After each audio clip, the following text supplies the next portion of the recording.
manage and treat. So maybe you can address that while you answer the last questions. Okay. Here's what I'll tell you. That's a big topic for another program.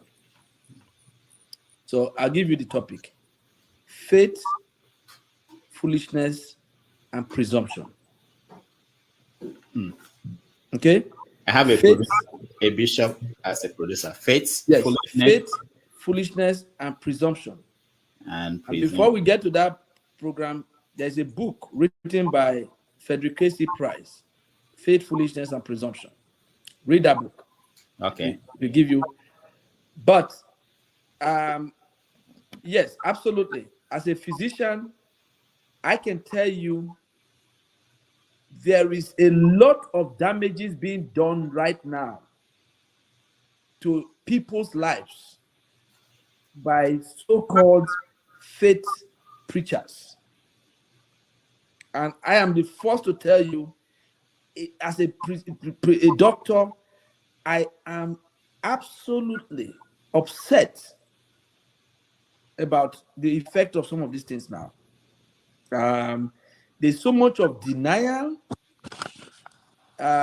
You have people who won't check their blood pressure, and when they come to my clinic, I check it, and their blood pressure is 200 and something over 120. What do you think comes out from their mouth?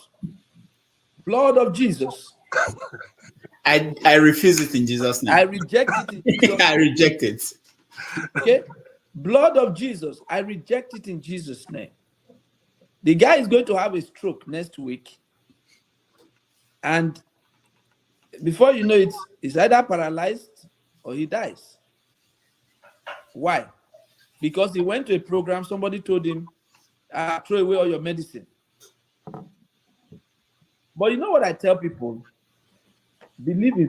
I love faith. And I am a strong believer in faith. I'm a word of faith guy.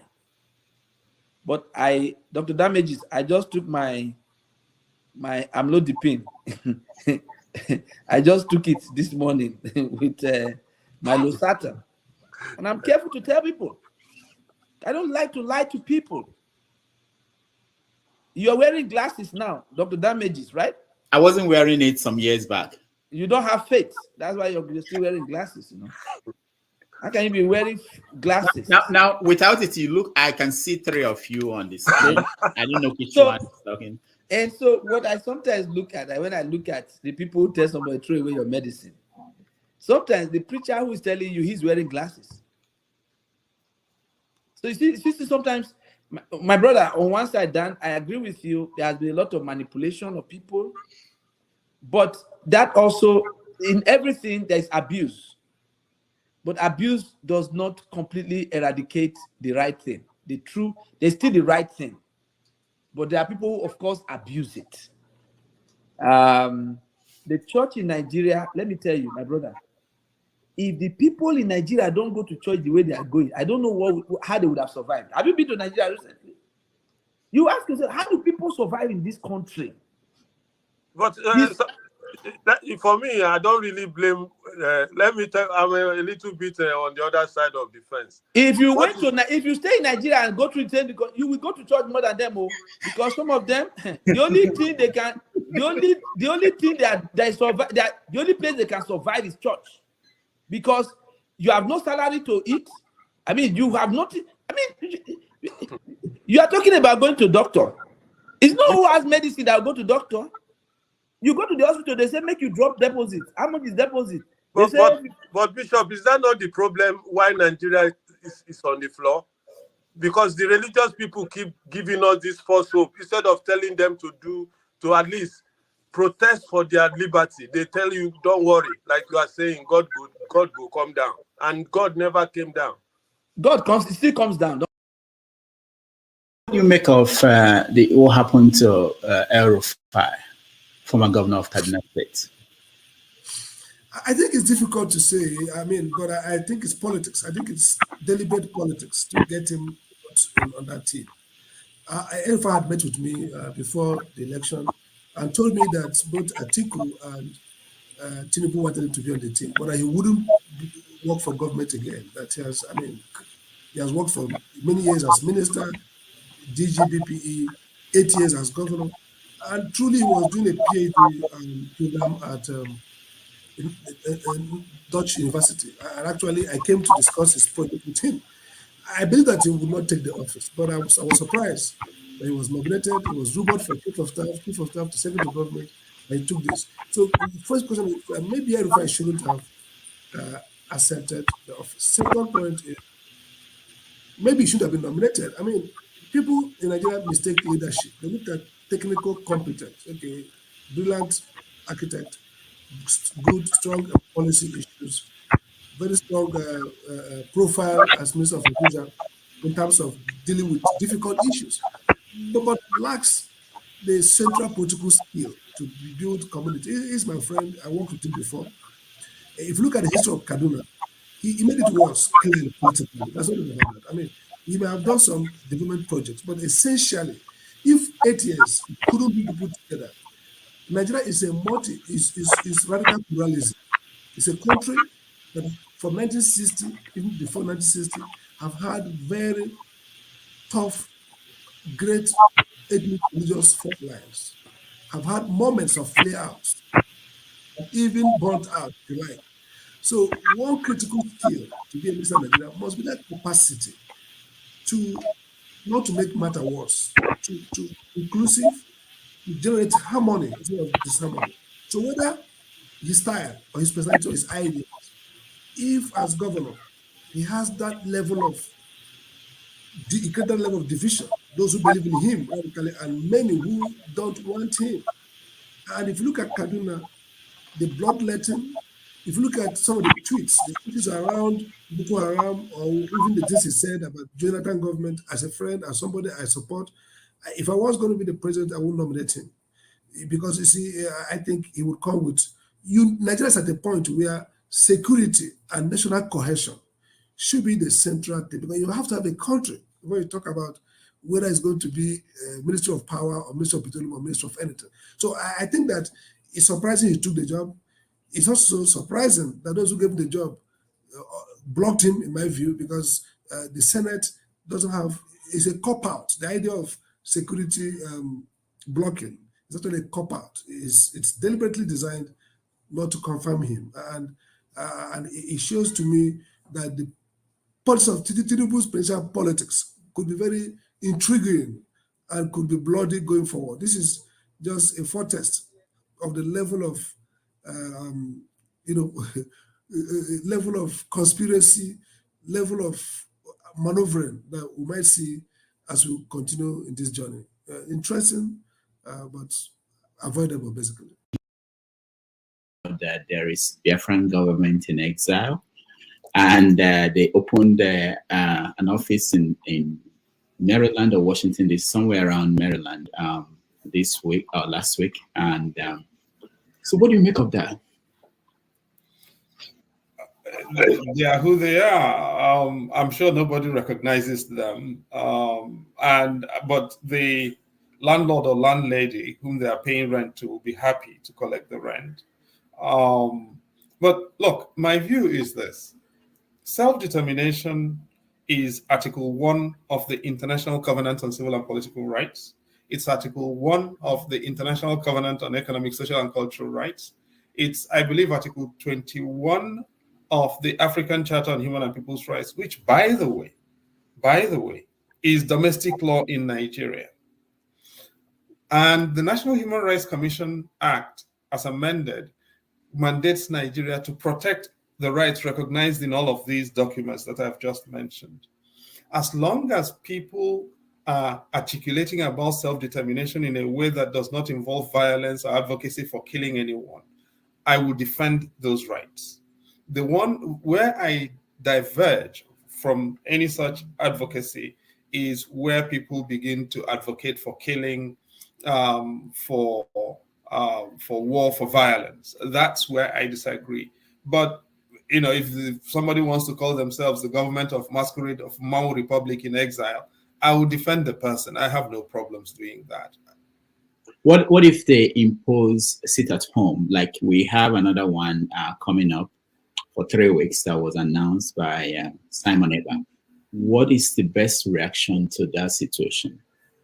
You know, I think the situation with sit-at-home is a little complex. Yeah. Obviously, the sit-at-home is imposing a lot of hardship on our people. And the idea, and this is part of what I'm saying, the idea of, sit-at-home, people have a right to withdraw their habitual allegiance from any authority.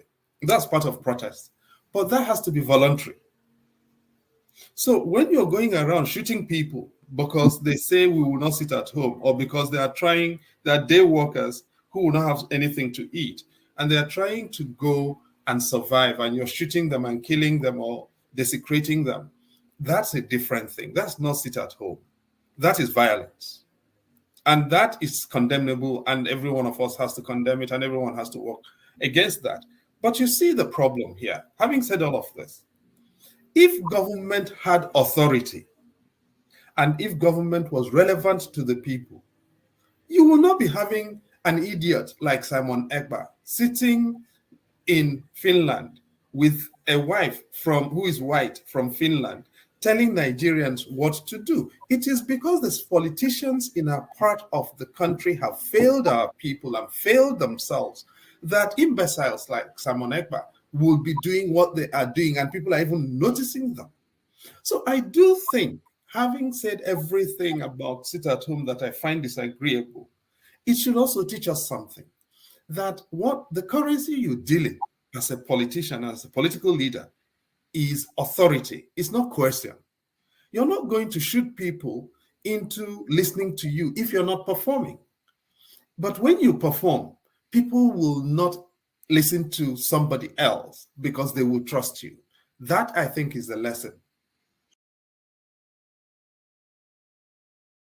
So that colors. Let him talk, I beg, Rudolph. All right, one man. Ayo says. All right. So thank you, Ayo, and thank you, Rudolph, for having me. I only really came on really because of Franklin, who I'm hopeful to address, and I hope I have the space to address him. And I want to ask you a question, Franklin, and I want you to address it. So I don't want to hear what Voltaire has to say. I don't want to hear what Jürgen Habermas, or I'm asking you. You've already set the backdrop with all of the books you've used to line your backstage, so we know what you're projecting. So I'm asking you frontally, not Achebe, not Voltaire, not Confucius, you.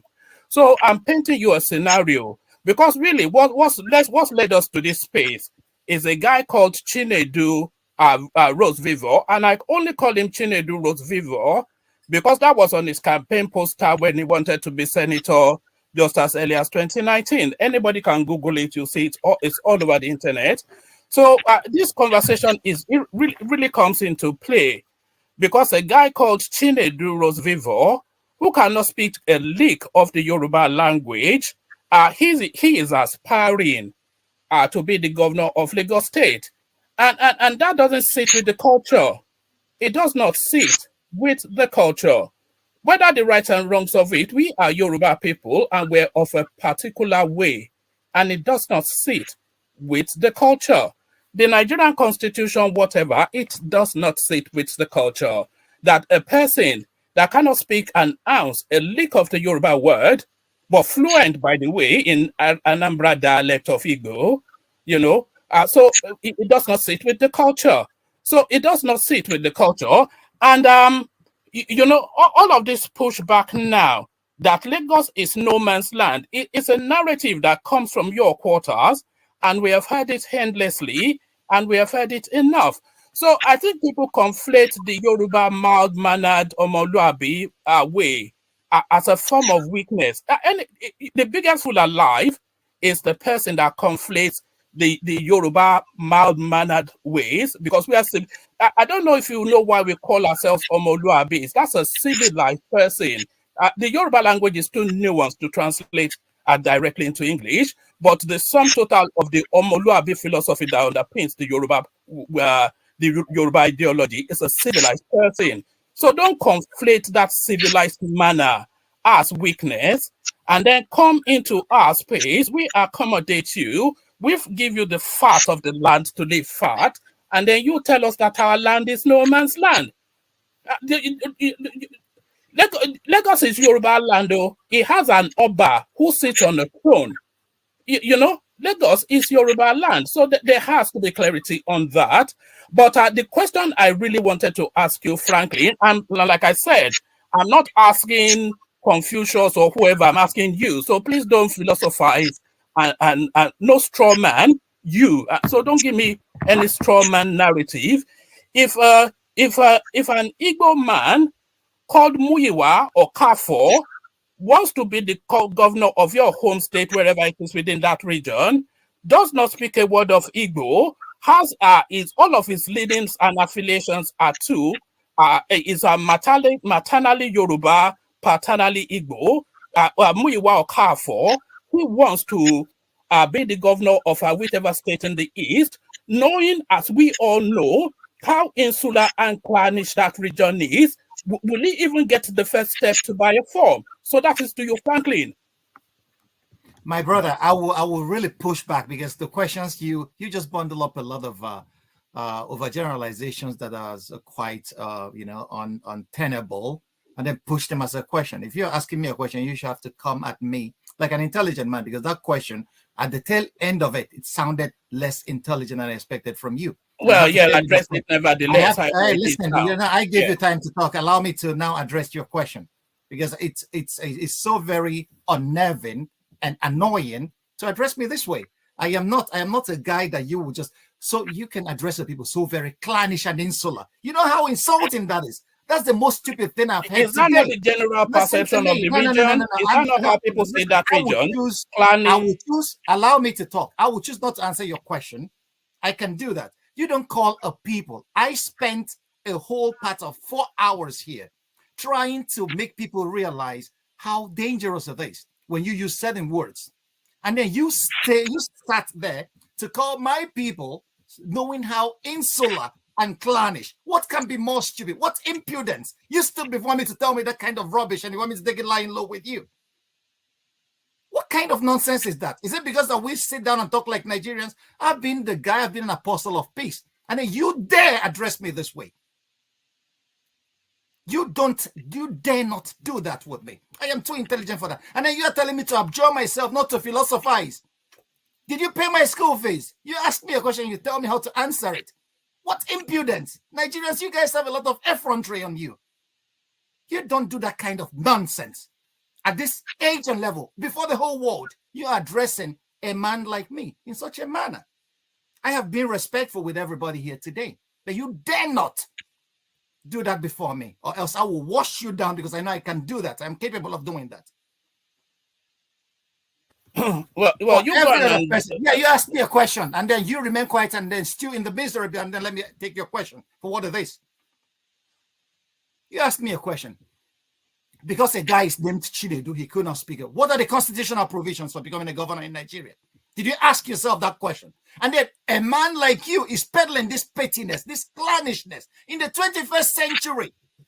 Other countries are advancing, but your thing is, because it's our culture, he doesn't speak Yoruba, but his father is Yoruba. So he's no more.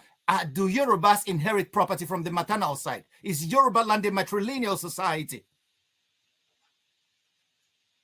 And then you are very proud to delegitimize a fellow human being because you say it's not our culture. Is it written anywhere in Nigeria's constitution, in Lagos constitution, that before you become a governor in Lagos, you must speak Yoruba? Is it a constitutional requirement? If it is not, why are you? It is. Why is it? I stand to be corrected. I don't know. If it is, let me correct you then. It is instituted in the Lagos State Statute books that Yoruba language is the second official language of that state, and it's the language of governance every Friday in the state parliament. Okay. So that is an understanding you don't have, and more to it, probably Chinedu does not either. Okay, thank you very much. Did the law say it is a requirement for becoming a governor of Lagos State? Thank you for that. I asked you a question. Did the law say, did this Lagos bylaw say is a constitutional requirement for one to become a governor of Lagos State that this person must speak Yoruba? Did the Well, law I've say already answered that. They no, you conduct did not. parliament in No. Yoruba No. language, so it's Listen, implicit you said that you you must made a speak point the here that language. Yoruba language is too nuanced to be translated into English. Every language is too nuanced, and that's from my philosophical basis. Philosophy gave me that idea. Every language. That's why in Spanish they say that translators are traitors in every language, because languages are nuanced. So there is nowhere, even Lagos state bylaws doesn't supersede the Nigerian constitution. So, and it's not a constitutional requirement that somebody must speak a native language to become a governor of a state. Until you guys make that a law, I don't see anything constitutionally prohibiting this guy from vying for governorship. I am not saying that people should vote for him, but he has a right to be a governor. He has that You've right. not addressed my question, though. I invited you to reverse it to your homestead and see and know your people as you know them. No, I'm not afraid of questions. I deal with it every day of my life. I'm not afraid of it. So relax, my brother, and then listen to the answers. In my home state, if it happens, I don't care. What I care for is a man who is competent, who has the capacity to give good governance to my people, wherever they are. That's what matters to me. Where he comes from, who his father is, I don't give a hoot about that. It should not be playing a role in the 21st century of our considerations of who should govern us. Those who are my brothers that have governed my state, what have they achieved all this while? Those that are from my own neck of the woods that have governed Nigeria, where have that left us? Are we a first world nation? No, we are not, but we are still clinging to the same atavistic tendencies that left us where we are. Well, and then we are then proud of that. And then you will be so very proud of that stupidity that you will sit down here and call the people clannish and insular. Well, no, that's the generally well-held perception. It's not news to you to hear them describe clannish. Am I saying something you've not heard before? Is it breaking news to you that people consider the Southeast clannish and insular? You know that as well as I do. That's the widely held belief. And you are living in England says a lot about your personality and character. More than anything else, that an educated man like you holds such a perception. I should go and return my school fees because it's useless. I am sorry to tell you that. Rudolph, I'm out of this discussion. All right. Thank you. Well, so the sit at home, we have one declared for tomorrow, not tomorrow, Monday and Tuesday by Simon Ekpa. You know Simon? Yes. How do you know him? Oh, through Mazen Nnamdi Kanu. Okay.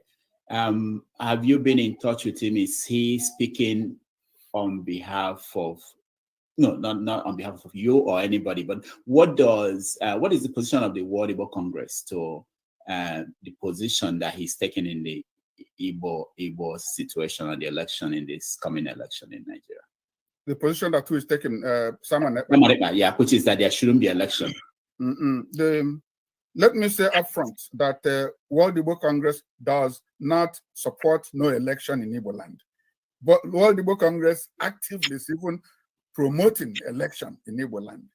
Let me say that I have even had opportunity to communicate with Simon on certain issues, especially the impact of this sit at home in Igbo land. First of all, I even communicated with him a certain meticulous study. You know, I am an academician, and therefore we don't work with sentiments, we work with empirical data. We have a document, the Southeast economy, the cost of insecurity and sit-at-home protest on the business environment. We have a first copy, one of it already published, and developed and published by Dev East Foundation Limited. It's a nonprofit organization. They did empirical studies and they have data to show how the sit-at-home has been impacting Igbo land. There are so many things connected to that. It erodes confidence in the economy of the Southeast. It generates potential loss of the foreign direct investment, which also includes remittances coming into Igbo land. Very soon, the entire Igbo land, they owe about 412 billion naira. They are struggling to pay back, and they're not finding it funny at all. And the Sit at Home is helping to pull that back and make it impossible for these states to become viable enough to follow or carry out other programs that they've set up for themselves. And they also lead to collapse of businesses in Igbo land, and that increases poverty. Increase in poverty, that is when transporters, farmers, traders, and so on can no longer make ends meet. These are all the impact. And therefore, I've communicated with him that saying the sit down at home is impacting us economically. And then if we say there's no election in Igbo land, that means that what befell us with the census is likely to befall us again. But Nigeria will move on. Whether or not we participate, they will still do what they want to do. So why not we be part of it, and be able to control or influence how our people vote, and therefore how Nigeria can turn out with Igbo land as the pivotal development. Is not what we voted for. There is an intrinsic lie in that statement. It is suggestive of a scenario where we actually voted for the career criminal that is currently ensconced in the presidential office. We didn't vote for him. Everything in the public domain makes it clear that this guy did not win the election. He's running an illegitimate government and has no business sat in that office. That is the reality. Anything beyond that is a lie. So when people now say that they're having buyer's remorse, they will say that because they voted for him. And that's fine. He has now revealed himself to them. They can have their buyer's remorse. But what about those of us who not only did not vote for him, we knew all along that this man was going to be evil and that he's bad for everybody. And we warned everyone. And people listened. They fought to make sure he did not emerge. And this man has proceeded to force himself into the office, and he is proceeding to corrupt every strata of that same society. So if some people are having buyer's remorse, they can discuss their buyer's remorse. I'm actually not too keen. So somebody said he was misled. They defrauded him into supporting APC. Look, for anyone to have supported Bola Ahmed Tinubu, or if I may correct myself, for anyone to have supported the man labeled as Bola Ahmed Tinubu, the person is prima facie either stupid or evil. They have to decide which one they are, because the man has sufficiently introduced himself. You do not know his parentage. You don't know his schooling. You know nothing about his past. You know the name he's claiming is not his name. So when you have that kind of person elevated to the highest office in the country, how can you talk about Ganduje? How? How? When you cook jollof rice, the best of the ingredient goes to the bottom of the pot. The bottom of the pot are the ones that are governing our country. Bottom pot. The bottom pot of Nigerian evil have risen to the top of Nigerian offices. The Senate president is a crook. The president is a crook. Who is it in that place that is governing Nigeria today that is not essentially a crook? Who? A state that kills and denies its complicity in his own murder, in the murder of those who should be citizens and protected by it, and uses state machinery to cover up the fact of his complicity in the murder of his own people. Is that a country? Is that a state? Is that the place where we begin to talk about some idiots who sold their consciences and they are now having buyer's remorse? Everybody are going to eat this breakfast. My hope is that the breakfast everybody is going to eat would unite us as a people so that we stop all this stupid quibbling about tribes, about ethnicity, about religion, about nonsense. The people who are busy enslaving all of us, they don't quarrel about anything. They are united. They can quarrel about sharing it. How many people have shouted amongst the people who went to the National Assembly? How many have come out to complain that they have voted too much money to themselves? Not one, at least to my own knowledge. So why do we, the people, continue to divide ourselves and then strengthen the chains binding us?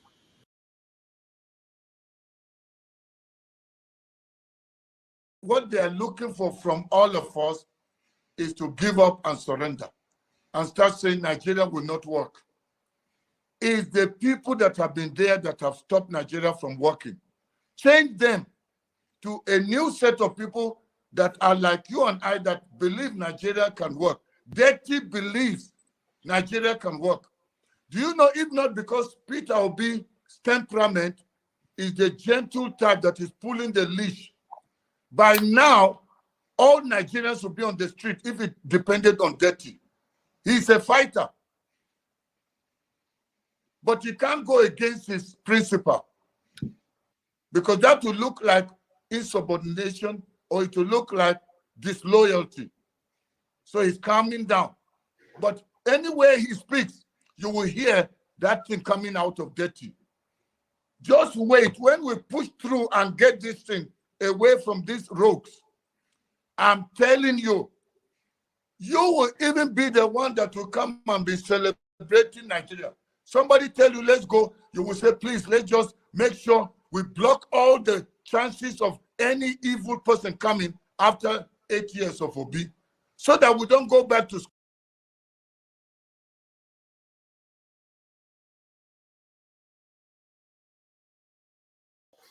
I don't know. I don't know if some of you saw a video of one guy that climbed. I think it's a water tank, a tall water tank or whatever, a tower, and dropped from there and died. Just committed suicide. When we are sick, we go to hospital, we take care of our body, but we don't take care of our mind. Some of us, to get out of situation, they smoke Igbo. Some people engage in sex. Some people drink. That's why we deal with our stress, our emotions, saying things that bug us. Our mind is, it has to be treated. And the people criticize the church a lot, but they don't know what they do for people. They take care of their, I don't know if you have seen any church people that commit suicide. They don't. You have your work. When you are stressed or whatever, when you want to get away, you go to your work and just do your work. You get away from it. But these people are suffering. They don't know where to go. They go to treat their emotion. They go to church and they give them hope. Just like people engage in dope, some people engage in hope. They are basically the same thing. We have people who say hope. So they give them, what they need on Sunday. They give them their medicine on Sunday. Some go on Wednesday and get the Wednesday one, the midweek one. But it carries them. It carries them along. They have hope. They keep living. They keep trying. So that's what the church does. What Christianity or whatever, or religion, what it does to for people. So if you don't understand it, you have problem. Because you yourself, you engage in so many other things to get your mind steady. Anyway, but some of these people, people that sell this hope. Some of them, they have the issues themselves. They have their own problems. Some people they live. They want people to worship them. They are lacking in so many things. They live on that. Sometimes they make money off of it. Just like somebody like he's somebody who's lacking in something. Something is wrong. He's so happy. If you go to him right now, he's so happy that someone that people are listening to him. That people obeying him. Narcissists. That's the kind of people. Some people sadists. That's the kind of people they are. They're happy when other people are hurting. It makes them happy. People obey them. So that's we have those kind of people. That's what is happening in Igbo land right now. I've been saying this. Nnamdi Kanu, no matter people like him or people obey him, I'm not, because anybody who I believe that is not smart enough, you have an issue. You are in another land. You know about Africa. You know about Omar Diko.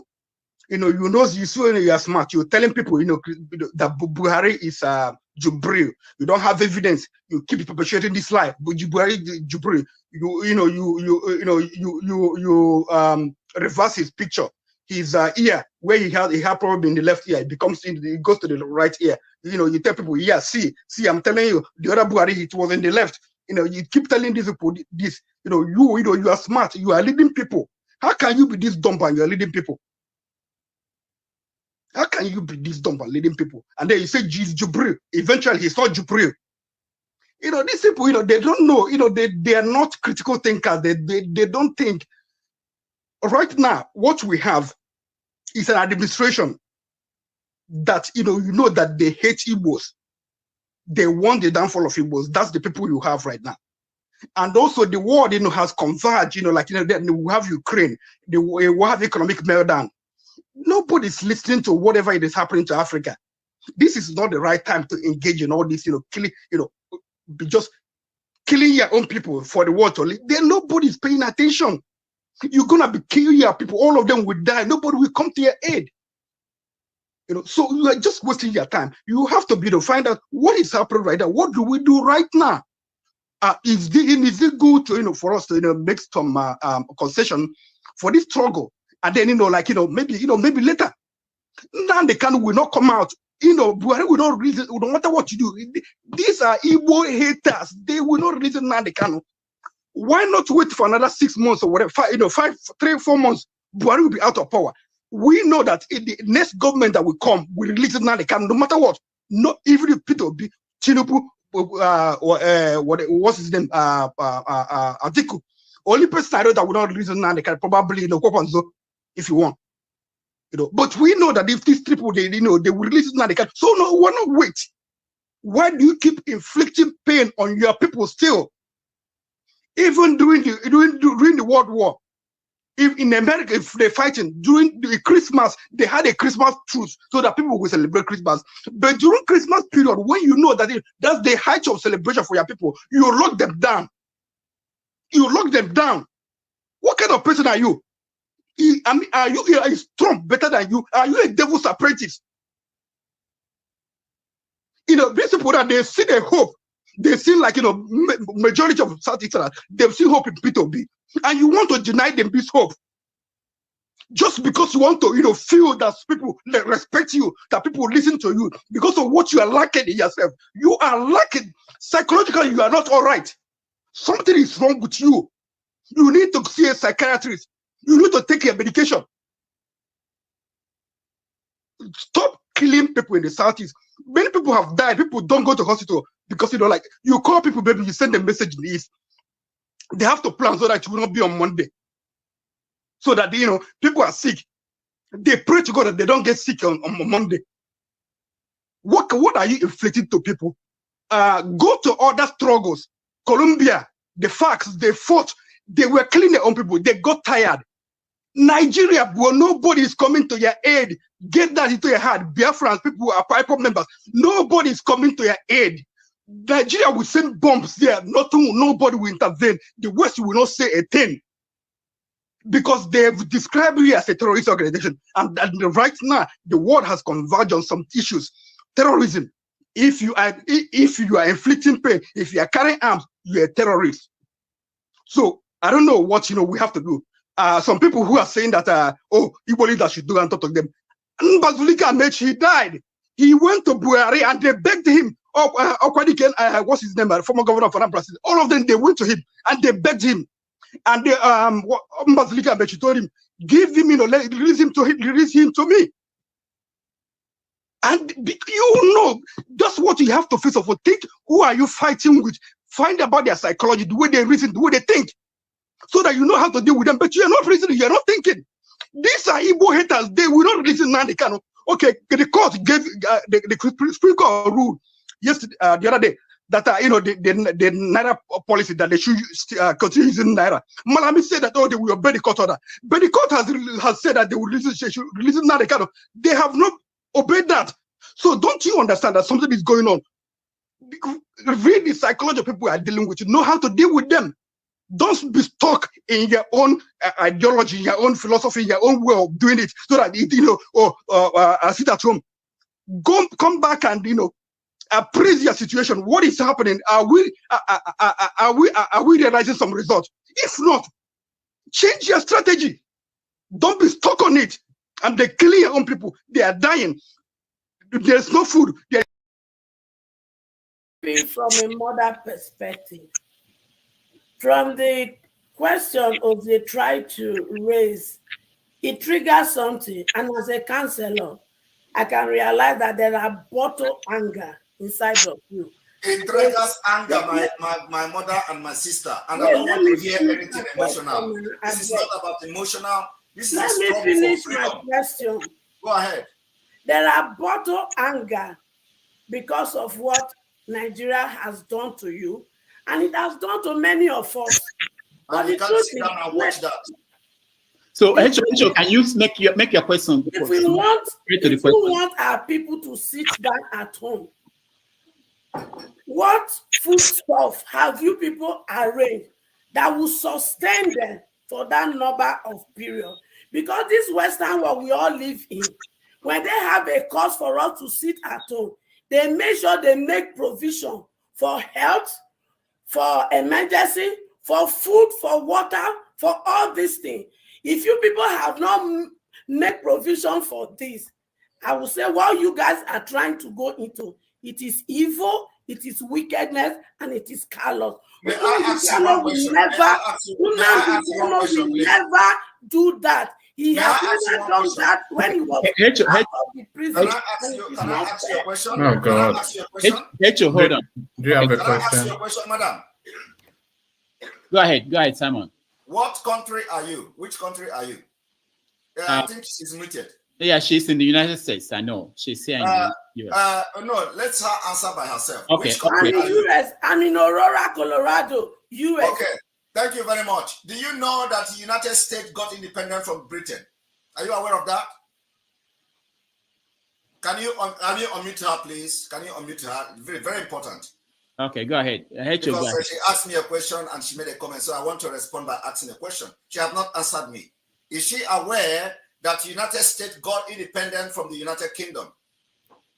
United States forced the India to take over their land. That is the history of So the am I wrong when I say that the United States got independent from the United Kingdom? Are you saying that I'm wrong? The question I'm asking you, I'm not saying don't I know the question you ask. Can you answer me? What provision have you made to feed them for 5 years to stay at home? A lot of them feed for the question. Can you answer me? They are not providing food, shelter, and emergency for them. What you are doing is evil and it is callous. Agreed. You are going to your question. Your answer will address what you are saying. I come from Delta State, so notice I far from now. I know, but you stand in the United States. You provide food for them. Provide water, everything they need so that they can sit comfortably and obey your dictatorship. Thank you. So you are not even better than the people you are condemning. Thank you. All right. Now, can you answer me? Do you agree with me that the United States got independent from the Great Britain? I not read history there. Oh, you are living in a country where you are enjoying the security, you are enjoying everything, and you are telling me how the United States. I am not saying do not do your 5 days, but make provision for food. Make provision for emergency in case woman might get belly won't born. In case my grandmother fall down. Make provision for that. If you don't make provision for it, you are evil and you are wicked. Can you now not be hypocrite? I am not hypocrite. Okay, now can you answer me? What you do, I will make food. I will make provision for food. I will make provision for medical emergency.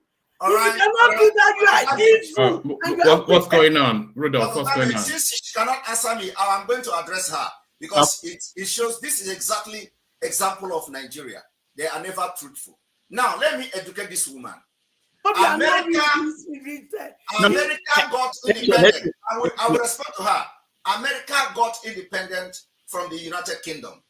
Before that, they fought wars.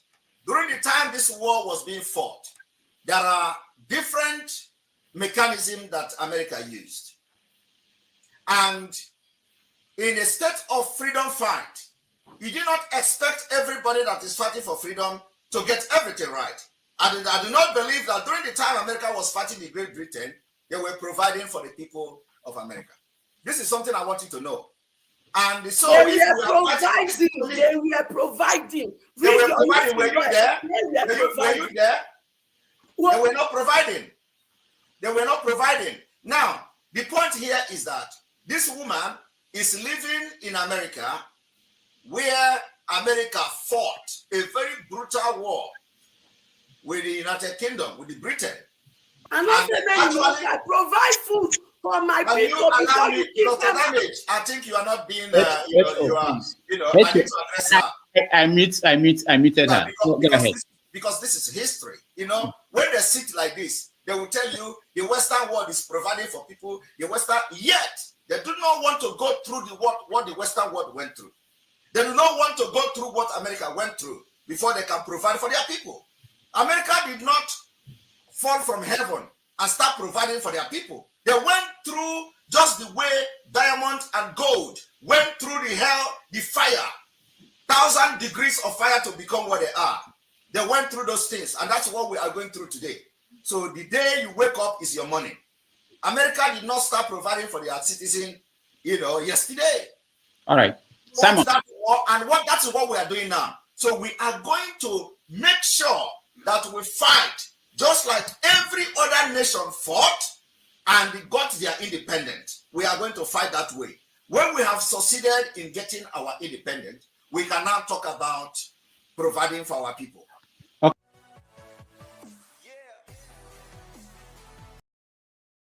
That this hasn't always been part of the Nigerian psyche. I think it's something that the military introduced into the Nigerian psyche after the Civil War. I think because the truth is that the very genesis of the Civil War, if that story is properly told, whether we like it or not, there will be villains, right? There are people who acted very, very badly. So for example, the basic premise of the what led to the Civil War, the pogroms. The very premise was that this group of people called Igbos were somehow responsible for carrying out the coup of January 1966, which is not true. That's just fundamentally not true. Even if, for the sake of argument, this has never been proven, but for the sake of argument, let's say the coup plotters, the people who carried out the coup, and who, the people who were responsible for January 1966, let's say they were Igbos, right? They were from the Igbo ethnic group. Let's say for the sake of argument, it isn't true, but let's say for the sake of argument that maybe they couldn't have more than 50. If they are plenty, they couldn't have more than 50. Let's say 50 Igbo people were involved in planning and executing this coup. So are you going to tell me that for the sake of 50 people from one ethnic group, that the rest of the however million of them deserve to die? And yet, as a result of that coup, some people went on a pogrom. Some people went, if you recall that scene from Half of the Yellow Sun, where it's the airport, I think in Kano, and there's a massacre in there of anyone who has Igbo. That actually happened. And that happened in many more places at much more scale than Nigeria even remembers. It even happened in Lagos, which has again been lost to history. My mom was a child at the time, and she used to tell me these stories back when I was a child. So her family were Jehovah's Witnesses, right? And Jehovah's Witnesses, it's by nature of what they are, they always sort of put their own doctrine over the law of the land. So when apparently Igbos were being rounded up in Lagos, that happened. Igbos were being rounded up. Apparently the Igbos who were Jehovah's Witnesses were being hidden by people in their congregations.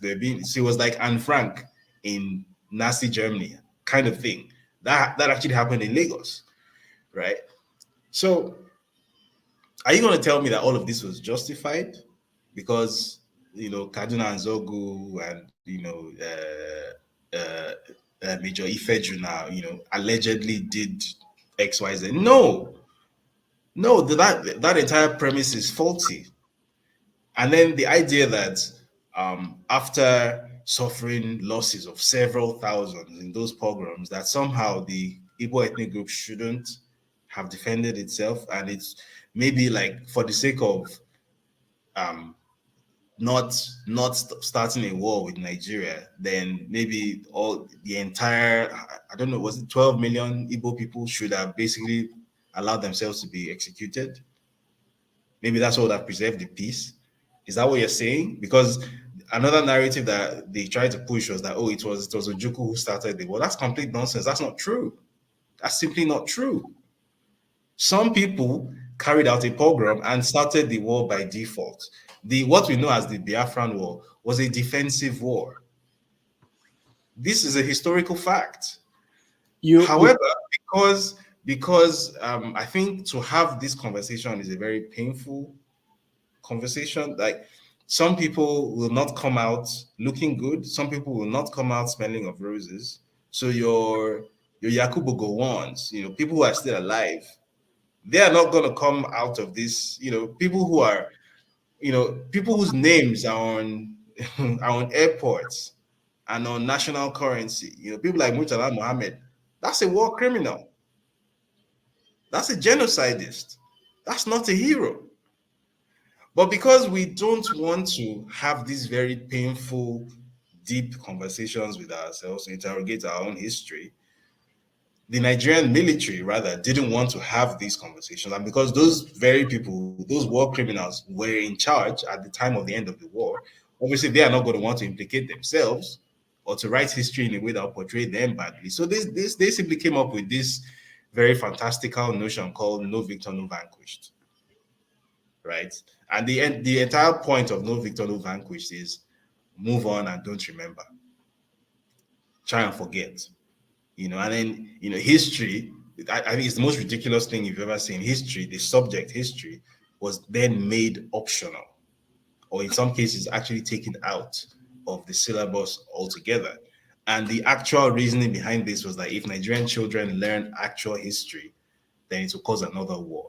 So essentially what you're saying is that what actually happened is so terrible, and you are so determined to avoid coming to terms with your own history that you'd rather not teach history at all. And that just strikes me as a very interesting way of dealing with issues. So, for example, if, let's say, Germany decided to adopt the same approach after the Second World War, what would we think about that? Because we know that Germany is responsible for the murder of 6 million Jews, as well as gypsies and blacks and homosexuals and whatnot. We know that the total number of dead people in World War II, which was started by Germany, exceeded 80 million people. So altogether, Germany is responsible for close to 100 million dead people. So imagine if Germany then decided that their official position is to not acknowledge history, and then maybe put names like Adolf Hitler and what's his name now, Goebbels, on the German currency, or the airport in Berlin is named Rommel Airport. Imagine that. But that's what we've done in Nigeria, because we are the Nigerian military rather was so determined not to acknowledge the truth. And I'll just quickly close with this, that one very unfortunate thing about soldiers is they're trained to see themselves as almost omnipotent. So soldiers don't acknowledge that certain things are bigger than them.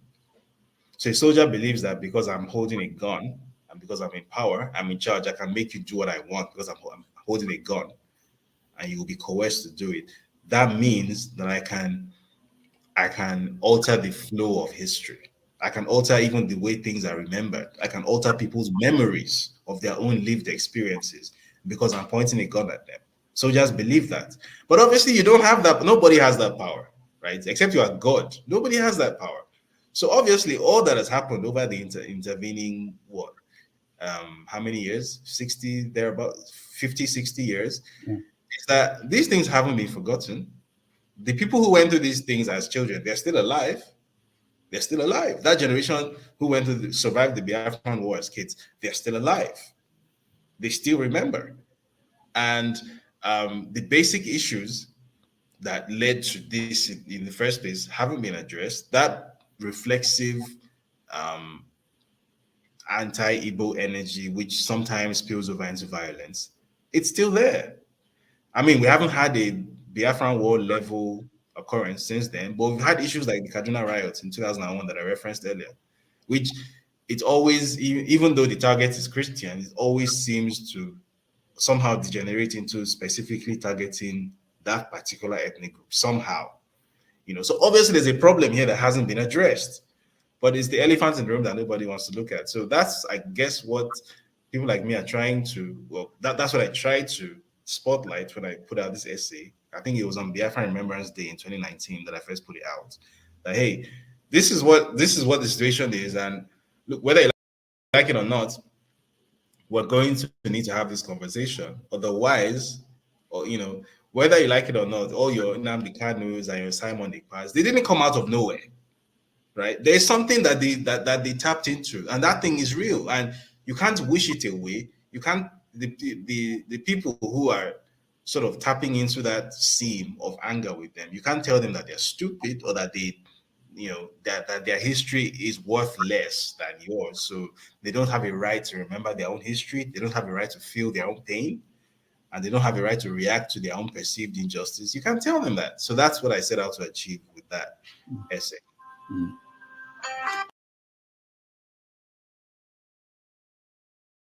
Phone call with David Oyedepo of Winners Chapel. What do you make of that? Okay, so when I saw the phone call, couple of things. Number one, it was a private conversation between two people.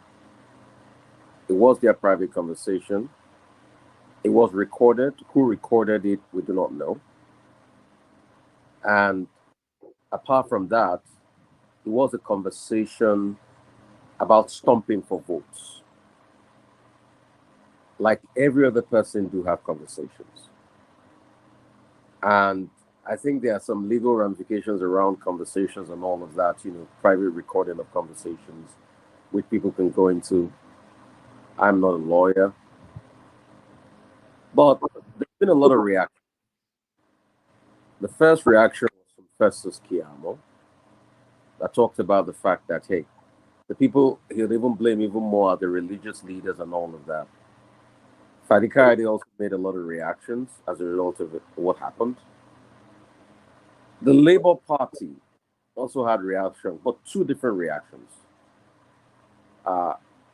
Mr. Kenneth Okonkwo said it was taken out of context and all of that.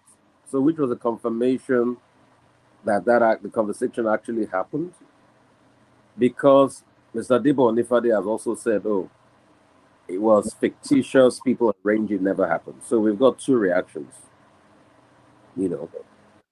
from the Labour Party, Kenneth Okonkwo's part and Mr. Onifade.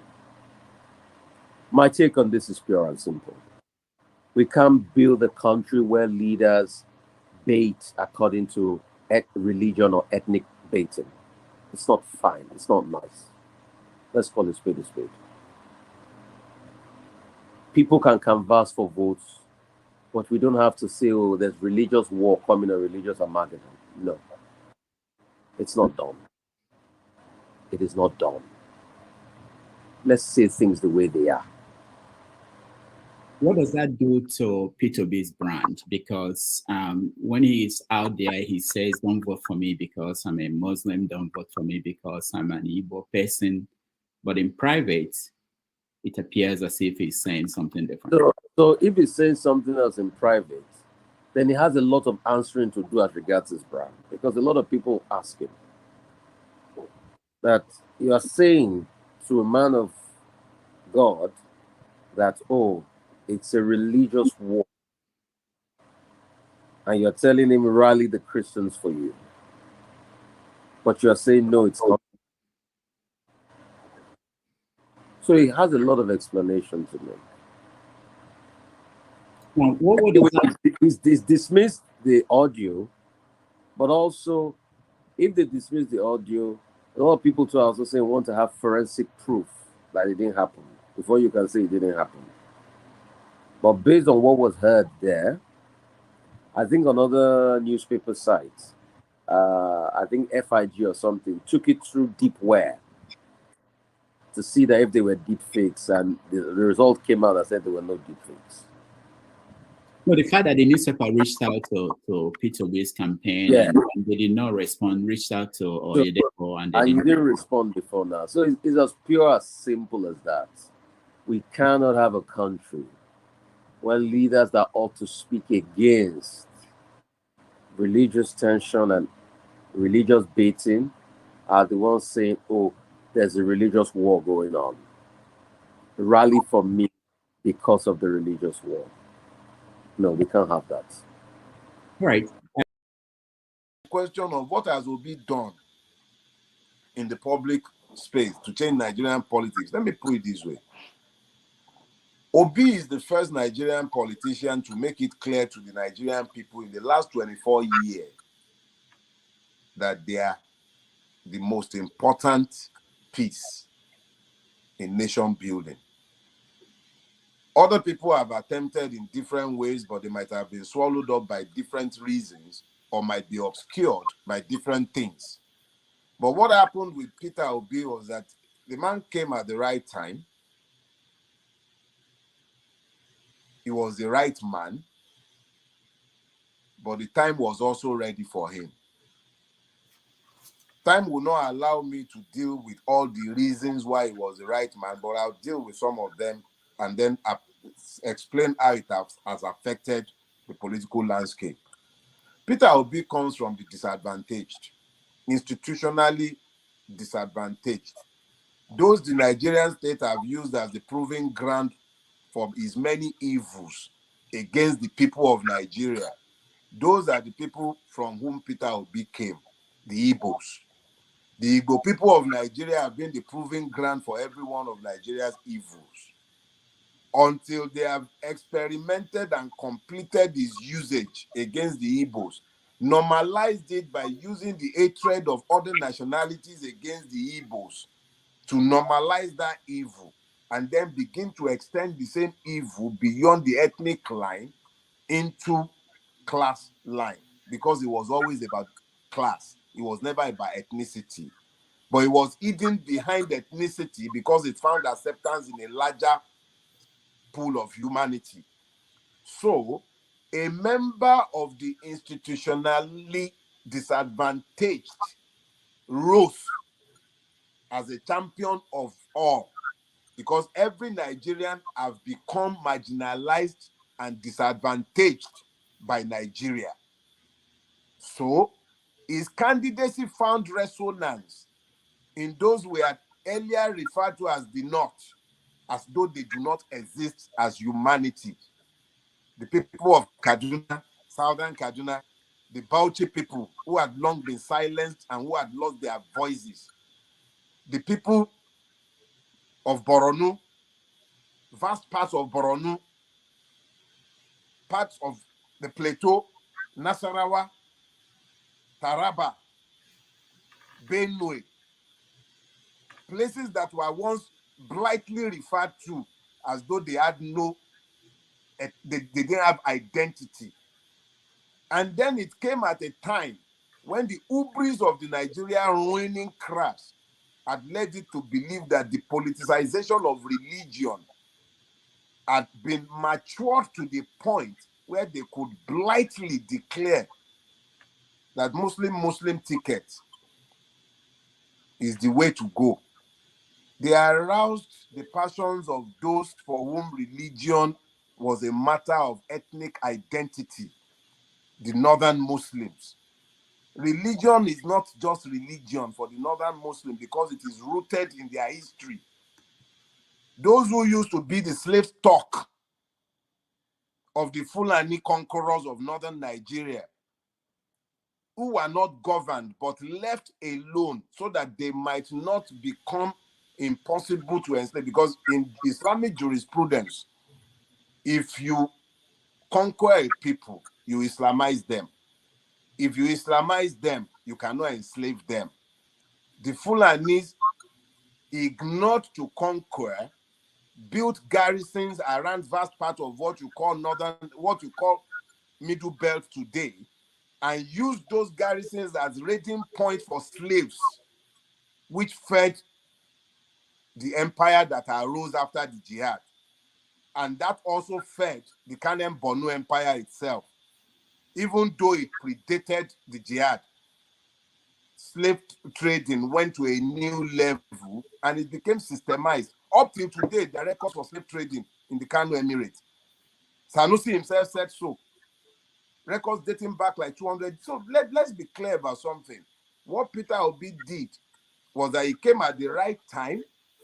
He came at a moment in time when the hubris of the Islamists had exposed them and made it possible for those who had lost their voices to find their voice. So Peter Obi, by divine orchestration, became the champion of the victimized Nigerians, those whose voices had hitherto been lost.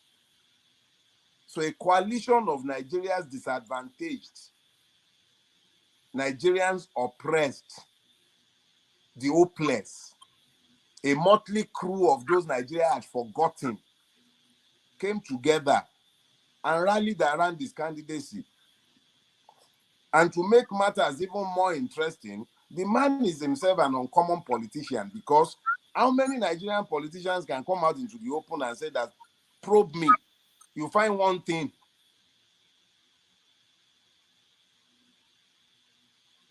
Propaganda that anybody might throw around. How come nobody has managed to trace one of those cobbles into his pocket?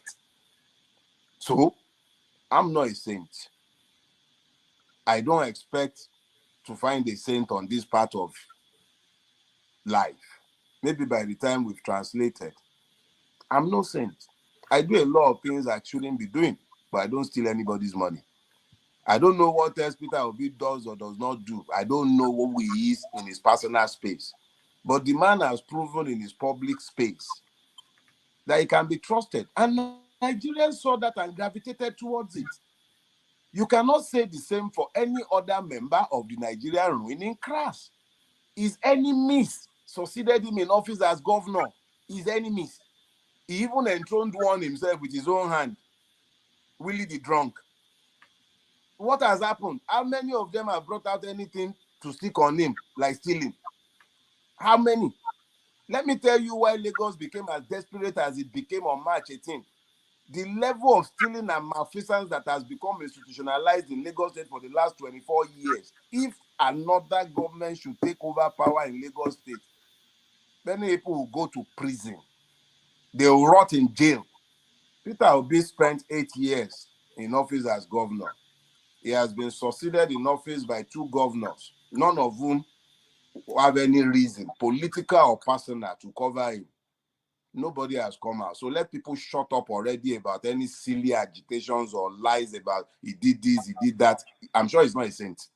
And I'm not his pastor.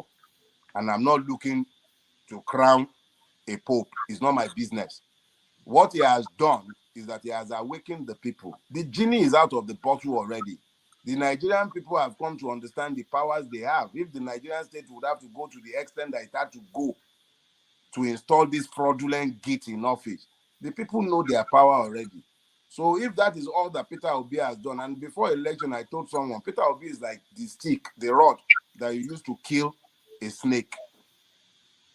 Whether the rod survives the ordeal or not does not concern you. The purpose of the rod is the destruction and death of the snake. Peter Obi has surpassed and exceeded his purpose already. He has awakened the people. I now know the power that we have. What we do with where we are going forward is on us. There are no Voltrons anywhere. He has served his purpose and he's still serving his purpose by remaining steadfast in the cause of this pursuit of justice. I'm sure they would have offered him 1,001 incentives to abandon this, and I'm aware they did. And the man has stood steadfast. Let me quote him in one of his retorts to one of the bunches of miscreants who have been seeking to press him into stopping. Over my dead body.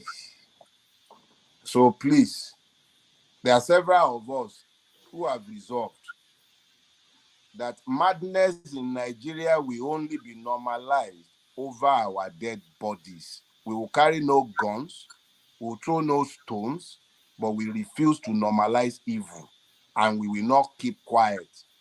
She dead me. We died before we were battered. If we didn't die in the womb, we will never be battered. A day will come when we have to be battered to the next stage. That's what you call death. If it comes, let it come when it comes.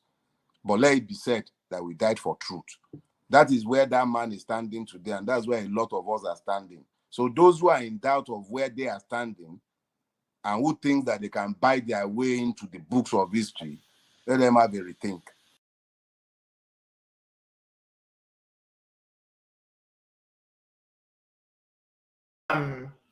Going to arrest him, torture him in Kenya, and bring him back to Nigeria. I understand. I stand to be corrected. I understand it's against international law. So again, I don't like the way he's being treated. And I'm hearing he's being tortured in detention. I'm hearing he's sick in detention. I do not agree with this. I don't want to live in a country that does this. Rudolph, the worst part of this is Buhari went to court and Kanu has won. So why don't you release it? If you don't want the court to decide, you don't take him to court. So now the court says, release the man, and you don't. What is this? This is wickedness. This is wickedness. So it meant that Buhari thought he would win. And somehow the Nigerians See another from another person who is Igbo weighing in on the upcoming election and get your take on that. This is the 4th day of October 2022. Some of you have been asking how the election will affect the Biafra restoration next year, 2023. And this is what I have for you today. As the Nigeria state, terrorist state, are planning to conduct the election in 2023, Biafra people are preparing to exit Nigeria. And the exiting Nigeria will start from stopping Nigeria election in Biafra territory. So we are going to fight to make sure nobody will vote in Biafra land. All right. You are familiar with Simon Ekpa? Unfortunately, no. You are not? No. Okay. Oh, he's the leader of a faction of IPOB, Okay. the Indigenous People of Biafra. Mhm. So he's saying that he and his group will not allow election in the Southeast. Mhm. What do you think about that? Okay. Two things. I think he says a faction of the IPOB, right? Yes. And he's making these ex-cathedra pronouncements. The point is, who sent him? The Igbo have not decided as a group that they will not have elections in Igbo land. You understand what I'm saying? One of the things that I like always to put at the fore of every agitation is the will of the people. I am, as Igbo, as the next person, I am against the injustice that have been meted to the Igbo as a people. But I have not been summoned to a meeting. And I am Diopala. Yeah? I have not been summoned to a meeting in which they have said to me, the Igbo have decided that we are leaving Nigeria tomorrow and that there will be no election. When we come to that Congress, everyone would say his own piece like we do in Igbo land. And then when we say Igbo, kwenu ya, this is what we have decided. Then I'll join Simon Ekpa in stopping elections in Igbo land. Okay? But until that, I think he's just probably speaking his own mind. And he has a right to that. However, this is what I really like to urge the young man. I want him to put his ears close to the ground and he will hear the sounds of the rustle of the ants. Onodadanda, they who put their ears on the ground will sadly hear the rustle of the ants. The ants are telling us a different story today. The Igbo are saying, come, let us see the end of this situation.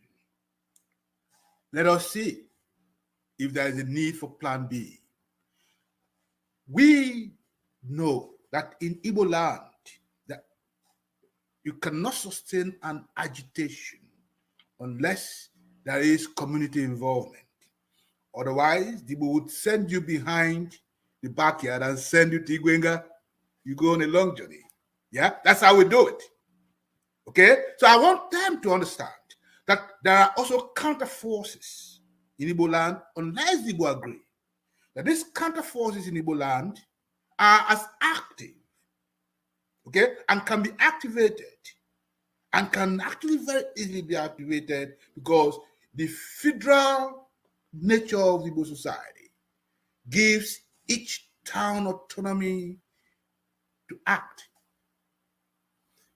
invokes the leadership of the actual leadership of each town, okay, who are often hidden behind the shield of all this noise. They come out and say, end this matter. That's when we see people act, and they will act. People have actually said, let us watch what happens. I know that there are so many meetings around Igbo land dealing with this question of how do we respond to these elections. In my view, from what I've heard, most Igbo are prepared to give, okay, this process a chance until they can no longer give it a chance. So I don't think that this threat should be taken. I mean, I'm not saying don't take it seriously, but I don't think that it can threaten the solid foundation of Igbo capacity to act when they choose to act.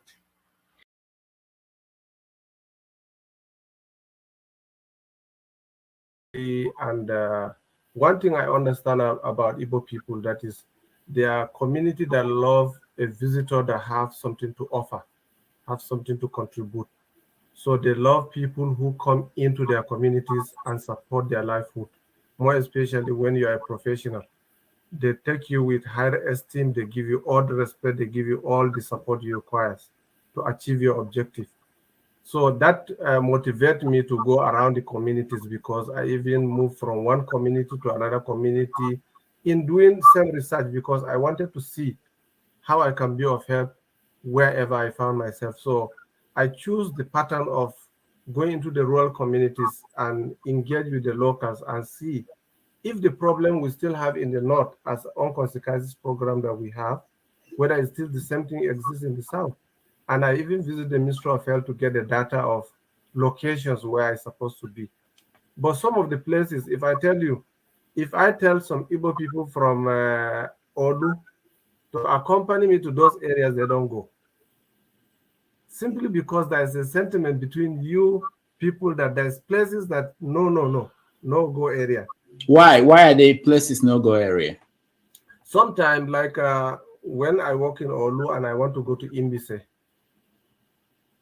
and for the first time I went to Imbise and I didn't say anything wrong about Imbise, but when I asked my staff to accompany me to Imbise, they were saying no, they won't go to Imbise because they feel something wrong may happen to them. That is just maybe about the Oliver Twist song about Imbise or something. But I believe that it's just an internal issue. That is not discussion for today.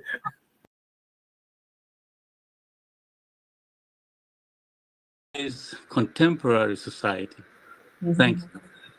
Thank you very much, and thank you for being there at Brown in 2016, 2017. It was my pleasure. Yeah. So the second question, why Things Fall Apart did really well.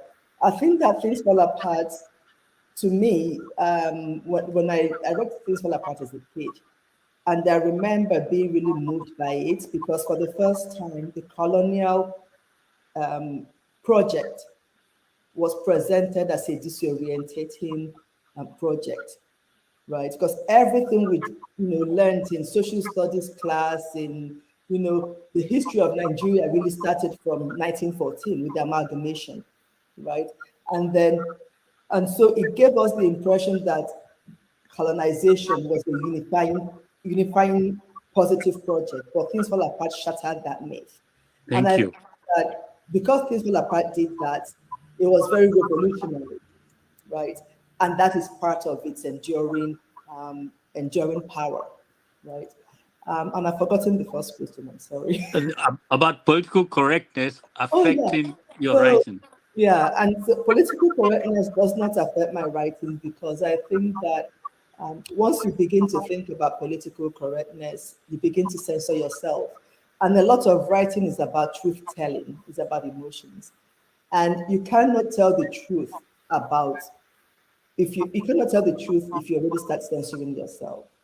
It is also something that I tell my students, that if you're writing, if you were to imagine an audience that you don't have to explain or excuse anything to, because that is the only way that you can write truthfully.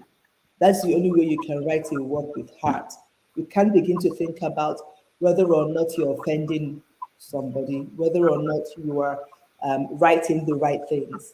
You know, then it becomes propaganda, right? A lot of writing, I've said this before, a lot of writing comes from the heart because it's your passion that rules the writing. And if you start censoring yourself, you already start putting barriers. Thank you for joining us in 2023 on 90 Minutes Africa and Have Your Say 247. We thank all our guests, panelists, financial supporters, and viewers throughout the year. There were so many of you who shared their thoughts with us. Over 2 million hours of views, no be small thing. We appreciate you all. I've learned a lot from all of you. As we enter 2024, I welcome you with these two messages from Chinua Achebe. The first one goes into the heart of what is wrong with how we see others, and that is about stereotyping. On that, Chinua Achebe writes, stereotypes are not necessarily malicious. They may be well-meaning and even friendly, but in every case, they show a carelessness or laziness or indifference of attitude that implies that the object of your characterization is not worth the trouble of individual assessment. In his essay, Africa's Tarnished Name, Chinua Achebe writes, our humanity is contingent on the humanity of our fellows. No person or group can be human alone. We rise above the animal together or not at all. If we learn that lesson even this late in the day, we will have taken a truly millennial step forward. Thank you for being part of what we have been able to build together here. The great East African Ubuntu philosophy says it all. I am because you are. And it follows that you are because I am. That is all there is to know when all is said and done. Or as my good friend Moyede will say, everything else is embellishment. Happy New Year.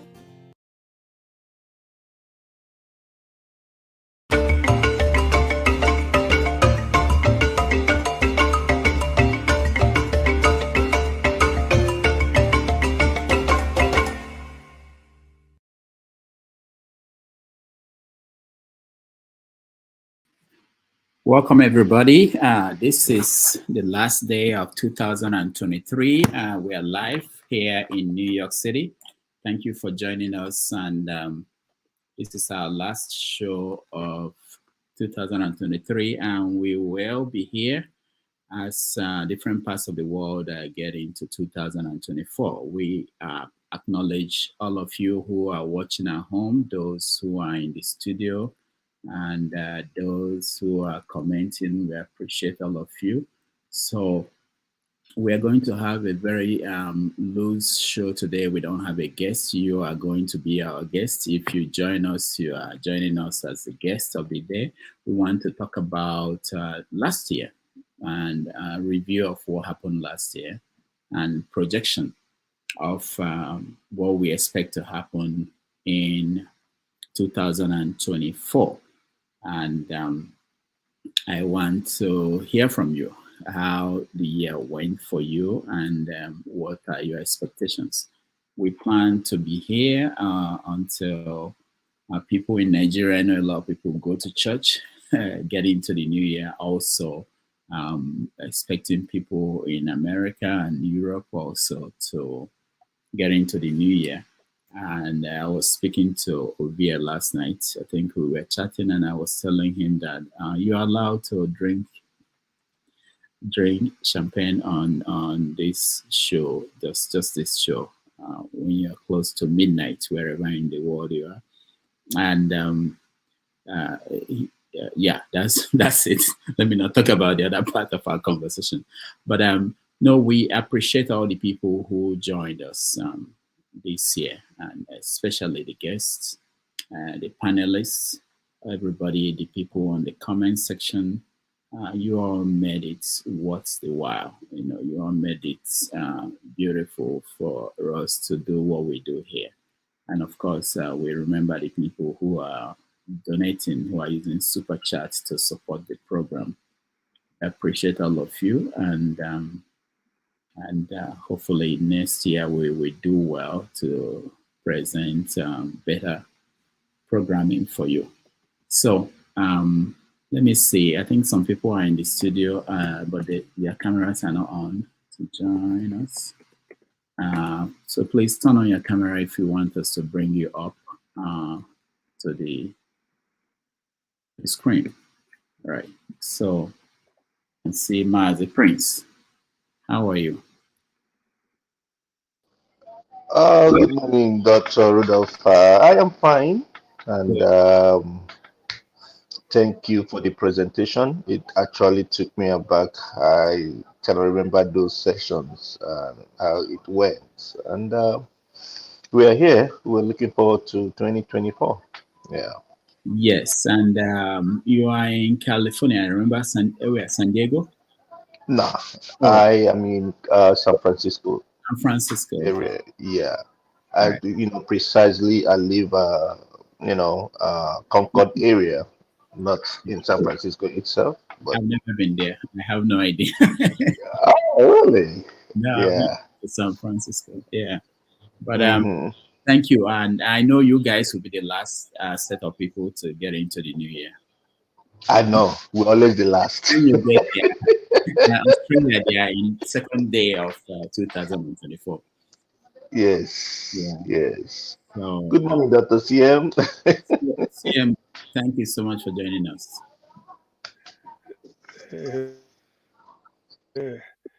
Rudolph, Yeah. thank How you. are The Prince of California. Well, to be honest with you, I've never been this happy. Today is the last day. Maybe this is what will await me next year. Happiness. Today, I'm just so happy. Why? Despite all the, I don't. To be honest with you, in fact, I don't know. That's why I'm straight. Despite all the setbacks I had this year, I had quite many, but in the end, I don't know why today I woke up feeling happy. I say, God, for whatever it is worth, let this happiness go here, just so to speak, so that whatever that is left undone this year will be done marvelously well and very perfect next year. And I wish that to anybody anyway, not just me. I don't want to be selfish. Whatever it is, I wish the best of the tidings to each and every one of us. So, all right. Thank you. Dr. Alexander Gomez, without being told, I know it's you. Welcome, and then I have to salute your philanthropy. May your deep pocket, because you have a very deep pocket, but not like the politicians. You are not a politician, but you have a very deep pocket. May your deep pocket become deeper this year. That's what I'm wishing you, so that you can also up also your philanthropy. Thank you. Thank you. Alexander, thank you so much for joining us, and Happy New Year. Yeah, Happy New Year to you, my brother. Kedu, I know. We yeah, did. good please. Thank you, CM. You're breaking up, CM, Dr. Yes, CM. CM, we may have to do something about this coming year. Yeah. Yeah, go ahead. let me acknowledge your good work, Rudolph. Let me acknowledge your personality, your demeanor. I wish I had at your age your character traits. I think I would have achieved much more than I did achieve. But we need more people like you. We need more people, more understanding people who are willing to accept people for who they are and correct them when they go wrong. I salute this platform. I think Chim said something yesterday. He said my big brother went to Our Lady of Apostle Private School. That was my baby brother actually, and he passed away 3 years ago. He went to sleep and he never woke up, and it was one of the saddest days of my life. But that aside, your podcast has been intriguing to me. I'm in consultation, taking care of people who can easily attack and upset my person, and I still stay hooked and watch it while I am busy working. 9 times out of 10, I'm busy working and watching at the same time. So thank you, and I thank everybody. And Tone, believe it or not, if my understanding is right, I think his house is about a minute away from where I lived as a teenager in Lagos before I graduated high school in '76 and I left Nigeria in '76. I think the house that he says he owns might be a house or two away from the house Tunde Fashola grew up in. And my aunt, who's my mother's junior sister, still resides over there. And Chim, yeah, and Tone, if you know the school, before you were born, I'm sorry to say, but before you were born, we were playing soccer there. Me, Tunde Fashola, Saraki, and so about the high-rise building, the Share Club building, right? Okay, around there, you know the court, right? You know where the court is? Yes. Okay, where that court is, Super Eagles, Green Eagles used to practice back in the day there. So we used to play soccer with them where in the early Doctor, 70s. can I let you into a secret before even because apart from football is one of my passion, even if I even got invited for trials. So all those, all that Henry Mosu and all that, they were like bones and all that. I know all of them. So you're correct. Just to reinforce what you're saying. Go on, sir. Yeah. So I feel your presence when you're talking because I lived in that neighborhood you have a house in, and I remember my formative years playing soccer, football on the streets of Bode Thomas and Akishemon. You know Akishemon Street? Mm-hmm. Okay, we were playing soccer back in the early 70s. Tunde Fashola was a very good soccer player, but he's younger than I am. So when we beat him, he starts crying. But he became one of the greatest administrators Nigeria ever had. I'm very proud of the young man. Very, very proud of him. And lastly, let's remember when it's all said and done that Nigeria is still our country. We're still one country. We haven't split up yet. And we should pray for our country to get better. We should pray for the citizens of the country because they're going through a hard time. And God bless you, everybody, and Happy New Year. Alexander, before you go, Doc, can you tell us, we are reviewing the year that passed and predicting for 2024. What major incident do you think, what happened last year that was significant in terms of defining the year? And what are you thinking about next year that could happen? I think I can't help but keep on saying that Godwin Emefiele's decision to swap or to introduce the new naira into the economy would be the worst thing that happened to Nigeria in the last 10 years.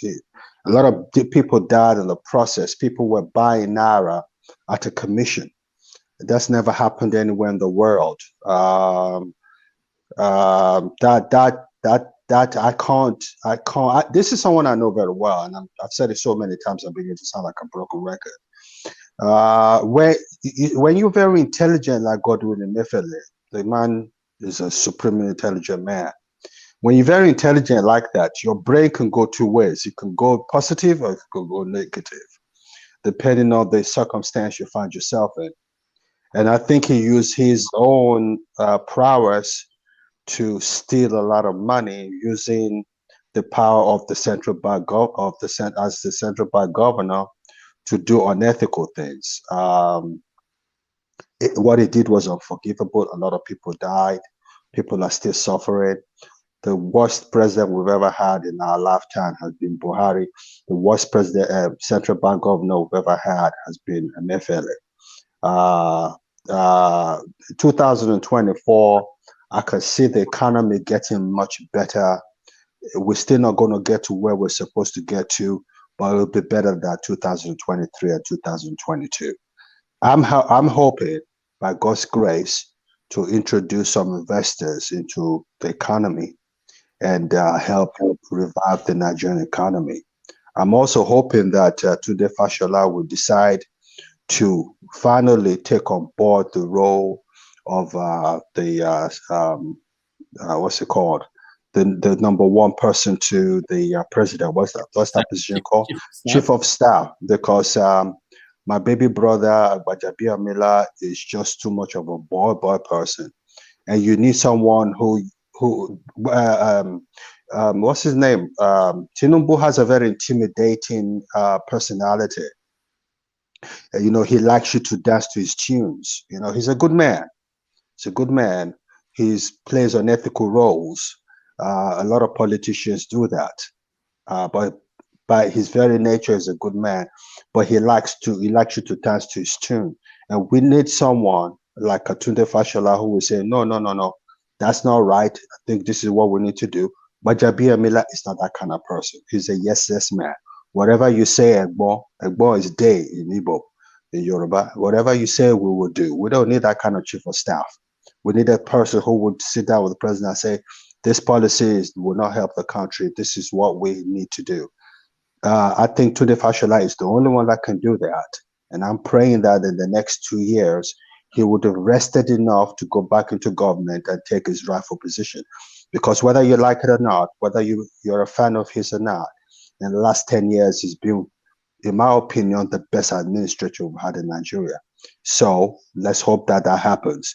Gbajabiamila is not cutting it for me, and he will never cut it for me because he just doesn't have the capacity to hold that position as chief of staff. That's a very, very powerful position.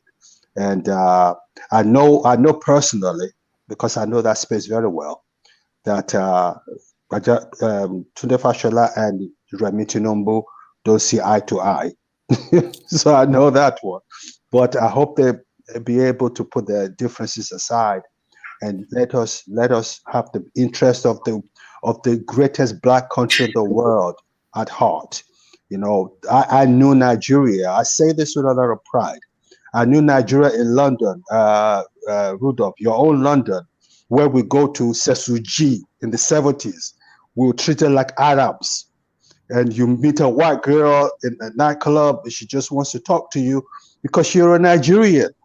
What happened to that? I mean, I want that back. I don't think we're gonna get that in my lifetime anymore, but we have the potential to still be the greatest black country in the world. So Rudolph, thank you for having me. Thank you, everybody.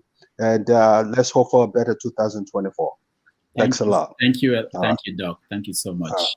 All right, let's go to Mazi Prince. What do you remember from 2023? A story that stood out for you, and what are your projections for 2024? So pretty much 2023, the story that actually stood up for me would be mostly the revelations through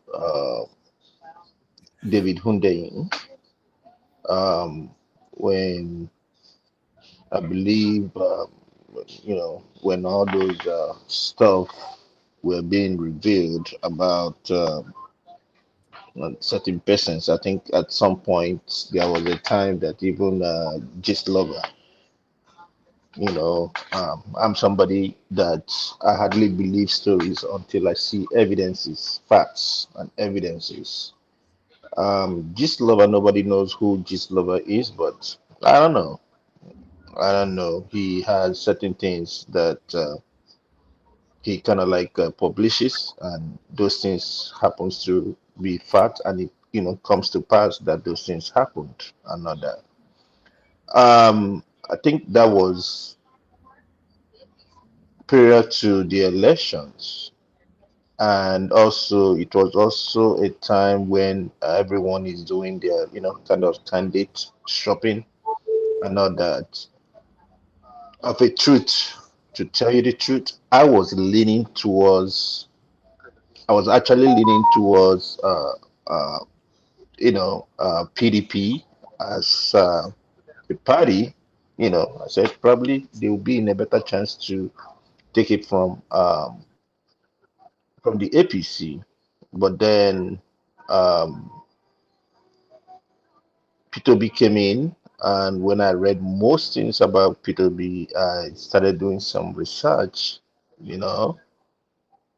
When he was governor in Anambra State, I was pretty much at I think I've left Nigeria at that time. So yeah, I've left Nigeria at that time. So I didn't actually experience that. But when I did my research and I found out, I called my friends who are Anabrarians, whatever they call themselves, and they confirmed that he seemed to be the better candidate, and that's kind of like put my interest in him, and since then I've been following him.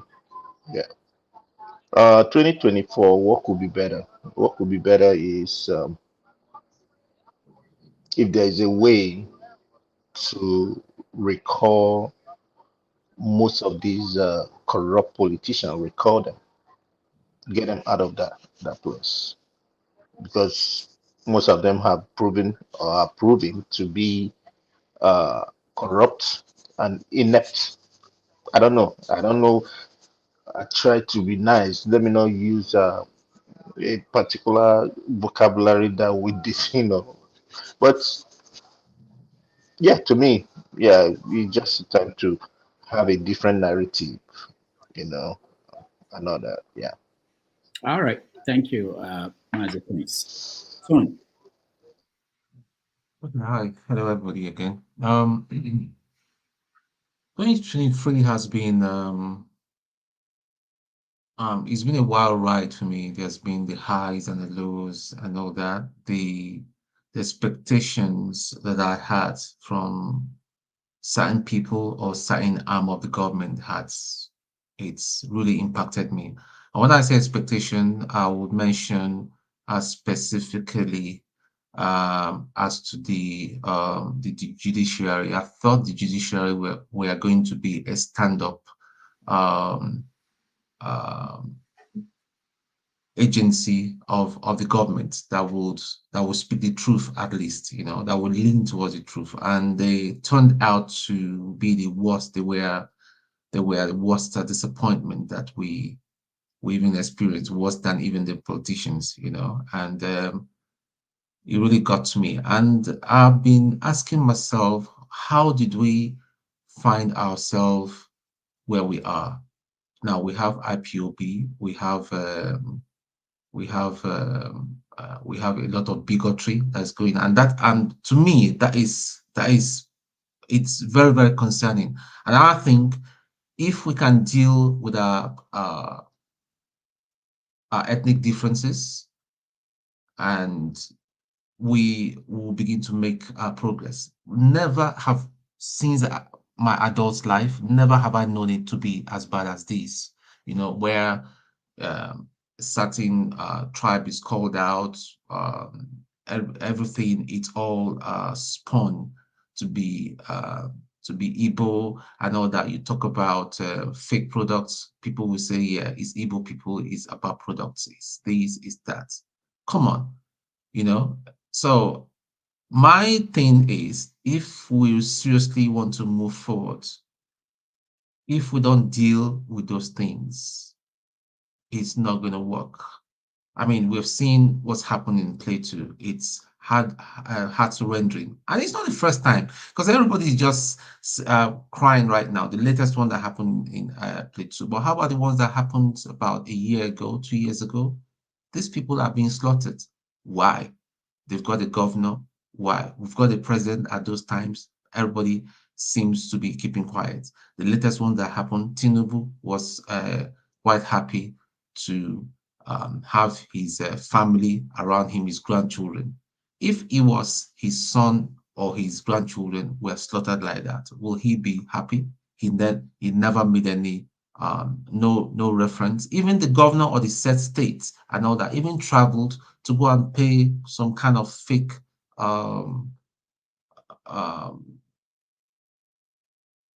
whatever you call it, I don't know what word I would call it, and all that to Tinubu. So that is just the problem. And we'll be saying love, that we should love ourselves. Without, if you do not see the other person as as a human being first, and all that, there's nothing we can do.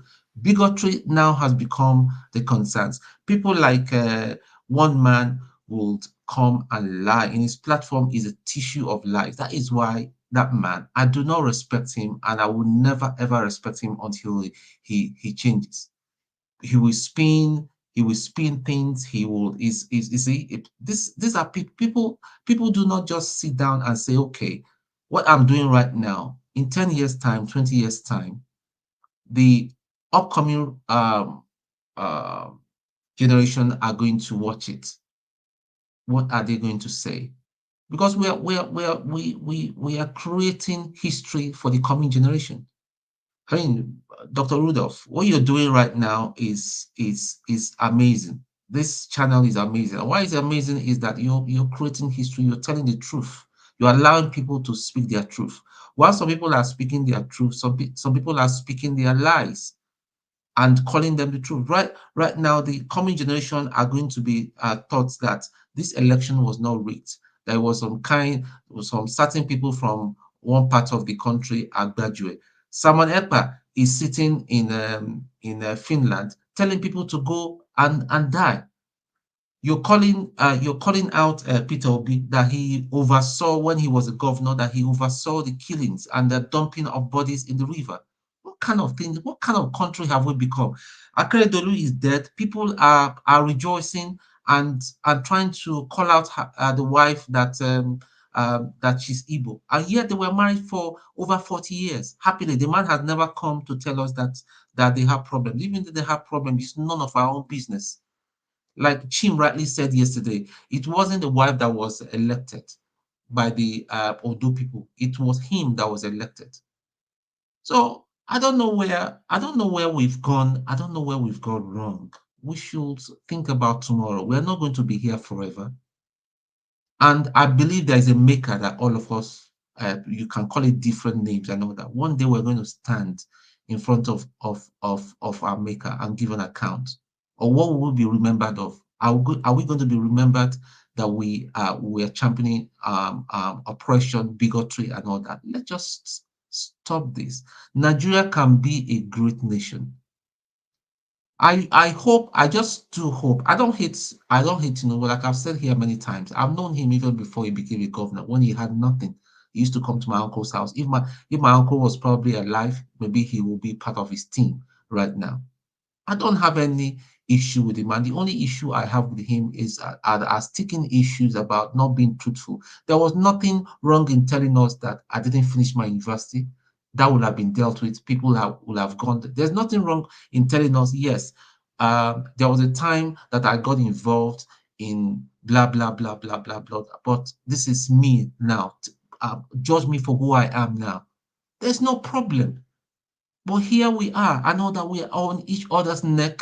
Igbos are against Igbos. Yorubas are against some Yorubas. You're calling some Body Omwale, this was, it's not, we're not going to move forward. So 2024, let's come together as a family. Let's just please come together as a family and start loving each other and profile how we can move our country ahead. That's all I've got to say now. Thank you. Thank you so much, Ton. Let's go to Mazi TA. Welcome and Happy New Year. Yeah, Happy New Year to you all. It's been a while. I've been away on business, so right now I'm back. It's good to see you guys again. What I want to say basically is that, look, year 2023, it's been a roller coaster. The one thing for me is that in 2023 is that the country never, went into anarchy, people killing each other and stuff like that, which happened, if you look at what happened in Sudan, now, till date, they're still feeling the pain. Look at what happened in Syria. Till date, they're still feeling the pain. Look at what happened in Libya. Till date, they're still feeling the pain. So I'm grateful and I'm happy that I've got a home to go to. I've got a place to go to. Sometimes I was just thinking that, imagine we're all at the, in the Western world. Imagine that there's kind of conflict and they say, look, guys, all blacks, how? We want you out. What's going to happen? It has happened before in Germany, where a lot of, what's it called? The Jews were being persecuted, and if you remember back in the days as well, right here, even in UK, it's on the board there. It says, look, Irish, blacks, and dogs are not allowed into the pub. Those days are tough. But we thank God that now for the free movement. As a black man, I can move around, and that's why we need to be able to be appreciative of what we've got in Nigeria. A lot of people are suffering in Nigeria, no doubt. I respect that, but having a place that you call home, that you call place, we just have to do better. Try and look for a way to tweak it and get it better, And I mean, the reason why I just, come back to this show is just to say, look, Dr. Rudolph, you're doing a wonderful work. Well done. Kudos to you, for your unbiased, judgment and stuff like that. Because one thing you always try to do is try to be neutral. Is that you're for or you're against? You don't mind. So, but you're always in the middle. I respect that. Now, year 2024, my resolution. First of all, I've been praying, to be honest. I've been praying that, look, Kanu should be released. That's number one.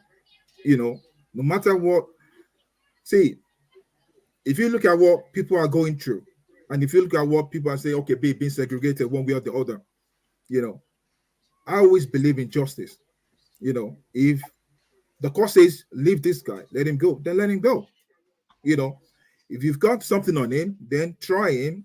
If you're going to give him whatever years, but look, at this stage, I believe the guy should be, set free and let him be. Just been locked up for a few years now. I mean, it's really unfair. That's what I feel. Then I've been praying as well that, look, and I've always said on this show that, look, be it either Igbo, Yoruba, Hausa, unity, goes a long way. Where we come together, you understand, as one, it goes a long way. We can build things together. We have bad elements of people in each region. So we should not be saying that, okay, XYZ region is this or that. We should move away from that now. Let us try and work together and move along. And if you have a separatist that wants to go, do it through the right channel. Let's start from the local government. Let's try and revive the local government. Let people start championing their cause through that. The local government, they've got a lot of powers, but a lot of people don't know. You could recall your senators. You could recall your House of Rep. So through that means, I believe it's give and take. And that's why you see someone like Tinubu looking at, okay, what's the best way to win this election? Let me team up with the people of the North. You know, so all these things in the House, if they go through, you know, a referendum and say, look, we want to break away, and they win that, then it goes. We've done it here in UK, you know, where Scotland was trying to break away, and they tried, and the vote was kind of against them. It was like 55-40, 45 something, or 60-40, either about, you know. So going forward, please, I always believe in love. Love one another. You know, if you're dying on the bed and you need a transplant, you're not going to say, I don't want, is that a Yoruba kidney, or is that Igbo kidney, or Hausa kidney? You understand? You're just going to say, get me the bloody kidney and let me live. You know, someone, Akeredolu, that lost his life of recent, is a man I respected so much. My condolences go to his family. You know, it's a man that speaks the word and action it. These days, yeah, we've got a lot of people that they speak the word, but they can't action it. You see a lot of people, they say, look, with this is what's going to happen. But back it up. No, they can't back it up. But they know how to speak the words. They know how to rouse the people and say, look, you go forward. Die, you know, riot and go there. But I believe this time around, that love, I believed in that love. Jesus Christ died for us. I'm a Christian, and I will say that, look, Jesus Christ died for us because of the love he had for us, that he has for us. For God so, you know, so loved the world, he gave his only begotten son, that whosoever believeth in him will not perish but have everlasting life. And that's why I always be that advocacy of love. I'm not saying I'm perfect. Don't get me wrong. I've got my own doings as well. GA, my Yoruba brother, sorry, can you please speak to the current issues? What is happening in Plateau and Taraba? Please speak to that. I want to hear from you. Olumide, this is New Year. We're Don't ignore that. You speak to the current issues. Olumide, let me look on your tone. You can do that. I'm never going to change, New Year or no New Year. Okay, I'll remain myself. Speak to the current issues. Olumide, I'm about to drop the mic now. So show love for the people of Plateau. For the people of show love. See, definitely. Look, my brother, the people of Plateau, yeah, I feel what they're going through. It's not fair that people apart from showing them love, how best can the government address what is happening to them now? Olumide, we're going to come there. I don't want to stay too long because you're a big man in APC. Tell it to them. Who? You. Hell no. Hell, this guy. No. I'm not APC. I'm not PDP. I'm not a politician, and I've never been in politics. You understand? The only politics I did back then was when I was in higher institution, which I was the social director. You know, but apart from that, look, my life is get jiggy with it. You understand? But look, ever since I find Christ here, my life has been turned around for good, and that's why I've always been that advocacy of love. And that's why I said that, look, don't get me wrong. People of the middle belt are not finding it funny. They can't get jiggy. Let me finish. Let me finish. Look, because I don't want to stay too long, because I just had to come around and say, look, what you guys are doing here is so good. I respect that. Everybody have got their own opinions. But look, election has gone. But boy, you need to. Oh Lord. When I say needs to, I'm trying to translate. I say you just chill out, you know. And when you guys speak Igbo here, please translate it so that people can hear. It's very important. I learned some things here. FOC number 4, you know. I learned that from this show. You understand? So guys, please, there's a lot of people that want to understand what you're saying. So look, I might have got some feelings. I might have been, you know, whatever. Please, guys, like I said before, I'm not interrupting you. I'm not interrupting you. The name you took, the Mazi you took, what do you think the Mazi means? The Mazi means that someone that's lost his father. You understand? I've lost my father. No, Mazi is Mr. Mazi is Mr. Okay. It's a simple thing. Okay, yeah, fine. Thank you. Because when I did the research on it, He said someone that lost his father and stuff like that. But I've lost my father, that's why I chose it. But even if it's missed anyway, I love the name. I love it. Huh? You're qualified. God bless you. God bless you. No, because look, guys, yeah, one thing you guys should know. Let me tell you one thing here. One thing you guys should know. The people at the top, they don't look at ethnicity. Please bear that in mind. Those people at the top of the food chain, they don't look at ethnicity. It's what you've got in your pocket. It's what you've got in your bank. You understand? So, guys, let's not fight with each other. You understand? Let us love one another. Yeah? All right. Thank you, guys. Thank you. Mr. Rudolph, I'm going to leave the show. I just come to appreciate the show, to say thank you for giving me the opportunity. Thank you very much, guys. I love you all. CM, I love you too, my brother. This is New Year. Don't be looking at the color of my hair at the bottom, yeah? Please, forget that, yeah? So, guys, love you. Ovie, love you as well. Peace out. Tony Ton, love you as well. Olumide, Electricity, I love you. And my very good friend, the one that anchors the show, what's his name again? Forefathers. Forefathers, yeah. Love you all, guys. Thank you. Thank you for giving me the opportunity. Peace out. Thank you. Thank you. Thank you so much. Ovie, Mazi Ovie, host of All Napolitics. Okay, I just want to make sure you didn't change your name again. I don't know, Rudolph.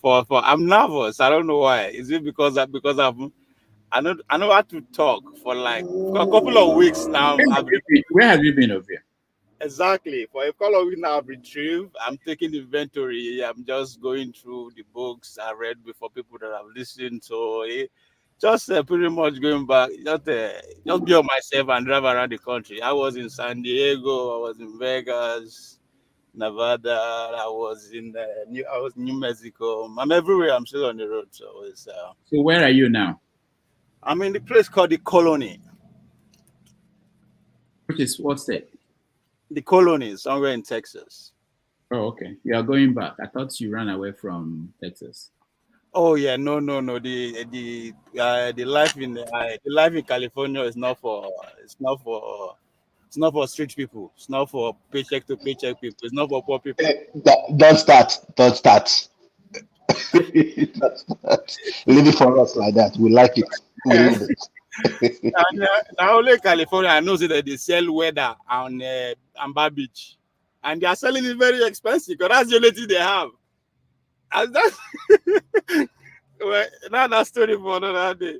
So I've not really talked to do a lot of talking. So maybe this is why I'm nervous in a way. So it's a new year, maybe. It's a new year. Mm-hmm. Okay. You were so where are we? Where were we? Where we were? I want to know what your take on the last year, major stories you can remember or you think are important, and the projections for next year. Is it just restricted to Nigeria, or I'm a nomadic animal. I'm everywhere, so a lot happened. I think first of all, 2023, as far as Nigeria is concerned, man of the year for me is the president, Bola Ahmed Tinubu. I think history will remember him in a very unique way. I pride myself as somebody who studied power, for X amount of years, and I've dedicated my time to actually understand how power works. And I've never seen anywhere or anyone who pull it off like the way Tinubu did in a democratically setting. Is somebody came out. Wow.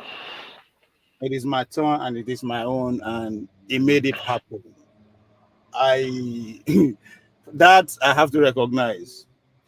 Two, the entertainer of the year for me. I was listening yesterday talking about Portable. I think for me, it's Peter Obi is the entertainer of the year. In so many reasons. At the beginning, people who I talked to privately, I said, this man, they set him up on a mission to start selling books and start making speeches at the end of this whole exercise. And I think that's what I believe is gradually happening. Because I've said that because he is not like all of us. It's part and parcel of the power structure, power game. So deep down, yes, it's not going to pull them off, but if he embark on that journey with a lot of carry a lot of people along, the Nigerian young people, Nigeria, and you can see chaos everywhere. So to me, it's more entertaining for me than anything else in that regard.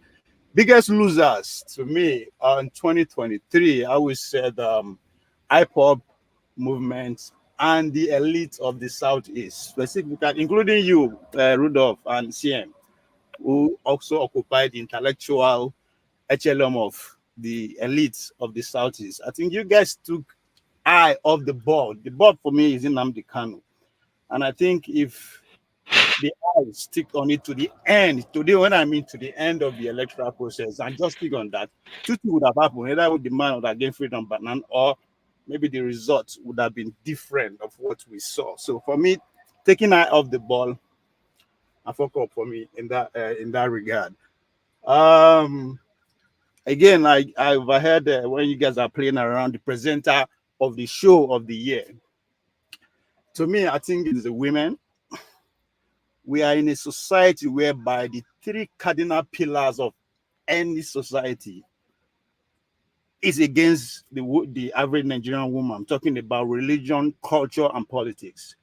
It's 100% against the woman folks. So to have people like Isimiri, Bumi, Ifi, Mama Echo, mention but a few, come here to hold their own.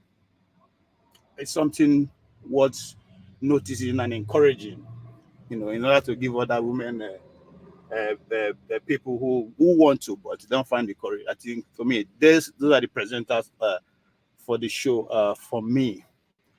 I'm not going to forget our brothers in Niger. Kudos to him. They are the winners globally to me, for them to stand up and say, well, enough is enough. We are taking our destiny into our hand. However we say it, they come out and say, it's enough. We are not going to cut out to the French again.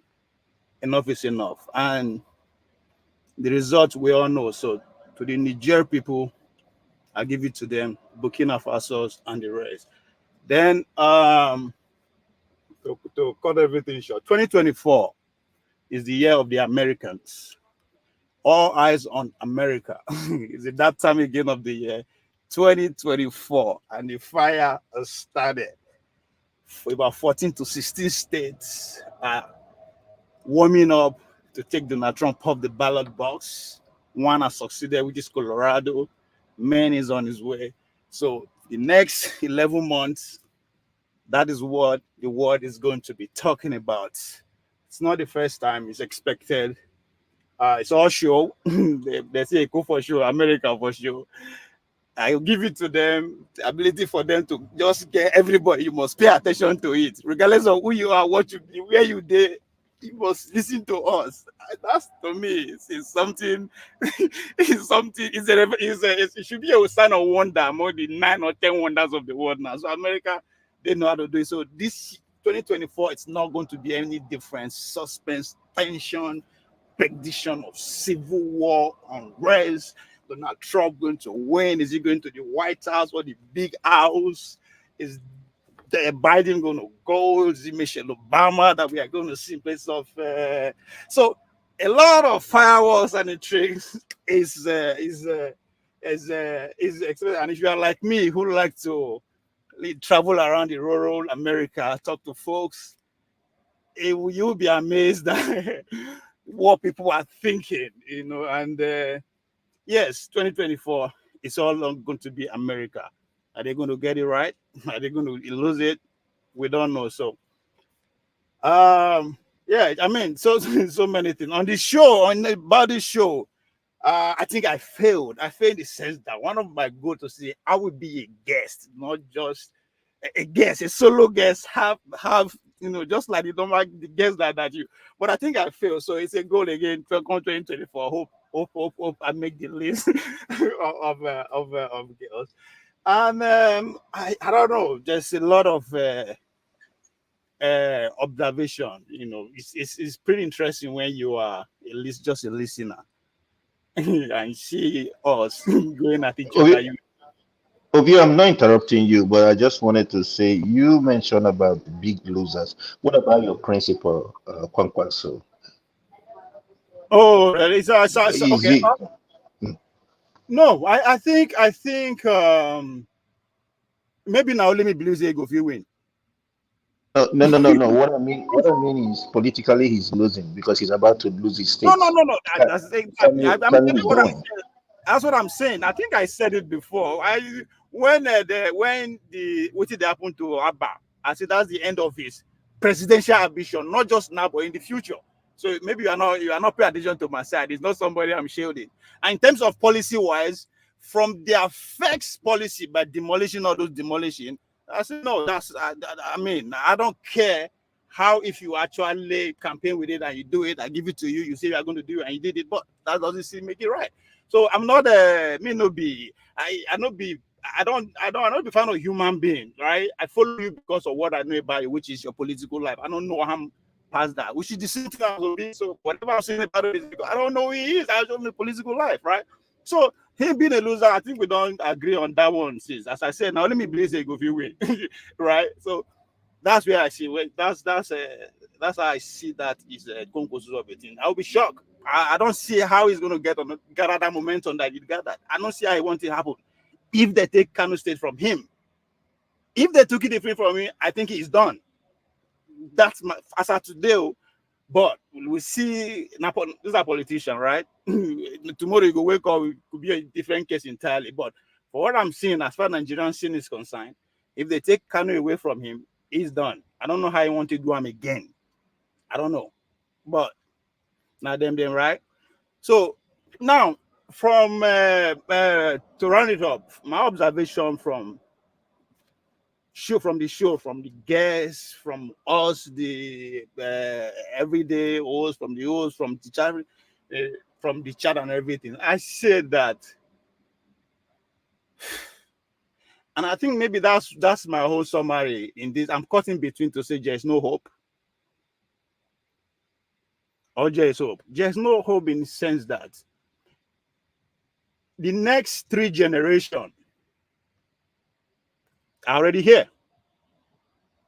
So you can predict what the next 70 years is going to, 60 years is going to be like. Because the people, we are already here. And the kind of conversation we are having, there's no hope. There's no hope. But again, I don't rule out another civil war. I don't rule out state disruption between now and 2026.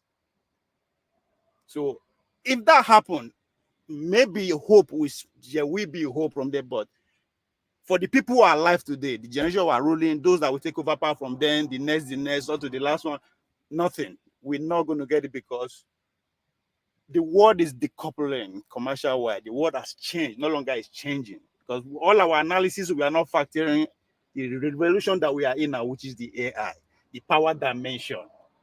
The 2 most important bill in American history that was passed about CHIP Act and era intervention. Just so much that has scaled the ship that we are not in the scheme of things as a nation. Our neighbors can do without us as it is now. So if I look from that, there's no hope.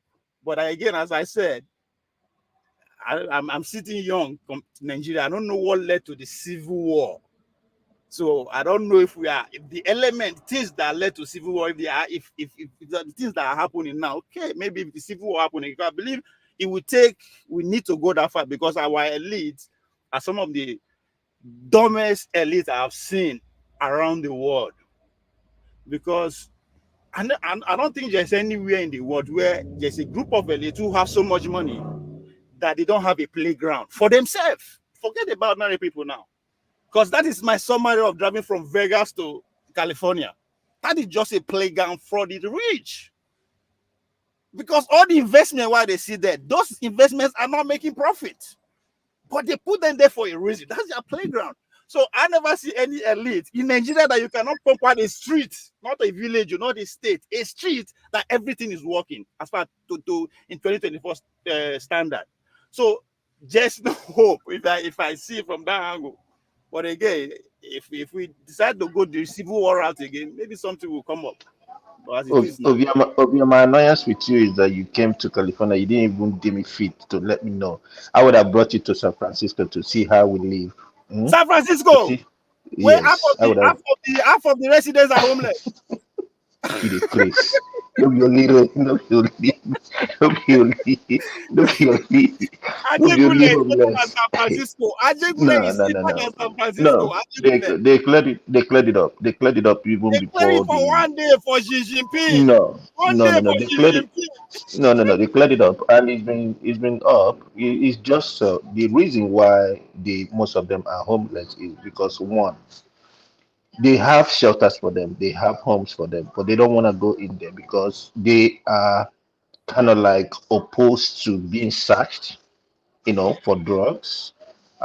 They feel that when they're on the streets, they get access to their drugs. They do what they do and all that stuff.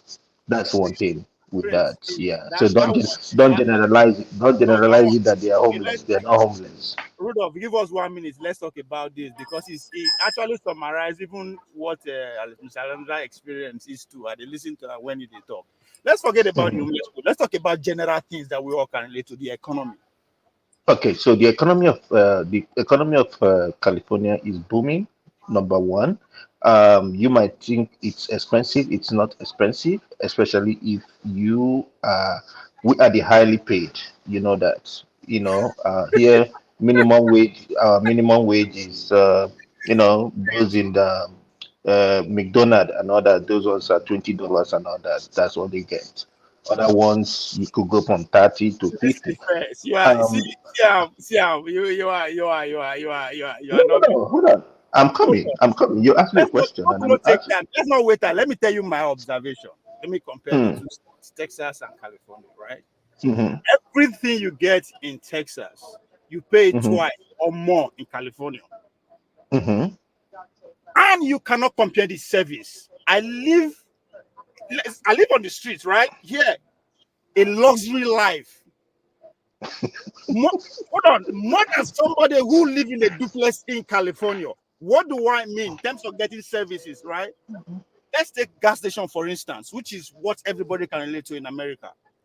Gas stations in Texas are competing with not just restaurants, they are competing with supermarkets, they are competing with hotels. In terms of services, free of charge. The only thing you can get in gas station in California is gas and get the fuck out.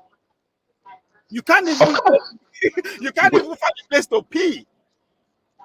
No, they do. I don't know the gas station you went to. San Diego is I don't know where you went to. That's San Diego. I know California, well, not my first time with that. Now, if you put all those things into consideration, you now have like 1/3 of the people living on the street homeless. So where did the shit? Where did the peace? So they have, very much like I said, they have shelters. Okay, they have. This story for another day. No, seriously, they have shelters. They even have. They have no people on the street. Wait now.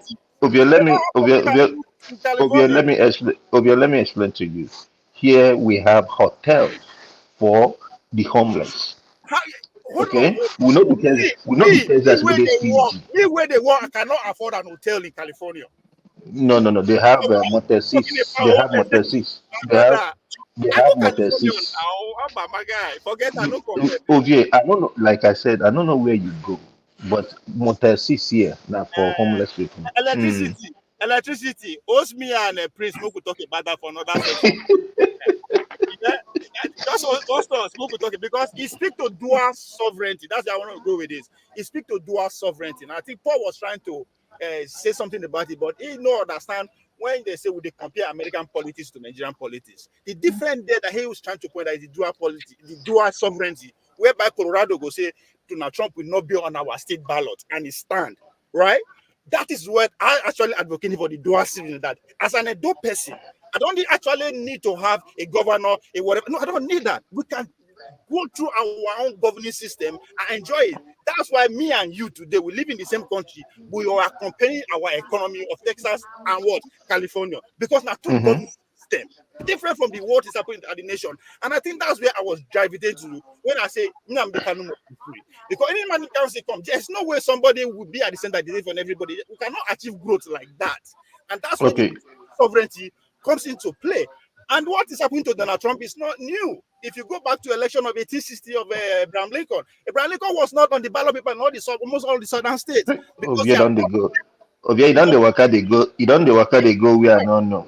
Okay, and but in a simple terms, when you compare California and Texas, California is way more than Texas. I've had an opportunity I am talking to about standard of move life. to Forget the Texas, and it never worked. All right, all right. standard of Okay. life. So Hold on, yeah. guys. We will get back to America. Let's get everybody to weigh in first on Nigeria. So let's go to electricity. Yeah, Rudolph, thank you. Good morning, afternoon, evening, depending on where you are based at the moment. So we're looking at 2023. Dr. Gomez have left. I really wanted to ask him. Until I was listening to him when I joined the broadcast, I thought I really need to ask him some certain things. He said, and I also recognize the places he mentioned in Lagos State, Akishimo and Bode Thomas, because I went to Surulere Secondary School off Bode Thomas there. I needed to ask him some certain people if he knows, and also some of his views or his belief when he made certain statements. Though one thing I agree with him is the Naira policy in 2023. As you know, I was there, so. And there's nothing anybody will say in respect to that Naira policy. Emefiele, if he was a good man, nobody will forgive him for that Naira policy. Either it was directly by him or it was influenced by Buhari or not. Nobody will ever forgive him in that regards, because, like I said, I was close to changing my flight because I was looking for Naira to travel from Delta State to Lagos State, not to travel outside the country, within the country, because the flight was already booked. I was looking for Naira.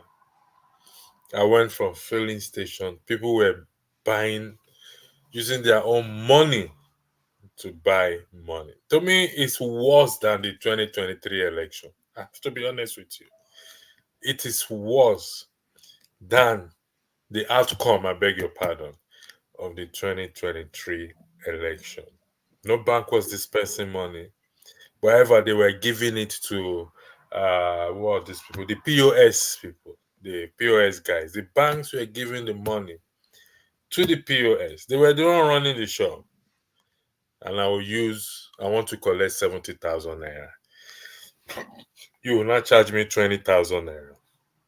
You will not give me 50,000 naira. Which work did you do for me? Which contract did we sign? That is, I hope in his quiet moments. But here is one of the things I start to reason. If the Naira policy was made to punish Tinubu by himself, if it was made to punish Tinubu or so that it doesn't get into power by himself and Buhari, how did he not get into power? So, whatever game it is, I don't know. But a lot of people suffer. The common man is the one that suffered most. And that even his own people will not forgive him, because the Igbo man, I think, suffered more than any other person. You know, their transactional business, it affected them a lot during that period, because I know people who buy things from Onitsha and all sort of a thing. So that was an highlight point for me in 2023. Going into 2024, we always keep hope.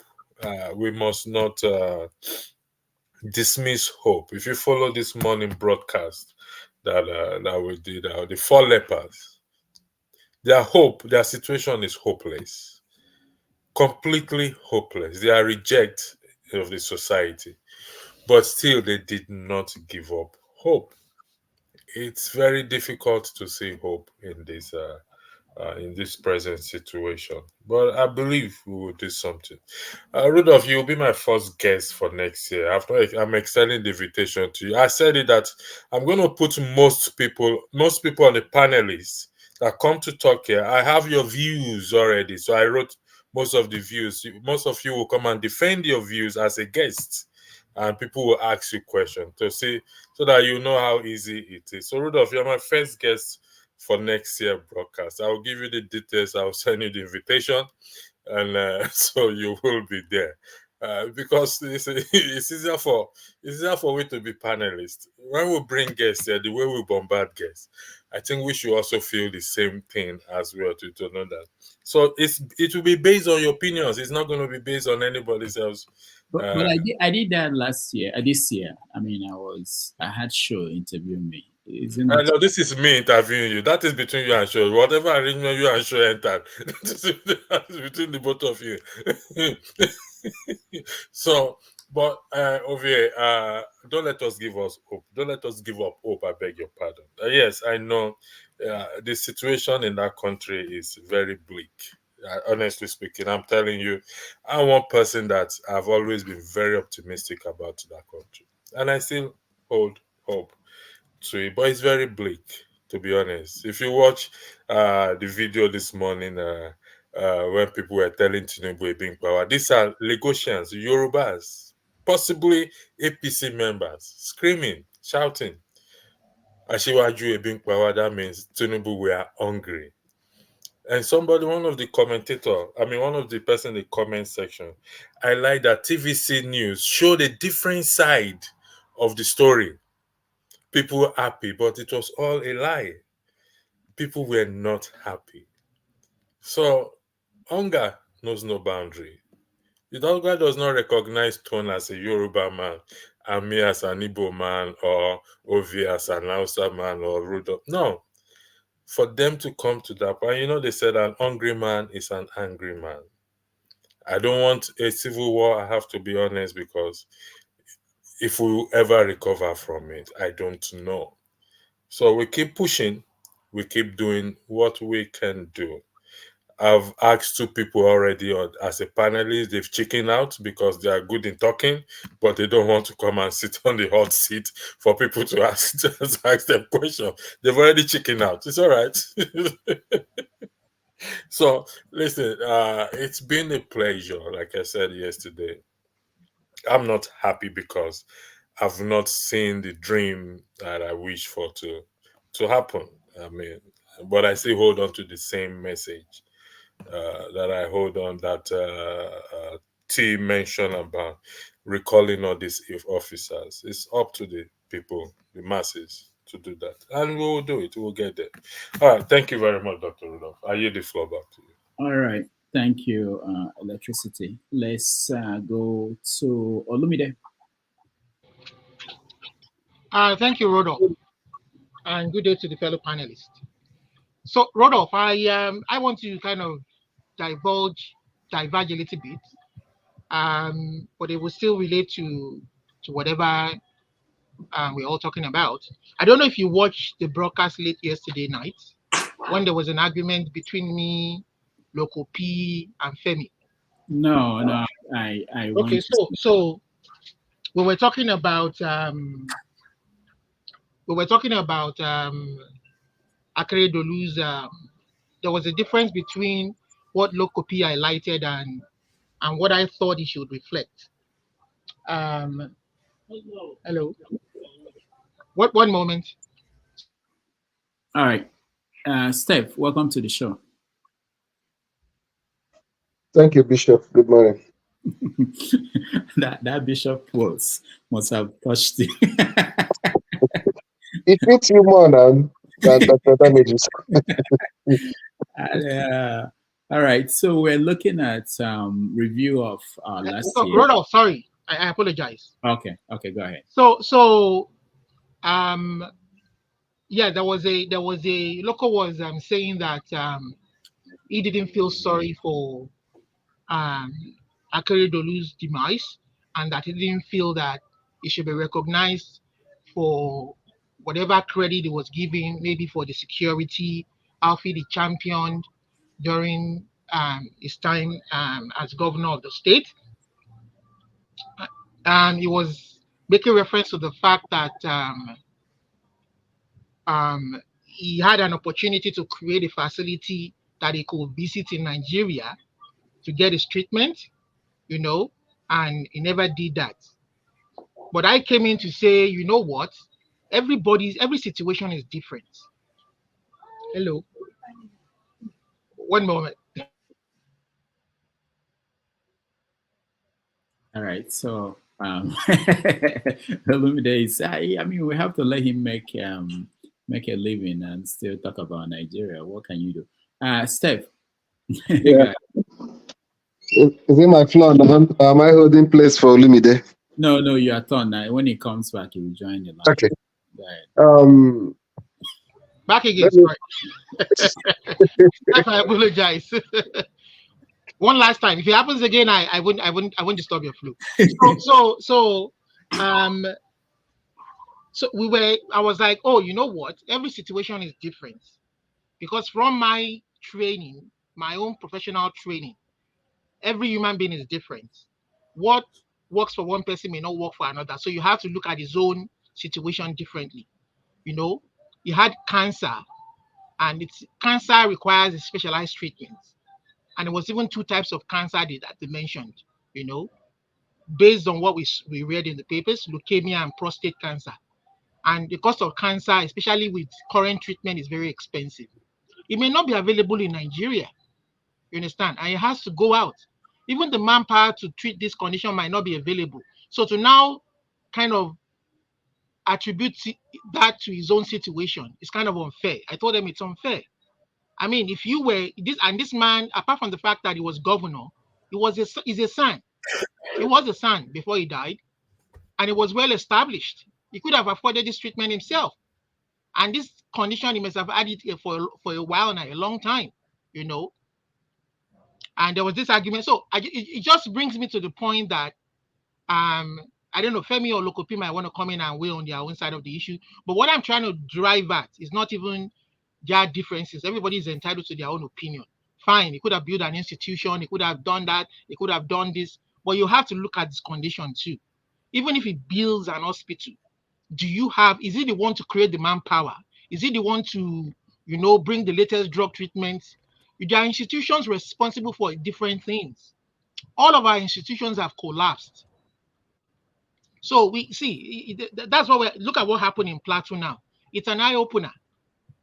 When we say people or a profession, somebody should be competent in what they do, you should be able to make a decision for yourself. You should be able to make a decision, you know,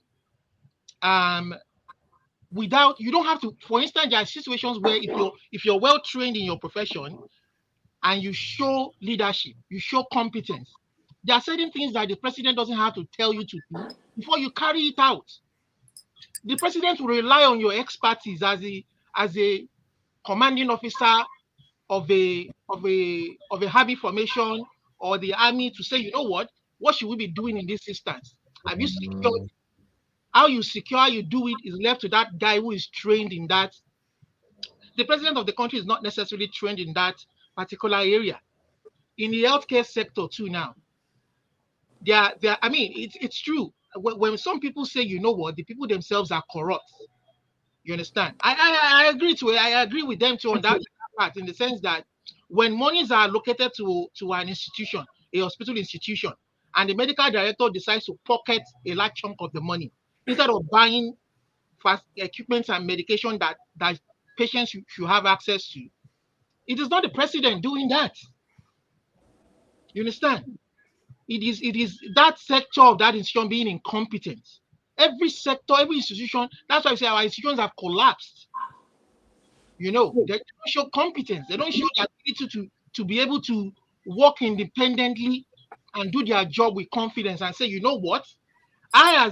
For instance, as a pharmacist in my job, there are certain things that my superior, even though he may not necessarily be a pharmacist, my director can never tell me to do against the ethics of my profession, or against my competence, for profitability's sake or for for anything's sake. That is the way the society is. When our society begins to think in that direction, you understand? But a lot of things have to be corrected. I agree, police are not well paid, military are not well paid, they won't want to put their life on the line. Maybe those factors should now be, we should start addressing those factors. So it's a multifactorial situation and a couple of factors affecting our country as a whole. Every institution in Nigeria has collapsed. The standards are falling. All right, Olumide, thank you so much. I appreciate this view. I'll go and watch that debate. Steph, let me just welcome the people that just came in. Mama Echo, welcome back. I almost stopped Olumide, but I know that if I stop him, I might be in trouble. So, please, let everybody holler Mama Echo. Mama Echo. No, we have to holler the women. That's why I came on. I just saw two lovelies. Mama Echo is back from rehabilitation. When are they give them when are they give the women the presenter of when are they It give looks the like, it looks like somebody informed Mama Hecho that she's the woman of the year. I was giving the women the women the presenter of the year. People they carry face. People they carry face when I was giving the women. Your rehabilitation of the mind process. I hope you are back now with a fresh air. Now only me give the women the presenter of the year. Let's go to Steph. We want to hear from the women, but let's hear Steph first. Steph, go ahead. Okay, thank you. Happy New Year. Thank you all. It's been a wonderful year. Let me start by thanking Dr. Rudolph for providing the platform that gave us the opportunity to come and hear our views, and also to be part of this therapy that have helped some of us to cope with depression. Having said that, I think what Olumide just said now, I overheard that conversation yesterday. But what I want to add is that anybody that wants to defend any public office holder in Nigeria, the person will explain tire. You understand? You go explain tire.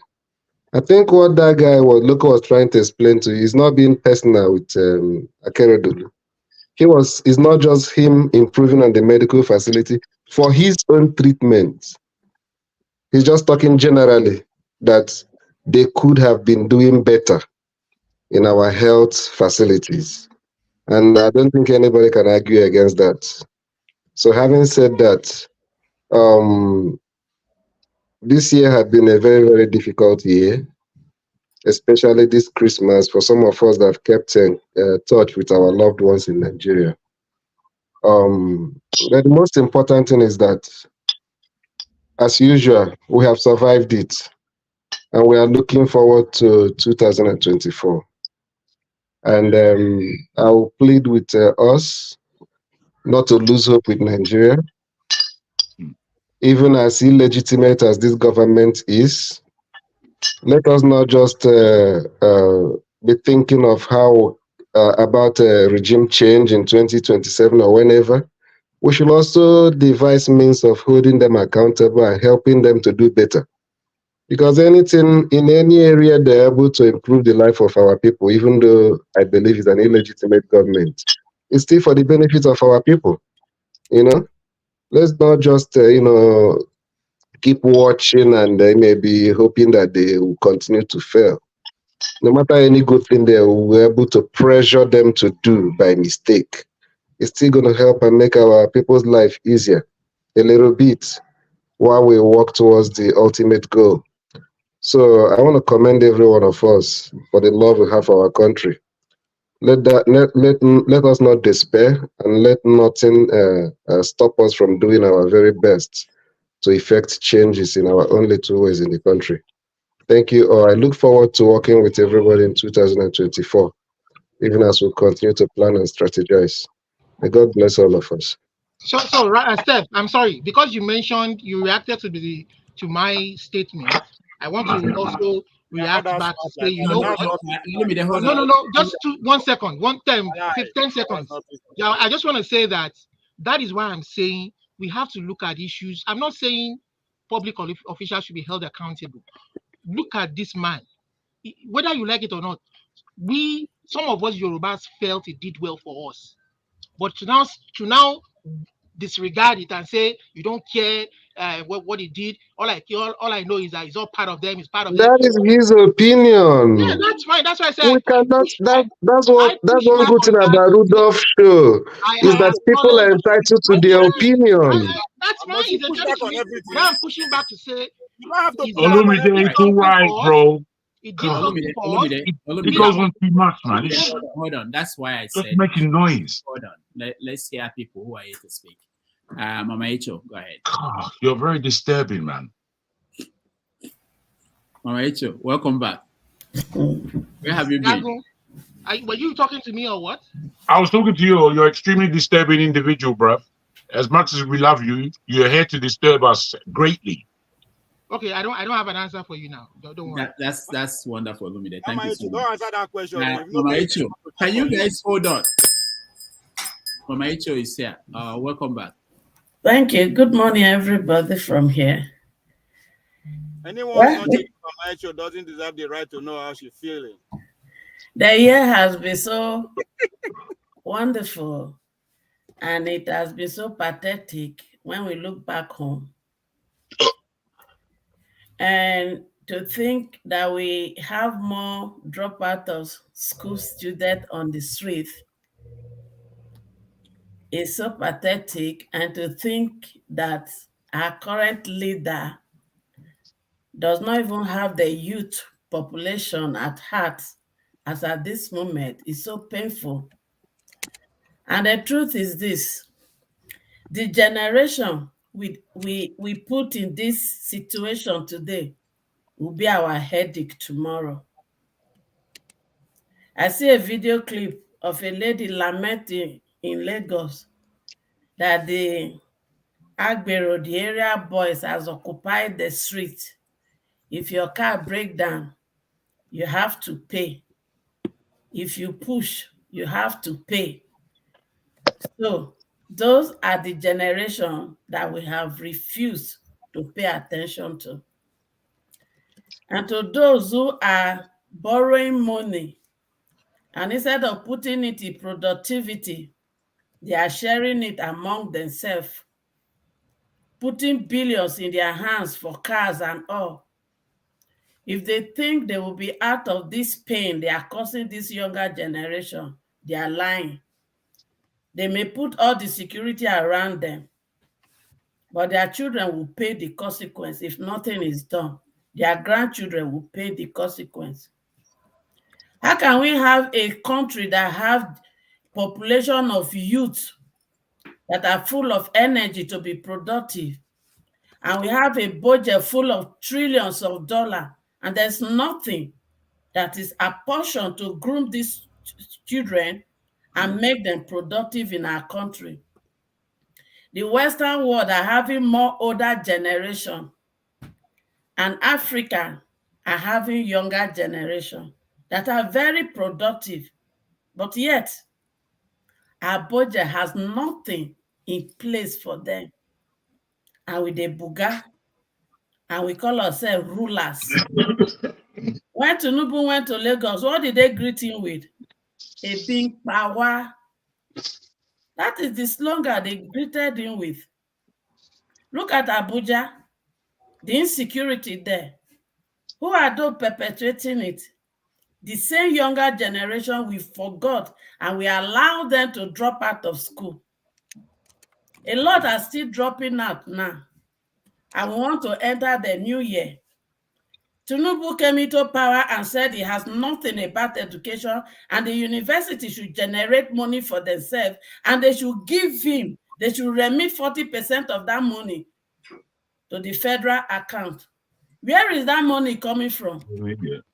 Is it coming from the parent? They are paying 30,000, 18,000 a month. So how are we going to solve this problem if we continue like this? Kokomi, it doesn't concern me. But you see, we are becoming a laughing stock, and we don't care. We use all the year to discuss the problem, the division, and everything. I hope we are not going to enter 2024 discussing the problem. Rather, we should sit up and tighten our bed and find solution. Nobody will find solution for us. The highest they will do, they will open their border to allow their youth to come over here to become slaves. Me and you, many of us know that if the country is what we want it to be, a lot of us would have relocated home this year. But can we do that? Why? Because of the insecurity. And what is the cause of the insecurity? Hunger in the land. The youth we allow, a lot of them. Imagine the other day I saw a clip of a child. I think she should be around 7 or 8. Okay. And the person that interviewed her said, why are you not in school? He said, my man not get money to pay my school fees. And how much is the fee? 700 naira in Benue State. Because of 700 naira, a child of 7 or 8 years cannot go to school. That is how poor it is in some area in Nigeria. I want to ask all the state governors, all the allocation you people collect every month, what do you do with it? We have fertile land, arable land. Here we cannot produce the food we eat. Must we import rice? Must we import all this? Those who are able to go to the farm cannot go to the farm because of insecurity, and we still close our eyes to this. To me, God should just dry all the oil in Nigeria so that we'll go back to the agriculture that put us in a limelight in the first place. And as we cross over into the new year, I want to appeal to every meaningful Nigerian. Drop this division. Because whether we like it or not, we marry among ourselves. So what are we putting in the mind of the youth, of the children that are born by these parents from different tribes? This division has not helped us, it will not help us, and it will never help us. And to our leaders or rulers, you rig yourself into the office, congratulations. But you see this big budget, and majority of the money is coming from borrowed it and put it in the life of the youth. Make education to be free, if not to university level, but at least to secondary school level. Because we are not even paying the parent to even be able to take care of this level for the children, talk less of this university. A lot are dropping out. And they will be our nightmare. They are already our nightmare. And they will continue to be our nightmare. It is a shame that Africa, that was supposed to be the giant of all continents, we are still crawling. For how long? And you think the Western world are interested in coming to help you to fix your country? No. Until we become until Chinese enter the country and take dominion of everything, then we will not become slave in our own country. Look at what is happening in the north. Plateau. How can some group of people write a community that they are coming to kill them, and the authority is notified and they do nothing? The same authority, they will not throw whatever they throw and wipe a group of people and call it a mistake, and nothing is done to those who perpetuate that evil. It is only in my country, Nigeria, that cow has rights more than human being. America, once they hear one of their person is in trouble, they go after and rescue. But in Nigeria, we don't. And yeah, when we want to discuss politics, we compare ourselves to America. I bet maybe I not sabi o. How many of the American senator that they bought bulletproof car for when they enter office? I want to know. Because we compare ourselves. And how many of the America we compare ourselves to that their children are dropped out of school just because their parents couldn't pay school fees? I need to know. So to our leaders or rulers that rig themselves into office, I beg, Nigeria is not Nigeria PLC. So stop using Nigeria as Nigeria PLC. Thank you. All right. Thank you, Mama Echo. Welcome back and Happy New Year to you. Ijoma. Hi. Welcome. How are you? I'm all right. Thank you. I don't have much to say. I think everyone has said it already. I purposely came in to say hello to everyone. I've been on the comment section for quite a while. And today I decided to come in to say Merry Christmas. It's already gone. And also to wish every one of you, a very beautiful, a very blessed 2024. And that was why I came in. And I will be back myself in the comment section as usual. And you guys have done quite tremendous. I usually see your comment in JDS. Nice seeing you today. Okay, Alumide. I know I've been sharing you also as well. Ovia, thank you so much. Electricity, I can see Steph. Madam H, welcome back. I mean, Jaguma no talk. Jaguma no talk. Missed. You're really missed. I get disruptive. Man no talk. Jagun. I need your number for my New Year gift. I'm talking now. You go say man no talk. Why are you calling me? Okay. Olumide, what do you want from? What can I do? What you said? No, I was talking to Jagun. Small thing, I would say I shouldn't talk. I'm disruptive. You are disruptive, bro. But you continue. You continue in your vibe. Yes. Okay. Okay. Your number is what I wish for my New Year gift. I want. Okay. No problem. No problem. I will sort that one out. As I said, Madam H.O., you are welcome back. We missed you quite a lot. And you're one of the active person on this platform, and you felt. When I said we miss you, I miss you anyway. Jargon, I don't know much. I've seen you quite a lot. I'm saying greetings as well. You're wonderful lady. You quite a lot, and every one of you contribute amazing on this platform. Femi saying hello as well, and nice to see you as well. And John Abba is the man of the year anyway. Very, very controversial, and I have to say this to everyone. And then Mr. Okonkwo, we chat quite from time to time. I want to say thank you. I've learned quite a lot about Nigerian politics on this platform, which I'm not used to it. I have to say I'm very grateful. Thank you. And for every one of you, Happy New Year. As I said, I go back to the comment section, and sometimes they bully me. I wish you would stay. I wish you would stay. Okay, so bye-bye, everyone. Take care. Thank you. Take care, darling. Bye-bye. Not gonna try, but you don't fail.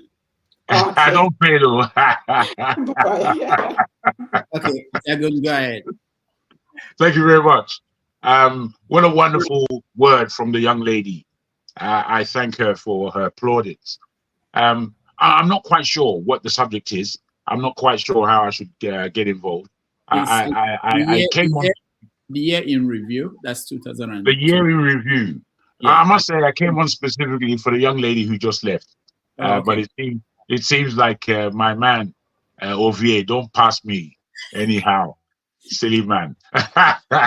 Anyway, the year in review. I think we've said quite a lot. For a reason. Ovie, bad boy. My review was as it was kind of yesterday, man. I feel that this year was a disappointment. As tough as it was, and as much as we were trying to furrow our own path in our own individual endeavors, and hopefully we did as well as possible. For me, I was expecting quite a lot from this year. My disappointment wasn't necessarily in myself, in my own endeavors, but it was as a collective. Again, I feel that we as Nigerians, unfortunately, I don't want to use the word failed, but we didn't live up to our expectations or intentions. And with the way that the elections, I wish Nigerians would tell themselves the truth. Make her finish, and or stop CM. all this. CM Bros. I want to say that the elections was a massive disappointment. As much as the Nigerian populace behaved themselves, yet again, the politicians behaved disgracefully in our very front. I'm not quite sure how long we are going to accept this level.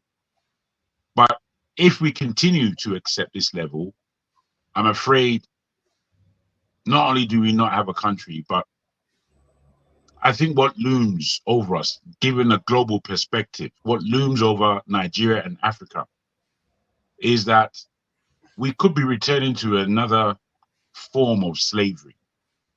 And our freedoms are already shorn by the politicians of Nigeria, to be further shorn by the one world government that is proceeding regardless. I don't think we're going to be able to handle that again.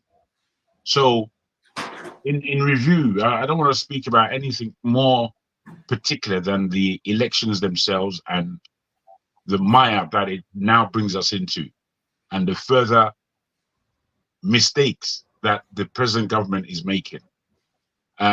Ours really is to fight back. And I wonder if we are organized in order to make a fight back worthwhile. I'll leave it there. All right, thank you, Jagun. Femi, welcome. I've not seen you in a while.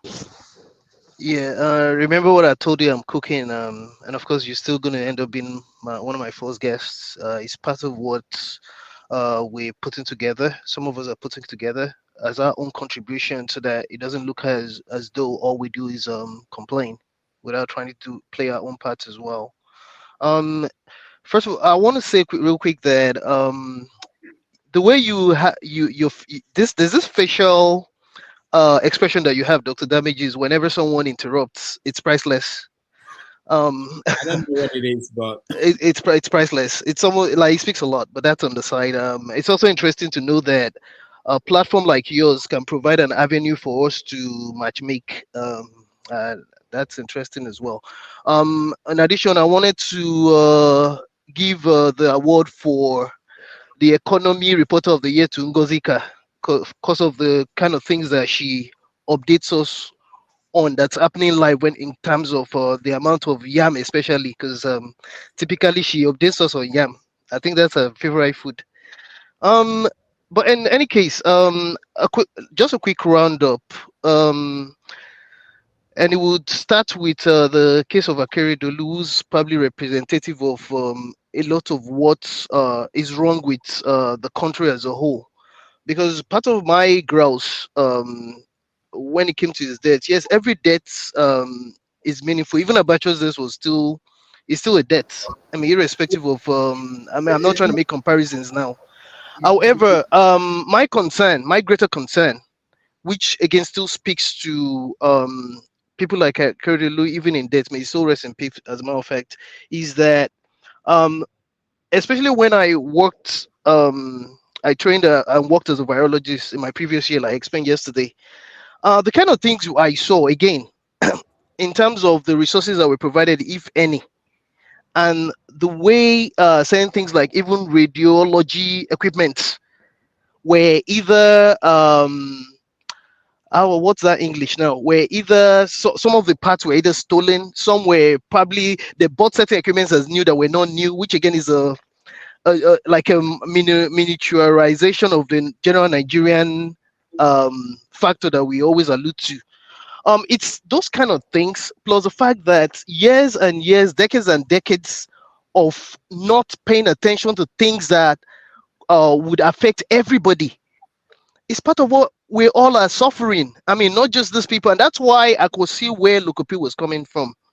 It's no disrespect to the dead or even the living. There's a lot of people that are not popular, that are dying from things that they should not be dying from, while there's other people that have the means, either stolen or basically they're always compromised anyway, that have the means, forgetting that sometimes death is such it comes in all forms and shapes. It doesn't matter whether you actually have the best hospital facilities and doctors available to you. Sometimes if it's the finality, but at least it's only conscious that you provide rightfully for the generality of people, because a lot of what these people steal could easily take care of even certain specifics, if not everything. So I just thought to make that point again, just to be clear, in case I was mistaken. Now, I choose to continue to pay attention to the likes of what the Minister of Interior is doing, hoping that it's not initial gra-gra. So far, he's done well. There's no need to lie. But my problem is always the sustainability. Just as with a lot of things we do in Nigeria, where we start, but then when it comes to maintenance or with continuing that legacy, which of course still pivots to the fact that we don't have institutions, so and which probably is the reason why we continue to just to praise people rather than to laud institutions, because we don't even have institutions. So I'm going to be paying attention to him, and extreme attention again to Bosun Tijani, because I've since concluded that just as we've done in entertainment, especially music, and continue to do in IT, for example, and I mean it's my domain right now, so I have to shout it out. I suspect that it just might be the young people themselves that already we're helping ourselves, that will end up helping Nigeria, if not politically, be other ways in other ways. So the other thing I thought I might want to add was just a personal reach out to you. I think I sent a text to you about 2 weeks ago, Dr. Damages, and I still intend to speak to you. I know you don't have time, so I mean you have your own lives, you have so many other things. People, I don't even know how you do that. I'm pretty sure you get a lot of calls from all over the world, probably even from mass. So I'm going to keep it short when I eventually try to seek audience with you. And it speaks to the fact that I look forward to programming on your platform that would be kind of like streamed in such a way that people will respect, everybody will respect each other, in terms of let's make it look more like, I'm guilty of it sometimes too, even yesterday I was guilty of that too. Let's make it look more, for lack of another word, more professional, because sometimes truly if any of us has a chance to go back and rewatch some of the episodes, you're not going to be proud of the feedback if you're being honest sometimes. So I just thought it would be nice if we can actually be a lot more what failed me, but you get where I'm coming from, and I'll keep you at that for now. Thank you. All right, thank you so much, Femi, and let's talk later. Ngozika.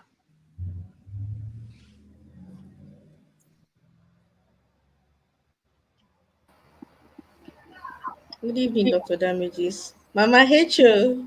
Mama, Happy New Year. So nice to see you again. Good evening, everybody in the studio.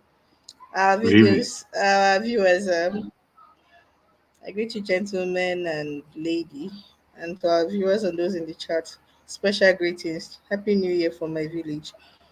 So, the biggest news out of Nigeria for me this year was the 2023 election, for a lot of reasons. Some of them were personal, and I don't want to delve into it. But on a non-personal level, I think the election this year unraveled a lot. I choose to call this year the year of unraveling. Some people that we hitherto placed on pedestals, they really showed us what stuff they were made of. Characters were tested. Some of them stood the test of time. Others felt like a pack of cards. It's one of those years you don't forget. 2023 is one of those years you don't forget. I don't know how anybody will be able to forget 2023. And economically, what it did for Nigeria. I think we became a lot more aware. Yes, a lot of Nigerians became more aware. Let me just deviate a bit, but I'll come back to this. This year was instructive, not just because of the election, but mostly because from issues that stemmed from the elections, the aftermath of the election, and every other thing. I was having a conversation with my uncle this evening. He came back and we were discussing. He lives in Lagos, by the way, and he said that our people were building. He was telling me some of our relatives that had built there, and I was like, people are still building in Lagos after what happened during the election. He said, no, these are the people that built before the election. Nobody's building anything this year again. No. Everybody's project is halted. Some people have even relocated their investments back to the east.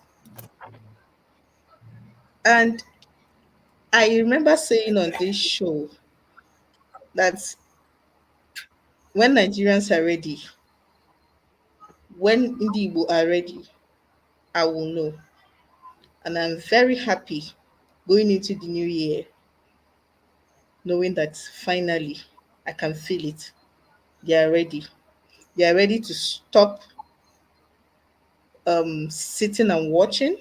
They are ready to stop the apathy, and they are ready to get fully involved and take charge of their lives. I like it. As for the people that showed their characters, their true colors this year, I am happy. I am happy, especially on the political front. Anyway, Bele-faced politicians, this year was their year. Not only did they solidify their positions at Anywhere Bele-faced, they gave us reasons to always remember them for it. And I just want to say one thing. Going into next year, I don't have expectations. I said this on this show when Tinubu was sworn in. Somebody told me I'm full of negativity. What do you expect? Like, really? What do you people expect? I said it here. I remember that comment. The person came at me and said, "Who? Which right thinking man will be with this lady? She's full of negativity." I remember the comment. I said it here. What do you expect? You plant oranges and you expect apples. How? It is not negativity. It is not rocket science. I am not expecting anything positive from the government next year, and next year is tomorrow. I am not. I know that my salvation will come from me and every other Nigerians, nothing from the government. I am not expecting anything from them. And for those that are expecting anything, you really need to get your head out of the clouds and then touch grass. Come outside and touch grass more. I'll leave it at that for now. All right. Thank you, Ngozika. And I think the next person is Jonava. Yeah, Jonava, you're next. It's always as a congregation when it comes to minority, but I will always keep my head up, square my shoulder, and look unto the author and the finisher of our faith. It's been a wonderful year. Many Nigerians are getting involved in politics and their awareness.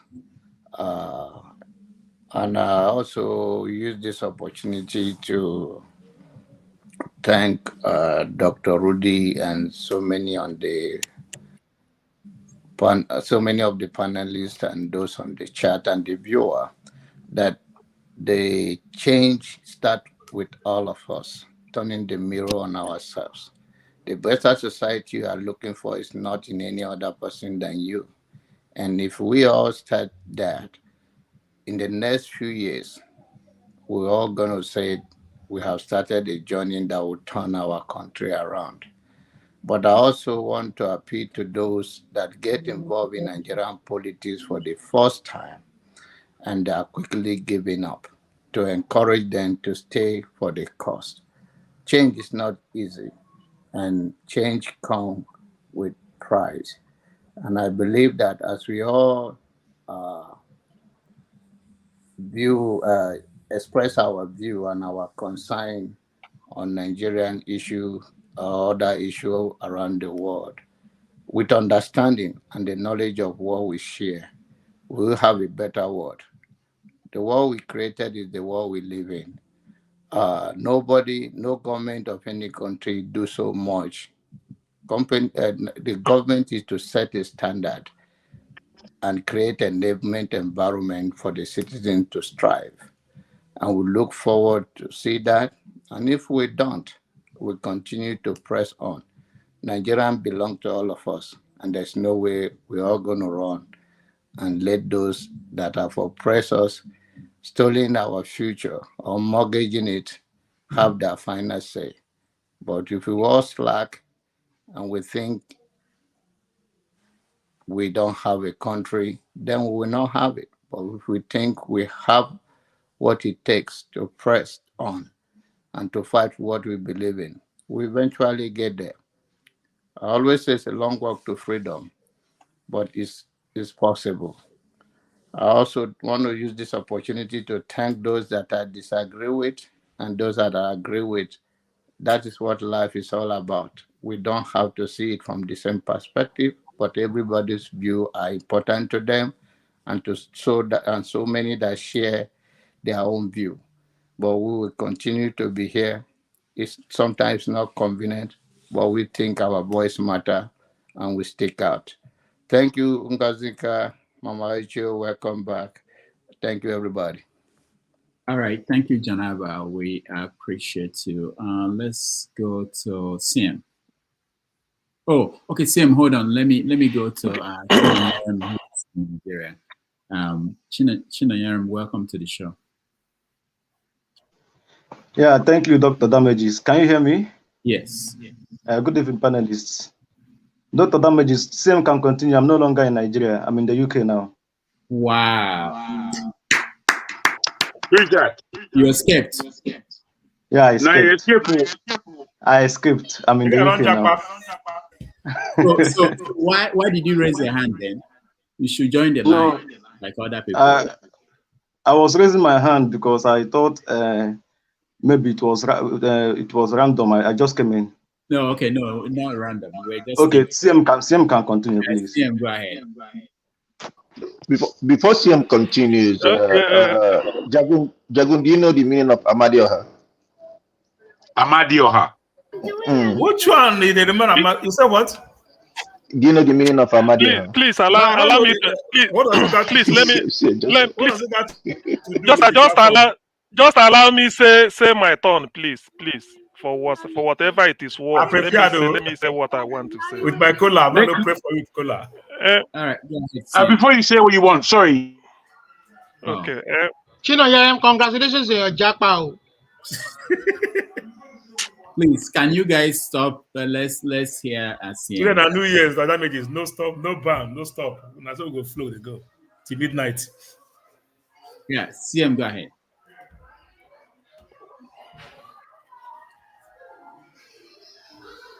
Okay. Thank you, everybody. First of all, yeah, Madam H, you're welcome. For some months now, we've not seen you, so we were wondering. Personally, I was quite a bit. I wondered what must have happened. But all the best. At least I'm seeing you for the last day of the year, and I'm wishing you well for the new year. So, what I need to say regarding Nigeria politically this year, there are wins and there are losses. It belongs to P2B, politically speaking, because of the phenomenal campaign he carried out. He inspired a lot of people. He inspired a generation. Please, somebody should mute, please. Please, somebody should mute. Let me see. I'll see who. Please, everybody mute, please, if you are not speaking. Yeah, I think it's. I'm not the moderator. So, like I'm saying, this year belongs to P2B, politically speaking. Not because he got the ultimate prize, but because of the phenomenal campaign he ran. He inspired a lot of people. He made a lot of people to believe That's why so many people got their PVC. At this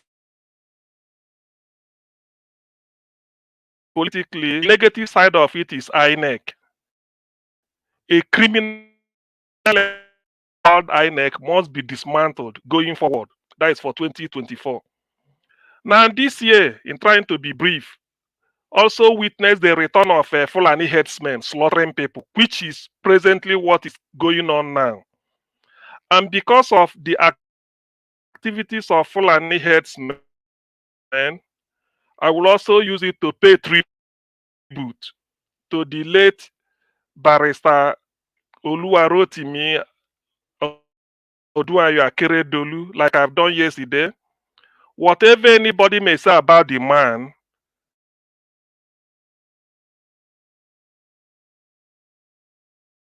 the South Republic, the Yorubas are no longer refugees in Benin Republic because of Akeredolu. He stood up when it mattered. Yes, he may not balance the budget, he may not have provided jobs so much, and then going to his last days, all the controversies surrounding handover and no handover. Well, those ones are still negatives, but nothing matters much than when your people needed you over life and death, and you stood up for them. The Agbekoyas came to him to tell him that they can't go to the farm to earn a living. He stood up. He stood up to the shenanigans of Malami, the Attorney General, and being a practitioner of international repute. The Yorubas we do him when it mattered most. Before then, Fulani headsmen were Fashoranti Afenifere leader. Akeredolu said over his dead body, he can never stand it.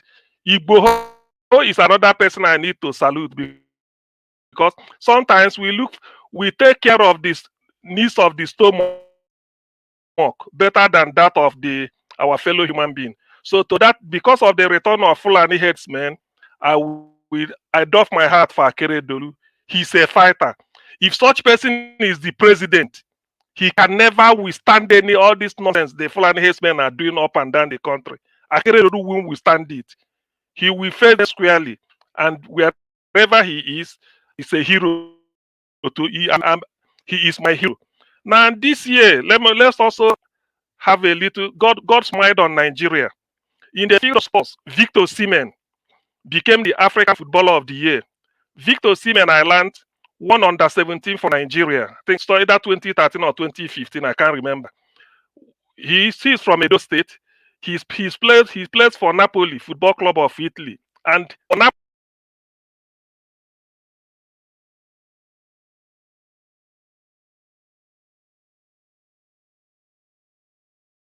CM, we're having difficulties hearing you, so we move to Amadioha.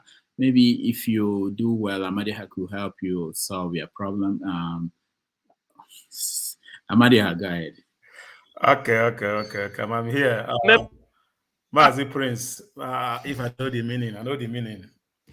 So there's nothing you do with me, and I don't like the name. I want to say hi to Mama Echo. CM is still trying to speak, but his connection is not good. As I said yesterday, we are talking about Akeredolu, we should all be remember for something, either negative or positive.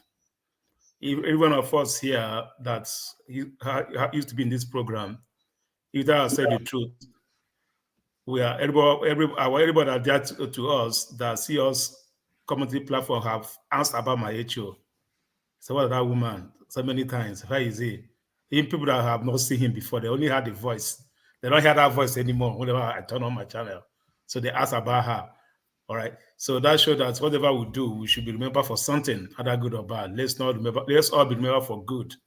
As everybody's remember Akeredolu for the Amoteku, the defense, let's all remember for good, not for bad.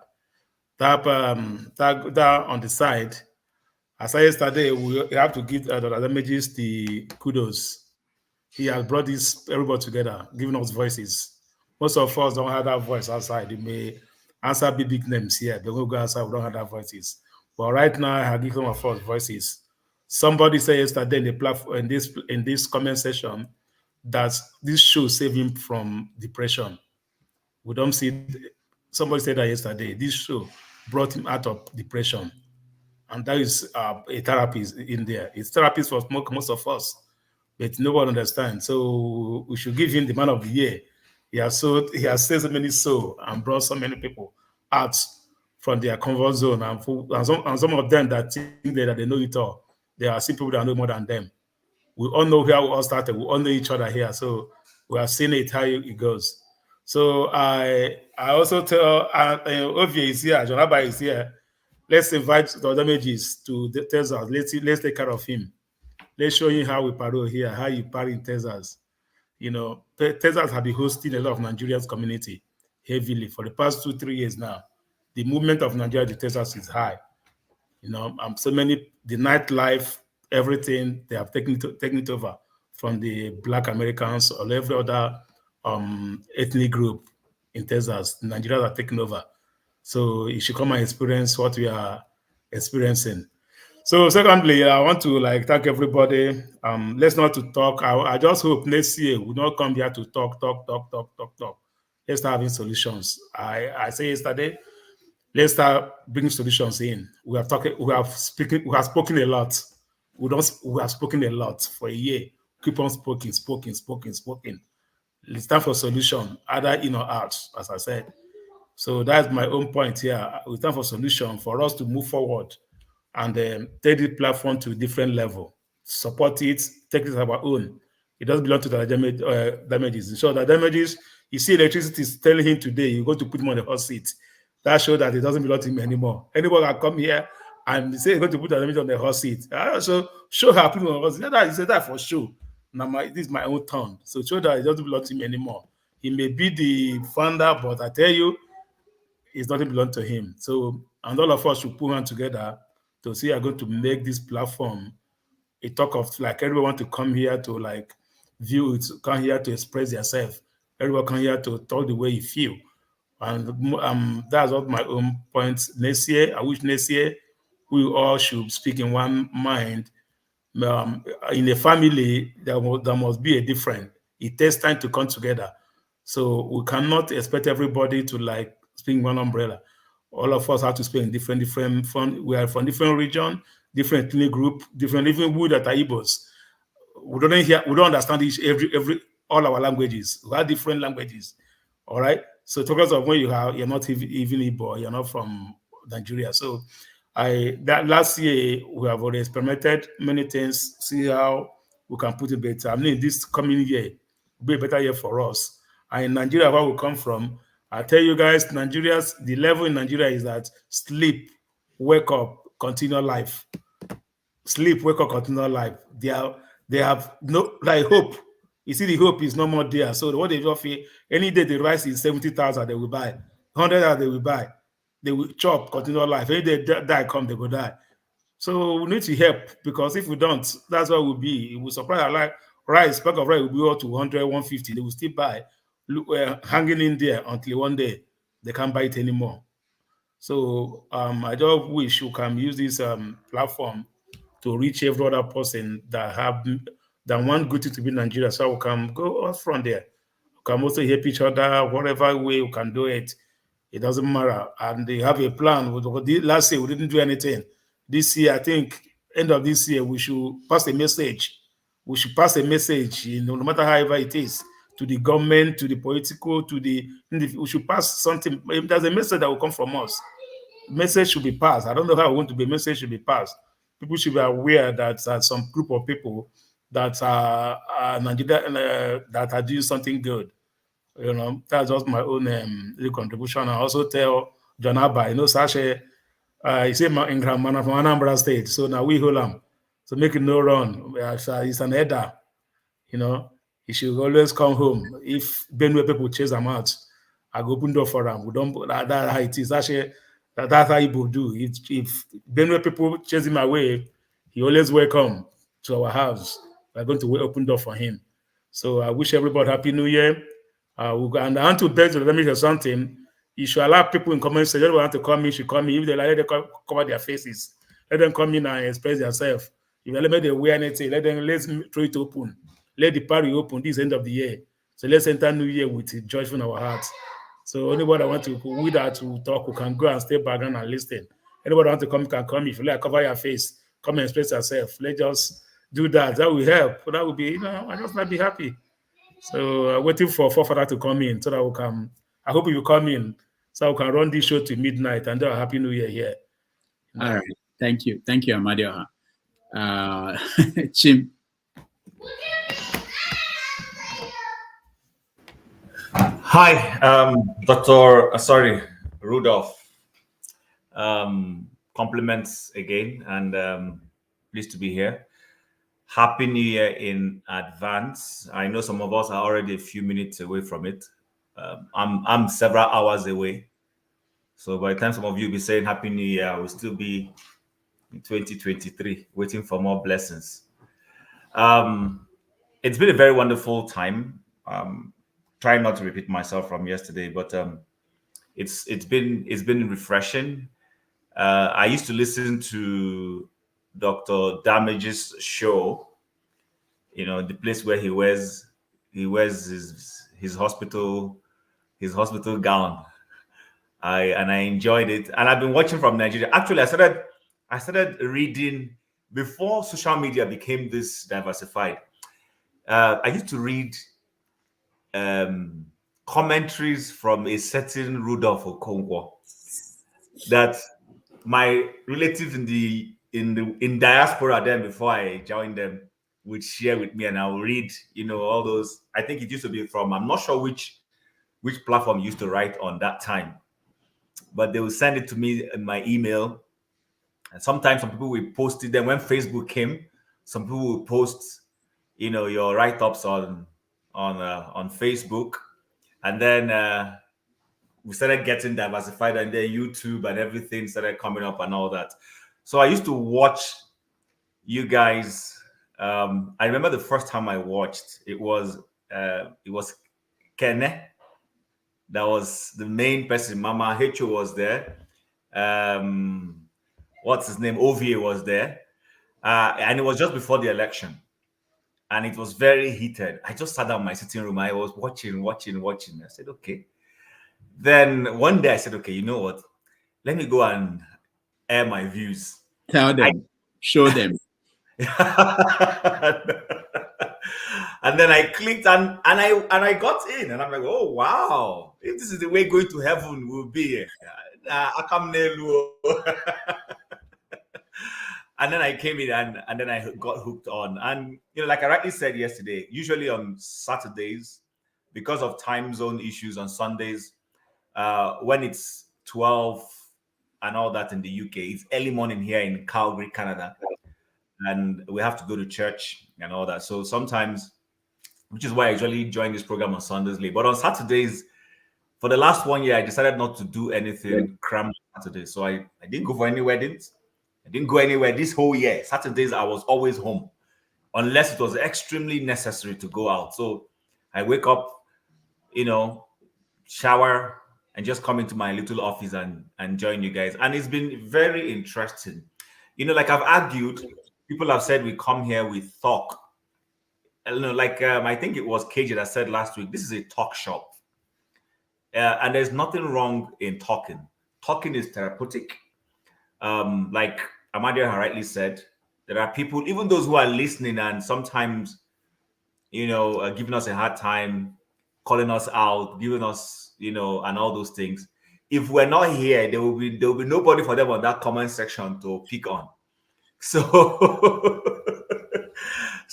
I think there was a day I really got pissed off with comments, and I wanted to go in there and just go and punch people, and then something just said, hey, do you know that if you guys are not here, these guys won't have anything to talk about? Jim, to your point, if they're not happy with us talking, they can switch off now. They can switch off. No, they calm down. Don't worry, calm down. So the point I'm making is, if we're not here, then they will have nobody to criticize.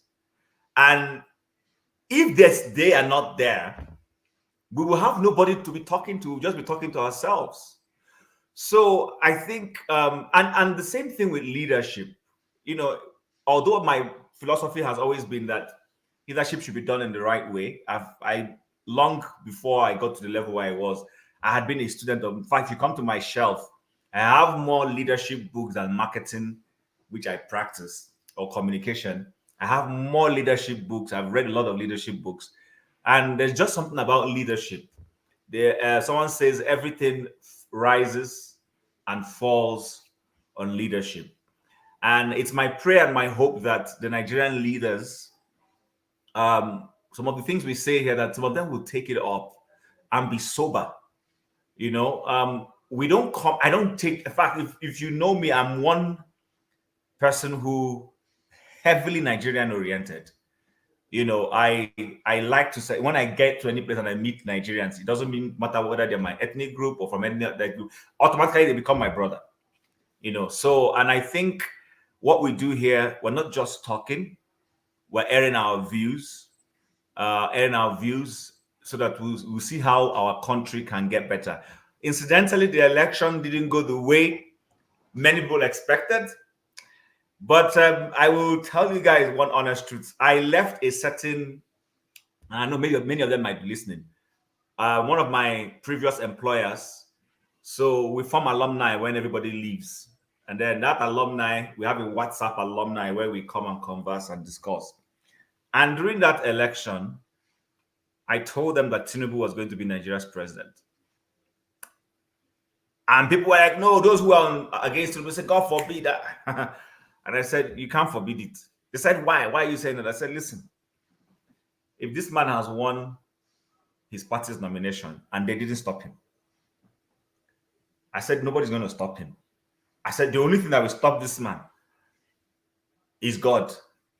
If they did not stop him at his APC level, they saw a more erudite person and they went for this person. I said, this guy is going to be Nigeria's president. He said, well, I said, it's just typical of us that the one people don't want is the one that is going to emerge. And it's actually because of our attitude and the way we go about things. So my hope is that this place is a mini Nigeria where people can come and speak the truth, where people can tell the truth honestly, devoid of whatever ethnic group they come from. The day we begin to, yes, accept our ethnic groups, but on a wider level as Nigerians begin to pick the best for ourselves. I live in Canada. It's a lovely country. I know the things I've enjoyed since I came to Canada. I don't know any government office in this country. My relationship with the government is online. When I file my tax and my accountant sends it to CRA, as we call them, Canada Revenue Service, sends it to them. When they process my filing, they communicate with me and tell me if I'm owing them or they are owing me. If they are owing me, they will tell me when I will get my money. And I just sit in my house and check my account and I see my money has dropped. If I'm owing them, nobody comes chasing me with stone and putting placards on the road to block me. They send me a slip. I walk into my bank. I tell my bank, this is CRA's money I want to pay, and I pay it, and I move on with my life. Sometimes 7 months, 8 months down the line, they reassess me, and they say, oh, we discovered that in 2018, you overpaid. Therefore, we owe you X amount.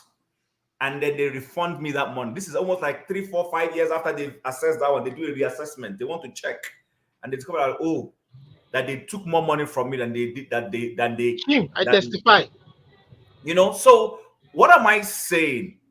I saw all of this and I said, Nigeria can be. The day I came into Canada, I told someone, I said, this place is not better than Nigeria. The person told me, I said, these people are not better than us. The human beings, they are human beings. I've met people who beat traffic lights. I've met people who, if you allow them, they will scam you. But what's the difference? The difference is that there is a rule of law. The rule of law. If the prime minister's wife is caught today, because today is a, call it holiday sort of, and she's driving herself and she beats traffic light, the police officer will stop her. and give her a ticket. She'll go and pay it.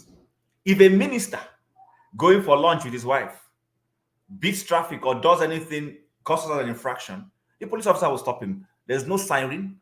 Nobody stops anybody. Life just goes on. Do you understand? So the point I'm trying to make is I saw all of this and I said, Nigeria can be like this. If we just have a little measure of that, what I call it, that law-abiding nature. The law works for everybody. Nigeria will be a fantastic place. The temperature is beautiful. I don't have to spend millions of money. Today I'm layered. If you watch me, you'll see I'm layered because the weather is very cold out here today. In fact, I wanted to dress in my traditional attire, but yeah, man, I feel you, man. I wore my traditional attire. It was becoming tight, so I removed it and went English. So my contributions here is to see how Nigeria can get better. I want Nigeria to be a beautiful place. Somewhere that where we would go home, we will relax. Somewhere where I can take a drive. Last week, I wasn't on this show on Sunday. I went to see my aunt who lives in a smaller city away from where I live, and it's an hour, 30 minutes. It's like the road reminds me of Lagos-Ibadan Expressway or Port Harcourt-Enugu Expressway. And guess what? Sometimes it could be lonely because it's a holiday. And we drove with my family. When they spent 2 hours with her, and I drove back same day. I wasn't afraid of anybody coming out from the bush to stop me. There was no police officer anywhere on the road. In fact, when I entered the highway, the police officer drove by me. Their work is to parade the road, but they don't stop you. People drive freely. Life just moves on. So when we can get to that level where the government works for everyone, not for a few, not for 109 senators and the executive and ministers. No, where it works for everyone. Where the government officials, especially the political appointees, are afraid of you and me.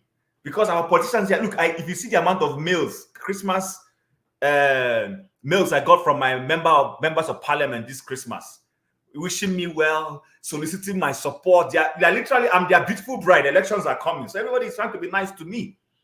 But guess what? Even when I need them and I go to their office, I get service from them. If I go today and say, oh, I'm trying to bring my brother to Canada and I'm having challenges, my member of parliament will step in.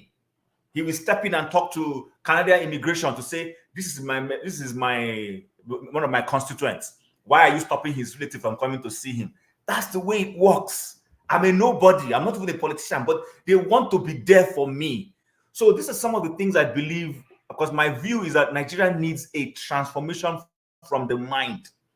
It's our mind that is making us do the things we're doing that are wrong.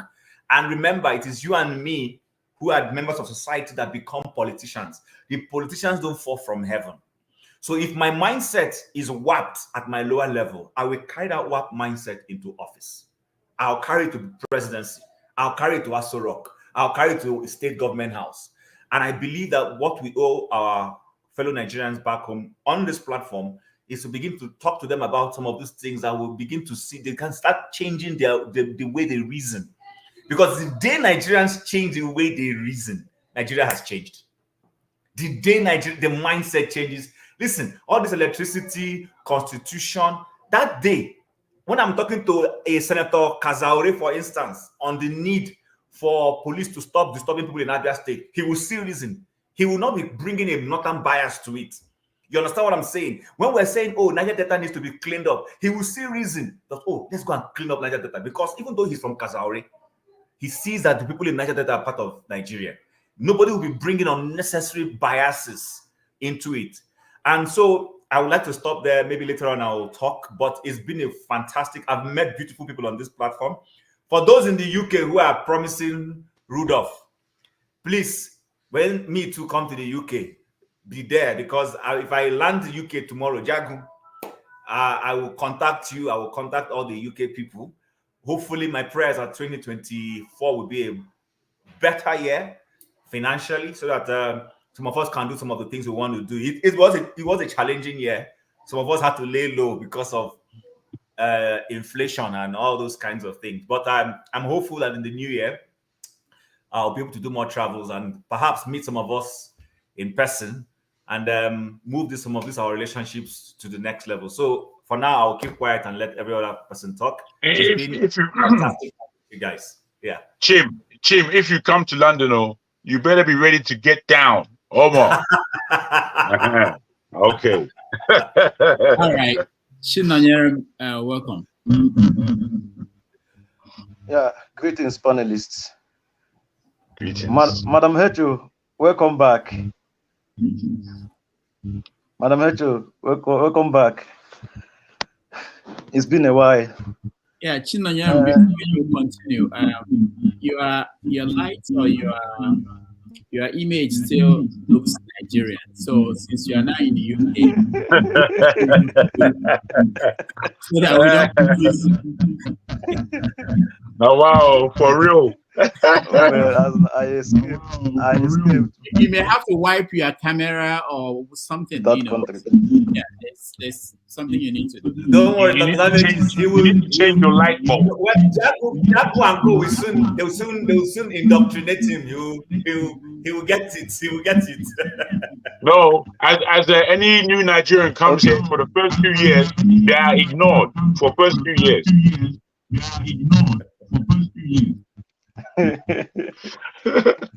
Okay. First of all, I think it's worthy to note that I started joining this the panel because of Ngozika. Ngozika really motivated me because I was like, I watched Dr. Damages for more than 4 years, but I never joined the panel because I thought my network was too bad. But I started seeing Ngozika join frequently. I was like, if Ngozika is in Nigeria and can join, why can't I? That was what motivated me. That was what enforced my will to start joining the panel. So I thank Ngozika for that.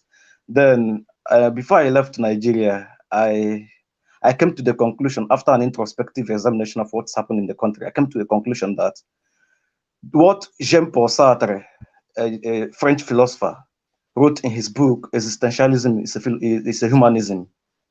He said that the first principle of existentialism is that it places the entire burden of your existence squarely on your shoulder. There's nothing like predetermination. There's nothing like God.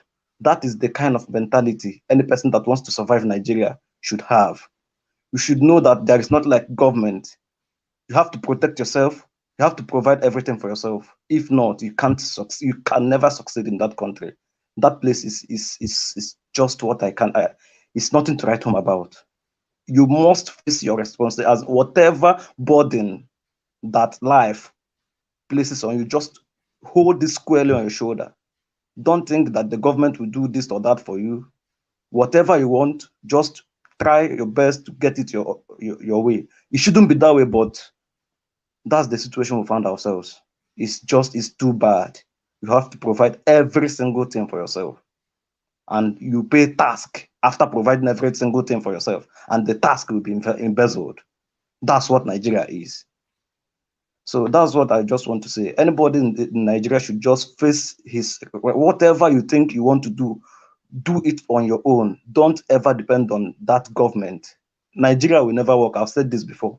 I've come to the conclusion that Nigeria can never work under this present dispensation. It can never work. Chinonyer, let's just ask you a few questions. You just left. What is the biggest shock you experienced, being abroad and compared to Nigeria? I just arrived. I've not really. I just arrived 2 days ago. I came here 2 days ago. Okay, so I understand why your camera is missing. Forgive me for taking issues. I came here 2 days ago. 2 days ago. So you've not looked outside the window. I've been out for like twice now. So. Have they taken light where you are? No. All right, so you are just 2 days ago, so we can't even. There's no way to begin with the question you want. Congrats. Thank you. Yeah. Anybody can ask. Anybody. Is the new Chino, mine is not a question, but I just want to congratulate you for having the courage. And pretty much UK is a great place to be in. The only advice I would put on there is just make sure you focus on what you came for. try to associate with few people that you can that will lead you through the right path. And if you decide to stay. It's a better place, Yeah, that's all I can say for now. All right. So, I just want to say, so I'm sorry. I just want to say that congratulations on leaving Nigeria, a shitty country, for your new country. You understand? So, but if you ever have the opportunity, you're a very young man. If you ever have the opportunity of living UK, I understand it might be difficult getting citizenship there, or even aspiring to the highest position that you want to be in life in that UK because of their own policies there. You want to move to Canada or maybe US, where you can be anything you want to be. Feel free, okay? Yeah, think about it. I'm not trying to pressure you now, but if you ever feel UK is not really home that you want to be, you understand? But you've taken the first good step. I wish you all the best. Yeah, congratulations, Tinel. I also want to use this opportunity to empathize with Nigeria for another loss of a great opportunity to be a better country. And I pray that we're going to start getting it right this year, so that we can begin to turn the tide around. Having said that, Dr. Rudolph, I think I'll be watching from the YouTube so that we may give more other people more chance to come into the panel. Thank you. Thank you so much. So, Doctor, let me say a few words as well, if you will. So, Chineyurim, I don't know whether to cry or to laugh, but all I'll just say is, as much as we say Nigeria is what it is. I mean, let's be clear on that. But there's a couple of why you won't cry?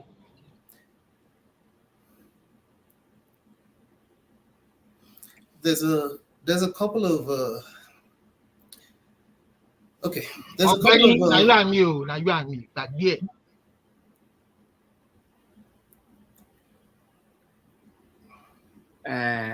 Go ahead, Femi.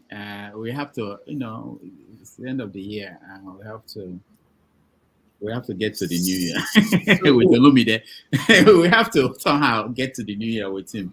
But go ahead, Femi. Go ahead. So there's a couple of things I'll be showing when I officially start my my gig, right? And part of it will show you how, as much as we kind of like laud ourselves when we actually do escape in truth, to be honest, you see a lot of those Nigerians that spent time abroad that are actually doing amazingly well in Nigeria now. They're going to tell you the opposite. So it's going to be interesting. I mean, the kind of guys I'll be bringing up, especially again with respect to the fact that it's going to be domiciled in the IT space. But just a couple of words to Chineyurim. Again, part of what I was going to say has already been said. Just be careful, choose your circle right, and make sure that whatever you're there for is what you're trying to do, because ultimately, I suspect that you'll be of use to Nigeria and you'll probably end up going back and playing your part as well. All right, thank you. So do we have any particular topic we want to talk about? Because I wanted to share something. I don't know if it's... So before I go, please, Dr. Damages, please thank Ngozika for me. She was, she really motivated me. She, her presence here. Congratulations on your jackpot. God will run out for you, go run out for the rest of us. Oh my goodness. The funny thing, Ngozika was the one that said after the election will determine what she will do next. Yeah, so, he did. But then, I didn't want to talk about it on a public forum, but he did. Mama H knows a bit of the story. He did. Oh, okay. On a really personal level. All right. So we who is I've not said anything. I think. No, hold on. Mazi Prince, I thought you spoke. Can we go to? Okay, go ahead, Prince. I only spoke. I thought you said to call, to ask him question. That was the only reason why. Oh, okay. You wanted to. Oh, okay. No. At the beginning. Yeah. Okay, go ahead. We are talking about reviews, New Year. Chim, hold on. Okay, let me hear from Yeah, Mark. sure. I've not spoken since Okay. Madam Mama Hecho came in, so let me, Okay. tell her how much we missed her. Okay, Mama Hecho, we actually missed you. I'm not gonna tell you lies, and most of us asked about you and all that, and it's good to know that you are doing perfectly well. It's not easy. It's not easy, and life gives us lemon, and we make lemonade. It gives us orange, we make orange juice and all that. In all, I refuse to say pray for Nigeria because we prayed for 60 something years and nothing is going on. The only thing is help those you can help and in any little way that you can. Like I tell them these days, somebody called me this morning and said, "Oh, you said we were gonna do New Year for us." I said, "What? What are you talking about? At 1 a.m. Do what? New Year?" I'm sorry. How old are you again? She said she's 30 something years old. I said, "I'm sorry. It's a disappointment for you calling me and asking me to do New Year for you. I don't know what it means. I'm not in it." That being said, pretty much just like Chim said, Chim. Remember me in your paradise when you do those taxes. At least you will know how it will be now. You remember me in your paradise. You where they live for Texas. See someone living in Texas. I don't think Texas. Are they California? California, Texas. Even better. Yeah. The fifth largest economy in the world. Yeah, it's good.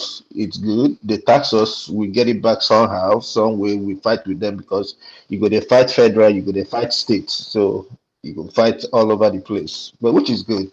I'm not complaining. And Jagun, I wanted to tell you, the Amadioha is a deity. It's a deity. It's kind of like a big thing in Igbo land. So it's a big man. That's why I wanted to tell you about the Amadioha and pretty much every other person on the panel.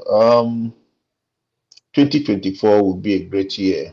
It will be a great year. What I mean, for most of us, I'm not saying I know it's gonna be tasking because Nigeria economic wise will be so bad.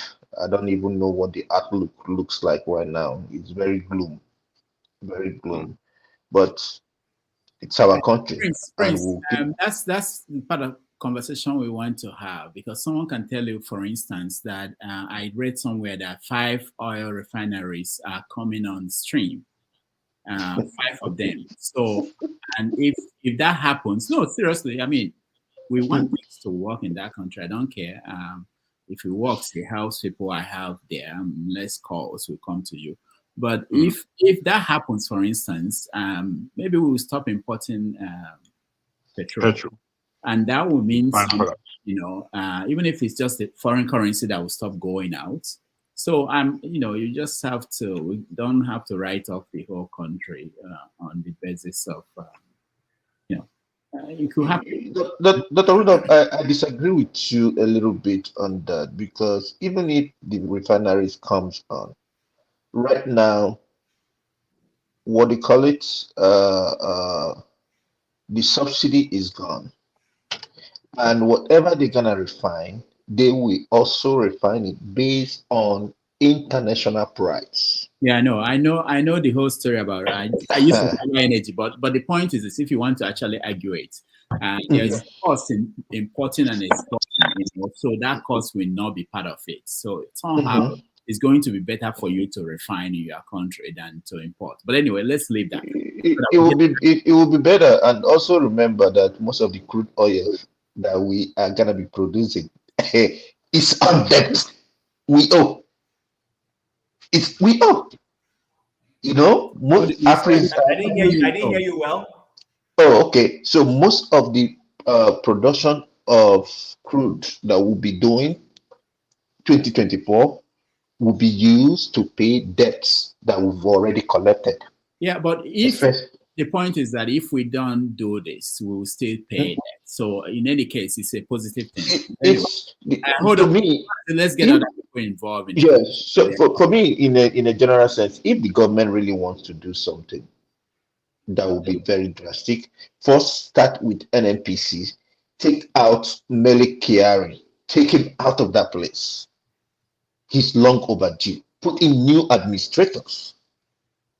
You know, those are the places we need to have a change, and things will happen. But if we still have those people, I don't know. But it is what it is. I'm hopeful, I'm hopeful, and hopefully, like you said, let things work. The less calls we will get, and the better it will be for all of us, so that we'll go enjoy after we don't pay our bills here. We'll go enjoy some more now. Let me say we're going to think about brothers I and would like to sisters in contribute Nigeria. later on when every other person. Yeah, let me get to other people then. I just want Oti, Shegun, and then I can come back Tone. to Tone. Yeah, okay. All right, Oti, go ahead. Hello, good evening, everyone. Yes, Madam Hecho, it's good to see you. Even though the time you were very active on this platform, I was never part of it, but I was, of course, listening at the background. Welcome back. I liked what Ngozika said. I just have to kind of recall. She made a quite useful observation in her charismatic basic common sense. So yes, I mean, the election in Nigeria, for me, that's of course is the most remarkable thing that happened this year, for good or ill. Some people have said that Nigeria, it's been a good year. Some people say, okay, maybe perhaps in their personal lives. But if we're talking about our country, I don't see anything good about it. I would say it's been awful. Again, it's just the election, really. The what happened in the political scene. I think it's Martin Luther King who said that the arc of the universe bends towards justice. So in the same way, the arc of the political universe bends towards justice. Why I say this is because something that's important to me. Because I always tell my children, everything has a consequence. I think, I don't know if we as a people, are alive to this notion. I think it's quite a basic fact, really. Things have consequences. And I want us to kind of imbibe this. And going forward, even if there's one thing we can contribute, if it's one thing we can contribute to, Nigeria, our country, can we somehow let our people, especially the politicians, those in leadership, know that things have consequences? And I mean, really, for them, not because consequences in the sense that, look, we all know that crime, there's no statute of limitation.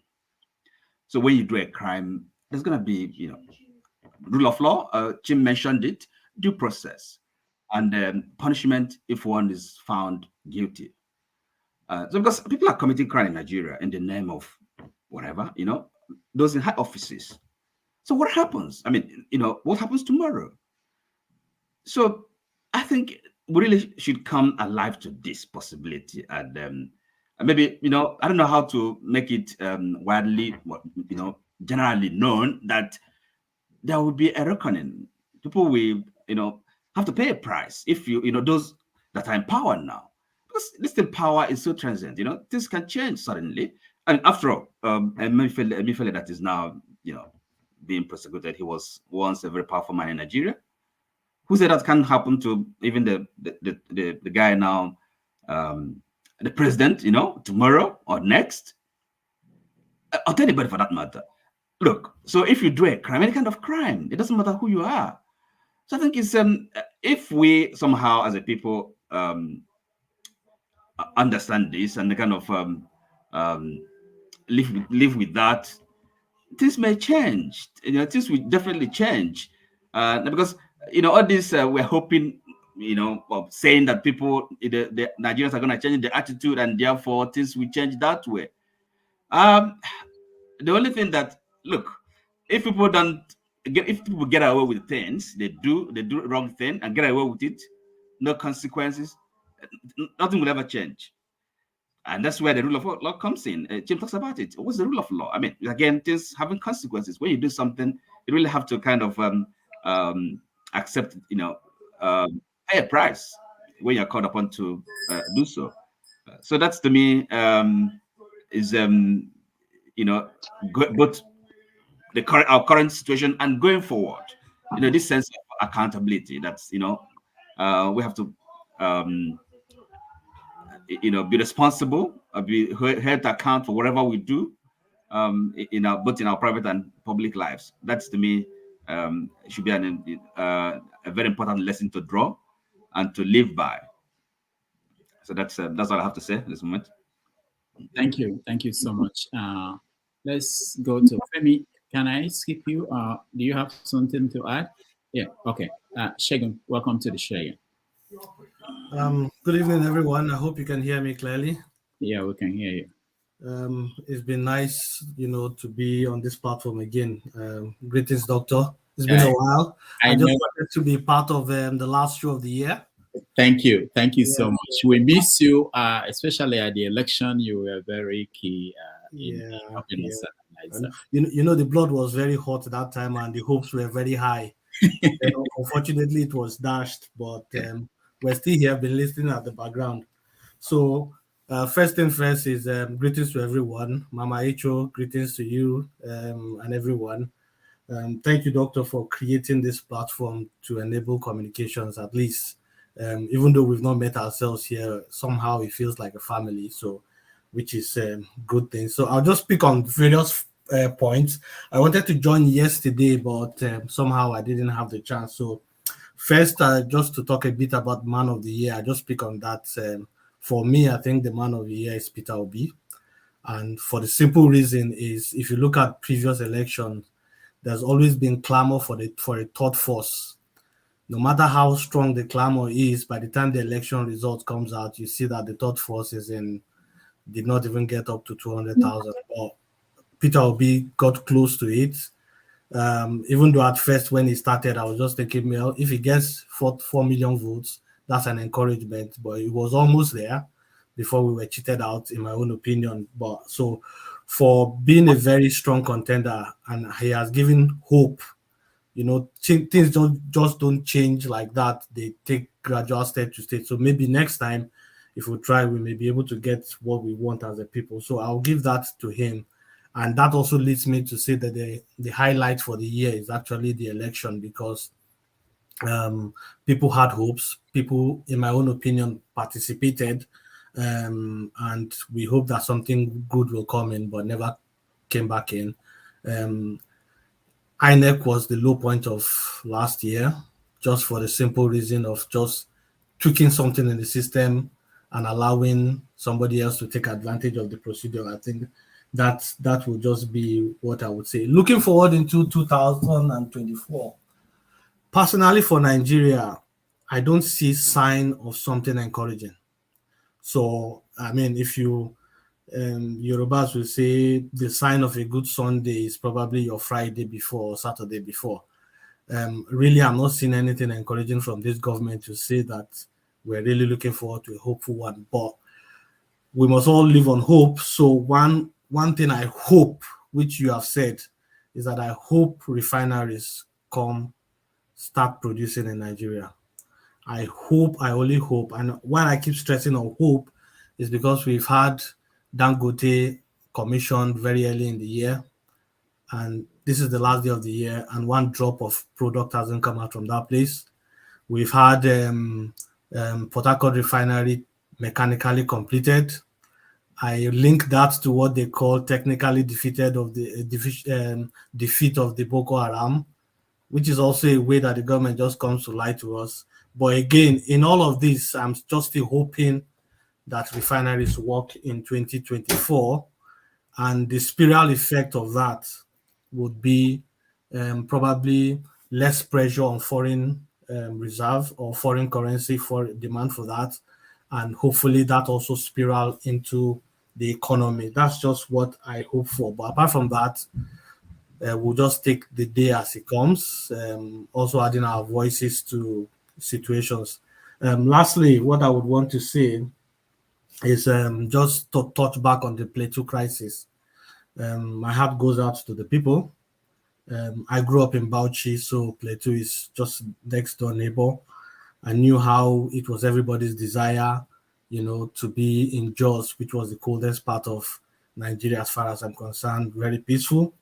But if you cast your mind back, Jos itself, the main town, had a period when there was crisis.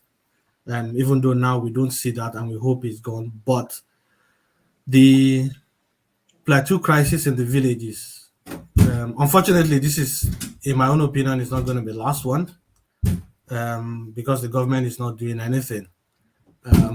And then yesterday there were arguments about military capabilities. While I agree that the military capacity is quietly, stretched, I may agree that they do not have capacity to prevent, but I don't agree that they do not have capacity to investigate and prosecute and catch the people that have been involved. Because if you listen to the victims, some of them keep saying, we know these people, we know their names. And for me, there's no greater intelligence than that when the victims say, we know these people. So the first point of arrest, if it's a serious government that's willing to fight this issue, is to arrest these people, interrogate them. If they are not guilty, let them go. But we've not seen that, which points to the fact that there is no political will to really stop that fight there. So in my own opinion, what they need to do is the people need to arm themselves and protect themselves. They need to arm themselves and protect themselves. I think that's the only way it is. Forefathers argues that if people arm themselves, there will be chaos. My argument is there no chaos already? What we have, is it different from, it's chaos. So I rather be in a chaos where I am defending myself than be in a chaos where I'm being slaughtered. So again, they should take a cue from Amotekun. They should assemble themselves wherever they need to do and defend themselves. And maybe the government will take them more serious and do what they need to do. But apart from that, we commensurate with them. We know it's a difficult position to be in, but that's Nigeria. It goes back to my opinion that the way Nigeria is currently constituted, it's going to be difficult for it to work. So that's just my one kobo. I said I should chime in so that I can tick the register that I was part of the last episode. And then I wish everybody a prosperous 2024, and hopefully things get better as we all keep discussing and doing things in our own way. So thank you for the opportunity, Dr. Damages. Thank you, Segun. Before you go, can you go into this controversy? Who is our best panelist?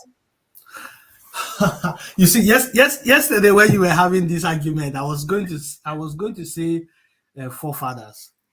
Now, not just because of the amount of attacks he's received on this place and he's withstand his ground, but yesterday when he went off about military capabilities and he wasn't just giving in to people trying to protect themselves, I was tempted to withdraw back. But again, who else would I give it to? Just concede to forefathers. All right. Thank you so much. Thank you. So you can put me at the backstage. I'll just keep watching. Okay. All right. Thanks. Tone, you're next. Amadio, had you? I thought you spoke. I'm not sure. Did you? Yeah, Amadio had it. Tone. After Tone, we come back to Chim. Mama H.O. first and Tim. Chim, go ahead. Okay. Hi. Yeah. We keep talking about refinery. I would like to view it from the global scene. As you and I may be aware, you live outside Africa. Europe and America, if Canada as well, I don't know much about Canada, are talking about electric cars and even hydrogen cars. And we're still talking about oil. Dubai that has so much oil and all that are reinvesting. What have we done with the money? It's the same money we made. We made as much money, if not more than Dubai. And look at what Dubai has done with it. So even if we even have some more money, some more thing coming in to Nigeria, this present gang of criminals will squander it. Tinubu is a career criminal. He's a good person. When you meet him, he's a lovely person, you know, very, very robust character, you know, like Dr. Gomez rightly said earlier. I know that. But the man is an evil genius. So I don't expect anything. I don't expect anything to be better. Nigerians are not going to be better off. They're just, it's going to go, the money is going to go within his criminal organization and gang. Nothing is going to happen. It's not going to change anything, you know. And furthermore, what was I just trying to gather my thoughts? The refinery we're talking about, it's all news. Everything this government has told us when we put it under the lights to fact check it, it turns out to be lies. So why will I believe something about refinery and all this? All lies. If you ask me where we should be putting our money into, its cottage industry, getting small businesses up and running, because that's what drives the economy. Paying the soldiers very well, providing better training for soldiers, retiring useless commanders that in the army, the air force, and the navy are just there, pot belly and all that, carrying swagger stick and all that. They don't have no idea, and that's how we can start moving forward. It's not about, it's not like forefathers would say, it's not about recruiting millions and millions. When you recruit, and then who are they going to recruit? They're going to recruit more terrorists, and all they will be concerned is how to go and suppress people in the east or anywhere that anybody that opposes them. So the thing is, APC is the worst thing that's ever happened to Nigeria, unfortunately. So I don't see any difference. It's not going to make any difference. And besides, I don't believe all the news about the cock and bull stories. I'll call it cock and bull stories about refinery or no refinery, as if some dollars will start running down from the sky. Nothing is happening until we get back. And Tinubu again, since he became a president, why don't he go to the southeast and to show people that he's a president for the whole nation? He's so scared. Look at even Lagos. Look at the way he was flanked by they were armed to the teeth.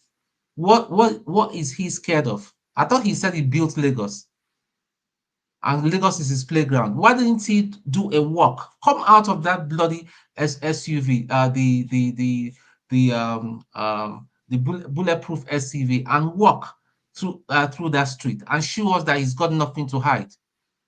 There's not going to be any sniper that will take him out. But if they take him out, so be it. He will die a martyr. I mean, that would be one of the good things he's ever done. If they take him out, and he will die a martyr. But again, Tinubu and his gang are all criminals. Nothing is going to happen. Their main aim is to run down the country until they're out and another person comes in. Thank you. All right, thank you so much, Tom. Okay, Jagun, you have something new to tell us?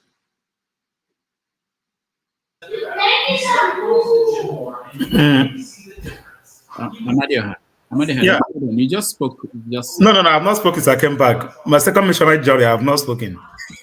Hold on. Let me Jesus help me. Jagun, can you hear me? Are you there?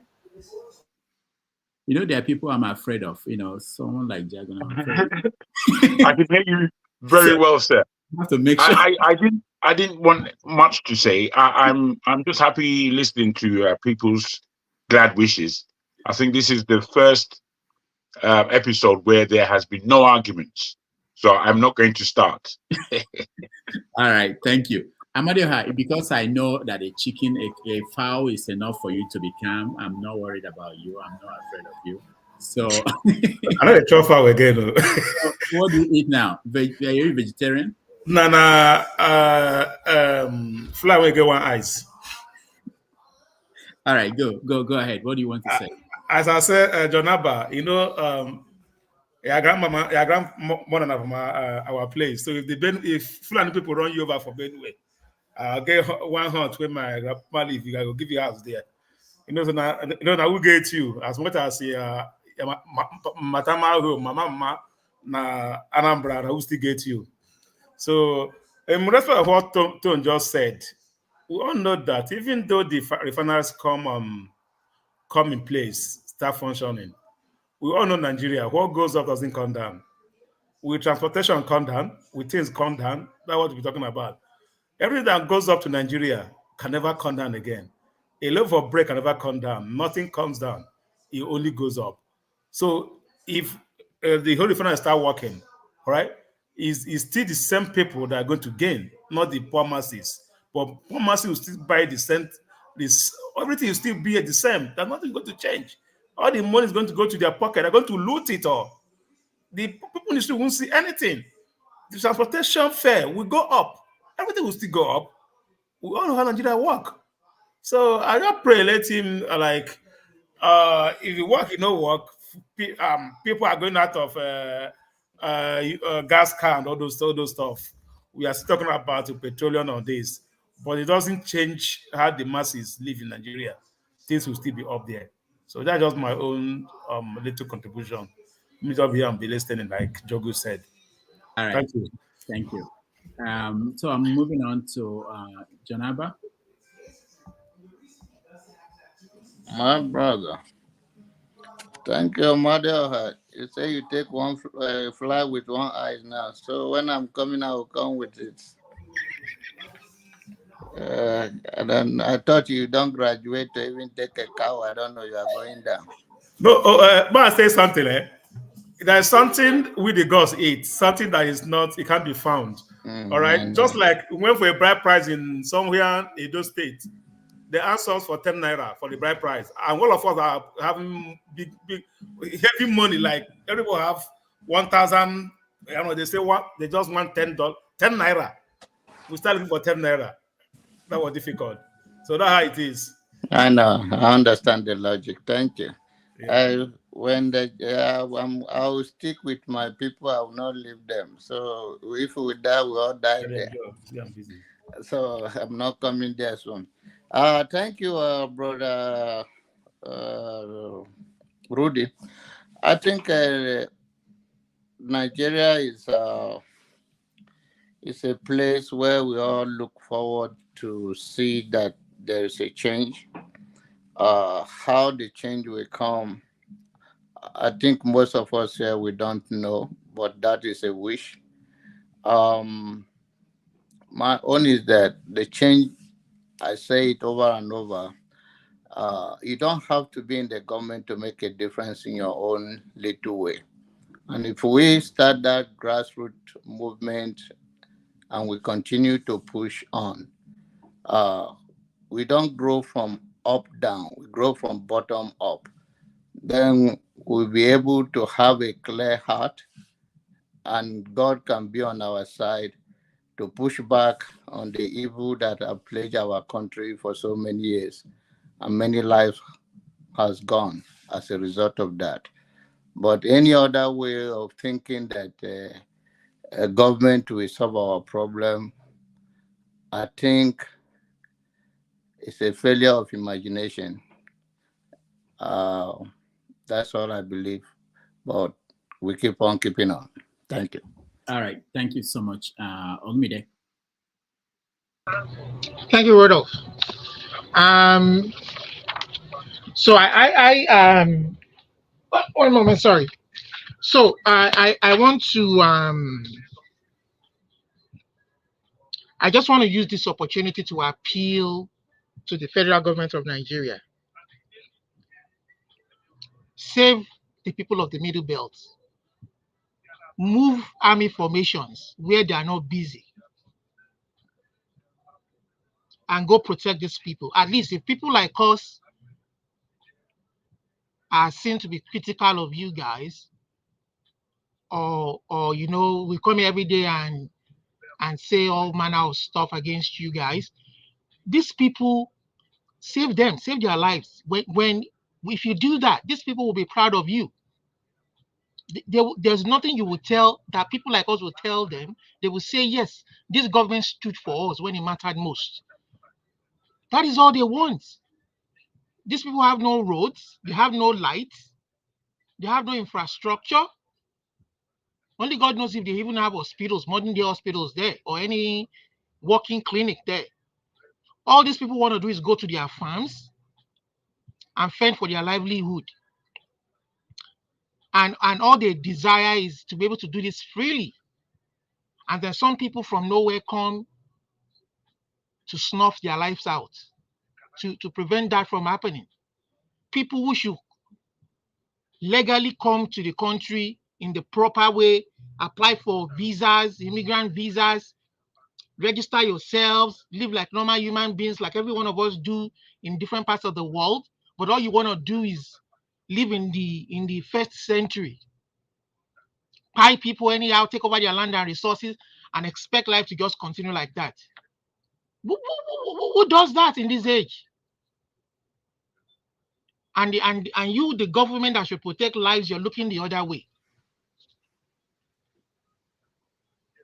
And you say you're not a shit. And when we say you're a shit old country, you say we are insulting you.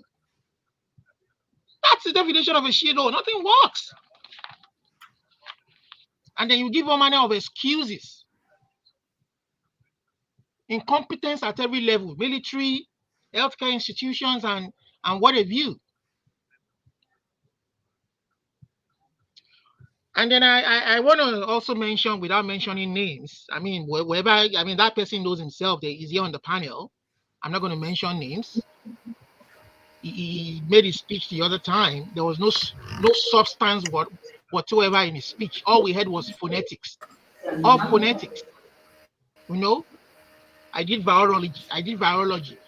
Would that want help? I studied pharmacy. Would that want help? Huh? Phonetics. Let me see this guy making trouble now. Eh? Olumide, stop making trouble. What are you talking about? That's a British thing. Chatting the box. Stop bringing controversy. I want you to bring that your plan. Only me chemist. Only with the mad chemist, not chemist by itself. Now mad chemist in B. Now one concoction in the build there, that guy. With your Zobo mixture. We go change Nigeria once here.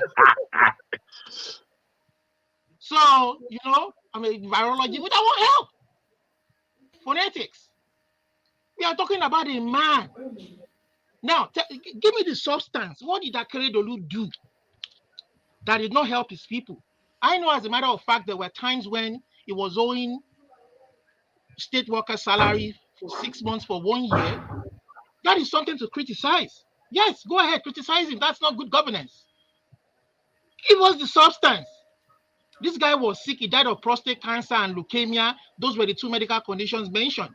And then you come on here to castigate a dead person to say he could have built an hospital. You also build an hospital to do what? To save him from prostate cancer and leukemia. Is that where you should direct your thoughts or your criticism to? And then you say you did virology. We all know our institutions are down. They're dead. They're not working. I can give you an example. I have my 2 children. They were born here in Canada. But my first child could have been born in Nigeria, Ikorodu General Hospital to be precise. I lost that child to incompetence. My wife, it should have been a CS, but they tried to pull the child out. The consultant was called. He wasn't at the hospital at the time of delivery. The man said he was busy, he couldn't make it. He was a resident, a student, an intern under his study that was trying to deliver the child. And this child of mine was mangled. And they had to call me from my workplace to take my child to the nearest emergency. Osut. Imagine driving from Osut, from Ikorodu General Hospital down to Osut. Is that not a failure of the institution? And we're telling you to direct it. This isn't where you should direct it. You are trying to insult and malign a dead man. And this was the same guy who raised that issue, who said that Wike did well. Wike did well. Let's not say he did well. He built 12 bridges. Would the bridge help? He built 12 bridges. He did well. He built 100 bridges all over River State. He did well. Have you investigated the amount of money Wike received and how much he used to do it? How much went to his pocket and how much did those projects? Now, bridge you won't chop. I don't want to talk to, the guy himself knows himself. He's a kid. I don't want to talk to any kid, All right. That's that by the wayside. Sorry about what you went through. Ichim, I think Mama Icho then Chim. You want to? Yeah, Mama Icho, go ahead. Mama Icho, go ahead. Yeah, I think even though I was not coming on the panel, I have been watching everyone behind the scene. And those who fight almost every time, and every time we keep on talking of our tribe, people, Yoruba and all. So as we really cross over into the new year, we know our problem as a nation. What is the solution?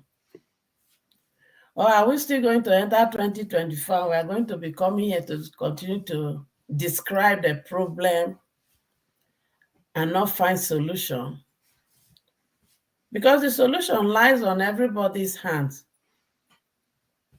Like I said earlier, the generation we are neglecting now that are dropping out of primary school, dropping out of secondary school, dropping out of university because of the increase in school fees, and those who finish school without work. It will hurt everyone. Those of us who said, it is only in, I don't know of other countries, but it is only in Nigeria that we, growing up, I was told that there's what they call slave trade when we read it in history. They came and they took us. But now, they don't need to come. They only created an environment with the help of our leaders so that our own country will become more conducive for us to live and will run down here. We're only coming here to help them to maintain and rebuild, whereas our country is broken down. We know our problem. And we have to come to agreement to find solution. Nobody will help us. Like I always say, there are only two tribes in Nigeria, whether you like it or not. The tribe of the oppressed and the tribe of the oppressors. When it comes to the tribe of the oppressor, all this division doesn't hold water there. They don't discriminate against themselves through religion or tribe. They marry themselves. When they want to party and do all this, they go. We only hand back to their wife and to their children and police escort.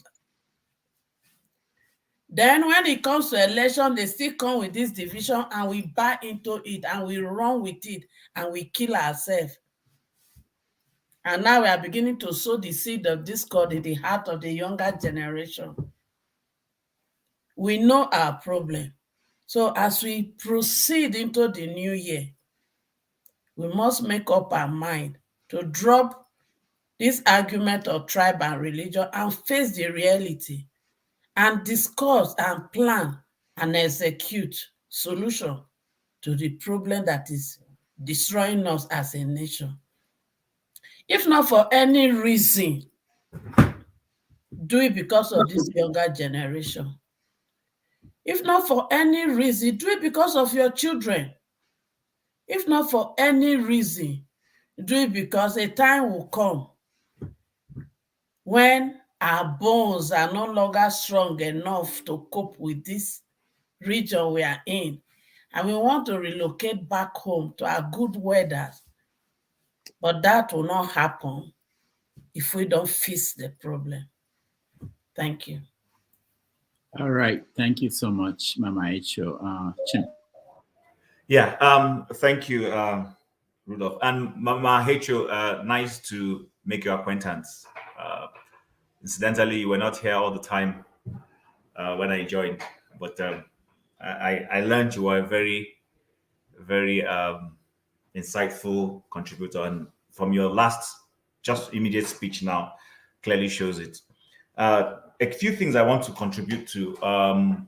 One, the major thing I want to talk about is, in the course of the week, I had a conversation with OT and electricity. We were talking about our expectations on our the current opposition leader. So I will dwell more on that. But before I go into that issue, first and foremost, Olumide, sorry to learn of your loss when it happened. I'm sure it was many years ago, but nonetheless, let me just commiserate with you. Now, to the issue of Akeredolu, like I rightly said yesterday, if we look at, the man was a man of many parts. So like I usually tell people, when someone passes on, he's a total person with different stages of life. Some might not be very palatable. I remember when the Queen of England died and people were mourning, there were people rejoicing in some other parts of the world. And in the forum where I belonged to, people were like, why? I said, well, she was a mother to some people, but to some other people, she disrupted their civilization. So you can't choose and pick. When it comes to Akeredolu, like I rightly said yesterday, and my position hasn't changed, but what I want to mention is this. When people talk about our leaders and their failings, this is me speaking. Personally, Akeredolu cannot fix the entire problems of Ondo State, but he can begin to take steps to do things for which he will be remembered, and I'm sure he did a couple. Now, on the issue of healthcare, maybe it wasn't part of his core goals, but what people are saying is that our leaders need to start thinking beyond their time in government, and beyond the fact that when they're in government, perhaps because of the fact that they're in government, not that they're stealing now, let's forget about stealing, but let's say genuinely resources that go to him. Because he's in government, the state pays his bills. So if he has a headache and the state can afford to solve his headache in Germany, the state will pay because that is his benefit. But can he or can those leaders think beyond that to say to themselves, well, yes, they can pay my bills, but why don't I create an infrastructure where I can also go benefit, but also is there as a legacy that other members of society can also go and enjoy? So, for instance, I never see any sitting president of America, and they've had a couple of presidents that were millionaires, or leaders who had money. But when they're in office, it's an American policy that your children must go to public school. If you have children within school age, they have to go to public school. If they're in private school when you want presidency, you must pull them out. They must go to public school. It happened with Bush, who had twin daughters who were still within the age of going to school. So what Nigerians are saying is that a Buhari saw how a Yar'Adua was sick and had to go to Saudi Arabia and Germany. That should have been a lesson for a Jonathan to say, you know what, perhaps it's time to build good specialist hospitals in the 6 geopolitical zones of this country. Let's fund it so that our people can go there for treatment.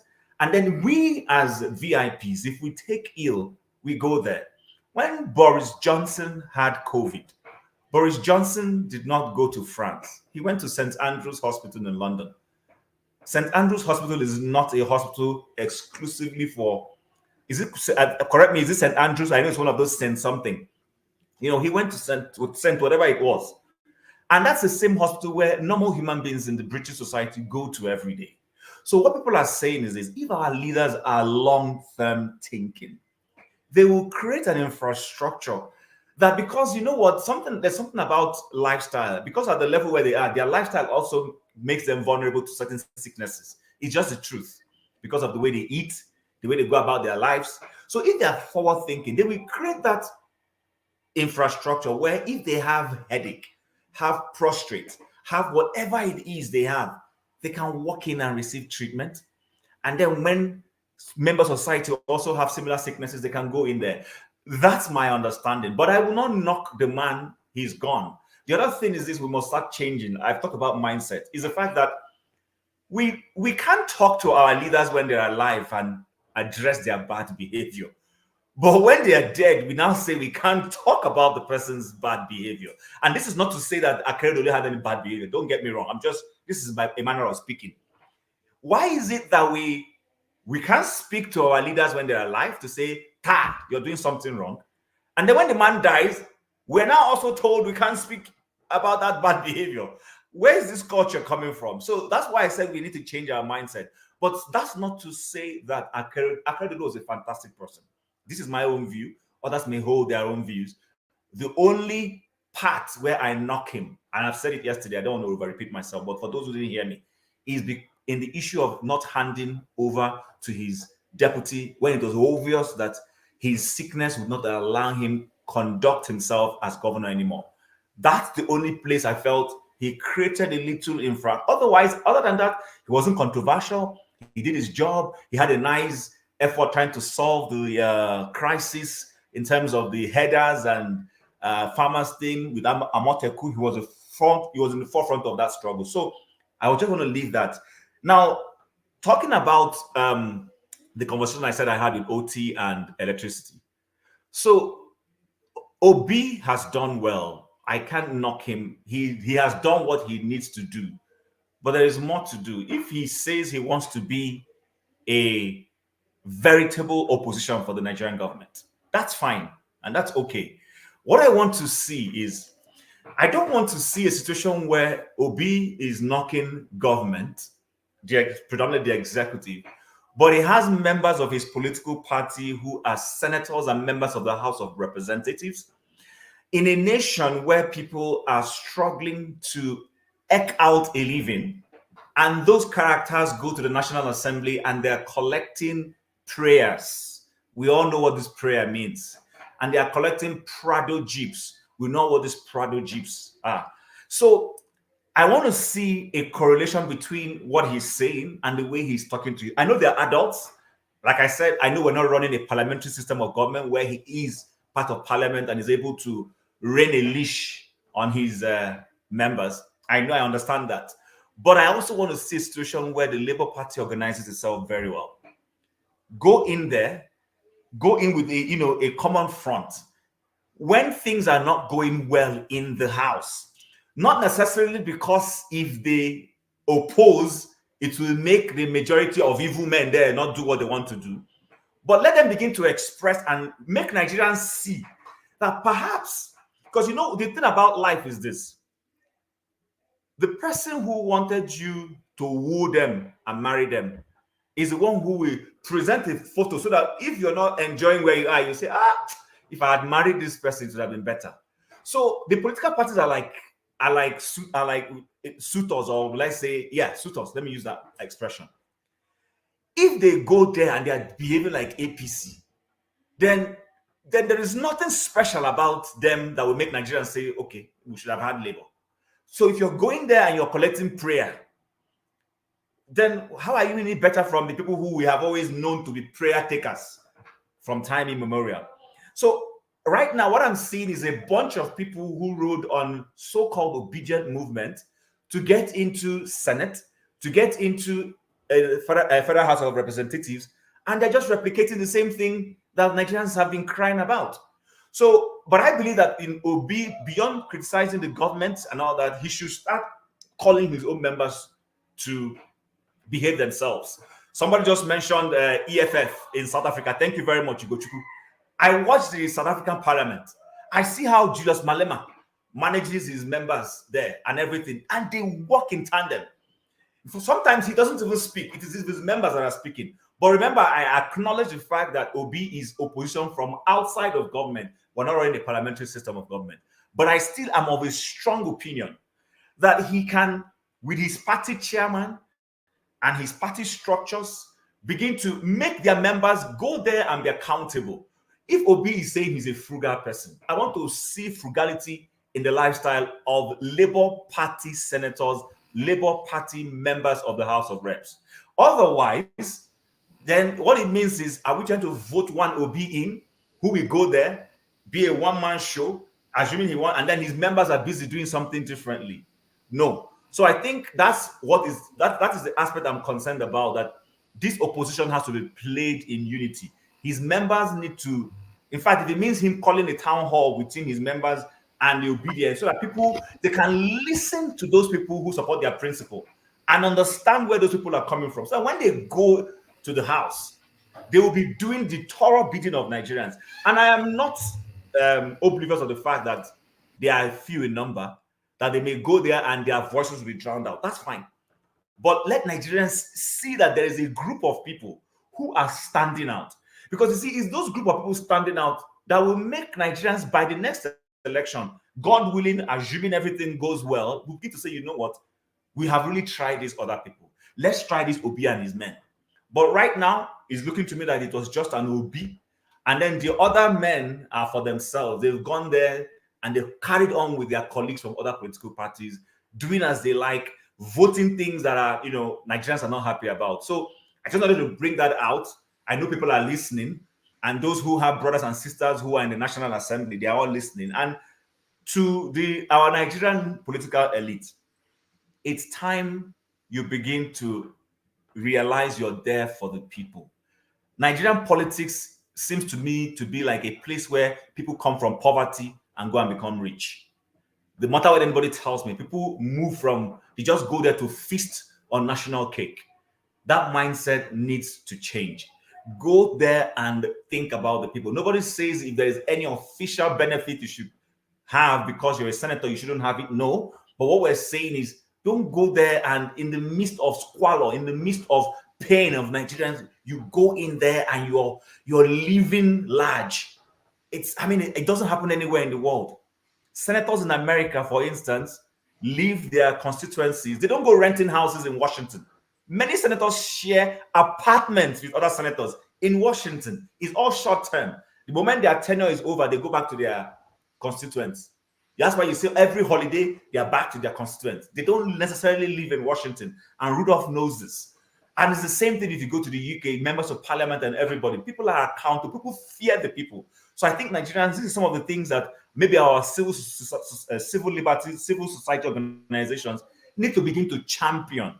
They need to start championing this accountability and making our senators, our governors, and everybody be more accountable to the people. Because if we don't do that, then like Mama Hecho said, we will keep running around in circles. We'll keep coming back here every year to come and complain. I don't want to complain, but I want, if I identify an issue, I give my perspective of how I feel that thing can be resolved. I think the opposition can go there and make sacrifices. And if they make that sacrifices very well, trust me, barring any electoral mago anywhere, you will see that people will begin to precipitate towards them and say, you know what, let's try these people for a change. I just wanted to contribute that. Thanks. All right. Thank you. Thank you, Chim. You mentioned something about the hospitals. Let me play a video of a conversation I had with the director of Aso Rock Hospital early in the Buhari's administration to shed some light on that issue.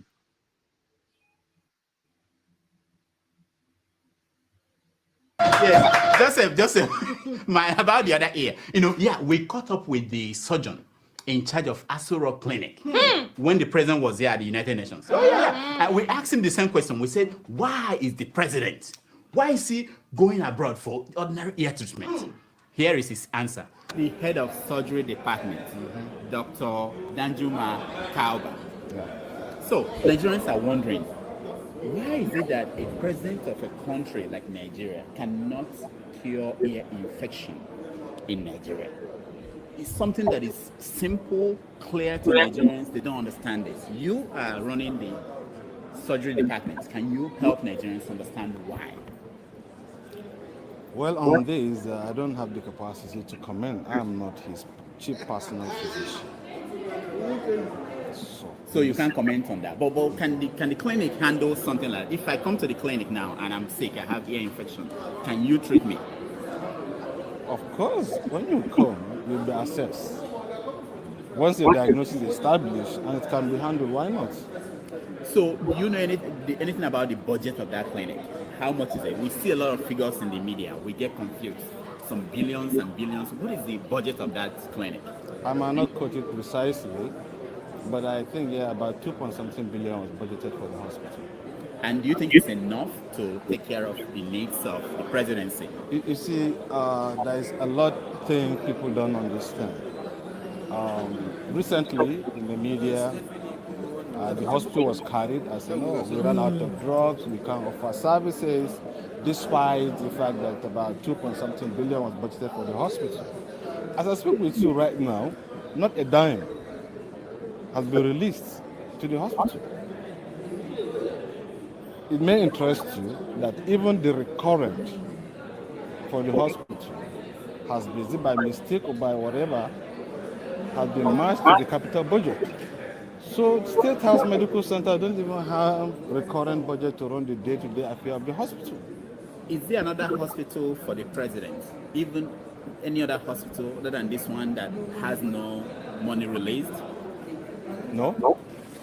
So if the wife of the president or anybody in the presidency is sick now, you may not have the required medical tools to treat the No, of course, measures have been taken to ameliorate the situation. Yes. But as I speak with you, the impression people have, so amount of money is released, State House Medical Center, people expect things to go, you understand, the way the money is. But that is not the case. All right. So that was the former medical chief surgeon, I think, at the clinic that was talking. And in private, he also mentioned two issues that is most people may not know why our elected officials don't go abroad. The first one is they're afraid that all of you will bribe the nurses and and the nurses will get rid of them. That's one. I don't know how you can solve that one. They are afraid that all of you get to know what they are suffering from. They're afraid of Ferreira. Yeah. So they are afraid of that. And then, those are the big. It's not that there are no hospitals in Nigeria that can take care of these people. It's just this fear that some of these people who might be brought in to treat them will leak the information about what they are suffering from or their medical record, and also that somebody might pay somebody to. So Rudolph, it boils down to the fact that they are guilty of something. Oh, I mean, when you are afraid of somebody, it means there's something you have done to that person that you are afraid of the person. It's it's simple logic. Yeah. Because if I have no fear of Mama Hecho, I will walk into her service provision, whatever it is, and receive my service and walk away. But if I feel I've offended her, and of course, we come from a society that is largely suspicious. With this suspicion, we face exactly. So that is where but it stems from the fact that you believe you've done something wrong. If I don't know, if I believe I haven't done anything wrong to you, I'll come in and receive service from you. So they need to go and correct, guilty conscience. No, Chim. Oh, let's take this in this way. Mentality of Nigerians in terms of health issues is different from here. A Nigerian will be suffering for a disease, and so a Nigerian will be so ashamed for people to know that I'm suffering for such a disease. That's the job of Nigeria. They are too ashamed. From a headache, if somebody go to hospital, if somebody you start hiding. You don't want them to know that he's going to hospital. That's Nigeria for you. They are so ashamed of whatever illness they are going through. So, an ear infection that the president have, all right, he will not even want his People around you know that you even have an ear infection. That's the problem in Nigeria. I don't just know. That's what's killing many people. Many people are dying because of that, because they don't want to, like, okay, somebody else to know that I'm sick. Somebody will go to hospital, appendix, anything, and comes back, he'll be hiding for it. He's hiding for people not to see that he went to hospital. It's not their money, it's not their sickness. So that is one thing I see about Nigeria. And I witnessed so many times. And 1,000 people die from that. That's just how I say it. I didn't say that every Nigeria, they do that a lot, even though they don't even have the money. No, but the thing is, before they came into the public office, were they patronizing this medical treatment abroad? The question is no.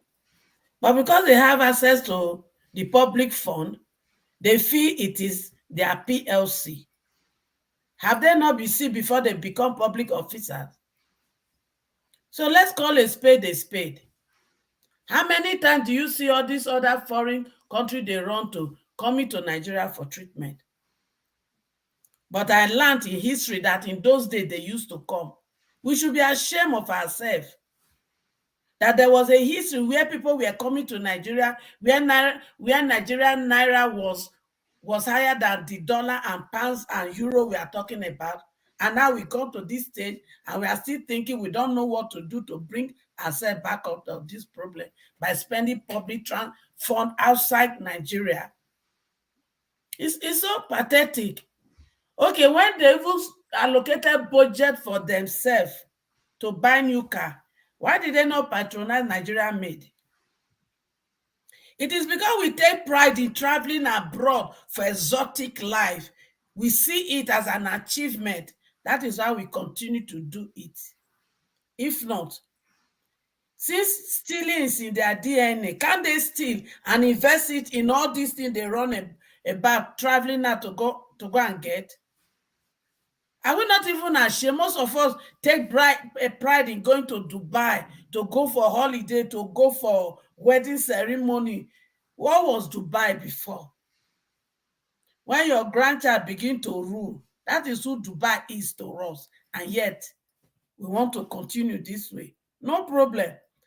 If we refuse to change, one thing is certain.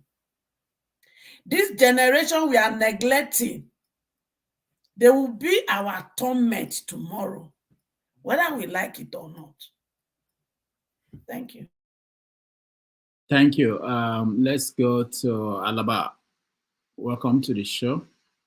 Thank you. Greetings to everybody. Special greeting to Mama H.O. Finally, so proud and happy to be on the panel with you. I have always watched you way back in the background before I started joining the panel myself. Due respect, and you're always hitting the nail on the head. Thank you very much, Ma. We were a bit worried when we didn't hear from you for a while, but thank God you're back with us. I just got back from church, and that's another story. And I don't know the exact topic of the conference, but a few things I met was that Kemi when Olumide was mad that they abused the dead body of that Ondo governor that died. Not abused, you know what I mean? They didn't respect him in dead. And then I heard Chim's submission, and I have a serious problem with Chim's submission. I'm totally with Mama H.O.'s submission. First of all, our politicians, whether dead or alive, deserve no one's respect. I don't care what our culture says about the dead, for what they have where they have put us or put the country. Anybody in their Ferrari, quick one before you, Ferrari, can you remind everybody what my submission was, so that way I will get there. Probably must have. Yeah. I will get there to some of your submission. Yeah. So none of them, dead or alive, and vocabulary matter. We should even stop calling them leaders. We should call them what Dele Farotimi calls them: ruiners. Our ruiners. That's who they are, dead or alive. From the fool that was jailed in England because he tries to get a kidney for his daughter, when he had money, never built an hospital, to the one that just died. They had money, they never did nothing in their homeland, always running abroad. None of them deserve courtesy, respect, or anything. They are a disgrace to the black race. Call it as it is. Stop sugarcoating rubbish. They are a disgrace, all of them. The 66 boys, Obasanjo, Babangida, Abacha, Abdul Salami, whatever. Tinubu, if they had done the right thing, Danjuma, if they had done the right thing, a thief, a drug dealer would not have rose to the highest position in that country. It's because they failed. And fella been singing about their failure for years. Nobody was listening to that man. They were saying the man was smoking Igbo. This one, they smoke Igbo. But he was the smartest one among them of their generation. They say the man, they smoke Igbo. All from then kill my mama to suffer for what? Go listen to all his songs. To Mr. Follow, make you open high. If you follow book, now inside gutter you go quench. To the point that this so-called democracy we are learning from the white man, we are not doing it right. Fella, put it all there. And that we are not doing it right. And that is going to lead to our death. That's why I said, teacher, don't teach me nonsense. Person where you teach, yes, she be the person don't die. Person where you teach, yes, she be he don't die. You, me and you no day for. Because he said if they really meant well for us, when they go to that United, they will tell them this democracy or this rubbish you're doing is not the way we do it. Because they know the white man is very smart. They will destroy you without shooting one bullet. Once they put that, they let you do the wrong thing, they know you will self-destruct. We are in a self-destruct state. Take it or leave it. All this sugarcoating, calling them rulers, this. Now, back to Chin's submission about Obi or this, that. Let me tell you, it's a false assumption to think we have an opposition in that country. The state of our politics, if Obi did well, I'm not shooting Obi down on this one. Obi did well, he did his role. Don't get me wrong. It's a false assumption to think that we have a politics. What was it I wanted to say? It's a false assumption for us to be thinking that currently we have a political opposition. You see, first of all, we don't have, hold on. First of all, we don't have a political opposition because the way all our people are thinking, or politicians and everybody participating in politics, that the white man has killed an elephant and we all should just bring our knife to the table and share the national cake. That is not how you build a nation. That is not how you do democracy, and that is not how you do politics. That's a self-destruct tonic. Self-destruct tonic. And the people who are teaching us this thing, they don't tell us. And we continue to imbibe this thing and pass it from one generation to another. Oyibo no gree tell army, say army no fit take over. For England, though, army no fit take over. They don't tell us these things. Now we practicing politics of barbarism, barbaric politics, whereby we share money. The only logical reason for going to politics is to go become rich, to go behave the Omo Ojo Rolari, go there, make your money, and that's it. That's not the purpose. And we are set up structure for this purpose, to capture resources. Huge failure. So call it what it is. There's no opposition. Even the Labour Party is not an opposition party. It's structurally weak. It's divided within itself. It has no political ideology that can actually transmute the nation. The only reason people galvanize around Obi is that they see a possibility of a change, and the people are urging for a change. They want a change, and they need anybody who can give them that change. But the party was not ready. So the only mistake I think Obi made was that to resign back. He should have turned everything into a movement to conscientize the nation. the nation has a need for us to have a revolution of the mind. A revolution of the mind. That this nation belongs to us, and whatever belongs to you, you cannot treat it like trash. You cannot destroy it. It's like Abiola once said, you have one well where you fetch water to drink, to cook. It is in that same well that you piss and you boo-boo, you shit inside. Who are you killing but yourself?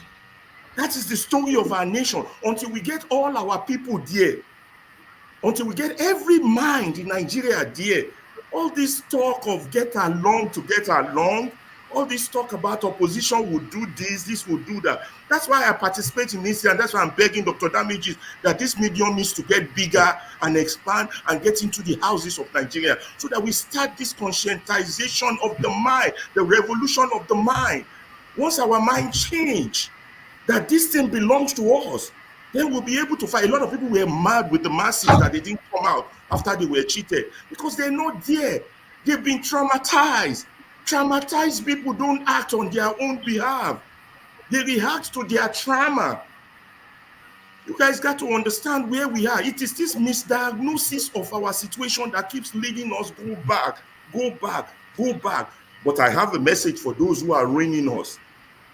Those who are ruining us for the sake of their own selfish gain. This what is happening to the likes of Danjuma and Gowon now, who cooperated with those who ruined us back then. Is what will happen to them. It's going to touch them. But we have to keep talking, keep educating, and keep blocking people who have myopic views from expressing their views, people who have poisonous views. Once they say it, we come against their view with a counter argument that is more intellectually superior than what they are saying. It is essential. That way people are learning. Children who are being kicked out of school are listening. Someone somewhere is watching this thing. Someone will pick what Mama Echo just said. Somebody will learn. We can make a Mandela out of these children if we keep talking the right language, the right message. Not all this pacify. I'm a pastor, let us pacify. Let us get along. They're not calling a spade a spade. Kó bàjẹ́ fún gbogbo àwọn tó ti ruin Nigeria lókù àti láàyè. They're foolish people. These are not people you should call honorable. They don't deserve it.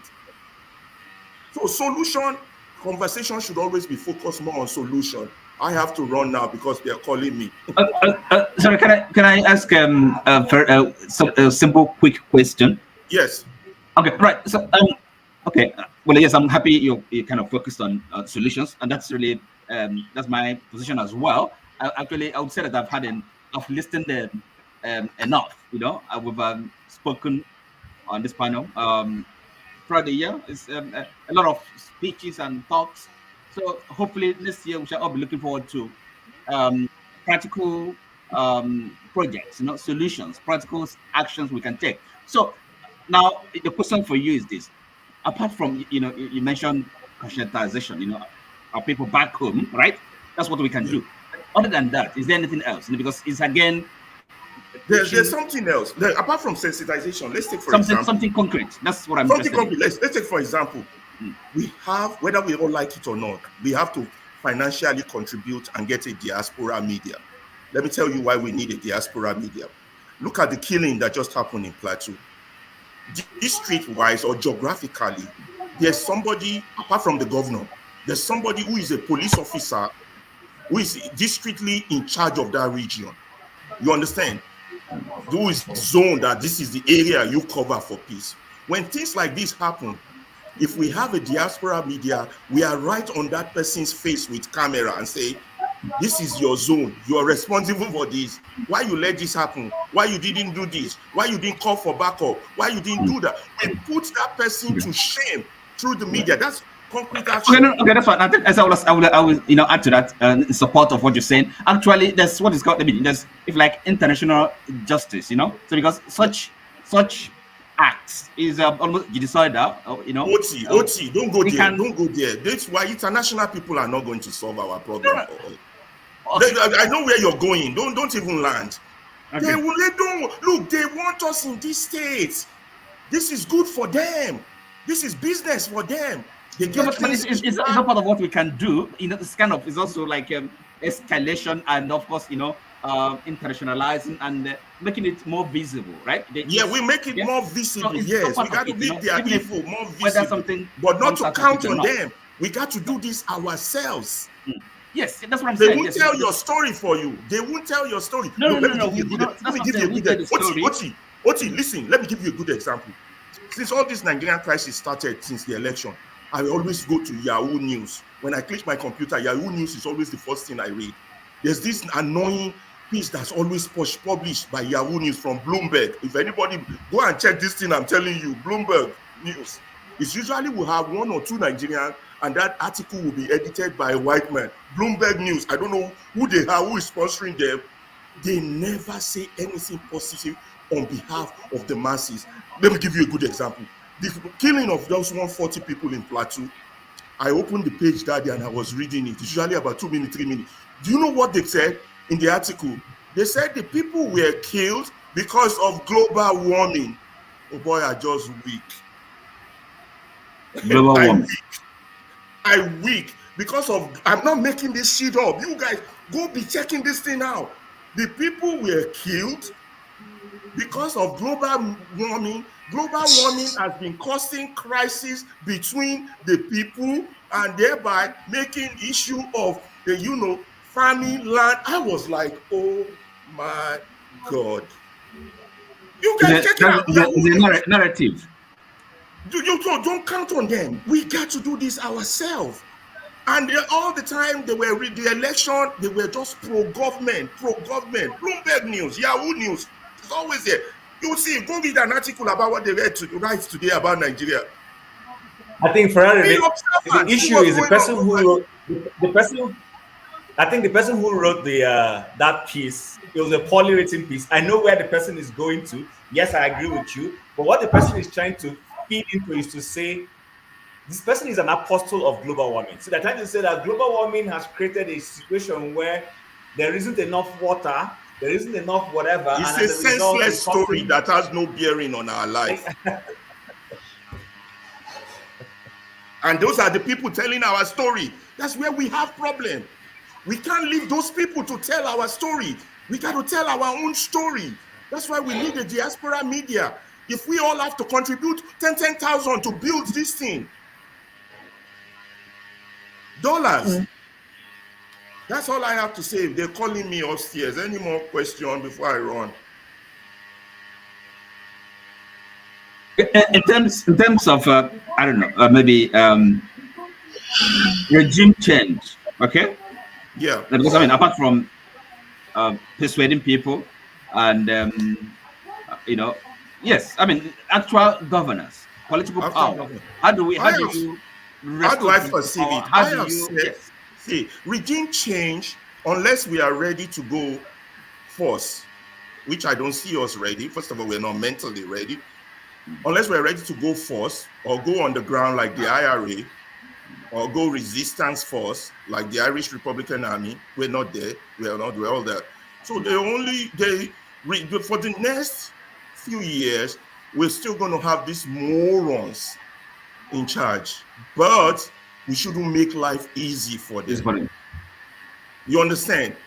What I would have loved it if Obi had cooperated, joined with Atiku, all of them and all the parties to boycott. That will make the bad people will still be in charge, but it will make our movement and sensitization larger and bigger. But people are what do you say to the idea that, I mean, giving them the message that those of them, whether in life or in death, those that have committed crimes against Nigerian people, they're going to be tried. Yeah. I mean, I believe they should be tried. I believe they should be tried. They should be publicly tried and dealt with and executed. It doesn't matter how long it takes. In future, but I don't know how it's going to happen until the change comes. They're not going to try themselves. To give the message for them to understand what that they are doing. It's coming at some point. It doesn't matter how long it takes. Yeah, but hope is not a plan, my brother. Hope is not a plan. That's why we got to keep talking, making plan, and do the pot. When I say using peaceful ways, when I say the media sensitization, I'm only advocating for the peaceful way. There's the other way too that can happen, but I don't see us readily there. Even if you come on this Alaba, hold on. talking Alaba, rubbish. hold on, please. Hold on. Doctor, if you look at the comment section, someone has just asked for a link. He does that to come and spy on what is happening in private chat and post lies. So just watch. So if someone is coming on, we should be bold enough to show his face. And I'm speaking about One Nigeria. That's what he does all the time. Just to let you know. Thank you. Go on, Alaba. Yeah.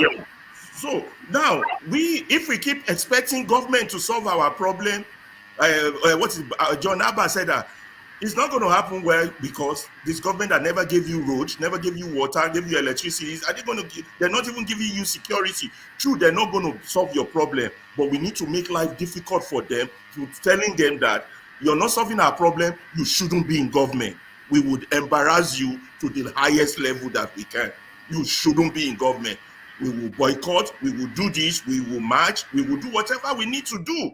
Those are the peaceful ways, but there's still the other way. So does that include obstructing them? I mean, when they arrive in, Yeah, everything, obstructing them, embarrassing them, throwing shit on them when they walk on the street. So these are the things these are kind of practical. Those are peaceful ways. Embarrass them. Disgrace them. Okay, so Alaba, I'm listening. So Alaba, I think context is necessary. Context, yeah. Like you, when I started my comment, I said Peter Obi has tried. He has done well. But I'm not the person who came out to say. I'm not the one who came out to say I want to play the role of an opposition. He said so. So what I'm saying is, I said, I got you. He said so, and I told him when he said, remember one day when I came on, I said the issue is not what Obis will say. The issue is about you, what you would do to save your country. Atiku has already told us he's going to Dubai. Obi too will come out and tell us what he will do. He's a politician. He too has not had that moment. Maybe he too, despite all he knows, has not had that moment of clarity on how bad the problem is. You got to get to that level. Okay, but so here's the point. He has been talking. He goes to X. He has a lot of obedience, have town halls on X, and he speaks from time to time on that X. I haven't been opportune to go in because of work and all that, because I wanted to go and hear and see what he's saying. Now, but the point I am making is this: whether we like it or not, this fight or this nationhood building will come from diverse fronts. Our own also is to also suggest things that can work. In his trying to play that opposition, I'm saying he can help holding his party members accountable. I don't know why people are struggling to accept that. Chin, before I go, that's a fallacy. It's not his party. It's not when I say his party, I saw a comment, somebody saying he doesn't own a party. Nobody owns a party. It's his party in the sense that he's a member of that party. That's the point. He has no control. Look at what Arabambi and Wapampa showed. They gave him. Why are you bothering to answer that? Why are you bothering to answer such things? It's not his party. The guy doesn't understand. How can one man own one party? It's not his party. They gave him a medium. Now, what he now should have done is use his followership to leave that. I would have left that party. I would have left that party with my people. That would be wrong. That would be wrong. Yeah, I would leave. If I were Obi, I'm not Obi, but if I would be, and I have that level of followership and dedication of followership, I would leave the Labour Party, start a total new movement or a total new party. Just leave them. You got to look at the historical perspective. The Nigerian historical perspective is that everybody comes to the table with a knife to cut a cake. We have not transcended the level of where Obi is, where nation building. How many politicians do we have that did not steal? Very few. And you are expecting Obi to perform magic. Well, the man has tried. So maybe we can have a conversation another day. My perception is this. The only way, and that's what is lacking in our Nigerian system, is that sometimes we create mini gods. If I was in Nigeria, I would vote to be full disclosure. But the point I'm trying to make is this: you can't help a man get better in political discussion without some once in a while either criticizing or making suggestions. We can't just keep if the dwelling likes of in this, Okobi want to in help this Nigeria. realm, in this realm of he's a Nigerian. Yeah, if they want to keep helping, they need to create a media that will push their messages into people's home. Because the other party, people you are fighting, their messages has already been passed on to child that has not been born 10 years from now. They have already recruited that child. You got to see the gravity of what we are dealing with. It's huge. Sorry, I hate to butt in, but I've been waiting to have my say, really. Yeah.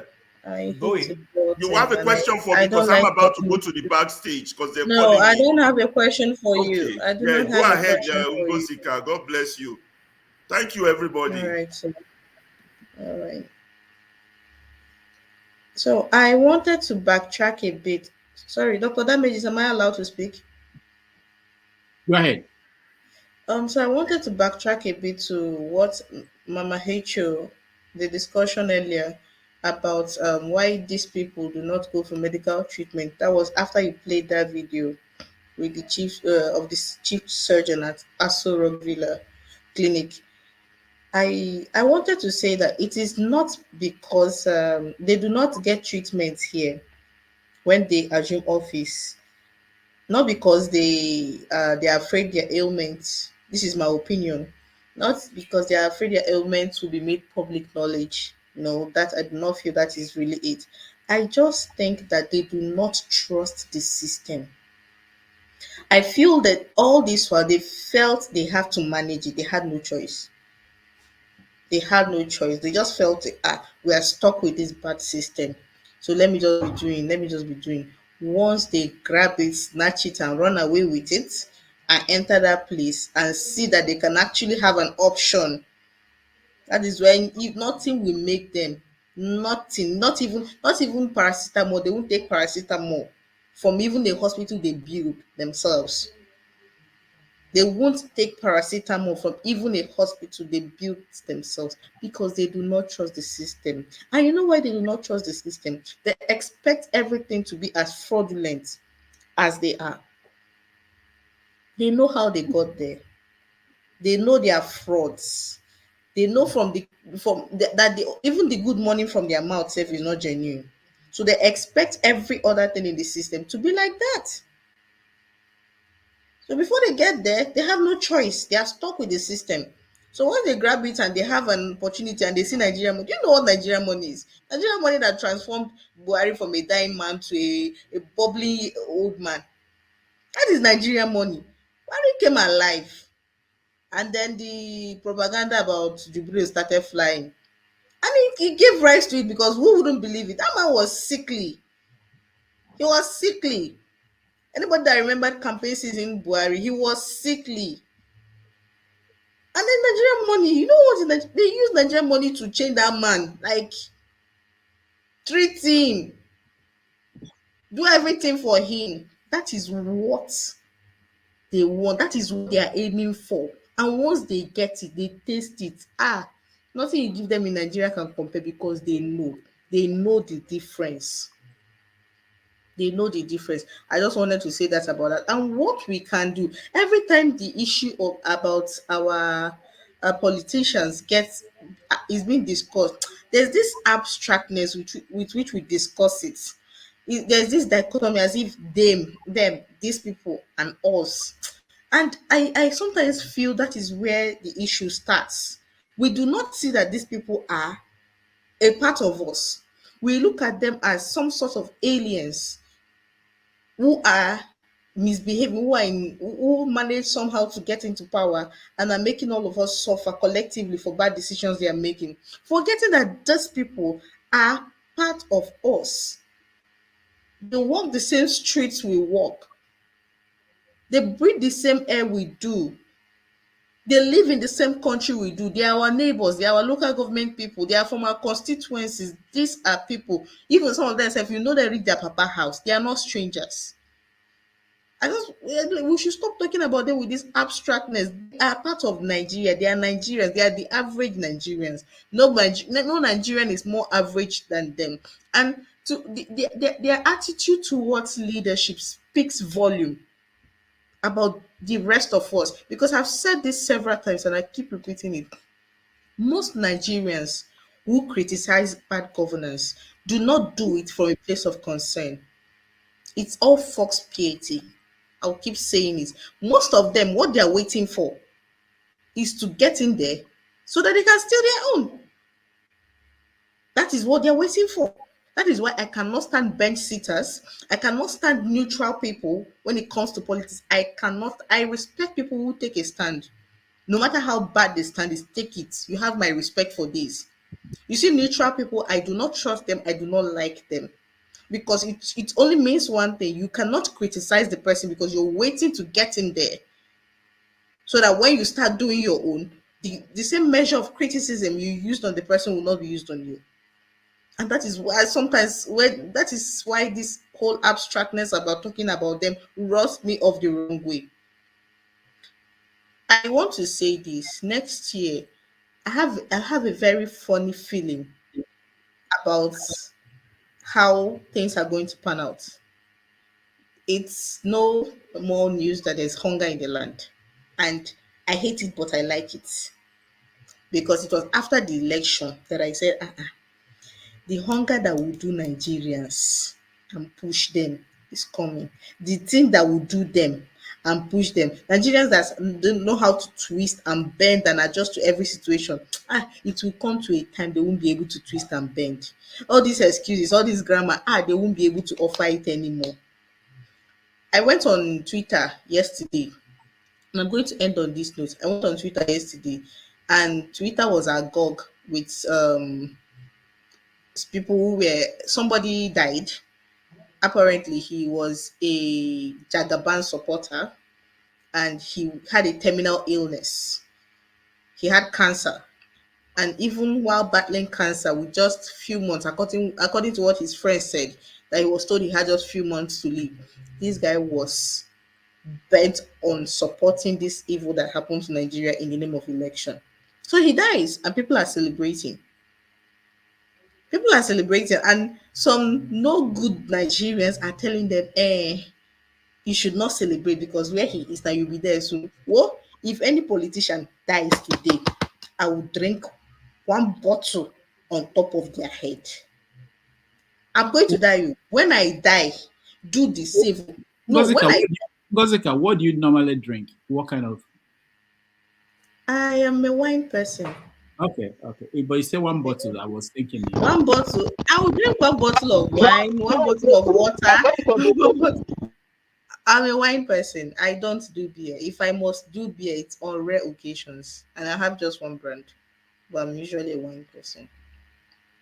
So I'll drink one bottle on top of the person. And if the person's grave, I'm going to jump on it and I'm going to dance. I don't care. We are going to you know that you're telling me we are celebrating that somebody has died. You know you're going to will you stay in this world till the end of time? Won't you also die? No, this whitewashing and abstractness and neutrality, it is not helping. It is why it seems we keep talking eternally and nothing is happening. Because at the end of the day, you will not see. Ngozika, hold on. I think I read that story. I don't think it's quite right. Check it again. I think it's PDP. It was a PDP supporter, the guy that died. No, I did not say he's an APC member. I said he was a Jagaban supporter. No. I did not say he was APC. No, I think it's with a PDP actually. Check again anyway. Okay. You are not hearing me. I did not say he is APC. I said he was a Tinubu supporter. They are two different things. But I know people who are not APC who are supporting Tinubu. Tinubu has his army, and then there's APC minions. No this and no peace. They are the problem we have in this country. Most average APC people, you can deal with them. I think to a very large extent, they know. Even if they won't say it, they know. But you see the Tinubu supporters, they are the problem we have. I do not mince words when I say it. Those people are innately evil. So when I say he's a Tinubu supporter, I'm not missing words when I'm saying he was a Tinubu supporter, but he's a But PDP member. Because Atiku himself sent a condolence directly to him. That is just by If we are the. speaking Let me about the just same person, yeah, if we are speaking Audi about for the real same or person, something like that. Yeah, Audi for yeah, real. if it could be another person, but the one I saw actually was a PDP supporter, and yeah, there were a lot of comments going on and all that. But Let me to me, death just is just another passage to another realm and all that. You know, it's can not I just it's round not off? punishment. Mhm. And I'll round off by saying this. A point will come, and Dr. Damages, this is the right time to say thank you for have your seat and 90 Minutes Africa. I hope that time will come where some people, I don't want to call name, who are representations of the problem we have in Nigeria with their Balenciaga movements. They want to balance this, they want to balance that. Fence sitters and neutralists. No, we don't need you. Take a stand. Whatever stand anybody takes, I do not have a problem. I might not like it. I keep saying it. I might not like your stand. I might not agree with it, but you have my respect because it is better that you stand for the wrong thing than stand for nothing at all. People that do not stand for anything are dangerous people. They are not trustworthy. You cannot trust them. You should not associate with them. You should not. And I am looking forward to a time on this program where, because each of us is a representation of Nigeria. I hope we know that. When we speak about Nigerians, the politicians, we are a representation of it. And we display it here. The same problem we talk about that is bedeviling Nigeria, we display it here every Saturday and Sunday. So when I'm saying these things that I see on the show that rubs me off the wrong way, I am speaking in extension to the whole Nigeria. Because each of us here is a representative. I hope as we're going into next year, we'll drop the whole neutral BS. We'll drop the whole fence sitting BS. We drop the whole Balenciaga BS.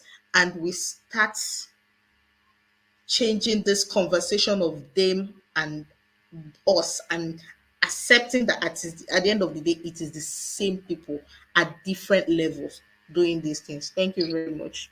Sorry, Madam Jessica. Sorry, before you go, I'm so sorry for interjecting. Before you go, there's something I want you to do for me, please. In your own way, within your own community or within family members, if you can, please. There are some people that just sit on the fence. There are some people that are doing evil, like you rightly said.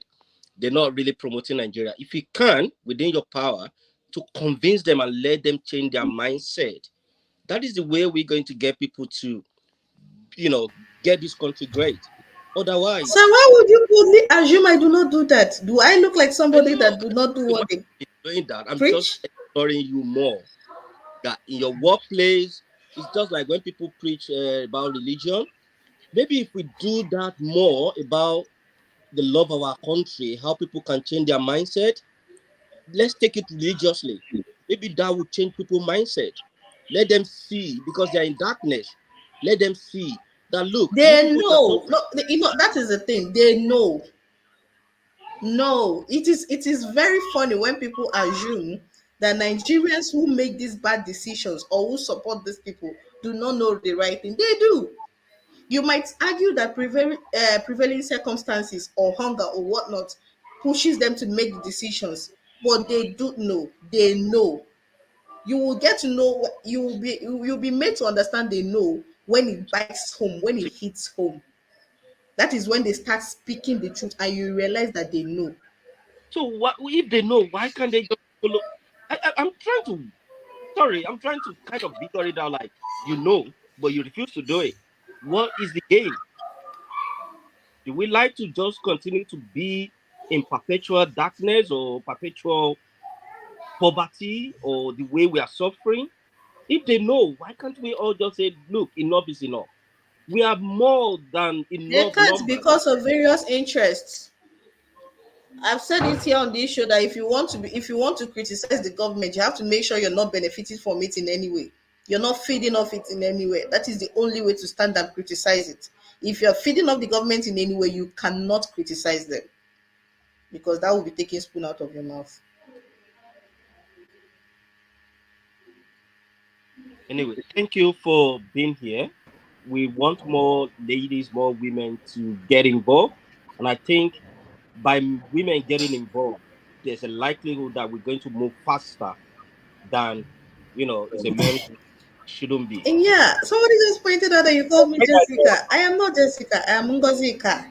Ngozika. I'm Rudolph, sorry. Ngozika. make I Mr. talk. Wole. I am I have Ngozika. Yeah, okay. All right. Sorry, guys. I have been handling something behind the scene. Okay. Let me see. Righteous man, I see you. Ovie, you're in America. Can you wait a minute? Okay, go ahead, Ovie. Go ahead. Go ahead, Ovie. All right. Good afternoon, everybody. As I said, it's a different thing when you are looking from outside into the show. For about 3 weeks now, I think that's what I've been doing. I even refuse to stay out of my platform and all that, just to actually observe, and to take stock of where we are, where we need to go, and what is actually happening. And this is my observation and my submission. Anybody can prove me wrong. I think in any society at all, from the real time, as some people will say, back in the day up to present, every society, every community, every group of elites, people who know enough, people who have enough, that they are being trusted with how that society to move to the next level. An ability for us to actually understand this is very important. I'll use I always like to use America, Britain, China, and maybe a few other countries as an example. Which group of people actually control their leadership and why they were able to achieve this kind of progress that they are actually enjoying. Right? When America actually fights for their own sovereignty, we negotiated, we no fight. And I think maybe that's the problem. And again, I see that to what Nigeria is always trying to point out, that we never actually experience anything as a group of people to actually wake us up. Right? We negotiated our freedom. If we want to actually put it that way, I don't know the negotiating terms. But America fought for their revolution. When they fight for their revolution, they actually take a stand and come. We are not going to molded our system of leadership to that of our conqueror, people where we get our freedom from, which is the Great Britain. What is the system to molded our system? What is their system of the elites that rule them? The 3 tiers, right? The royals, the lords who represent the wealthy within the society, and the commons. That is where they select their leadership. That's how the society is governed up to today. If you're working for them, that's a different thing. America refused to take that route. And America said, you know what? We are not going to deliver apart from them, but from the people. Hence, the individual sovereignty. If you want to understand what that means, how important individual sovereignty is, pay attention to what is happening in our strong. The same country that the constitution banned into contest to run to the president of the country. Some states say, you know what, we don't even want term. We don't want our states to vote for them. That's very important. That's the power of dual sovereignty. It doesn't have to be in all development, but you can see we become president. And I think that's where we are lacking. Who are those people in charge of our power structure?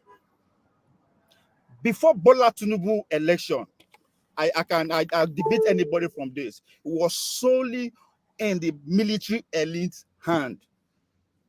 They use every other person along the way. Even when they're in office with their uniform physically, even after they left, up to Buhari, the military guys are the forefront of leadership.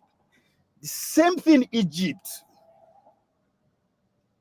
Because when the Egyptian revolution started, the success of that is to break that rank. Because even up to today, a military style of leadership, they recruit their personnel from local to federal level from the military. The coming of Tinubu changed that game. And I want us to pay attention to that. As we speak, Bola Tinubu not just represent the politician, It represents the credential elite. So it's the combination of the credential elite and the business elite that are in charge of things in Nigeria today. Because if you look, the military guy went after Obi and Atiku. Tinubu had to come to the business class who have been second tier of the leadership for the past 60 years. Elumelu, Okoya, Boa Cement. So if you pay attention, how Bola Tinubu they will see, for the first time, this group of people are happy because they have succeeded in taking that #1 space where the military leadership they occupy. So the power is between the business elite, the typical political guys, and the credential elites. That's where you see the Harvard guys. You look at all our ministers and all that, those are the credential guys. They have nothing. So we should pay attention to this group of people. I promise Nigerian today, if we boycott Boa Cement, Dangote, and all these guys, I swear to God, something will happen for Nigeria. Is either they come after us or they will begin fight between themselves. And what we should be aiming at, how do we call fight between themselves? Because if they begin fight between themselves, one group go need us to gain power because they need us to legitimize that power, which is the election. So we should know who to hit, where to fight. Dual sovereignty is very important. Again, I keep using my state as an Edo. My daily life should not depend on who occupies Abuja. It doesn't work anywhere. We have not reached the standard whereby we have anywhere in Africa, even those during the kingdom. I don't think they are up to 50 million or 100 millions.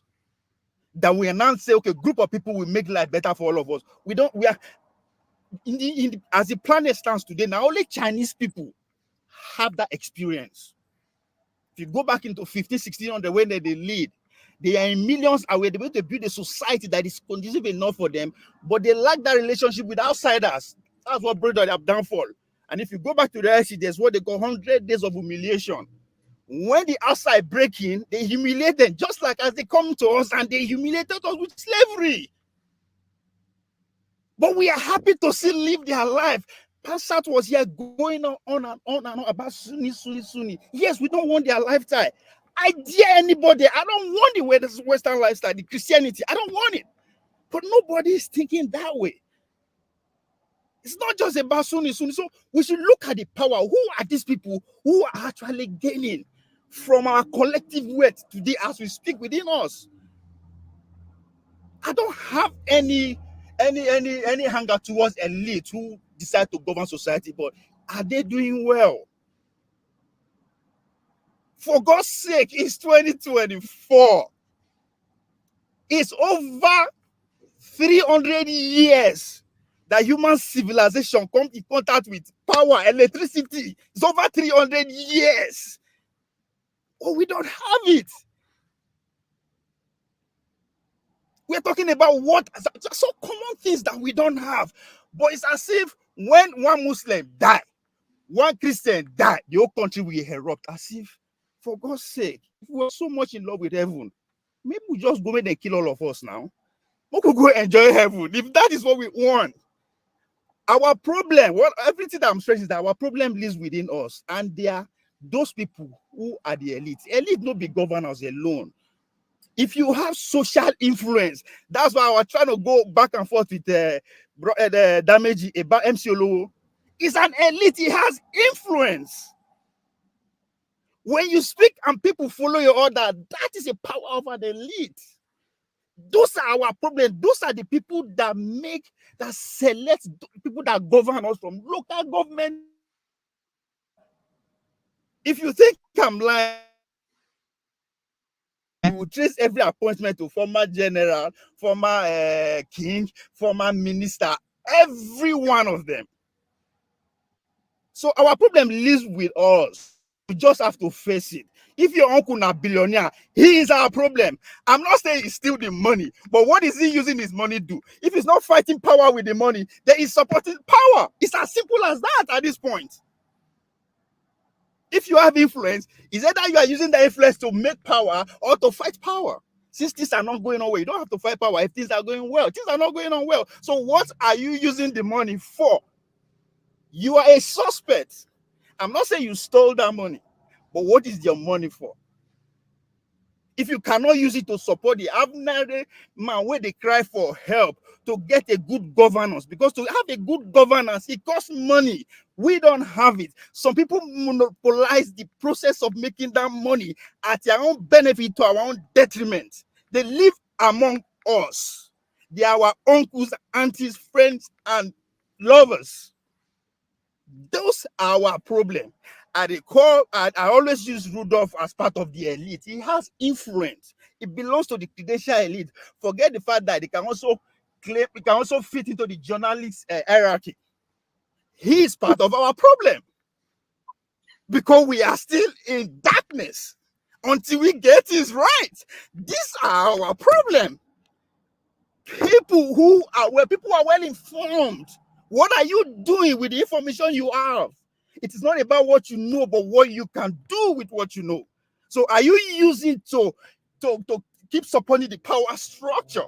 Or you are ready to come on the field with the likes of Nnamdi Kanu, the Showore's, and go at it? Because again, I'm still waiting for anybody to come and prove me wrong. For the past 30 years, I have not seen anybody that conscientized Nigeria like Nnamdi Kanu. That guy has sowed a seed in generation that will be here for the next 40 years. Earlier, I was telling to Dr. Dameji that the next 60 years is gloomy. Nothing is going to change. Why? Because everybody that will be alive in the next 60 years, they're already here. We don't dare here. So show me the signs. Show me the sign. From our conversation to our fight, we fight ourselves. That's another bizarrety that I noticed from 2023. Me and you, they fight ourselves. As if you beat me, Nigeria will change. If I beat you, Nigeria will change. So what's the point? Ovie, sorry, if I may, I don't think that's correct. This whole we assume a lot of things. We keep saying we fight ourselves. The Republicans and Democrats are fighting themselves. The members of Labour Party and Conservative are fighting themselves. Sorry, hold on, just hear me out. In every society, incidentally, following modern political system at least. And that's not to say that in our local days, our people are not fighting. There is always conflict in every society. What happens is how the conflict is addressed or resolved. So I refuse to accept that thing that they have narrowed us down, that we're so tribalistic. No, in every society there's always a tribe. The Republican Party is a tribe. The Democratic Party is a tribe. Today in the globe, there's a polar system between those who are for climate change and believe that fossil fuels should not be and all that. So I just want to point that out. All right, let me respond to that. Right, you said Democrats and Republicans are fighting, which is great. Democracy itself is built on fight, communication. We have to be able to exchange words. That is all democracy is all about. That we have to fight. The question is that what are we fighting over? The Democrats are fighting for way of life. The Republicans are also fighting the common. No, we have to go hardcore. What? Capitalists. That is their fight. What? Chima, me and you they fight here. What will they fight for? The first day when me and you go at each other, what do you fight for? Personal trivial issues. That's what I'm saying. I'm not saying we have to fight. We are human beings. But what are we fighting for? If you go off this platform, stay 2 weeks, listen to us. If we did 7 hours, 5 hours now to go after our personalities, religions, those things will not give us light. That's what I'm saying. All right. Let's fight over policies. Thank you. Let's fight over why we have this democracy. Let's fight over why we don't get military. Let's fight over, yes, Bola Tinubu is good enough, but the system that brought it is not good enough. Let's fight over that the OB doesn't have the capacity over himself. People are leading. Let's fight over issues and see if we are going to have that. And see if our leaders, if our elite, we go, because I want a situation after we finish from here, our billionaires will go home and have a sleepless night. Not me and you going and having a sleepless night over what we fight for. Let Rudolph go home and call his colleagues, his friends, and high places and say, come on, these guys are up to something I don't understand. They are no longer cursing themselves out. Instead, they are saying, "Come, that contract where they give $10 cousin, mo could know how to do it." That is the fight that we give our elite, put them on their toes. Not say, "Oh, Chima, baby, Chima, na stupid man for following Obi." You don't get sense that so you want to follow to your life. You be Christian. That's what we do. That's what we do. All right. How does that contribute to the fact that we don't have light? Me insulting you. How does that give us light? Or if we insult Dangote, not just insulting him, but start to break his business practices down. How come he's monopolizing this? That means he has to take a law from the State House of Assembly, Federal House of Assembly. Who are those people who are lobbying for him? These are the things we should be talking about. Ovie, thank you. Thank you. I get a goatee. Wait, no rhyme. That's not the point, right? Ovie, thank you. Well, let's get other voices involved in the conversation. Well, after your flagship and local. Thank you. I'm not going to take about. I just, I listen to everyone. Thank you, Mr. J, Salaba, and the other lady, Mr. Totti. Now, I think where we can start I've identified one problem with us Nigeria is religion. If we can take these into our different religion and let people see why the country needs to be great, where it needs to work for everyone in terms of the infrastructure, in terms of, not everybody going to be rich, but even in the country where we are, the diaspora, you can tell that an average person will be able to at least feed himself. You have a roof over your head, one way or the other. It might not be as big as Mr. Roof Dove house, but at least with your means, you'll be able to survive. But in Nigerian situation, you'll see someone who build a mansion. Did he say my house? What? I wasn't paying attention. Did he say what? You never know if you have a spine on your house. Mansion. Did he say my house? What? I wasn't paying attention. Did he say what? That is a very big one. Well, why not? If you work for it and you have the money, why not? But what I'm trying to say is, when you look at Nigeria, somebody will build a gigantic mansion, but the road that leads to that mansion, nothing to write home about. Whereas in this country, you have your tap, the water, electricity there. Basic amenities of life is there. You go to the supermarket, you wouldn't know either someone is a consultant or is a cleaner. You buy bread, the same price. You buy milk. You feel yourself. You want to go and eat in a 5-star restaurant. It's your own choice. So now, back to what I'm saying. I think the number one problem we have is our religiousness. We are not godly. When you look at our place of worship, millions of people will be there. And then you ask yourself, where does this crime come from? It makes me think that is something wrong with my brain, or am I the one not seeing properly? Because you ask yourself, what are the pastors or the imams or the people at these religious centers? What are they preaching? Have they forgotten that the Jesus we all followed had only, I've never heard that Jesus had donkeys. I've never had many houses. But he chose not to. He humbled himself to the point that the Pharisees or those who captured him, they don't even know who he was. They have to go through Judas to give him a kick before they can. Now, why? I don't know. Maybe if we can reorientate or change our mindset about which God are we actually serving, maybe that will make us to be like, okay, I have to be accountable. I have to be transparent with my dealings. Like Ovie said, if my uncle is a billionaire, but he's ripping people off as a result of the money he's getting to become a billionaire, but he's using the money to kind of send me to school and abroad, it's not working right. We all have to kind of pull the plug in our eye. By then, we'll start to get it right.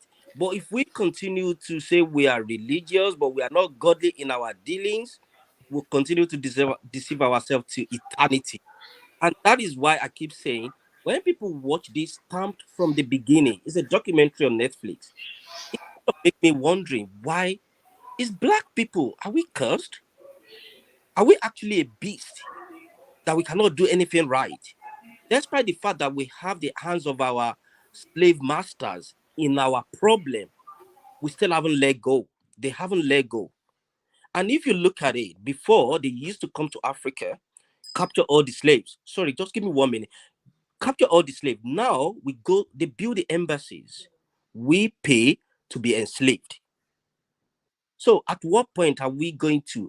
And they use these, like someone sang the Fela song, that they use one of the mumu among us to become a leader in order to kind of have their hands in continue enslaving us. For how long are we going to? And I'm very, very sure, God forbid bad thing, if anything happen, either earthquake or catastrophe or war happens in all these diaspora countries we all are, we will find our way to go back to Nigeria. I'm sure nobody would still want to remain in Afghanistan or Ukraine. If you cannot find your way to Canada, US, UK, or any other European country, at what point are we going to fix our own home where we are expecting people to fix our own home for us? It won't happen. They're not going to. We can wait till eternity. They will rather make us work to make the country great and leave our own country.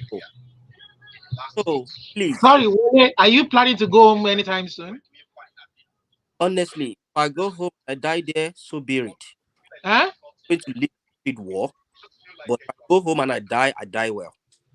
All right, hold on. Thank you, Wale. We go to flagship. I'm hearing echo from someone. I don't know who, but let me just mention a few things. I also want us to have a conversation about. I want to have an idea about what you guys think about the guests that we have had in this year, and also what dream guests we are looking forward to. And maybe I'll talk about the process, because sometimes I'm the only one looking for guests. I need help. If you have contacts about people that you want us to, sometimes we talk to somebody for 6 months before they agree to come here. I'm in touch with the senator Natasha, who was here, and she became a senator now. I've been trying to talk to her to see if I can book her. But it could come from you. The guests could come from you. It doesn't have to come from me all the time, because it's a challenge to get people every week. So if you have anybody that you think should be a good guest, and you have their contacts, yeah, you can. I've had people who actually reach out to me. I send them my template of email to potential guests, and they did that. They reached out to the guest, and then we got the person. So I'm putting it out there that anybody can contribute to that, and that will be welcome. Yeah, flagship. There is noise around you. I think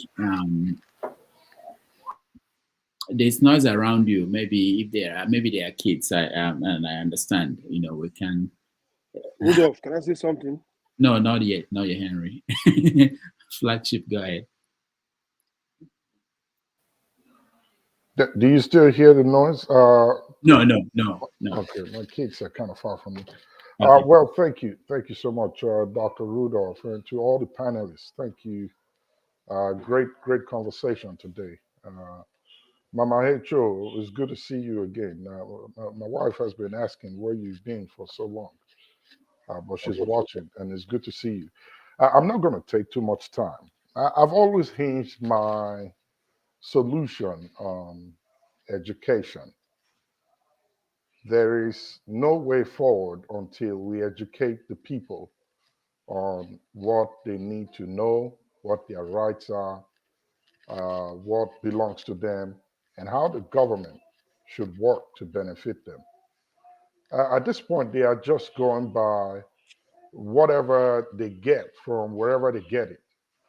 And the education I'm talking about is not to the elite or the quote unquote those that have been educated through the Nigerian educational system. My focus this time is with those that are at the grassroots. We have to go there. That is, or those are the people that they get the power from to be able to do what they are doing now. Remember back in the day, I'm not sure how many of you noticed this, many years ago, there used to be the herdsmen, when they come around, our Megads, and those that do petty trades around us who are from the north. Did you notice that they always have this small transistor radio with them, and it's tuned to one station that speaks their language? And I started thinking and wondering a few years ago why it is so. The information they are gathering is about what is going on back home, what they should know where they are, and what they need to do in case. Look out for these signs. When you hear this is what we're talking about. The education to the grassroots people. That's why they know their left from their right. They are within our communities. They do the menial jobs, but these people are fed with necessary information that will help them, that will guide them and direct them. How many of us in our community do we have this kind of education passed out to our people? I bet you, if the people know and have the knowledge of what their rights are, the job is half done. I was able to, and this is my personal experience, I was able to treat my kids for 5 years. Well, I'll say my oldest, for 5 years. And after 5 years, he gathered knowledge and started questioning some things we used to say. For example, if I would talked about this one recently, every Christmas, under the Christmas tree are boxes, toys. And by Christmas morning, when he comes down to open it up, he would always ask, where did this come from? And I'll say Santa came at night. So I think it was at 3 or 4, he started putting a cookie and a glass of milk by the fireplace. And I'll wake up at night and eat it and drink it. And by morning, he'll be like, oh, wow, Santa came. I said, yes. Until the kid gathered information and came up to me when he was 5 and said, I have a question for you. I said, what is it? He said, Santa is not real, right? I said, who told you Santa is real? He said, no, it's not. You are the Santa. I tried to argue it, but the boy had ample information to defeat my argument. And I gave in. It's like, oh, yeah, okay, Santa is not real. I'm Santa, he said. I said, yes, I'm Santa. Now, that's a wealth of information that he's gotten. He's able to challenge that ideology. The same thing can happen to our people. If we wait on those that are in power now, we will go nowhere. The reason being that they've been educated quite well. They've tasted power, money, and affluence. They've got control. They don't want to go back to where they came from. It's not possible. That's why when they get into office and power, they move out of where you are, or they build another home, fence it real high, and keep you away from it. But if you, the people, start to question every aspect of governance, if you have the knowledge, they go back and they talk amongst themselves. We see them, I host some of them when they come here to town. Well, I won't say a lot. I've had the chance to host one from my local community in Delta State. And we talk. And I asked the question, you're not a local government chairman. So what have you done for the people? And you know what he told me? He said, my brother, you know what? It's not that easy. When you get in there, it's difficult. I said, how? He said, when you see money passing through your table without you asking, and you don't receive or accept it, you are seen as the bad man within the link. And the moment you say no, the first time Market Women Association come and they say, oh, councilor or chairman, here is 1 million naira for you. This is for Kola Nut. We are coming back. Motor Park People Association coming. And you say no, you don't want to take that. You are good, that you consider that bribery. Those in government with you, within that local government council, within the secretariat, will see you as an opposing force. And the next thing they do is to find a way to get you out. So you either beat them or you join them. But it's hard to beat them. And I asked him, why do you say it's hard? I mean, there's got to be something. And surprisingly, he said, if only the people know and they start pushing back, then those in power will begin to think twice and rethink their actions. So this I think 2024, those of us here in the diaspora, all the ideas that all of us have given are great ones. They are workable ideas. We just have to be able to put them together and start to implement them. In addition to that is education. We have to get down to the grassroots. By the time Ovie was talking about challenging the authority, yes, it worked. One way to do that, we talked about it, was it Friday or Saturday, is to boycott their activities. They call for meetings and get together, you don't show up. And by the time those in control and power begin to see that they are losing the people, then they start to get afraid. But like Ovie said, then they begin to look for those who want to support them. And guess what? They always bounce back to the grassroots. They don't go to those who know what they know. So I really believe that 2024, every one of us here need to start figuring ways out to push and pass this information out. In my local town, in Ughelli, we started talking. I have a friend here in Arizona. He has a way, he told me of a way information can be passed locally to the people so they don't have to depend on data, internet, and spend money on all that. But we can transmit it to them as long as they have radios in their homes. It's targeted. So if we target this information to the grassroots and begin to talk to them, it's not a one-day thing. We have to start now. If begin to talk to them, sensitize them, create that awareness, make them understand what it is, the dangers in this thing, the benefits in it when they stand up, to know that palliative is really not a solution to the problem. They begin to need to ask questions to their government officials. And we begin to put cracks on the wall little by little. And I'll end with this. I heard somebody talk about Peter Obi and the Labour Party. Well, this is my personal opinion. You may not agree with it. Peter Obi is a forerunner. He's done his part. I don't think he can handle the opposition he's talking about. The only way he can do that is what Ferrari mentioned. He cannot use the Labour Party that he has now to effect the kind of change he's talking about. He needs to break out. He's gathered steam. He's gathered people. He's been able to energize the entire country, most of which are the young people. How about starting your own? If you do that, you stand a greater chance to be in a great opposition to these radicals that we have in government. If you want to go the way he's going, dining with them, partying with them, attending their events, they don't fear Obi. They fear the people. And you saw what happened when the judicial was going to announce the final result from the Supreme Court. Tinubu was out of town. A lot of the government officials were out of town. Do you know why? He didn't have nothing to do in India. They are just afraid to see how the people will react. In case they decide to push real hard, he doesn't want to be around when they do that. He can control things from outside. That's because they know the power that is in the hands of the people. But we lost it, unfortunately. We stayed calm. When they got the news that, oh, well, it has been announced, the country is calm, the people are relaxed. They came back and they're doing what they're doing to us now.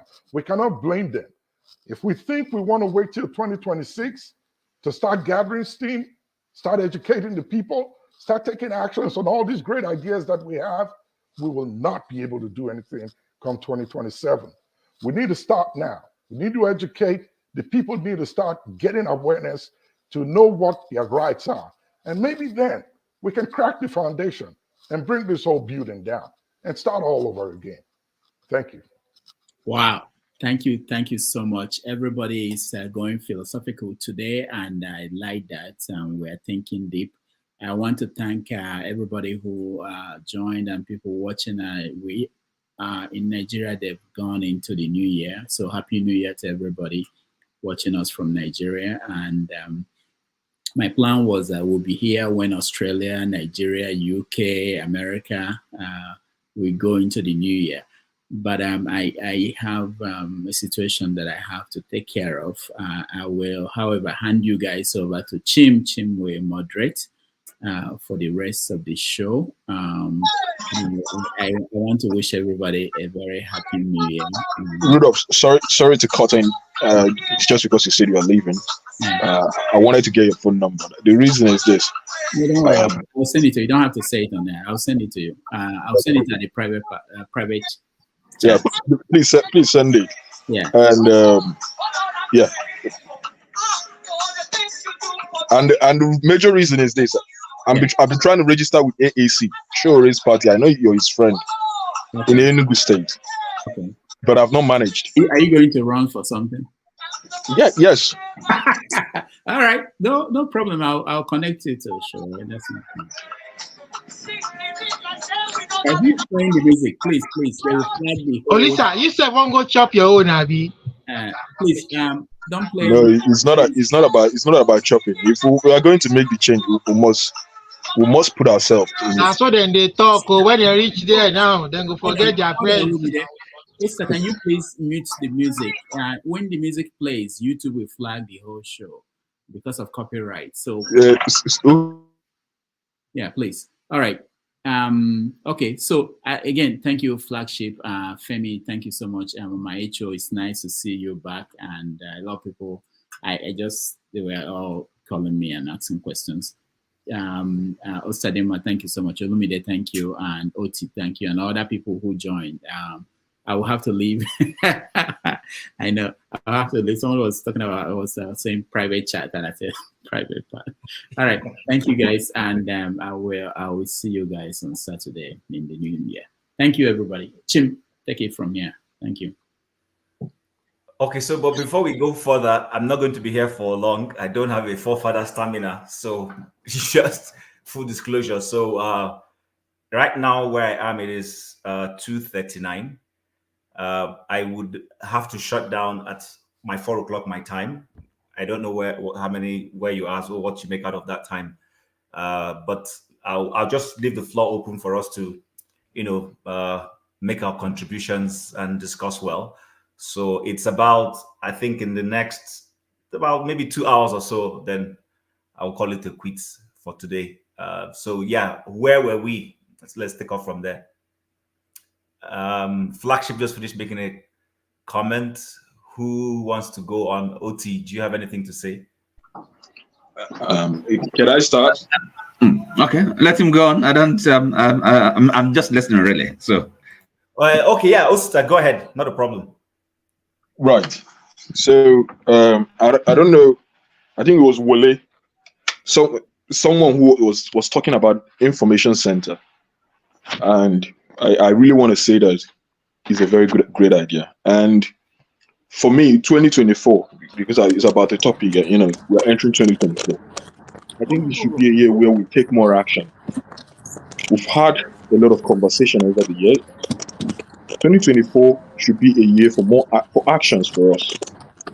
It's not just enough that we come in, make suggestions. What is the practicality? And the best thing I think we can do for ourselves, like you said, because the change we want to see happen is not something only a few people can do. The best way and first way to bring a change is people. Do people even know what they are looking for? Because a good number of us, I keep saying it, I never got into the train station until I started living in the UK. And you can imagine that. And I was well over, reading my, middle 20s when I came to the UK. Sorry, let me just ask you. So where were you living before then? Of course, I lived in Nigeria. No. Where do you think I was? Where I lived Enugu State. I did my high institution in River State. Do you know the funniest thing? Where I lived in Enugu, from my mother's kitchen, from my house, you can hear the train pass. Literally, if I decided to take a walk. That's why I asked you. Yes, if I decided to take a walk from where the train station, is, like where it passes, not the train station, one of the routes where it passes, where the rail tracks passes. It's just like 15 minutes, call it 10 minutes walk. However, this train, I've never seen it. Sometimes I hear the sound, I've never seen it. And that's because the train, of course, it doesn't stop in that area. There's a place it's supposed to stop, but I just never seen it myself. So I never used the train till I started living in the UK. That's when I realized how great train stations were. And I was like, oh my goodness, how could something this, important, this significant, and not everyone has access to it? So when people don't actually know what they need or what they're supposed to have, they think it's normal. People in Nigeria think their leaders, they're supposed to be subservient to their leaders. They're supposed to worship their leaders. Meanwhile, it's the other way around. So the thing about that, if you look at what is happening in the world now, there's actually the war going on now between America and China, over Taiwan. What is it based on? It's technology, it's information. Look at what the sort of investment Americans and Europeans are doing with Intel, spending billions in trying to manufacture all these machines that produce microchips. That is basically the bone of contention for what is happening now in Taiwan. And China is trying its best. If it's not going to be able to produce, all those nanochips, 5 nanochips, or even 3, it says it's going to go to war to try to annex Taiwan. Why? Because now the world is running on information. It's running on technology. Microchip is literally the new oil in the world. So we need to re-equip ourselves with information. People like all these Intel, Huawei, when you look at the sort of education they're doing, they're not doing the conventional educations these days. They build campuses around industries, maybe around companies. They are literally building their schools, education centers around companies. That is why you have something like a Google campus. You have things like a Huawei campus. I think they're building one in China right now. You have something like Intel campus. Look at the way these people are thinking. They are thinking out of the conventional ways we used to do things. So for me, it's about we need to take more action. And action, it doesn't need to cost us too much money. How much, for instance, each of us here in our own maybe village where we come from, or town or community or local government, how much will it cost us to set up a viewing center that can disseminate this information we're preaching every day? Okay, in Igbo land, there's something called Umunna. Okay, in Igbo land, there's something called Umunna. Umunna means kinsmen. And Umunna is literally what do I call it? It should be like the cell of the whole community. Because in biology, they tell us the cell is the individual, simplest individual, makeup of an organism or thereabout. But it's the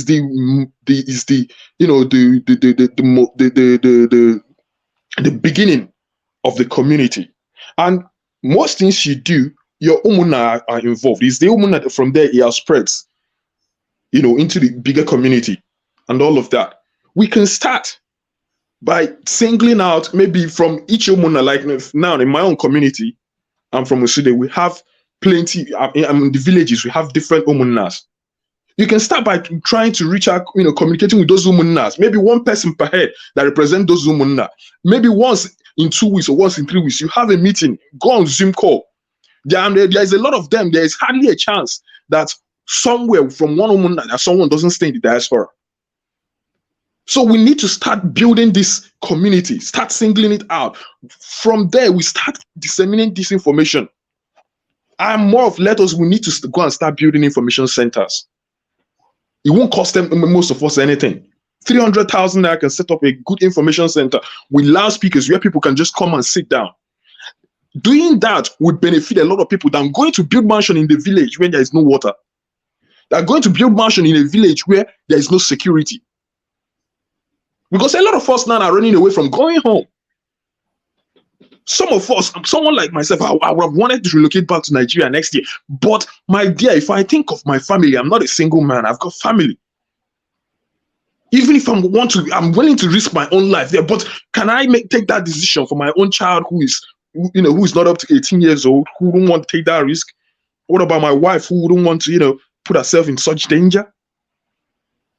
Then if something then happens to me, how do they start? How will they fare? Who will look after them? So security, we are down like to the point where security is even now a big problem to all of us. That you, because when you won't carry, see, Nigeria don't change you. Before, if you get confidence, carry that your car where you hustle money from overseas, go drive. Now, if you go try them, I'm talking about Southeast, they kidnap people for 2 million naira, 500,000 naira. Someone will kill you just for 500,000 naira. So you're no longer even safe. Yeah, let's allow some other people weigh in, and we'll bring you in later on. Righteous Man, can you hear me? Righteous Man, are you here with us? Okay, he can't hear me. So I'm not sure who wants to weigh in, but what I want to do is, I think maybe let's put ourselves in this New Year mode. And by the way, also just to highlight the point you made about train. I rode trains in Nigeria. You know, I rode the old locomotive trains. I've ridden it from Lagos to my village. Yeah, but when I came here in 2018, I went back to school. So I was living somewhere, and what I did that time was I moved my family from where I was living, got a new apartment very close to the closest train station. The school I went to has a train station that passed through it. So because I didn't want to be driving to that school, I didn't want to be paying for tickets. What I did was, as a student, I had a pass that allows me to ride the train for free for the period of time I went to school. So, but I had to live near a train station to be able to enjoy it. So I moved to the train station, closer to the train station. Very easy for me to enter one bus from my house to the train station and then ride into school. And it changed my perspective. You won't believe it. Today, I live far away from the train station, but I always wish I could buy a house near the train station so that when I'm going into downtown, I don't have to drive my car in. You understand? So, and I see CEOs. See, what I mean CEOs, you'll be shocked the kind of CEOs I see on the train every day. Nobody is driving any car. Nobody is sitting with a police officer or security with them. They are reading a book within the period the train is going. They get to their stop bus, their train station, they come down, they walk down. And that's the entire downtown of Calgary. The train passes through it just to make it easy. So I appreciate where you're coming from. And it's something. My brother, let me even just drop one thing. Just a second. Do you know the level of our stupidity and naivety has compounded it to a point where people think having securities attached to them is now a demonstration of their affluence? I'm saying it because I know somebody, I have people who do it, who want to prove to you that they've arrived, their arrival mentality. I know someone who used to who used to do like struggle a lot when he was living in Malaysia. Then all of a sudden he came back to Nigeria. The first year he came back, he was moving around with 2 mobile police. Now you can imagine that. We can go on and on and on. Let's let other people wait. So I'm not sure who wants to. It's a business strategy. Okay, it's a business strategy in Nigeria. Ovie, let Wale talk. I'll come to you. Go ahead, Wale. The floor is yours. Thank you. So I'm timing you for 3. I'll give you 3 minutes. So your time starts now. Okay. Oh God, where can I start? I think with information, let's start. Honestly, Chim, you can tell Mr. Rudolph that from 2024, well, from tomorrow, maybe every single one of us should start thinking of how we're going to have this information center built in our communities. However, we're going to support them, it's something we can, discuss. And again, I keep saying, when I look at the numbers of people in our religious centers, why can pastors or the evangelists or the imams or the ustaz or those there, why can't they, say all these things we are saying, that information? Maybe if they have someone in the or in the mosque that have been, is that how they live? Let people come and talk. Let people open their eyes. You see, look, train, like you rightly said, I enjoy riding it. My house is very close to train station. I park my car there and I just enjoy the ride. listen to your music. It makes you, I don't know how to describe it. Why can't we have it? The timing. That is sometimes when I look at our billionaires, why can't they make investment on that? Put the barriers there. Put someone to, the chips and pin and to open the barrier. Pay online. Get the cash. Put this in a technology. And it can be done. But, I think we can start. We can start. Honestly, I'm part of that progressive Nigeria, because when Nigeria is great, that is where we can take our children there. That is where we can take our family there. We can go on holiday. If we try to stay in our block, fine. I want to go to my country without anybody restricting me from going. I don't want to go to my country. I won't be able to.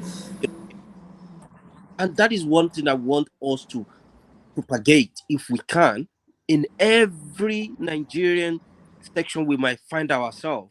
Let's try to open people's eyes and ears to say, look, all these things are not done by ghosts, but done by aliens.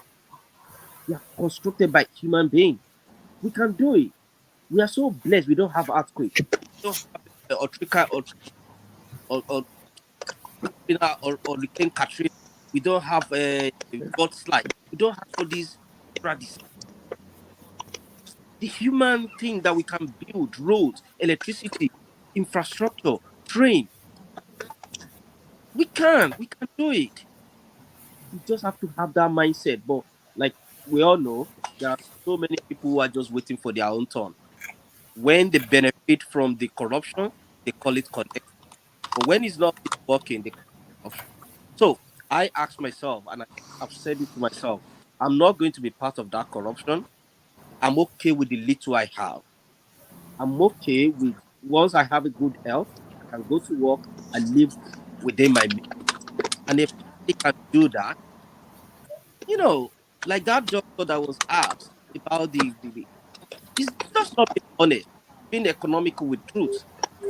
But if he sees himself as someone who is ready to move Nigeria forward, he will stay. But we are all scared of dying, but we want to go to heaven. I don't know how that's going to be possible. I rest my case.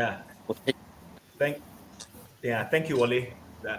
Well, very well said. I think I'm also going to put myself in the mode that in this new year, I will be talking more solutions and see how we can contribute, so that it's not like we come and complain. Like Mama Hechu said, we all know what the problems are right now.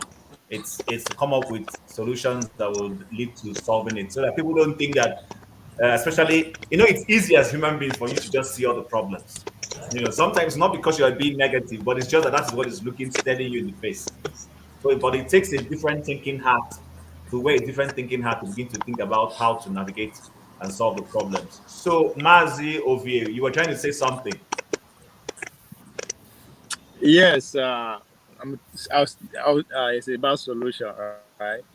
I don't know all these people that live in poor country. For America now, homeless people and poor people like me, they enter train everywhere with the smell.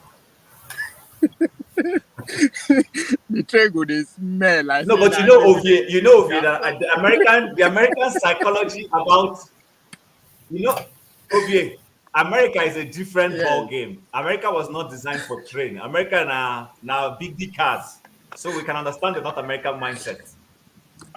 Well, yeah, no mind me, Joy. It also depends on the way the states, the neighborhood, and where the train pass. On train, they pass rich neighborhood, and they take them just the way you were saying that CEO they enter. So I just want go to New York, everybody enter. So I just want to bring a little bit of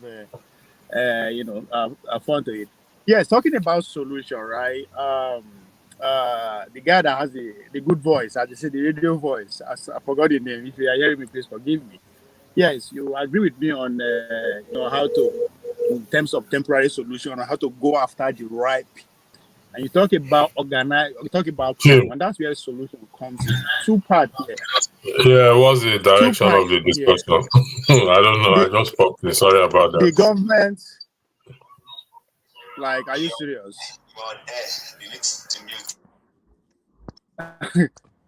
Oh, wow. Anyway. The leaders don't just fear people; they fear organize people. If you are not organized, they are not scared of you because they can easily dismantle una. If you are organized, they are scared. And the easiest way to actually educate people in mass is if you organize them. How do we come into play, we that live in diaspora, right? It's hard time we put our money where our mouth is.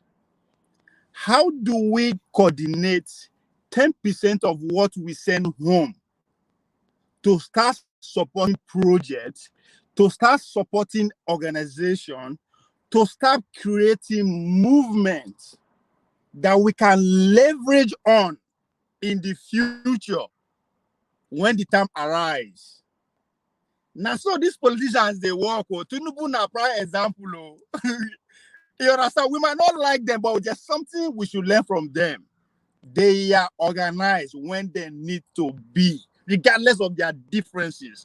And I think that's the approach we need to, right? That's why I say Nnamdi Kanu is fighting for succession. I might not agree with him. I'm fighting for dual sovereignty. He might not agree with me. But guess what? It will take us coming together to achieve anything meaningful for both sides. So organize, we should find a way, in a way, not, it doesn't have to be in a large donation or in a millions of people. You and me and you, if we just come together, come to say, come, but that village, you get one guy where they think different. For instance, he's thinking different from the other politicians. How do we build his community around him because he doesn't have money? How do we start deliberately supporting some projects that we can use him as the face so that when the time comes, it can easily be rallied around that person? So it doesn't have to be a very large, but small. Those that live in Los Angeles, we know how to do our end of year party now. If people where they live for India won't come together now, so you know now, that one to number, everything will happen, right? So in that, we need to start channeling our resources to such organization to start building that grassroots movement. Because guess what? If Tinubu come out 2027, in go best of all send money go villages first. You understand? And if that villager no get choice, he no knows that anybody there where they think about them. What do you think he or she is going to do? So that's why when that guy was talking about his friend in Ughelli, when he in Chama go say, Chama, once you don't reach them, you no get choice, you have to play along. That is because there is no movement. The people are not enlightened enough that he can go back to support him. Because now vote, for him to be there now vote, either you have the money or you have the vote, right? So if you don't want to play the game, that means you have a backup. What is your backup? If the people are not your backup, you don't have a backup. Back to those people who get money in our presence, right? If you don't use the money to support the current power structure and you refuse to support the people, they will come for you. What is happening in Lagos is just political wit on. There's nothing because they know. Why they know they develop small houses? They develop multi-million structure because what? Is that the owners of those structure, they are supporting their opponents or they refuse to support them when they needed their money. So tell your neighbor where get money. If you don't want to support the people's project, they will come for you. And if they come for you, we can't even help you, even if we want to. Just like what is happening in Lagos. We want to, but we can't because we are not organized. So, in order for her to support those individuals in power currently who want to act different from the normal way, we have to give them assurance that we have a grassroots people that will come for him, because at the end of the day, they will still have to go and vote. So within diasporas, how we should find a way to come $1 every week is something to send to one community. Yes. Okay, so Ovie, I hear you. Quick question just for you so that before I move to the next person. So when say, let me bring it down to Pidgin, as you bring Pidgin enter the conversation, rap for Pidgin. Say our people, plenty people now money than they look for. If I go Christmas now, if elder they greet me for village, it go first they look my hand. It go first they look waiting I bring come. How one take change that mindset? Where we say you go change them so that those same people where you don't already identify, say them Tinubu, then the people then they go to, and those people know say then they bring something for them. I make then their loyalty they strong to those power structures. How you want to compete with them such that you go change that mindset? My obvious more. My jobs. My expecting here. My make No, hold on, you come. Hold on, my hold jobs. on. Let us be hold on. Okay, I've did this this thing you're saying. Amadia, hold on. He wants to say something. When he's done, you will come in. Hold on. Now, let him finish. Ovie, go ahead. They say information is power, right? And they still go ahead to say that in the age of information that we have today, ignorant is a choice, right? For our people to still be this ignorant, it is our fault, right? So we have to educate them. That's why a part of the donation, money not be to buy food, is to identify people that can carry out that job of educating people. They are called community activists. Barack Obama is one of them. When he finished from Harvard, he goes sit down for Chicago. Nobody saying they share money, but they educate them why you need to think this way, why you need to act like this, why you need to support that person where they send money go that market rather than send money to your uncle make it a job. So education, and it's a continual process. Now the adults be that. Again, we have to find a way to influence our private school. Thank God our government school don't die. I'm not celebrating it. But we should also look to see how can we take advantage of a government institution that is dying. The private sector is already doing that. They invest. Most of our people, young people today, are being educated privately. How do we influence those private schools to start teaching civil and history and all these things that we are talking about, right? If you get private school for your village, if you go talk to the proprietor, say, sir, I go to pay one person every month, make it they teach the history of Nigeria, the history of whatever that you think is going to benefit the community. Make it say, we go to pay, I go to pay. You might not see the result now, but guess what? 10, 15 years from now, those people will start thinking different from the way me and you are thinking that we are concerned about. So directly attack the elders by investing in people to go educate them, or go into the schools, private schools. We have influence over them. Because the school is the community. Today now they are not even flourishing because of insecurity. You understand? Everybody has a role. What is their role? What is their civic role? It's not just to clear gutter. How much are you investing to educate the people for civil education? Because national orientation agency, they fail, we cannot rely on them. It's that time we start holding our carpenters, our shoe shiner. Hold on, our carpenter, our shoe shiner, our caracella. Madam, how much you go feed they bring? Make we take the educate people for inside community. That's our job at this point. Everybody has to do it. It is our collective job. We have to not get, but we have to find a way to collect for individually, because not be every time we collect to the tie road. We have to invest in the people. We are all miseducated.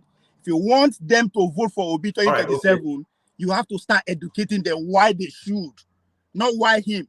Why the voting for Obi is very important. Let's hear someone Those else. are civic education that we have to invest in. Thank you. Okay, let's hear somebody else. Amadia, you wanted to chip in 3 minutes. Yeah, please, let and me then chip in with we'll move to because someone this else. in the Ovie is saying we did the experiment and they didn't work. Ovie used to say something here that after election we'll be here dragging the politicians that are planning for the next election. That is what we normally say, that after election we hear hey 27 they already master it already, and that's what is going on. I've said this a couple of times. I give example of anybody from Imo State here know what I'm talking about. Hope Uzodinma, the day he took over office, he already planned for the next election. And that's why he was able to dismantle every local government, every house assembly. He want everything pump and plain. He didn't leave anyone behind. You know what he did? What he did is this. Obasanjo went to Ogun State at that time. He told the chief to stand up. They don't have right to, they are all political offices. The people were angry. That was going on. Every in Imo, every chief in the whole Imo state, their staff of office are being given by the governor. Any day you said you are not loyal to the governor again, you take a staff office off. So all of them are loyal to the governor or to the village head, which is the president general of the whole village. They all belong to the same group. So in that, no matter the money we pump in, all those politicians will say, yeah, that minute, they will just call the whole chief in the whole of local government, put them in the party, that is it. They will cancel everything the money you are pumping. They will cancel it in just in a minute. All those political calculators, they will cancel it in a minute. So my own idea is, I think we can do what they call evangelization, evangelize people to understand that it's not about money, because we can't match these guys. If you must, there is somebody from Dallas, he spent every money, big schools, he supply, he pay teachers, end of the day. Do you know what they did to him? They kill somebody somewhere in about, they put his name there that the guy is a murderer. He started running. He ran away from the village. He did nothing. Everything he did, zero. Those guys, they are not babies like us. They don't have hearts. So I don't know how we're going to manage Uzo, that's individual thinking. You are thinking individually. Of course, you know go work. We are talking about collective action. You understand? If only you carry money, go, they go beat you to what do you do? If only you carry money, go, your money no go match anything. You are talking about government, right? No, I'm not telling you. Invest in what will benefit the people. No, I didn't so limit. I said we will do this thing. My committee is made of 12 villages. All right, 12 villages. All of us in diaspora gather money and do this. It didn't. They still at masters died minutes. And you try and once you fail and not give up. Buhari run for president. I meant that before he win. That's our problem. It's a continuous thing. My guess what? Because hold on. Somebody talk say this man they will never give up their deliberate, and that's human being and normal that you will do the same thing. So it is a continuous fight, and most importantly, we should stop looking beyond. It's not about us. We are done. Nothing with it. We are done. We should start investing for the incoming ones. I don't want us to argue too much about this matter. So Ovie is saying it's possible, but it's a continuous process. We have to stay the course. We don't have to give up no matter the challenges are. Amadioha is saying that no matter what we invest, that the politicians still own these people. I want to hear from someone else. Electricity, welcome. But before I come to you, Mama Hecho, do you have anything to say about this? The truth is, we have monster to fight. And if we must fight this monster and overcome, we must start our job very well. And just like everybody says, information is the key. But how do we pass information to people who are hungry and they want to eat, to listen to us? Because if we don't take care of this hunger, it is the people that take care of their 2 minutes hunger that they will listen to. Yeah. So while we are thinking of putting this information in their hand, we should also think of creating avenue for them to earn a living. I don't make palliative of rice, because if you give person rice today, you've not solved the problem. But if you give the person source of making money to buy rice, you've empowered the person. So while we are thinking of information, we should also think of what do we do collectively to begin to create opportunity for these people in their locality. Thank you. Okay, Mama thank Hecho, you, Mama Hecho, well done for that submission. Yeah. Electricity, do you want to say anything before I move to Ngozi and then come down to it's a question to Amadio. It's a very straightforward question. Mm-hmm. Your argument is, let me summarize it in one word, it is not possible. ever. Is that your argument? No, my argument is until we dismantle the influence of government on controlling the traditional rulers, all right, and the president general of the head of communities, we are going nowhere. We have to dismantle that relationship between a governor threatening the community, a chief with his staff of office, and no chief, they are so greedy. For them to draw the office, they betray the village. So Okay. I will try to hear that's my argument. If you are cut that bridge off, then we are heading somewhere.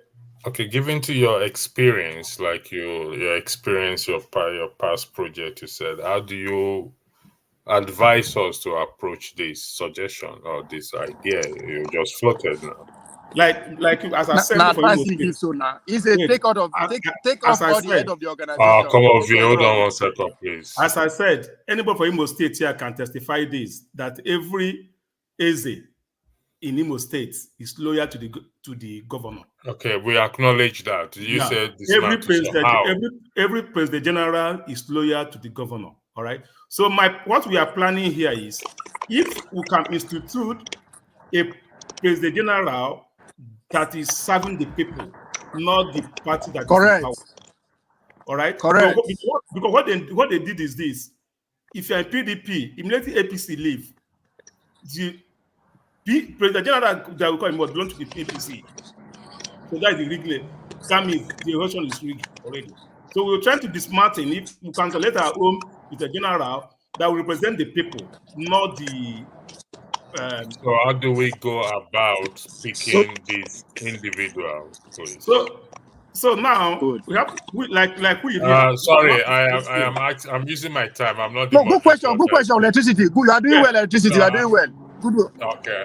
Yeah. Jim, I hope that's okay with you. I'm using my time to question if that's okay. No, just a solution in everything they talk. You guys are doing well. Continue. You guys are doing well.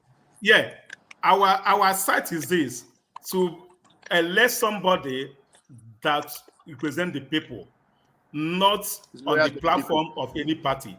Now, on the way we do that, we are going to do that already, which will already be in place. We have the committee that are working on that. All right, to dismantle that political power to the community by electing our own president general.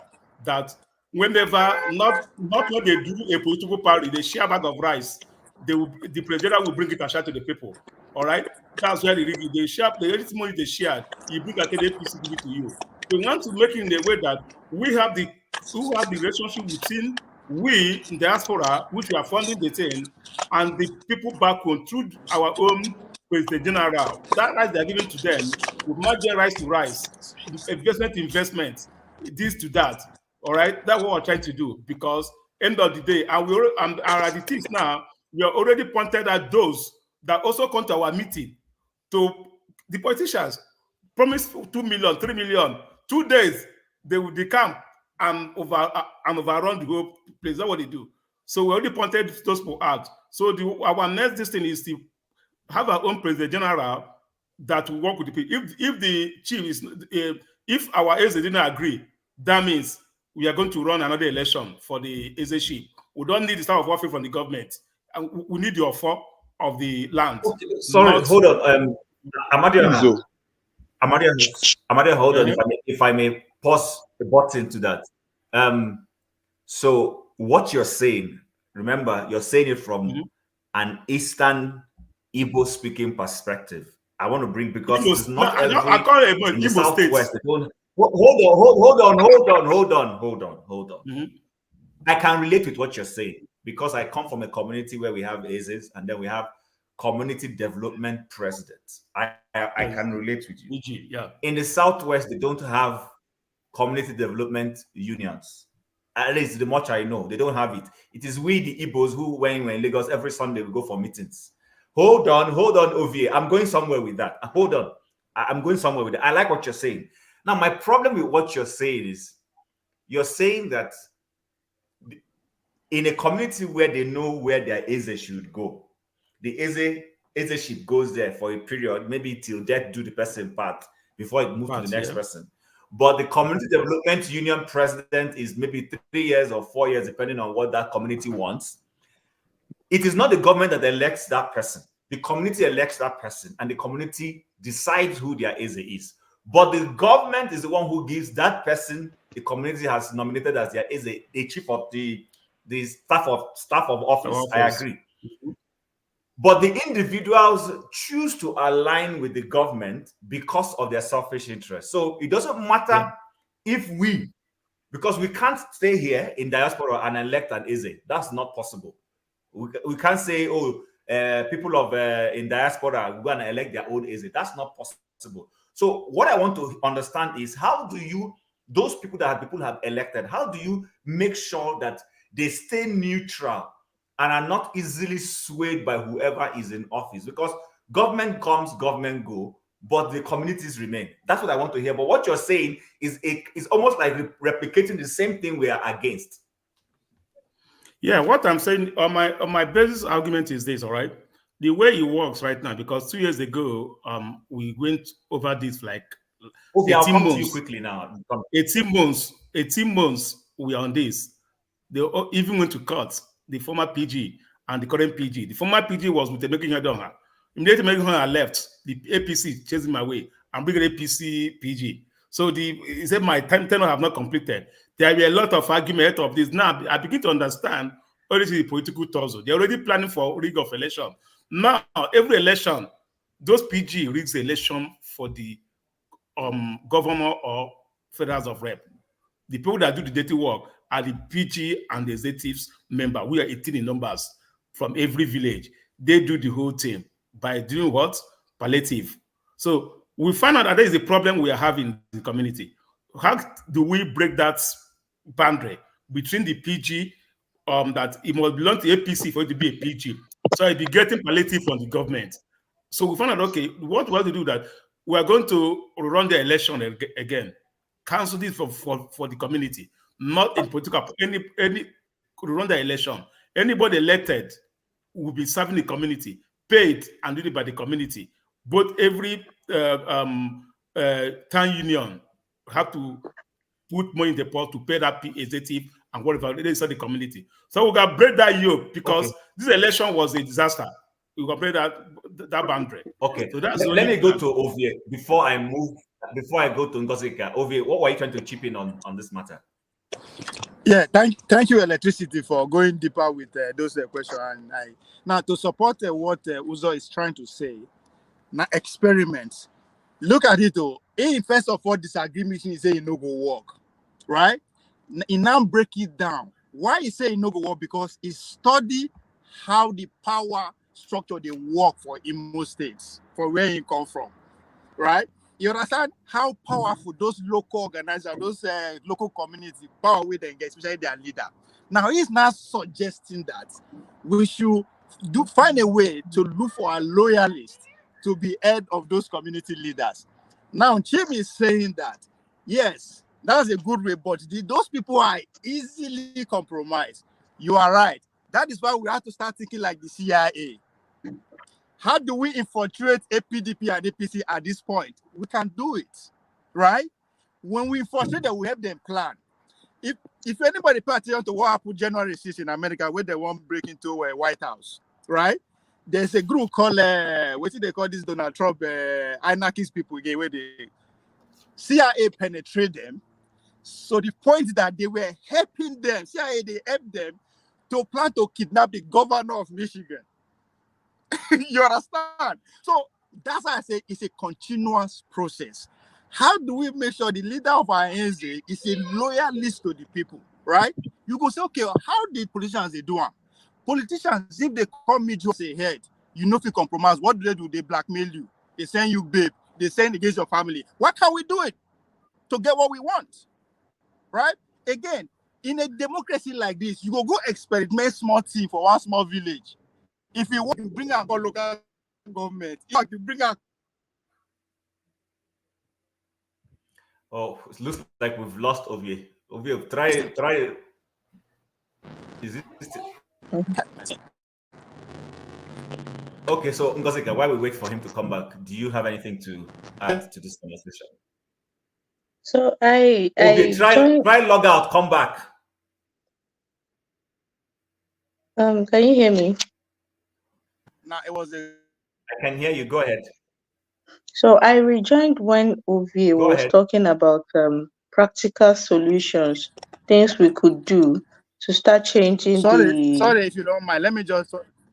round up Sorry, and leave, in please, this if you guy, don't mind. just let him And I finish. call He's the back. coming before. Let's learn from Tinubu, who might not like him. How did Tinubu start? Tinubu started by forming a party first, AD. His agenda is to hold on the Southwest. Did he succeed? Maybe no, but he hold on to Lagos. We don't agree with that monopoly, but he was going somewhere. We too, we have to have a him. We are going somewhere. How we get there at this point, it might not really matter. People will fall, people will go. You understand? Bola Tinubu dominate Lagos, dominate Southwest, begin plan people for APC, AD. It's just like that. It take him time. We have to start thinking like that. If it's which is an example now, if it's becoming difficult to break into because of any leader we will get, they will overrun now. We'll go into their own move, we'll go into blackmailing. If that is the only way to make sure we get the leadership we want, we have to do it. Desperate measure, okay, for desperate action. That's how they will do it anyway, because it is a competition. So, Ovie, So I are agree. you saying, Ovie, hold on. Are you saying, I don't want this to be between me and you, so you don't necessarily have to answer, but just to throw it out there and then anybody can pick up. Are you saying the same process that a Peter Obi, for instance, has called structure of criminality? Are you saying we should adopt the same approach to wrestle power out of bad politicians?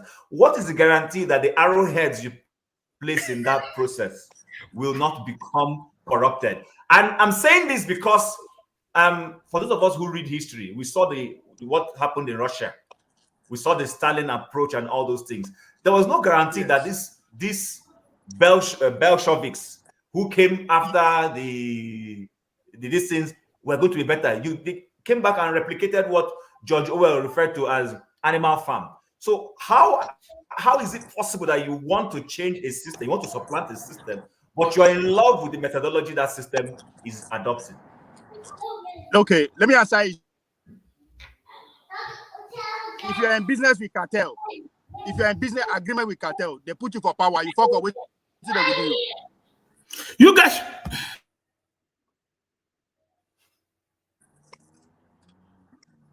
Cartel, and you fuck up, what will you do? Anybody when we give power a fuck up, we treat terms for an example for next time. We have to add, if you fuck up, we treat your fuck up, and then the consequences, wait for next time so that nobody else will try it. Everything is on all the right, table. no problem. Let's go to Ngosika. We'll come back to you so that we don't it's not only a few of us talking. Ngosika, what do you have to say? Hello, Ngosika, are you still there? Okay, I think her system has frozen. Yeah, can I go now? Before I go to... Oh, you're back. Can Okay, I go go ahead. now? Go ahead. Can I No problem. speak Go on. now? We thought you were frozen. Go ahead. Go ahead. Go ahead. So I was saying I rejoined the program when Ovie was talking about practical solutions towards changing the mindset of the next generation. And I don't want to say I agree or disagree with him. Let me just say it the way I see it. His method, which is the example he gave, for instance, to go pay teachers and then have them teach history.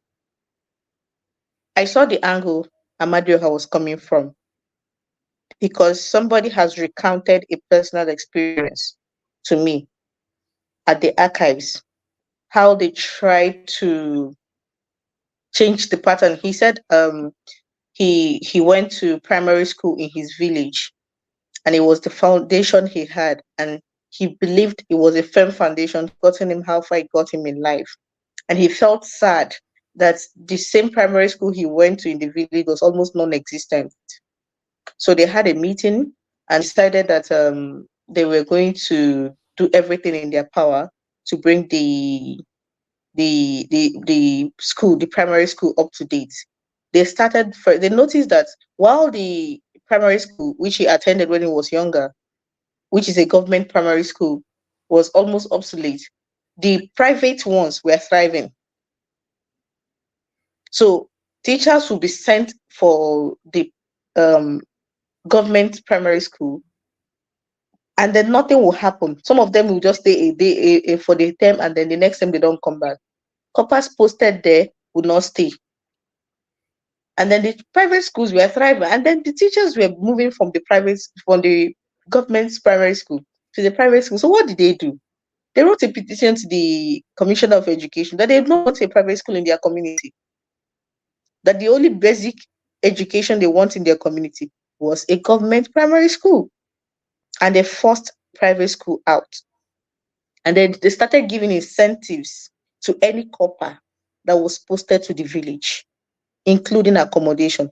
As a matter of fact, he said in his family house, he gave out his room to 2 coppers so that they could stay and not pay anything. They were making the lives of any teachers in there. They would, in addition to whatever you're paid, they have an extra amount they add at the end of every month from the community to say thank you for staying. So I understand exactly where Ovio is coming with that, and I understand why Amadio had pushed back initially. But I want to say this: when we talk about personal approaches to Nigeria's problem, it's not hard. It's not hard. It's why I said I do not like people who do not have a stand. All this will be easy if people picked a stand and stuck to it. What you have are people with no scruples, no morals, no standing, anywhere below face. That is the problem we have. If you have people who believed in a cause and stayed the process, we would be here talking about all this, because they'll be, if you believed in something to that extent, you'll be ready to fight for it till the very end. But what we have going on with most Nigerians is that most of them just do what suits them at the moment, what benefits them. In the present, no, they don't even think about the next. Can you hear me, Ngozi? A quick question for you. So this Yeah, I can hear you. face belly, this easy change of course and taking the easy way out, how do we address it? How do we get, I'm not saying that we're going to solve it totally, but I'm saying how do we begin to make progress in making people to stand for something, have scruples, like you rightly said, without necessarily having to say, okay, I mean, my community elected our president general this on the 26th. I'm hoping he is not an APC or Labour Party, that he is there to work for the people. But if he can attract government of Labour Party to do things for my community, yes. Not that he will suddenly now become an advocate for that party, even though Labour Party is the government in my state. So my question is, how do you address that fundamental thing that makes people easily shift? Consequences in capital letters. And I hate this thing Nigerians do. When something happens, somebody makes a bad decision and the effects comes biting. You see people, and when they start suffering for the effect, you see people make excuses for and people like me that I believe, I have said it on this program. So I believe in holding political grudges. I might not hold any other grudges, but you see political grudges, I believe in holding political grudges. The reason people will make bad decisions and put our collective destinies into a pit is because we do not hold political grudges. People should start suffering the consequences of their decisions, political decisions at least. Why political decisions? Because it does not just affect them and their immediate families. By extension, it affects all of us. So if you're going to be making a stupid decision that is going to affect me for the rest of my life, I am going to hold you to account. I'm going to hold it against you. I do not care. I am going to hold it against you. And any consequences that come with it, I am not going to feel sorry for you. I'm not going to say sorry. I'm not going to do anything to make the consequences any easy for you. I believe the only way to make people pick a stand and stay the course is by knowing that, oh, if you don't do this, or if you deviate from this, this is what you suffer, and nobody's going to help you out. Okay. That is the only way for me. I don't know about any other person. All right, no problem. Thank you for that point. Before I come to Oti, quickly, Electricity, you were raising your hand. What were you trying to chip in? Yes, in respect to Ngozika, I agree with you. I think what Oti, I'm coming to you after him. what I Sorry, pick out I'm, is I'm fine. I'm fine actually. After electricity, Bumi can go on. I'm fine. So, all right. Sorry, let me just. I think somebody is This actually called. Oh yeah. This 2024. I hope that miracle But continues. Go ahead. Ngozika, I think she's I wanted to ask her a question before, so but it's okay. I will skip it until she says. Yeah, she's listening. Go ahead. So Ngozika, yeah, I agree with you. All What I pick out is that we hardly have a consensus among ourselves, and we don't stay put. But this political grudge, I'll come to you. I'm coming. This political grudge you reference to, how do we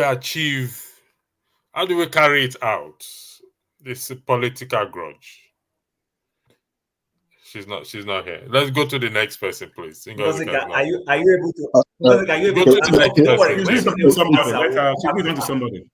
Just before you No move problem. to someone, So- can I just chip in one thing about this statement these guys made? I want to say something. Oscar, hold on, please. There are some people who haven't spoken. Okay. That I just want. All right, that's fine. Absolutely, absolutely. I won't pass you. Bumi, welcome. We'll come to you. Femi. Sorry, I didn't get do you the want to say question. anything? Electricity was asking me a question. Okay. All right. So electricity says this political okay, go ahead, grudge Chief. that you are trying to this political grudge you want to bear. How do we go about realizing it in practical terms? How do you bring it down to actionable consequences, not something up in the air? So I'll give you a very simple example, really simple example. What exactly is this political grudge? I think we need to define it because people are allowed to vote who they want to vote for. We must be careful about that. So go ahead. So political grudge to me, and whenever I say these things, I say to me. Me person no go use their definition, spoil my own. You are free to understand anything the way you want us to understand, and this is me. I am my own dictionary when I talk about these things. So we are clear on that. When I say I keep political grudges, I've been doing that since 2019, because I worked as an election observer in 2019, and then in 2023, I worked as an ad hoc staff. It was in 2019 that my eyes opened to Nigerian politics, and I started keeping grudges. And when I say I keep grudges, I judge you by the political decisions you make. You were informed, it's not my business. You were not informed, it's not my business. You were deceived, it's not my business. I judge you by it. Because I believe that if you're voting somebody, or if you're campaigning for somebody, you need to be convinced of the cause for which they are contesting for. So if you are telling me, oh, I did not know he was going to be like this, and you're telling me, oh, look at what he said, oh, he got in there and started doing something else, I can understand that. If you're telling me, oh, he came for interviews, he came for town hall meetings, he was interviewed and he was saying all the right things, he did all the right things. So I don't know what happened. He flipped on us. I can understand that. But using this last election as an example, you saw people that did not want to talk to you. The only time they came out, the man was doing whatever bothered him. Bala blue, town hall different from, do you want me to dance? Do you love me? And you are making excuses for him. Telling us it's not the body that matters, it's a comb in his head and he's doing nonsense. I will hold you for every wrong policy he implements. For every single thing that goes wrong, I will remember it and will say, this person is not a bad person. So when I see you, you asked how we're going to bring it down. But when I see you going through something, and I'm not praying you go through something, you might be doing better than me. That is fine. That is really cool. But if I see you going through something as a result of the bad leadership, hello, can anybody hear me? We can hear you. Oh, we can hear you. Go ahead. Or something. Can anybody hear me? Go ahead. We can hear you. So I'm saying that where I bring it down, I have defined the political grudge now. So I'm now talking about how we can apply it practicably, as in real time. So let's say after the elections, you're going through something. It could be good, it could be bad. If it is good, hallelujah for you. But unfortunately, devil wants to punish you. You become a victim of the bad government you brought in. I am not going to offer my sympathies. I know somebody that used to do a lot of philanthropic work. Do you know how she's holding people accountable? Do you know how she's keeping her own political grudge? If you ask her for help now, the first thing she asks is, who did you support in the last election? Straight up. And before she Yeah, but asks you, she has checked your social media handles. I can lie to you. No, hold on, but No, because she I has can checked lie, your I social can lie media to you. handles. Wait, she has checked your social media handles. And if she does not see anything, she will tell you you're neutral. She will tell you you're neutral, and she does not do neutrals. I don't either, because I've said it, neutral people are dangerous people. They are worse than people that take the wrong stand. So if you make a bad political decision and it is affecting me and it comes to affect you too, God will punish you. Because even sorry, I won't tell you. I will even be piling prayer on your head that it multiply. Whatever is doing you will multiply. Because you can't put all our destinies on hold and playing 10-10 with our destinies, and something bad will happen to you, and somebody will come and start gaslighting me. And what would Jesus do? All right, This is very Christian like. You too, you will die. Me too, I will die, and so what? Do I look like I sleep? I'm afraid to die. Let's move to someone else. The only thing I'm going to say, I hear you, it's your perspective, but the only thing I'm going to say is, remember, it's a democracy. I understand your point. And I agree. On a personal level. But the point I'm Mr. trying to Chim, make I is, agree totally. It's a democracy. Make your choice. But when the consequences start calling, it is my choice too. I'm exercising the right of choice too by not sympathizing with you, by letting you live through the consequences. Because if we keep coming through for people who make these bad decisions every single time, they are not going to learn. That is the truth.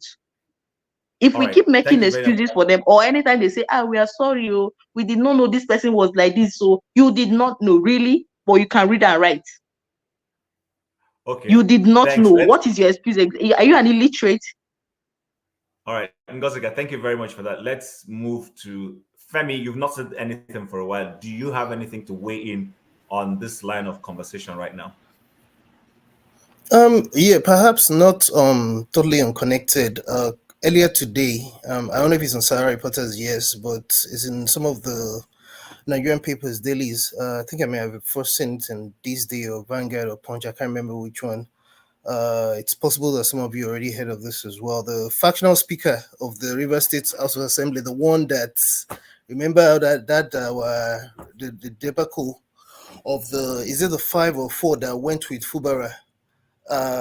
Edison here actually resigned, not just from being the speaker, but as a member of the House, Rivers State House of Assembly. And it just casts my mind back to the fact that I don't know, we're starting the year the way we end. I mean, we're ending the year rather the way we started it, and of course it's become almost like the case of Obaba's chair. We're just moving around, but no, I mean, there's is it quick question as you continue. Any reason on why he resigned? If you listen to across board, because me, I don't mind listening across board to different media sources. It doesn't matter whether I agree with them or not. That is just me.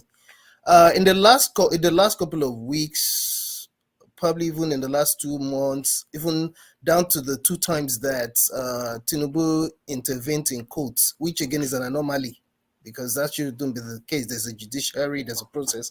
But anyway, there were feelers that even certain elders and certain, because everything is factionalized in Nigeria in any case, and Fubara happens to be the first governor in a long time, as I've come to realize, that's of the Izon stock. Right. Yeah, of the Izon stock, Izon stock. So apparently the elders and a lot of people that were backing him, and that, look, if all the unfolding politics that preceded him and those that were countering each other, a la Wike, what he did to who was the governor that made him a commissioner now? And you know the way Rivers politics has been, Amechi. just like a lot of Amechi and all that.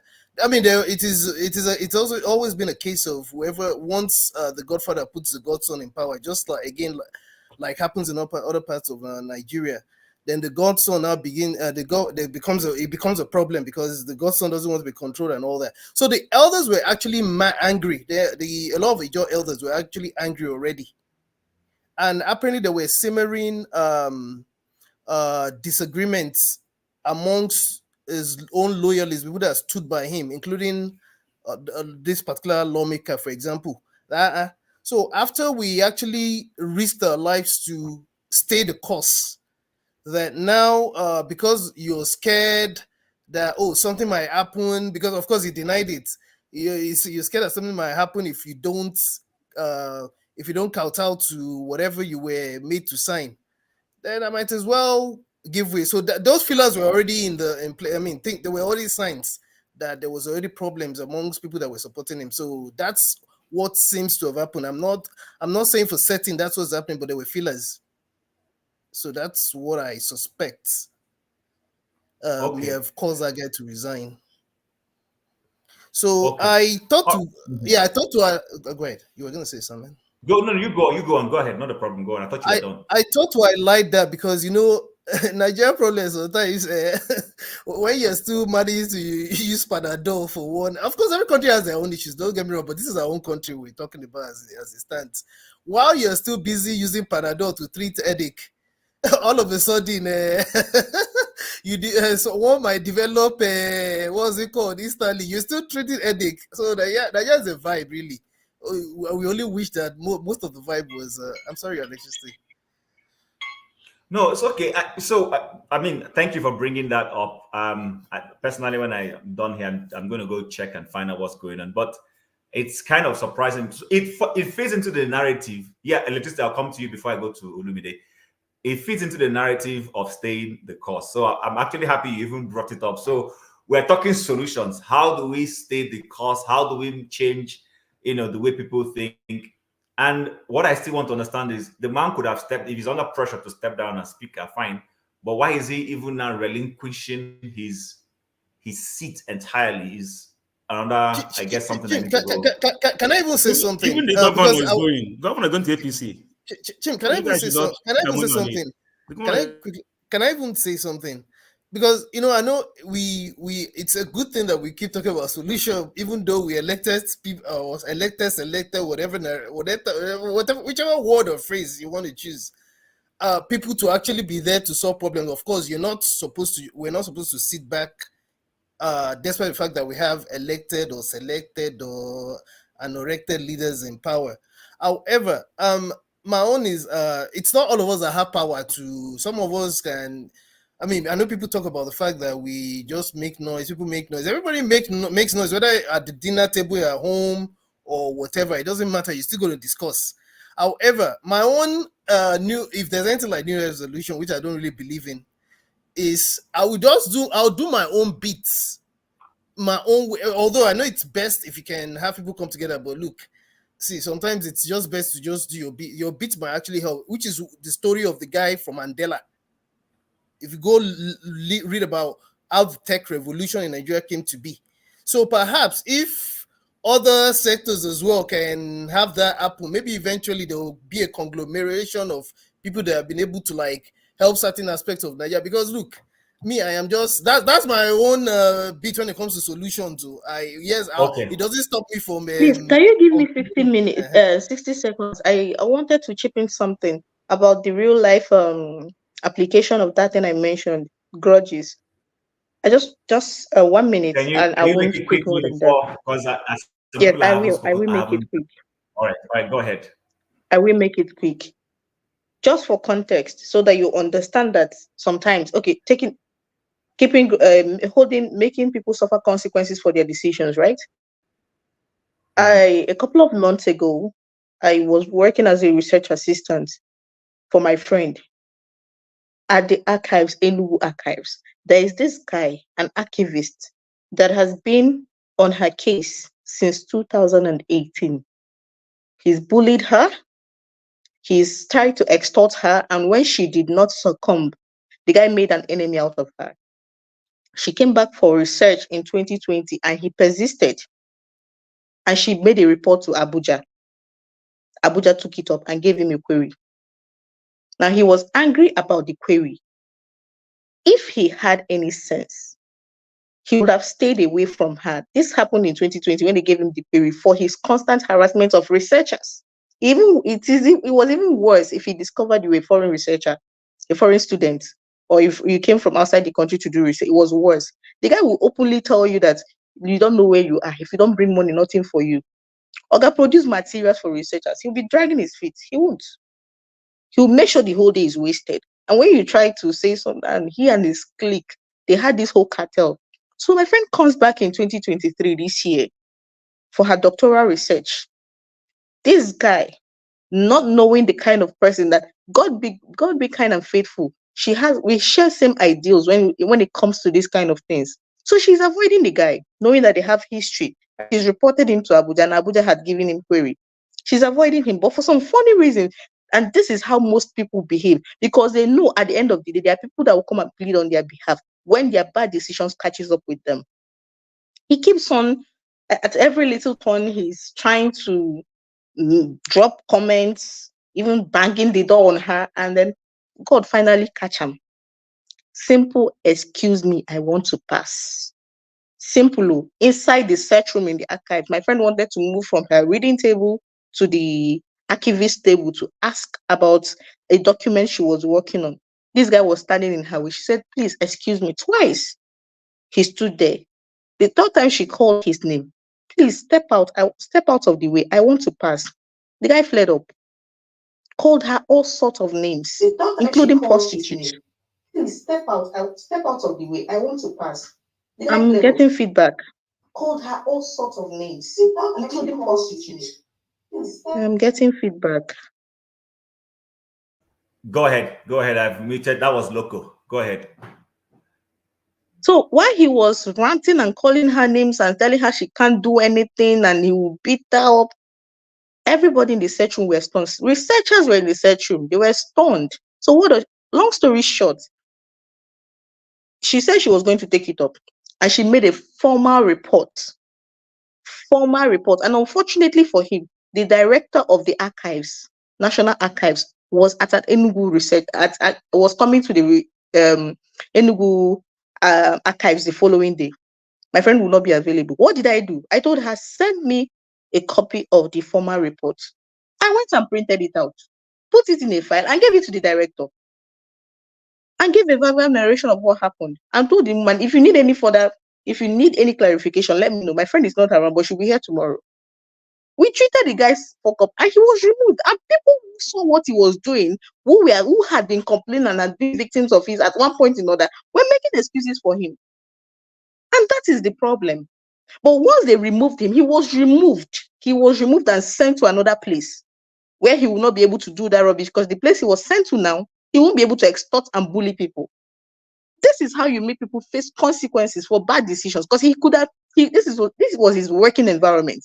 But he chose to bully and extort people, and everybody took it lying down. And one person decided to make him face the consequences for his bad decisions and choices. And look how it turned out. Everybody is at peace. So that is one practical application of making people face consequences for their actions. Thank you.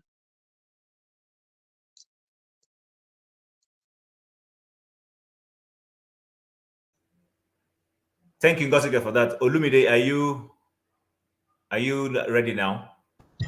Sure. So I was going to ask. I was going to ask Ngosika.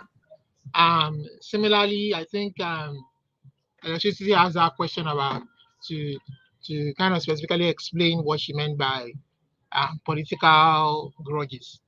But one thing that kind of caught my attention again was the fact that she said she worked in INEC as an ad hoc staff and volunteered in some of the work there.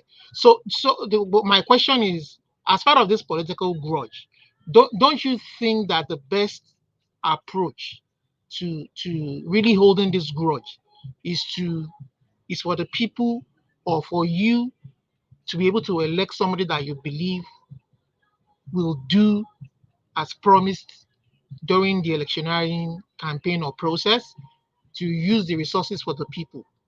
So how can the people, from your own experience, as somebody who has worked firsthand on ground, how can the people make their vote count? Because everybody else who spoke earlier, I do support the fact that they've suggested that, you know what, let's educate the people through the media, online, video, speakers, and all the rest of it. But at the end of the day, from what I have seen so far, it's all going to boil down to the fact that will the vote count at the end of the day, and how can the people make, whether it's Beavers, whether it is option A4, whether it's this, how do you think this can be overcome? Because at the end of the day, I mean, it's all about making the vote count. Ngozi, I don't know if this is Wait, let me say something. I don't know if this is a political grudges. Something happened in the last election, all right? Because we are also monitoring the election. Are you asking a question? Yeah, answer the question. Spoken. Yeah, answer the question. Okay, if this is a political grudges, all right? On last election, we have 3 voting booths in my village square market, all right? We see the guys that burn out two voting booths. They burn it down, all right? They're on cameras. We got them here. So during December, all right, I don't know if it's a political thing, no, December, when we are sharing palliative, those guys, we figure them out, they're not getting anything, even the single rights. They are calling me begging. Is that a political also grudges or not? Or is it a bad thing somebody did? well, if you ask me, that is part of it. Because they were calling me that they should forgive them. But their face That is the problem. That is the problem I have with Nigerians. When people are made to face the consequences for their actions, you always see people, and sometimes some of the people that beg for them, that ask you to forgive them, have been recipients of the effects of their bad decisions. So I do not understand, because when this guy was about to be transferred, some of his colleagues that had suffered almost same thing in his hand were begging. Why are you begging for somebody that has been a pain in the rear behind? Why? Why are you begging for somebody that's almost touted your future, that's almost destroyed your ability, your right to vote? Why? Why are you begging? Why are you begging for the person? And to answer Olumide's question, something that bothered me after the 2019 election, I'm speaking for the Southeast, was voter apathy. Young people were just not interested. They were not interested in 2019. When I wore my election observer apron and cap and came out on my streets that day, they were laughing at me. The guys in my street were playing football. They were laughing at me. Look at this one, she's going to vote. In your mind now, your vote counts. They were making jest of me. This was 2019. Fast forward to 2023. Guy, I saw something. Nobody was playing football. People turned out. Did they turn out enough? I don't know. Because the polling units I worked at, I've said this here before, we were told that since they started conducting election in that polling unit, that was the biggest turnout they've ever had. And if I recall correctly, the figures we had was not even up to 50% turnout. But the people were telling us that since they started conducting elections in that polling unit, this was the biggest turnout. So imagine if 50% had come out.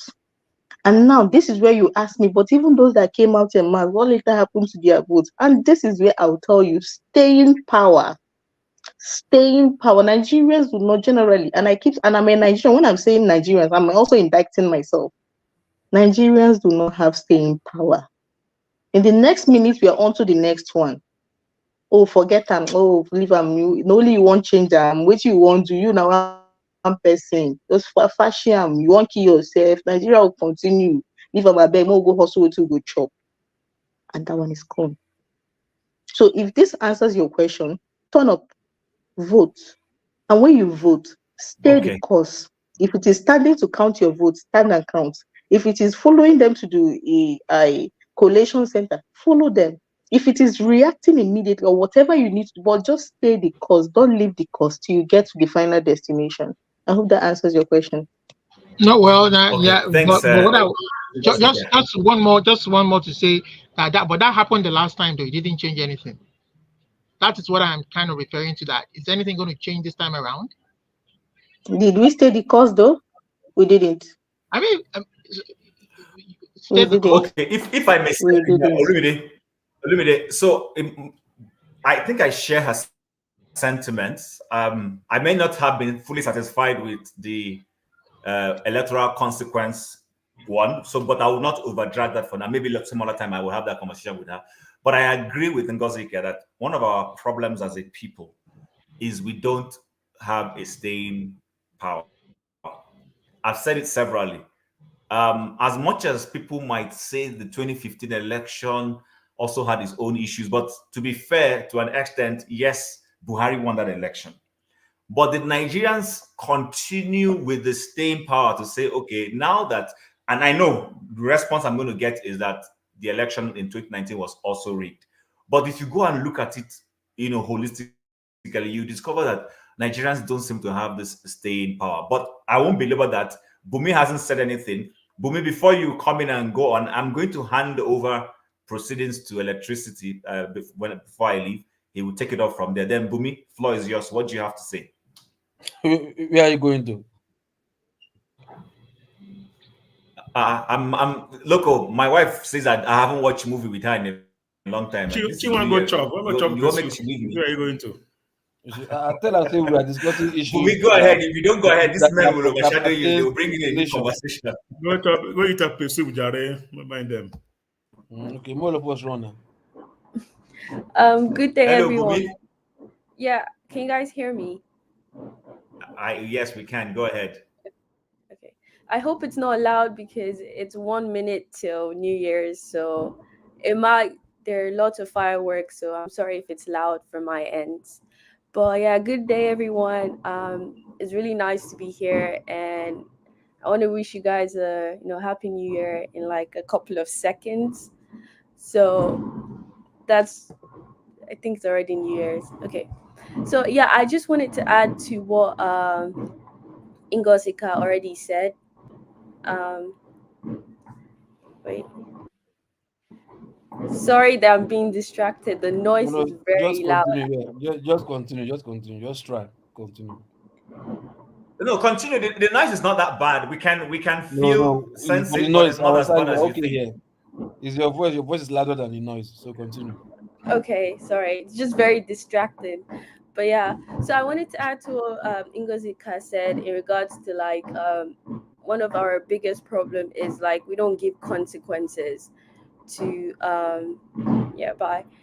to our leaders. And for example, a good example is the past administration. Okay, you had a leader like Buhari. Okay, whether you are a PDP or APC or Labour Party supporter, we can all agree that the last administration did not really work well for us Nigerians. But you can see absolutely nothing was done to those people, and we move on. So nothing really stops this new administration to do the same thing, because they know if they steal all the money, nothing's going to happen. So I do think that we really need to focus on showing consequences, that if you fail to like provide and deliver for the people, that you will reap those consequences. And also we don't follow, it's like I was recently watching I think a couple of months ago or weeks ago of a protest, and they were protesting about some gay right issue that I think Tinubu signed. And I'm like, yes, that's important to some people. You have your right to protest, but those are key things that we can also, if we protest as a nation, that we don't have good education in Nigeria. But you see school students protesting against those issues, and it's like, it's not that that's not important, but we tend to put our focus on things that are not really key things. You know, if you have a list of things, you put 1, 2, 3, and 4. We don't focus on the key things that really affect us as a nation. Education is really lacking in Nigeria, and education is really lacking in Nigeria. But you see school kids actually protesting for that Gay Right Act issue, and I'm like, how does that correlate? Your parents cannot even afford to even take you to school, but that's the reason why you're skipping school to go protest against those things. It's like they don't correlate. Can I give someone else to speak, because the noise is really distracting. All right. Is the noise distracting you? Because it's not distracting those on the platform. Could you clarify which one it is? Ngozi, please, can you drop your number? Okay, drop firework. Go ahead. All right. Close it down. Okay. Loco, Chim, CM, welcome. Everyone, welcome. Some people have entered 2024. Some of us have not entered 2024. So, for those who have entered 2024, Because not a celebrate, not banger, no knockout. where I am, no, I mean, Ngozika, you know the celebrate. Which should be a good. Okay. Ngozika, did you finally go home? Did you finally travel? I'm in the house. Yeah, I'm in Did you the finally go village. to see your grandmother? I'm in the village. Brilliant. Well done. I always wanted to ask you that. And the other thing, please, can you drop your number for me? You're in Enugu State, aren't you? She already did. Yeah. Right. Yes, I am in Enugu State. Okay. I already did that. So I already dropped it. I'm in the village, and the reason you can't hear any bangers is that I didn't go out to. If I had turned my mic on earlier, you would have heard this one is not banger. This one is Monana. It was when I kept doing like this, I was shocked. They are doing Monana as their own banger. The thing took me by surprise. I was really surprised when I heard the sound, because I only associate it with occasions, burials, and whatnot. But to hear Monana by this time of the day, Okay, quickly. I just want electricity. If you allow me, I just want to respond to a few things. Just give me 1 second first. Let's. I want us to know what direction we're going to go for the next few hours, so that we can go around. Ngozika says something which resonates with me in terms of holding political grudges, which is to her it's her own dictionary or her own holding political grudges, and I think even though it's our own dictionary, I would say it's not a bad thing in the sense that it doesn't lead into harming somebody else, but rather in the future not to vote for the person, because if one person, if an individual put our destiny or whatever it is and destroy it for selfish sake, we need to at least not be kind to that person. So how we approach that is very important. We're coming to the new year now. I'm not going to say much. I'll leave the floor, but we take turns as to what we intend individually to. Collectively, we're powerful, but we start with individual visions and dreams for Nigeria, because like I said, none of us believe we were going to sit down here talking about Nigeria after leaving the country for so many years. That means it's still in us. We may deny it, we may think we've turned our back on it, but it's still in us. That's why we are here day in, day out. For some of us, we come here to heal our broken hearts. Some came to find their hearts, like people like Loco P came to look for his heart that was broken some time ago. People like CM, I don't know how to describe CM so that it doesn't open the books on me. So we take him. Don't talk about Uzo. No, talk about Uzo. So let me be honest with you. Some people, at least I know one person who have found love on this platform. I'm being serious. So, which is a good thing. Okay, Wale said he's also looking for love. Real by love, raising real his love, hand. real love. All right, listen, let's enjoy this discussion. And so, Osita, you wanted to say something? Go ahead, please. Thank you. Right. Ngozi, what you said about consequences is very, very, it was a great submission. But that also took me back to what electricity has been preaching for almost 4 months ago. Because in as much as the consequence is the one, because you're just, it's the one that is immediate. But for those consequences to be felt and to have a great impact, I remembered what electricity was talking about. How do we recall our representatives and all of that, of which a lot of us saw how huge or perceived it to be a huge task. Now, unfortunately for all of us, democracy has not developed or evolved to a point where you're having independent candidacy. Because also one of the biggest bane of our democracy is the political party captures. Amadioha was making reference to what happened in Imo State, the election in Imo State. I wasn't in Imo State. I'm not from Imo State. I didn't get a lot of information about it. But there was one thing there is one opinion which I hold, and it's just my own personal opinion. I was of the opinion that the opposition didn't field any candidate that was worth dying for. You cannot hope to make a change or beat someone in a game where they have mastery of it with their own strategy. When they were doing the campaign for Imo State, I heard the gentleman Senator Achani saying that he will meet Hope Uzodinma force for force. By whatever parameter he presents. He should have focused more on campaigning, trying to endear engrave himself in the hearts of people. I am of the opinion that he was never the best candidate. You want to overthrow someone like Hope Uzodinma, you best bring someone who people can follow the way they follow POB. We had a gentleman here who came to this platform, Sam Amadi, if you all remember him. If he were the one that were fielded in Imo State's election, chances are people that would have gone out of their way to see him put in power.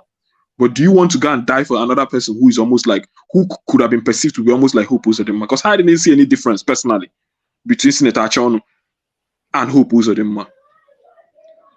So for us to start making changes, especially when it comes to electing leaders, the political party matters a lot as well. What is the sort? How do people who elect those people, how do they come about? Because none of us here, anyone from Imo State can say, that money didn't switch hands, that it wasn't the same transactional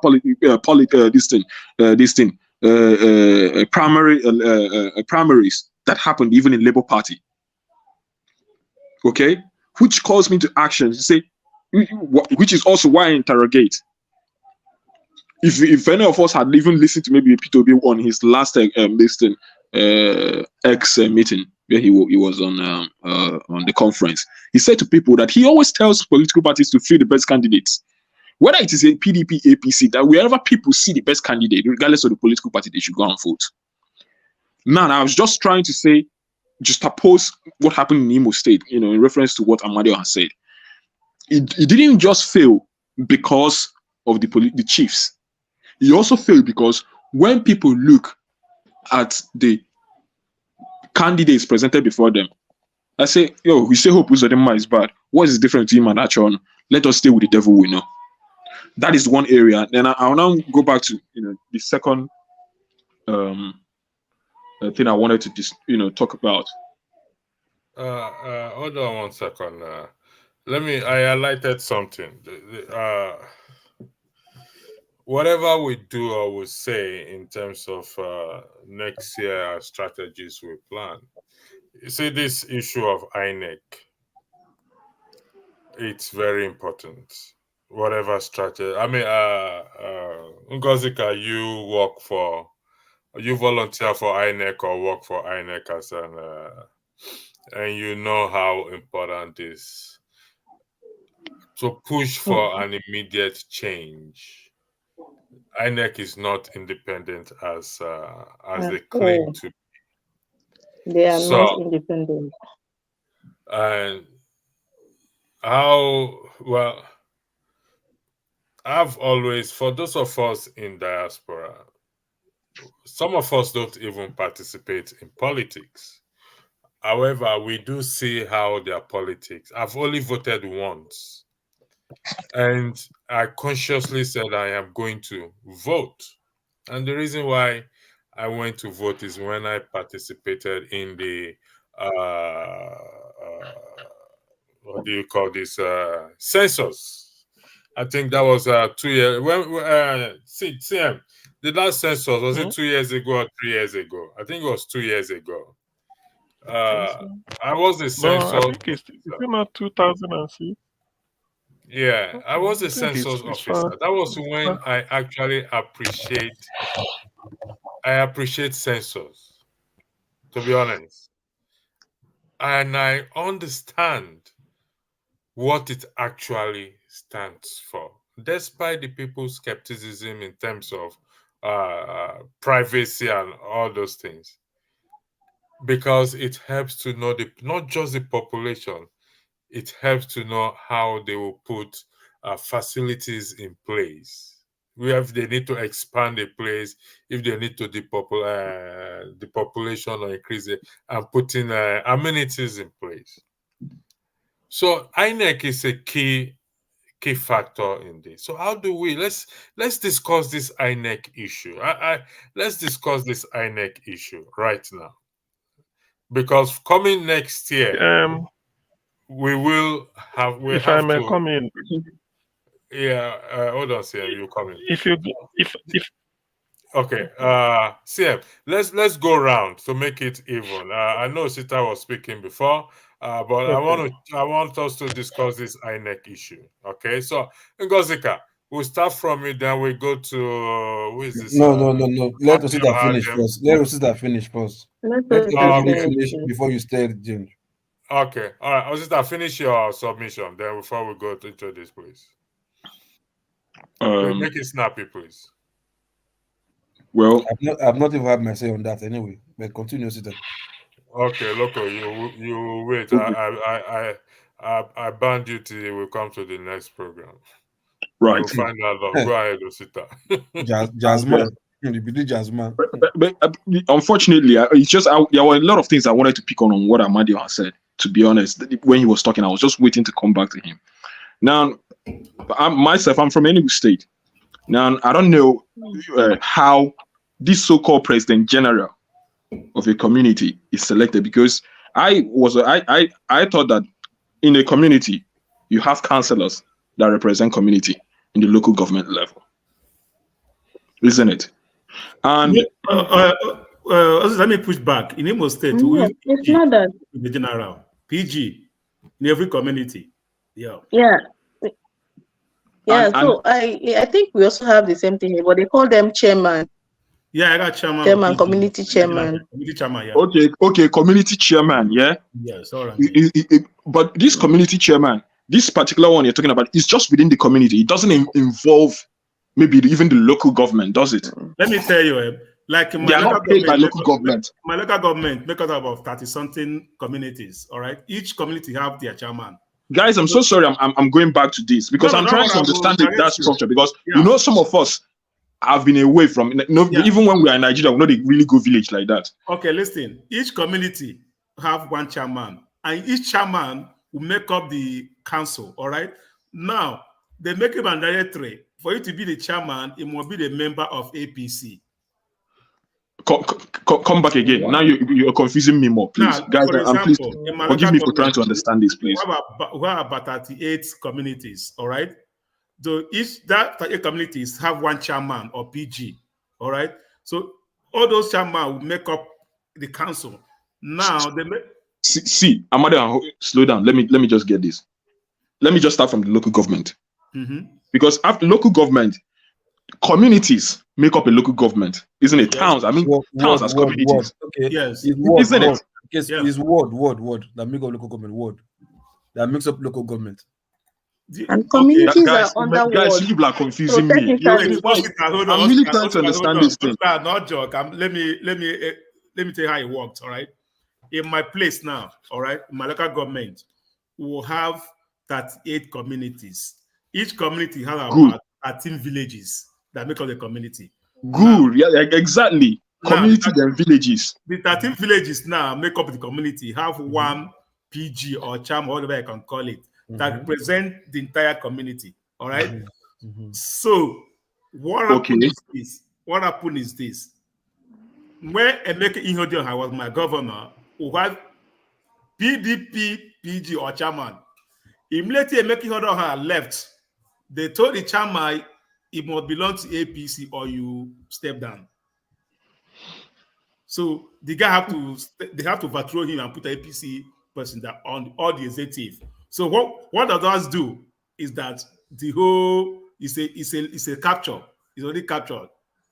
Now, So what I want to understand is this chairman, he's different from being a councillor, because also by the normal structure of our democracy, of our governance, government, yeah, of our government, the councillor is the person who represents a community before the local government chairman, before the local government council. There's no councillor on the communities, other the general, PG. No, you're not, unless is Imo State different from Enugu State? I mean, because here, so you guys there, would you PG? So let me know and say what I don't know. Sorry, I'm not from Asia. I think what Osita is trying to understand, right? The way Nigerian government structure is structured. Federal government, state government, local government. And yes. If you say in local government, we have councillors. Yes. Hold on. Who are like legislatures under a yes. local government chairman? You understand? So hold on now. So if you are bringing and inside those councillors, they represent the ward, each ward. That's say ward chairman. So when you say community, you understand? In Nigerian government parastatal, whatever democratic government structure, there's not like community in when it comes to government. It's ward. You understand? Ward councillor or ward chairman. You understand? That makes up like it's not like a council. Local people, please. Are you meaning? Let me see, guys. I know. Please forgive me that I'm taking too long to understand you people. It's just that I want to understand, because this is something that is very, very basic. So if I don't even understand this, then maybe I should hide my face in public when I'm speaking. Can I just clear it for you? So please the ward is what makes up the local government councillor is the ward chairman. Exactly. Now for a ward, what makes up the ward are communities. Yeah, exactly. It is communities, a collection of communities, maybe 2 or 3, that makes up a ward. God bless you. Exactly. So what Uzo is saying is that in his place, I don't know the dynamics in his place. I can say my, but what I think Uzo is saying. What Uzo is saying is that each community, they have a president general. And each of these president general, they now have a council of all president generals. And these people, for you to be a president general in where he comes from, you have to be politically affiliated to the current government. I don't know how they get involved in politics. Please. Can you pull up for us what makes up a ward in Nigeria? Because calm down. It's not normal. No, what I'm saying, let me tell you. It's not normal. No. The reason why I'm saying this is because, can I just say this? In my own community, there's a councillor. The neighboring community, the next community, there's a councillor. The local government community. Yes. There is a, No. Uzo, no confusion. No, listen to me. Please, in my own community, we have a councillor. I can, two communities are, side by side. One community, they all have councillors. Listen, right? CM the encyclopedia is here. CM. No, hold on now. Can you go into your encyclopedia? Because I thought communities, the councillors, they go look like. Let me explain to you. See. Okay. You see the way use Nigeria as an example now. You see the way states have been divided. right? You see boundaries, states, right? So take what's it called, like Nigeria as a local government. You understand? So you see those states now are like the world. You get my point? Those states now, you see the boundaries, they are there. They're like the world. That's why you say maybe like let's say Central District, right? You have Northeast Central of Aniocha, whatever, or South one of Andoni, just something like that. It don't freeze anyway. So when it comes to the world, right? Those words, they have their own boundaries, and those words are made up of different communities. You understand? So you might Yes. say one word. One word doesn't mean it's a village, it's a community. A community, it depends on the way the government decide to group them together to become one word. Two communities, one community, three communities may make up one word. In the next word, it might they may made up of two communities. In the other word, they may be one word made up of four communities. So it doesn't mean because one word, no. Words are made up of different communities. Some Okay. words are bigger than some word. You understand? Right. All words are not equal. Some words are made up of more communities than some other words. It depends on the landmass, whatever. You understand? So, but those words now, they have word chairmen. Those words, they have chairmen, regardless of the party they belong to. It's just because the government has influence that they on. have chairman or they have council. Hold Who is now the on, council? first, Where does the hold on. council now come from? Hold on, let me That explain. is- See, let me explain. I'll go somewhere now. It now depends on the influence, right? Because of Nigeria now, when it comes to those local government and ward chairmen, they not get shishi for yash. So 1,000 pounds, 1,000 naira, fee change their mind. So government can buy them easily because of what it is. You understand? That's why a governor can control a local government chairman, which is very, very wrong because of the influencer, money influencer, whatever. But structurally, the way it's designed, right? Words are made up of community, 2 community, 3 community, 4 community. It depends on make up a word. how big the word is, and those words, you understand, they are the ones who produce councillor to become like legislatures to the local government chairman of that local government. So local government are made up of different words. Words are made up of different communities. Okay, let me read what I Google. So if somebody is a ward chairman, Local, you sorry. understand, it doesn't. Let me read out what I Google out. Okay, Nigeria has 774 local government areas, each administered by a local government council consisting of a chairman, who is the chief executive, and other elected members, who are referred to as councillors.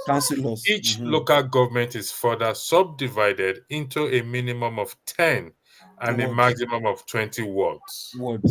A ward is administered to by a councillor who reports directly to the local government chairman. The councillors falls under the legislative arm of the local government, Exactly. the third tier of government in Nigeria. So I hope that explains. So hold on. So breaking the councillor now into smaller entity, those councillors now become ward. We say ward 1, ward 2. No, as I said, I say where I come from. Imo State, I didn't say Enugu. In Imo State, anybody from Imo State, listen, anybody from Imo State, all right, the government, anybody, any community have president general. There's no local government chairman or council in Imo State. It's run by the governor. Wow. No, hold on now. Hold on. See. No, it's not about hold on. I'm not telling you how. Uzo, no. Uzo, you give wrong. Uzo, hold on. You are giving wrong narration. What I'm saying, the way it's supposed to be, leave the way the government is running it, because they are running it the way they like. The way the constitution is structured, you understand? There are some governments that do not have local government chairman. It's the government that is doing everything because they just put caretaker committee there to run as local government chairman. You understand? So that is, I'm talking about the normal.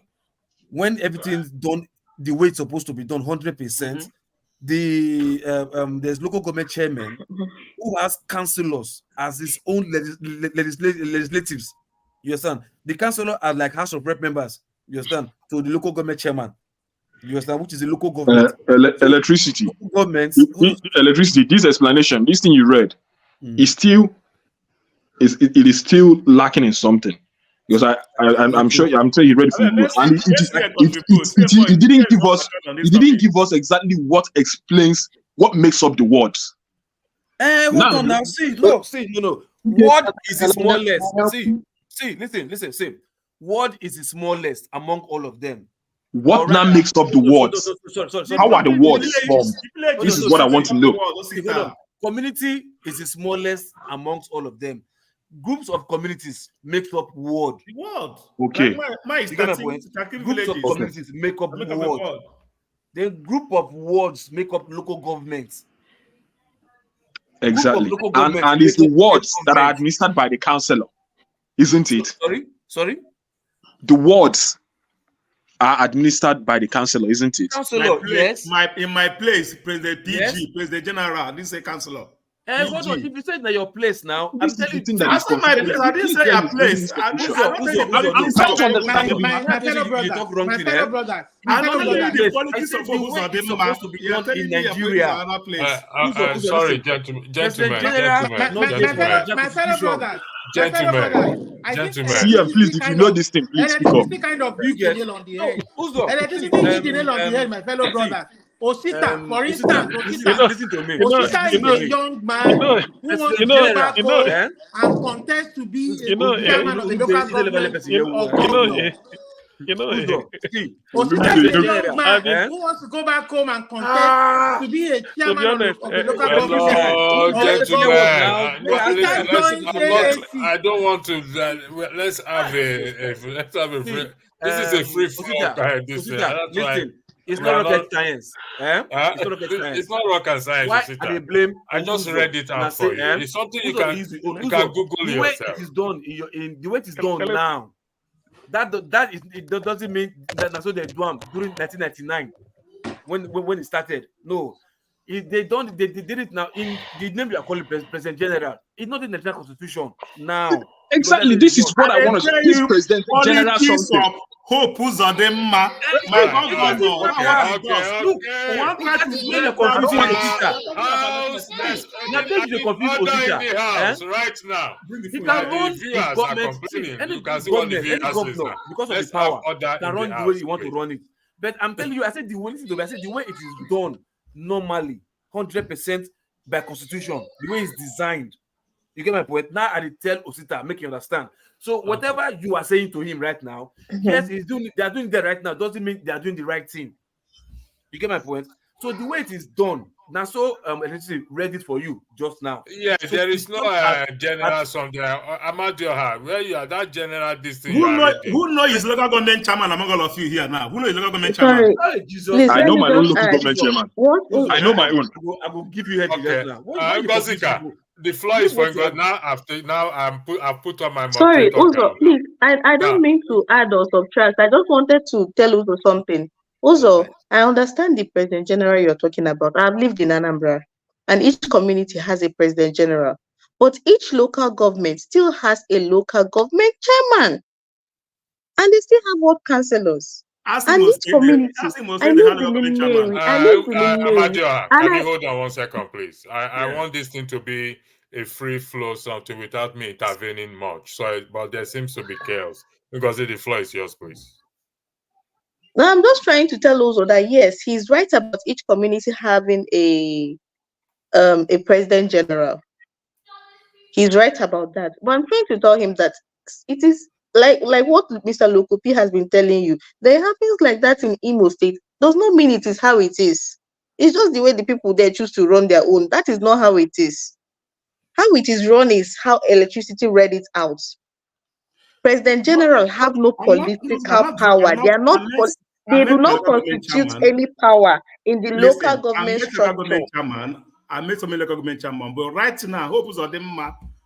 All right, have no local government chairman. He split direct to the PG, which he is planted. You know what I mean? That's wrong. We are trying to break that bridge. River State. We try to break the bridge. That's my point. Right? We try to break that bridge. It happened in River State where they were having critical committee. Yeah, that's what they are doing. So some governors can be so stupid and want to do their macho man power. So is this local? Is this person correct? Osita is asking a question, so you should tell him. Correct. The be done. highlighted comment is correct. I've understood it from the word level. What I now want someone to answer me is Uzo. electricity, please. Just one more question. No, Who no, now? Osita, wait 1 second. We need to move on from this argument now, to be honest, because it's something you can Google where you are, which I did Google. I don't know it. I Googled it and I read it out for you. No, electricity. Listen, So, no, please hold on. This thing is very, very important. We are talking about change because we are talking about how we are going to go and implement change, and it will work. If we don't even understand the structure of the change, how the change, where it starts from, then we have not started. Hold on, Now, I just told you the way it is now. I just told you how it okay, is. okay, Poco. Who now represents those communities in the world? Like, for instance, now my community is like in Sude, in the local government. Yes.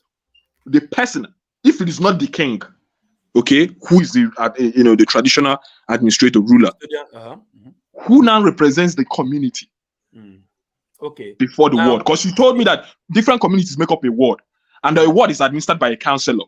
Do you now understand where my own question is coming from? Yes, I know. Let me answer you now. See, now by the way Nigerian constitution is structured, right? You see, the king or the head, right? They're not supposed to play anything like electoral role when it comes to government, democratic. but they are whatever, playing right now. right? So politically, each community you're talking about, they have community chairmen. You understand? Because they are chairmen does not mean because like it's also a local government chairman. No. Community chairman is there. There's ward chairman or chairman. Then there's local government chairman. So your question now, the person that's representing the community is called community chairman. Okay. Okay. Community chairman. Yes. Okay. And this thing, does it exist anywhere like within the acceptable governance structure of Nigeria? Yes. Are they official? These community chairman, are they official? Are no. they paid? Are they under a payroll maybe by the government for cleaning that? No. position? Okay, now now you come now. You know how do they? You know what is their how functional is their office? Now you come now. Now, In Imo State, hold on. In Imo State, the committee chairman or the chief are into the payroll of the governor right now. Now, that is oh shit, man. Which is wrong. See, anybody Hold can on, hold on. Which is wrong? Which we are trying to break that bridge. It also be so. Okay, that go say they're wrong. Okay. That's how the conversation started. Remember? Okay. I said we're trying to see if we could be to draw them out to free them from this rubbish. You understand? That's why the conversation. That's why it started. I started it by we are trying to break that bridge between the chief. If my chief says something now, the police will take, if you talk too much, I take the staff away from you. The man will like take up his mouth because the payroll will not be there anymore. That's the problem. So, you don't understand now, right? The person that's representing the community is community chairman. That office is not recognized by the government. No. It's only recognized when it comes to grassroots politics or whatever. But the only person in the community that the government that has a government established office. The minimum is councillor. The minimum is councillor. Not the king is also be a government recognition. No. But the king is under a payroll, government payroll. No, it's under a payroll. It also be so. The king own payroll is the king. Excuse me. Please, under National Council. Meko, excuse me. The king own. Excuse me. The king own traditional council institution. It has nothing to do with electoral or local government or whatever. No, that's not different. The king's role is different. Please, the minimum when it comes to government payroll. Shut up. The minimum when it comes to government listen. We will do an educational something on this. If you want to know, we will do it now. We've been dragging this for too long now. Excuse me. That's I've enjoyed the confusion because the more somebody talks, the more it confuses others. What I want to do is I give them from Anambra State. As I say it, you use your state to relate to it. There's a state called Anambra made up of 21 local governments. All the 21 local governments has a local government chairman. Every local government is made up of communities, or you call them towns. Those towns, some can be 20 towns, some can be 8, some can be 11, some can be any number. Please, somebody should mute now. So when you move from local government, you now come to the towns. You come to a particular local government. If they have 10 towns or 20 towns, each town or community, they are interchangeable, they are the same thing. Each town or community, we have a traditional ruler recognized by the state government. That apart, each town or community, we have a president general elected by the town who doubles as this administrative head of the town that relates to the governor. They have meeting with the governor, maybe monthly or bi-monthly, every time in Anambra State. That is as per the structure. Then when you talk of ward, is for electoral purposes. That electoral purposes is according to party. APC, if you say ward chairman, they will ask you which party. Is it APC or PDP, or any party can have their own? Now, when you come to ward, a town, depending on the population, a town may be divided into 2 or 3 wards. For instance, Nnewi as a town in Anambra State has got about 4 wards, which means 4 ward chairman for PDP, 4 ward chairman for APC, 4 ward chairman for whatever party, number of parties they have. In my own town, we only have 2. They're divided into 2. Some smaller towns that made up the local government, some are having one ward. So when you say ward, where is the noise coming from? My God. I'm trying to figure out who is. Everybody's muted. You have. Everybody's muted. Okay. Wait. Okay. Exactly. Hold on. Exactly. Okay, it's Local P. Thanks. Okay. Okay. Okay. Thank you. Maybe it could be me self. I don't know. Okay. So the ward. When you now say ward is only for political purposes, election, just to make sure that from the ward, if you win election in the ward, you go to local government. That's why they say collection at the ward. A ward is like where you have a pooling, where they collect, even if there are different points you can vote in that ward. At the end, they come to the ward area where they say this is where the ward is, collect the result. From there, they move to local government, from local government to state. So this is where it is. President General is like the representative of the government in the town for administrative purposes. That's what they say, President General. They have a term of office. The governor pays them. They are paid in Anambra State. And there's a term, 3 years. Every community will change. Bring a new person. That person represents you, because when the governor wants to deal with direct grassroots, he will call them and then give them information. If you want to relate with the chairman, you will call the 21 local government chairmen and they relate. That is the way. It's as simple as it. That is the way. It's very simple in my place. So the questions. Ward is not, there's no criteria for ward. It can vary depending on population. Just to clear you, towns may be bigger than others. See my question. Can we please? Just a question. I want to follow. Just a question. Amadia, can you please apply decorum, please? Let's stop. Let's do this back and forth. We seems not to be going anywhere, or we're just saying whatever. If we need anyone to educate us on it, I have read it out as it is. So if other governors have implemented their own thing that is not within the structures of Nigeria, it is null and void. It's not a void. Yeah, I exactly. think I have read that one out. It's not a void. So let's move on from that. CM, Leslie, please, just one last thing, right? Sorry, please. Just in case, right? You see, when it comes to traditional position, whether it was installed there by the governor or the people, right? Their payroll or their salary, whatever, is not political, right? It's just they fall under the I don't know if your place they have local government I think no commissioner for local government and chieftains and whatever, something like that. So those people fall under the traditional institutes of Nigeria, whatever, or traditional institute of Nigeria, where all the kings and chiefs of all community in Nigeria, states, or whatever, where they represent, they have their own. But most of them, in fact, all of them, they are also payroll from the government. But when it comes to local government chairman, governors, and which is from the political side, governor, local government chairman, councillor, and ward chairman, those are political. But when it comes to for the people that represent the people, not politically, from the maybe traditional sector or whatever, those are also different. But they may be under the payroll of the government, but it's not non-political. But you can threaten them politically to remove them because you're the ones who install them there. I highlighted an issue out there, which is INEC issue, but we all know the 2023 election. To some people, they're already in 2024. I'm not yet in 2024.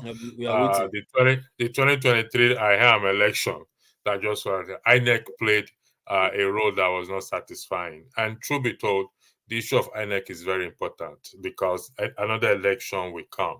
So how do the people now push to have INEC, for us to have a credible INEC in the system? Because whatever election we're going to run, presidential, governorship, and INEC will still have to conduct it. So let's focus on that. God bless you, electricity. God bless you so much. So let's focus on that. So Wale, in no particular order, you have 3 minutes to weigh in into this matter.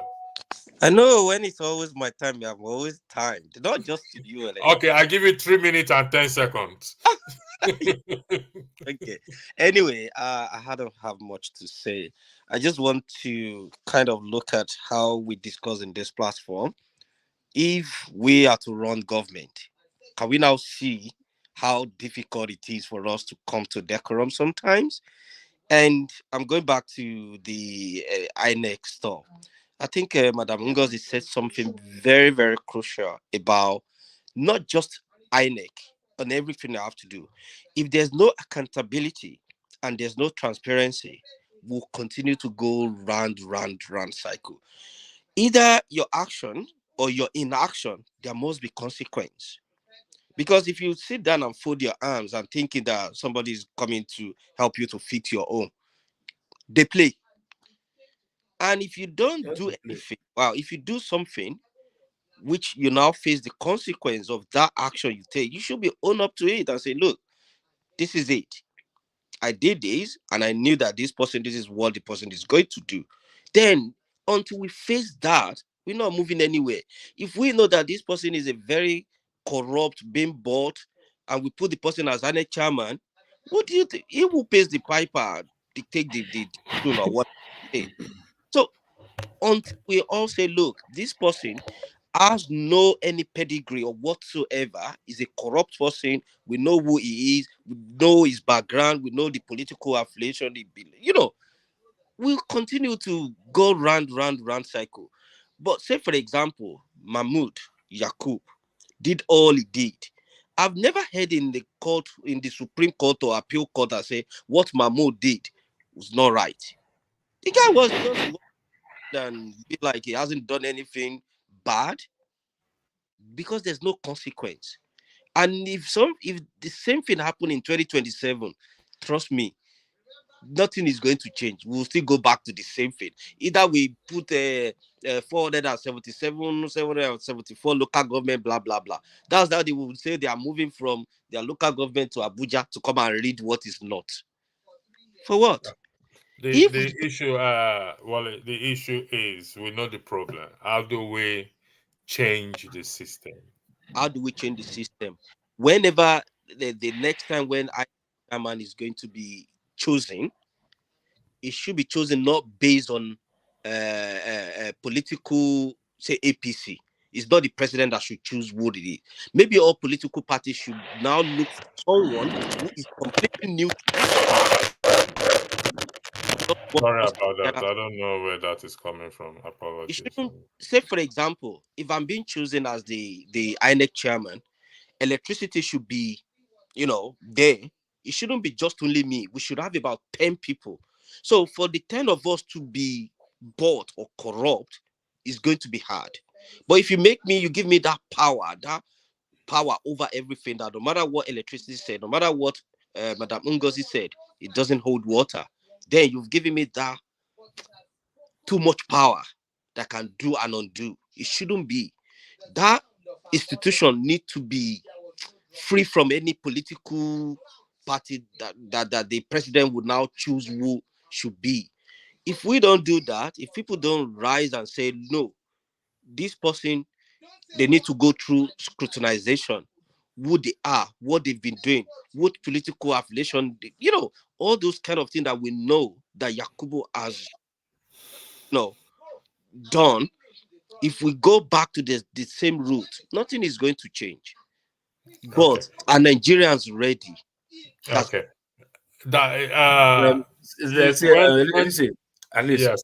I think I haven't had say on this instance, right? If not for the term, Loco, you've been our lecturer since on local government. No. We highly Hold on now, hold on. We highly appreciate that. I will send a token to you. I will send a token to your account, Loco. No, I mean, concerning what Ngoziga was saying, I haven't since. You remember? All right, go ahead, Loco P. If not for, I'll come to you. Sorry, are you ready to speak after Loco P? No, because hold on, because I'm going back soon. You take Loco, go ahead. Backstage, please. Right? All right. See, for the Ngoziga stuff that she said, right? Look, I've seen maybe it has to do with Africans, right? See, taking responsibility first. You understand? Taking responsibility is the issue. Then I don't know if is it pity or fear of not making enemy with anybody? You don't want to hold people responsible, tell them to their face like, no, what you did, you messed up, and I'm cross with you with this thing. It doesn't mean you are the person's enemy. You understand? It's like, because if I tell you, hey, your mother is man, that means I'm your friend, right? But why is it like when somebody takes maybe a bad one or two decision that has that consequence on me and everybody around, Elijah people, we are like, no now. We're just so afraid of making enemy with that person, but not telling the person the truth. You understand? And it might not be punishing the person but just tell the person. And if 10 persons or 12 or 20 persons, 100 persons tell this person the same thing, like, hey, no, you messed up, man. No, you should have done this. Subconsciously, the person will like, hey, yeah, now wow, everybody tell me say I messed up. Yes, I really messed up. But if you're telling the person jovially or joking like, no, now one of those things, don't worry, the person will not even like, before on call, now one of those things now.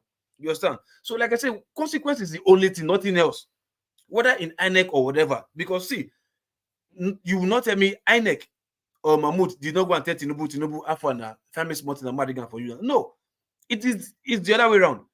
People like, yeah, Afa, you like this your work, man, you do it for me or else. You understand? Which is from the political side, not even from the INEC side.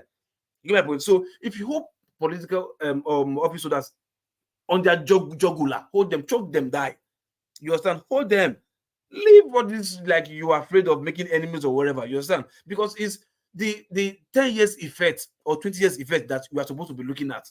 Not the immediate effect or, okay, if I tell him now, he can't make enemy with me for just tomorrow, next tomorrow. What about the decision he made that would take a negative effect in the 10 years running?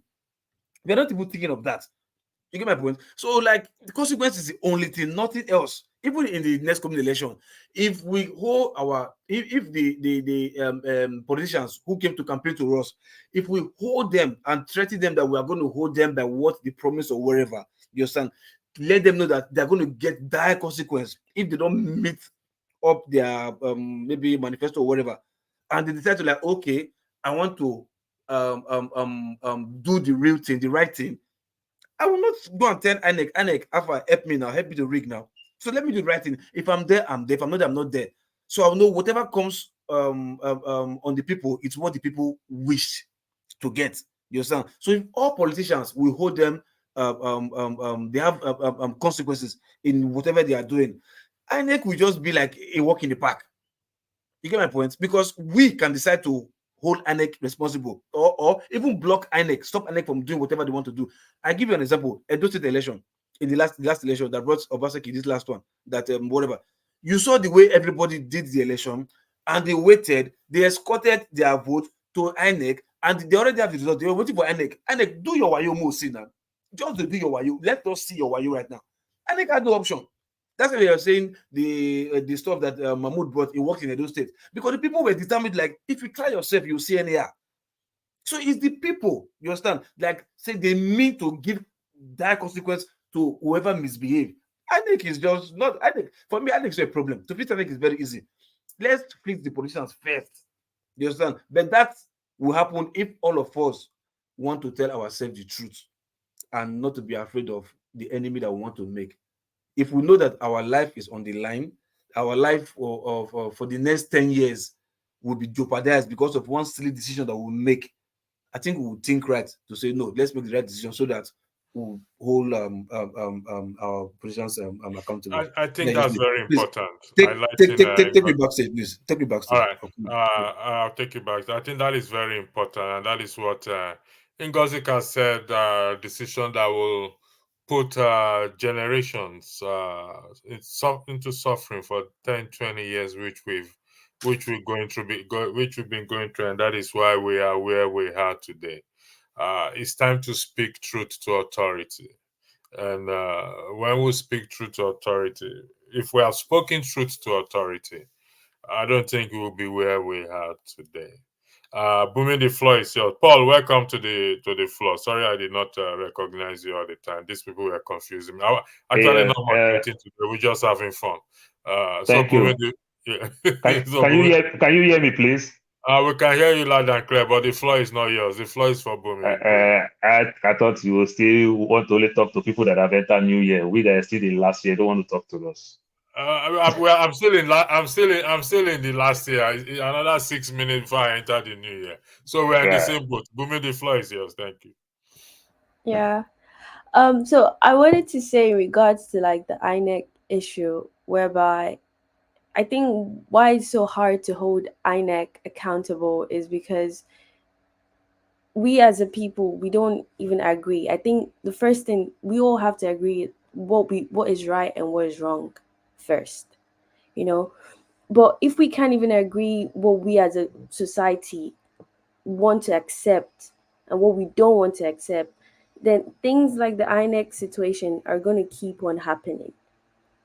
So it's like, for example, I'll relate this to, for example, we have a Tinubu administration, right? It's been more than how many months now? I think 6-7 months or so since the election, or is it 10 months? And it's like, you might be a ride or die Tinubu supporter. Let's agree with that. Let's say I'm a Tinubu ride or die supporter. But it's very clear that within this month, the government has not shown anything in regards to like delivering for the people. They haven't shown that.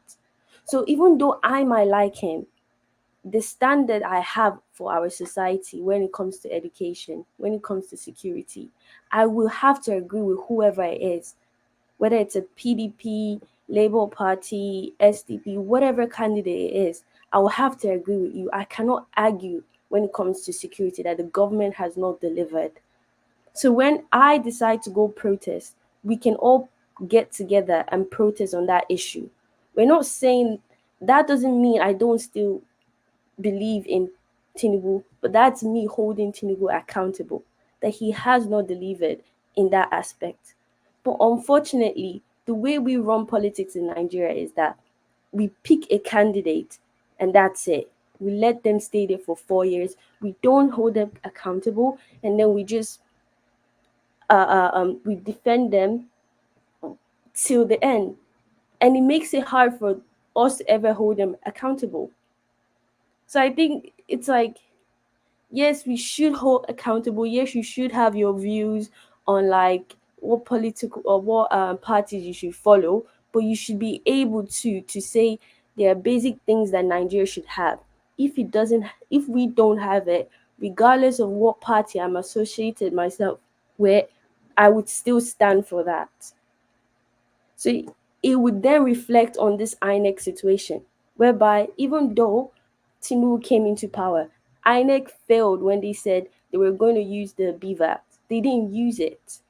So even though I might like APC in power, I will still go and protest that INEC when next the election happens. If you say this, you have to deliver.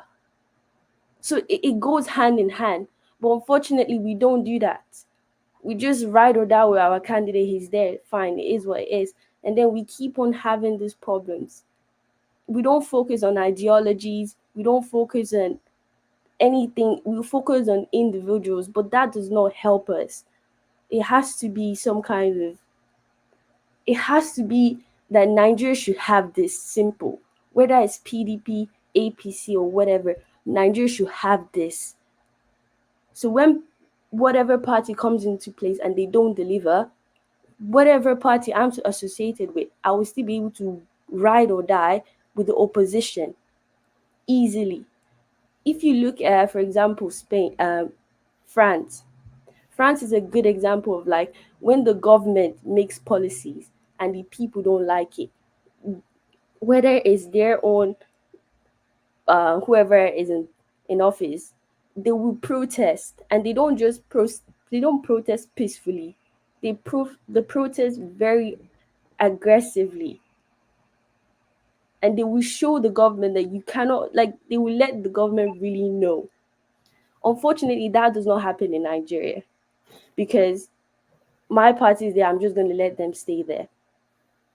And those are I don't know, that's kind of my opinion in it, whereby if I'm a PDP or APC supporter, there are key things. If the government don't deliver, regardless of that, I will stand by the opposition and hold them accountable.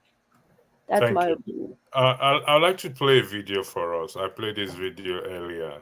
Before I will give the floor to either Paul or Lumide, I'm coming. I will ask for your... Let me just play this video. Face here.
Now, for those of you who understand Yoruba, you will hear what you can interpret. It means that telling Bola Tinubu that we are hungry. This is just to echo what Ngozika said, that the decision of few have this consequential effect on many for generations to come.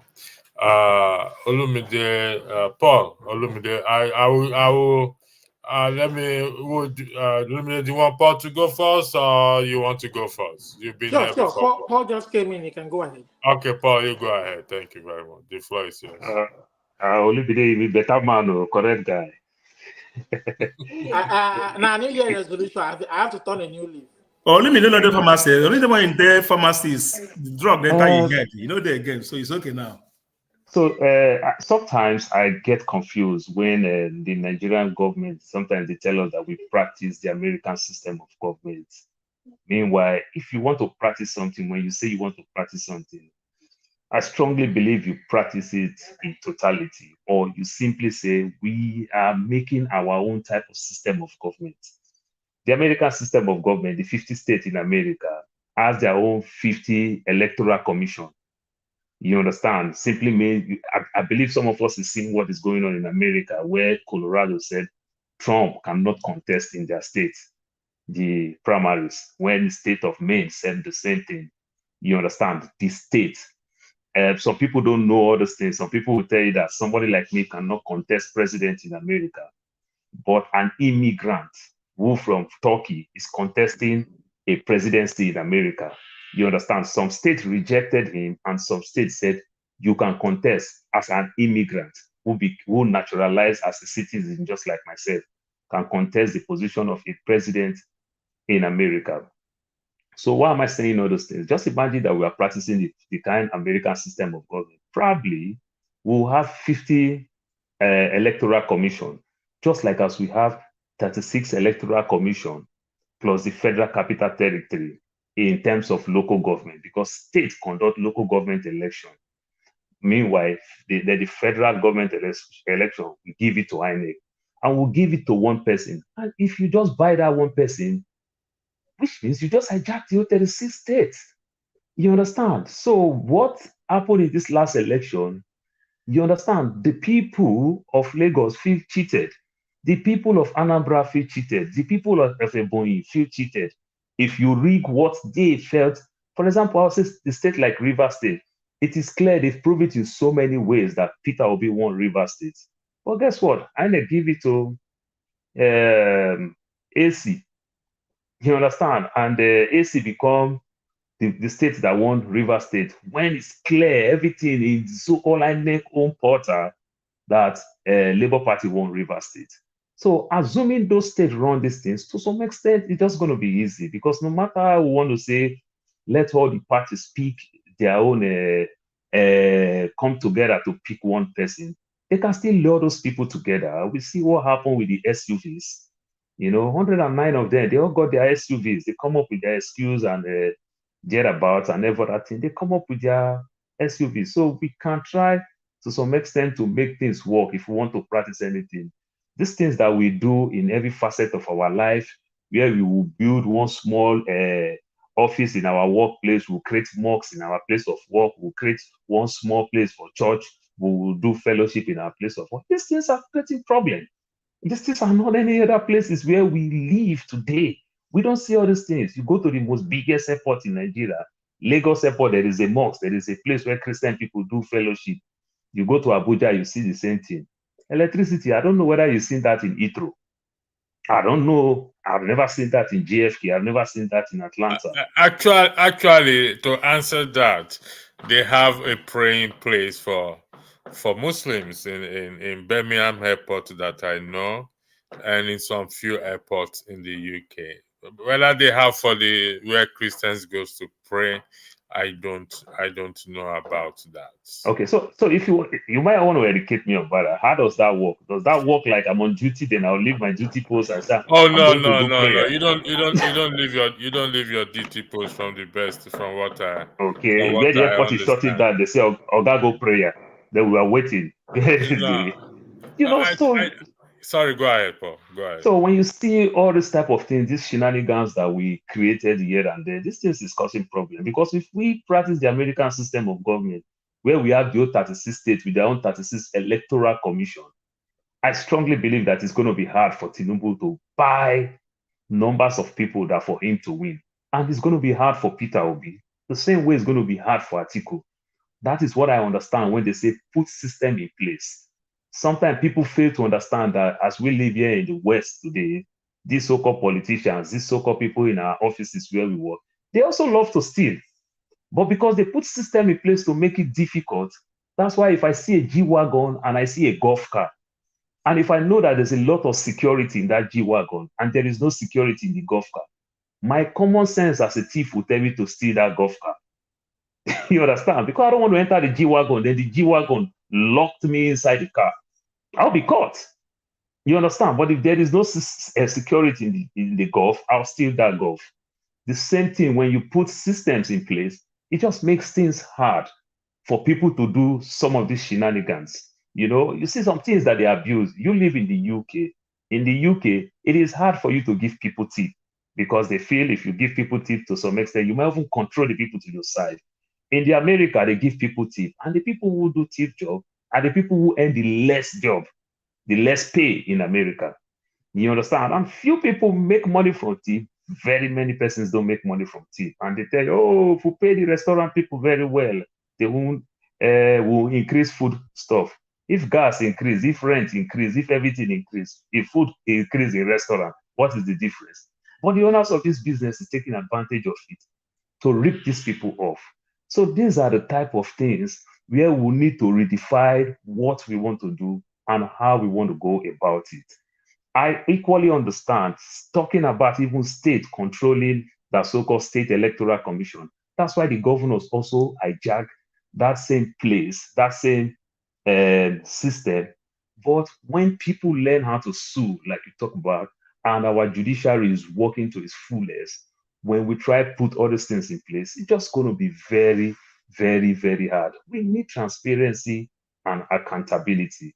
But what we get sometimes, you see a very transparent man, but there is no accountability. There is no checks and balance. We wait because electricity, you see all those things sometimes, it just makes me, I just feel for you because you are saying the right word. You are saying the right thing. And people are actually doing these things. But what is the percentage of people do these things? Because every time I feel bad when I fail, when I know fully well that I did not fail because I didn't do my work very well. But I failed because the system did not even, just forget that it's just a waste of time. It won't work. And guess what? Truly, truly, truly, it will not work because there is no system in place. You cannot ask people questions. You cannot do anything. I just get tired. But on the soft spot, why I joined this thing again, before I yield to Lumide, electricity is the 774 local government has 7074 chairmen, whether the governors hijacked it or not, because those 7074 local government chairmen get their allocation from federal government. So it's there. But Uzo understands something. The law said the governor will oversee how the chairman is doing with their money. But the governor and I hijacked their money. But you must understand that they do have these things. The governor is just messing up, did not want to conduct the election and create caretaker committee that you will control. Sometimes the governor might create all these things that you are talking based on some of his security allocations and everything, just to disburse money to traditional rulers to control. But on the flip side, the way it works, 774 local government don't get money from even states. They get their money directly from Abuja. That's my take from that. Thank you. Thank you very much. Olumide, I will beg for your indulgence because Ngozika wants to leave. Sure. No, this is the way we'll do it. After Ngozika will be Olumide, then Olumide Steph. Lokopi, you are moderating for the time I'll be on. I'm listening from the background. So Ngozika will go, then Olumide, then Steph. So Lokopi is just holding ground. I'm in the background. I just need to attend to one or two things, please. For how long? Lokopi, you don't see the thing why they talk. Electricity won't leave us go do prayer. Happy New Year prayer. I know they do prayer. I'm not doing prayer. How long? Just for five. So electricity to say do Passover night.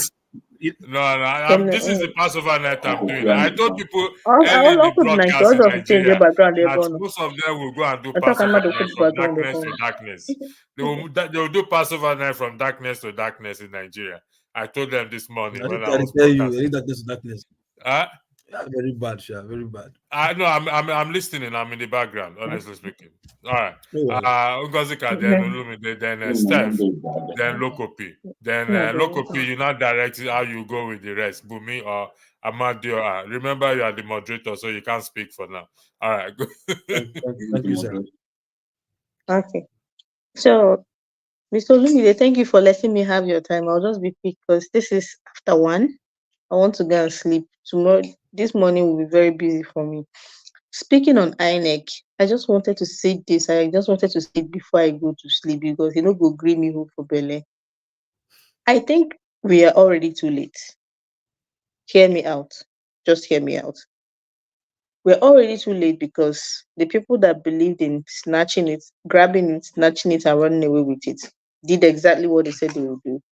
And once they got in there, they put their people. The first thing they did was prepare, like Uvi has been saying, for 2027. Now, I don't know if there's a way to remedy that situation, but I want us to think ahead, a bit ahead, to the people they are going to use as electoral officers. We know that it is professors. What do they call them? Professors, right? That they use as electoral officers. Returning officers. Yeah. And we know that these people are not currently, most of them that will be used are not currently part of the INEC structure. I don't know how they pick them. That's on me. I didn't know we were going to discuss this. I would have found information on how they are picked or how they are given that position.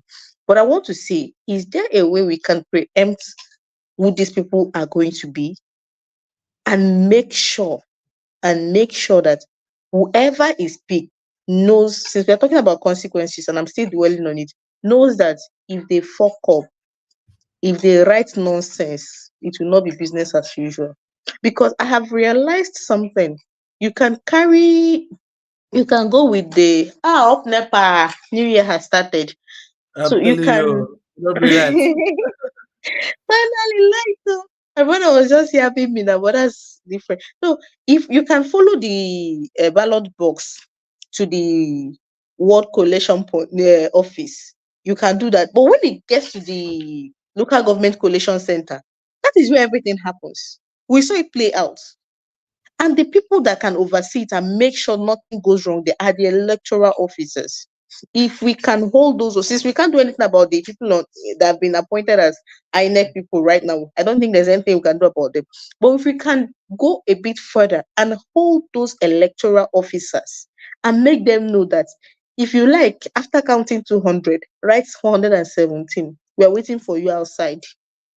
You feel right anything way you want right to, but you're not going to escape the consequences of cheating us out of our rights. I am saying this because Enugu election this year, we were talking a couple of weeks ago, and somebody was saying there was I don't know if most of you followed the Enugu election.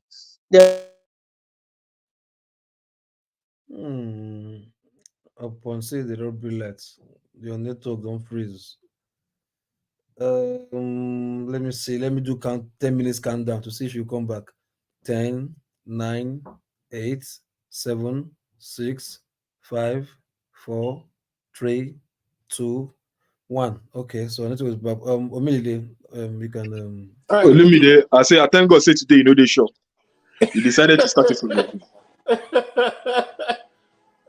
Thank you, Zita. So go ahead. So I'm happy that electricity raised this question. I mean, all the suggestions that the previous panelists and in the past few hours have raised is wonderful. Let's orientate the people. Let's educate them. That is always going to be a continuous process, especially for those. Okay. Is your network clear right now? Sorry, a call was coming in. It was part of the things I was trying to avoid. People that are wishing me Happy New Year. I've not wished anybody except you guys. Happy New Year, everybody. So Same to you, I sister. was saying that the person that was in charge of that is it local government where that wuru happened, the electoral officer that was in charge of the local government where the wuru, I heard Yeah, he's the not been EO. able to come home. Yeah, he has not been able to come home since after the election. And Igbo people have a saying, no kukonyo and also. If he did nothing wrong, I'm not indicting him. No, I am not. If he did nothing wrong, why is he scared to go home? And that is why I say consequences and staying on the course. Because he knows if the accusations are true, that he fucked up. And he knows his people are very angry with him. And nobody can do you bad thing or get you where they want to get you more than the people that know you reach your papa house. And they know I'm reaching papa house. So you know Grigo in papa house, he didn't do that thing. So let us wait for them at the front if possible. And make sure that whoever is going to be the EO, all the EOs, as many as possible, especially the ones that will allow devil and these evil people to use them. We know that Nigerians and the electorate are waiting for them. Good morning, everybody. Let me go and catch some sleep. Ngosika, Wish you all well in you just want something 2024. very wait. Ngosika, you just put something very important right now, and that is holding accountability. If the EO or the electoral this thing is from my village, from my community, it will be more nice than bringing somebody from Kogi State. After the election, he will just leave. Nobody will know who he is. If it's very nice, every community, every ward has somebody from that locality to be in charge, so that Holy Sabbath, you know his house. I think that would be very nice. We can start pushing for that now. Yeah, so because this particular one, why he's unfortunate is that he's from the same place. Yeah, that's the problem. He's very unfortunate because he's from the same place. Yeah, Where's he the won't, person he won't come back. Yeah. Is it I'm trying to remember the name of the local government. It's in Enugu here. You know, to have had that local government that's in They know him. Enugu, You see, excess votes now. that can work, though. Okay, so Olumide, your turn. I know it's one of these local governments in Enugu. I can't remember it off the top of my head. But the last I heard, the guy has not been able to go home. And he's a lecturer, yeah? If I'm not mistaken, they said he's a lecturer at UNN. That can work. He's a lecturer at Someone UNN. from Meduguri, Imo State. After election, he just vamoose. So that Okay, after election, we see him on the street. They say, Ngosika, I hope so you know. I Steph, hope you please. know that that Enugu situation was a kind of a peculiar case, and there are some other reasons behind what happened which you may not understand. Maybe when I will talk, I will shed a little bit of light on it. Good. Okay, I might watch in the background a bit. I might follow the comments a bit before I go to bed, but thank No you, problem. everyone. Good morning. Ngosika, I'm signing out. I'll call you tomorrow because I know you're already tired. Okay. Okay. So what's up? If when you be naked, Deje. I'm Udi. I'm from Usuda in Udi. Ooh, right. All right. All right. part of You have a Enugu, good you- morning, So, everyone. yeah, No worries. Osita, you say that on phone, right? We'll talk about it over the phone. So I'm even happy Osita is back on because I was going to use his narrative as an example.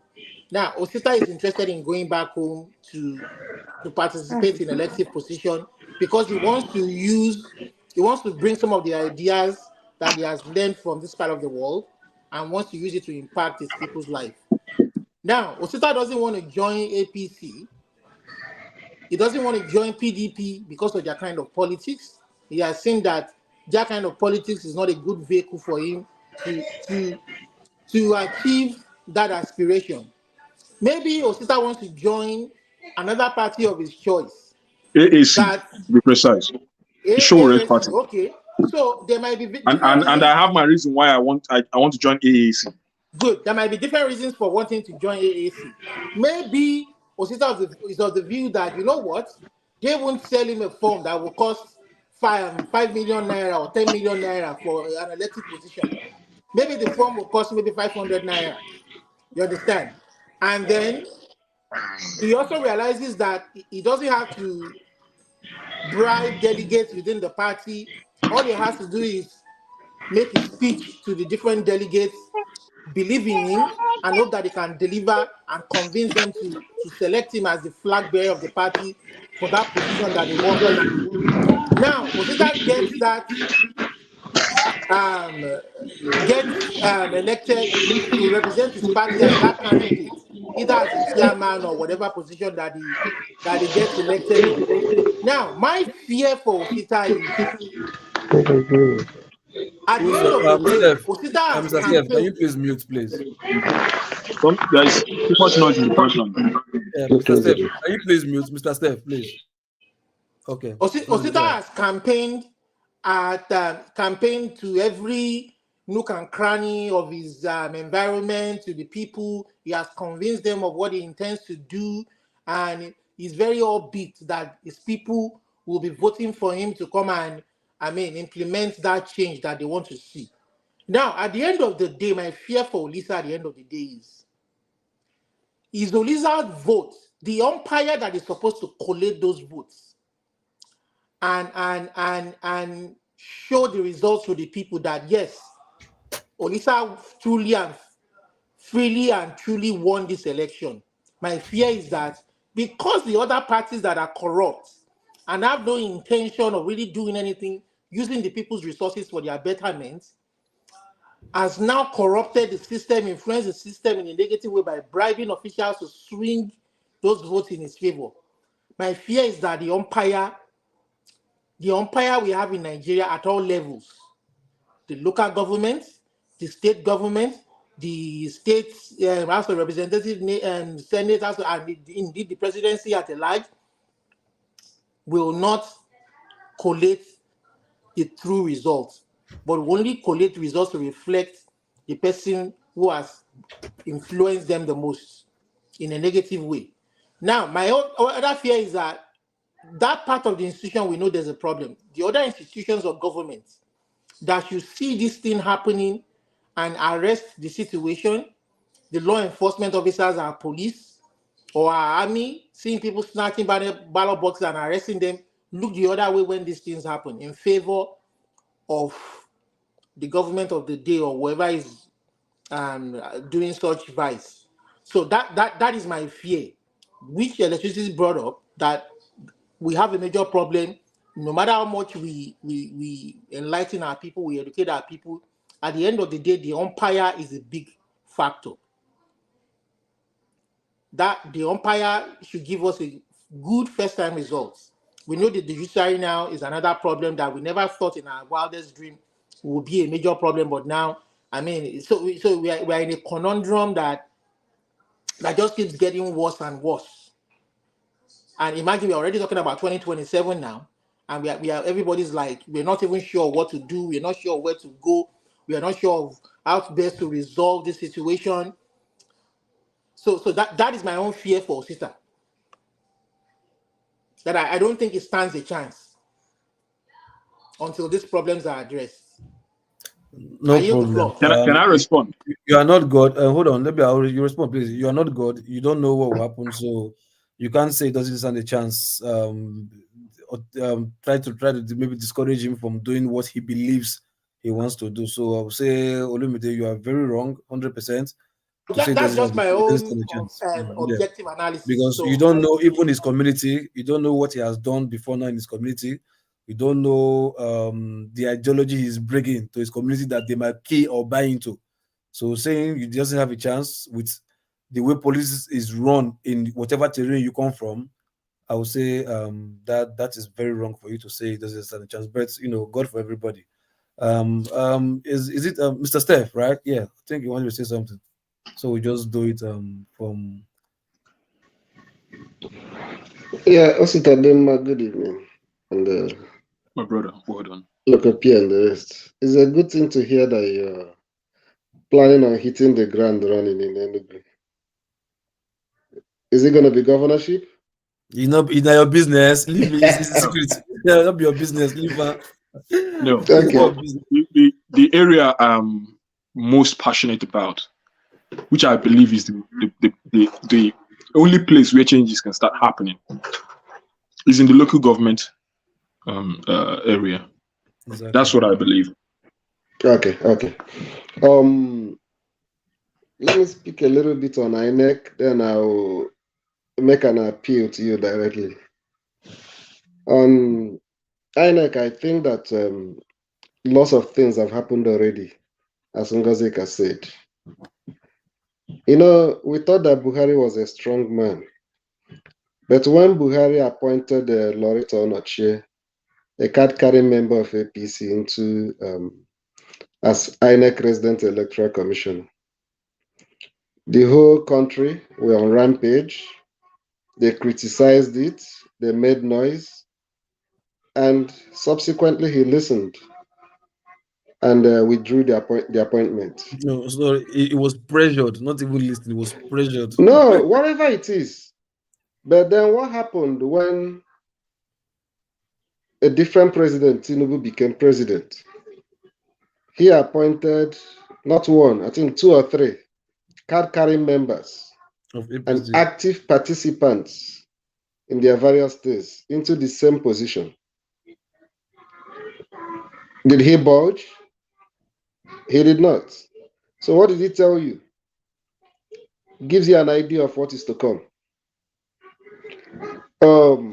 When they did the electoral reform, there are certain provisions that Buhari was not comfortable with. After some pressure, like you said, he yielded. Yeah, they've started another electoral reform. I don't know if we are aware. And they've, I think they held a town hall meeting. Was it this December, early December or so? Maybe the process will continue to next year, but only God knows if there's going to be any meaningful change that the government is going to sign off on. And if it is still business as usual, the way we have it with the electoral reform, I mean, it reduces the chances of having any victory against the present people occupying those offices right now. The way the INEC chairman is appointed still remains an issue. The voting rights and voter intimidation and stuff like that still remain an issue. The law that will make it possible for electoral offenders, those that commit electoral offenses, to be prosecuted timely. They're yet to set up the tribunal or whatever they clamored last year. And I don't think they're going to do it even now. So we'll still see that there are lots of things beyond fielding a good candidate to contest the election. So another thing I want to add is also this, that the way and manner that political parties that is committed to change want to recruit candidates into those elections is still important. Just like what somebody said earlier that happened in Imo State. When you, a political party that really want to win an election, did not take serious the way and manner they recruit their candidates, you know, to make sure that somebody that they're going to feel is somebody that is acceptable to the people, you know, and they have a good track record, it's still going to jeopardize the possibility of having a change that we desire. So finally, Osita Dema, what I'm going to tell you is that local government election in Enugu State, like in so many other states, okay, position of chairman, local government chairman, is not done through election. Usually done through appointment. Though they will tell you there is an election, there is not. My cousin is presently a chairman in my local government. And not because ordinarily he can. Hold on. Sorry, Steph. Is it like the way it's supposed to be done, or the way it is No, done? I'm telling you. Which state is it? Which state is it, Steph? I came from the same state with you. Okay. Which local government are you? In Kano West. Okay. So what The you have current now, chairman is what my you have cousin. now is local government. Is my cousin, the current chairman. What you have now No, is of course, he's a member of PDP, isn't it? Yes, it is. so. Steph, not to like tell them like as if that's how it is. The public. What happened to your cousin is he was appointed as caretaker. No, not caretaker. No. Hold on. Say Nigerian Constitution. You're not supposed to appoint at all. Okay. I'm not But- saying appointment. You okay? Maybe I used the wrong choice of word, but you should have understood what I mean.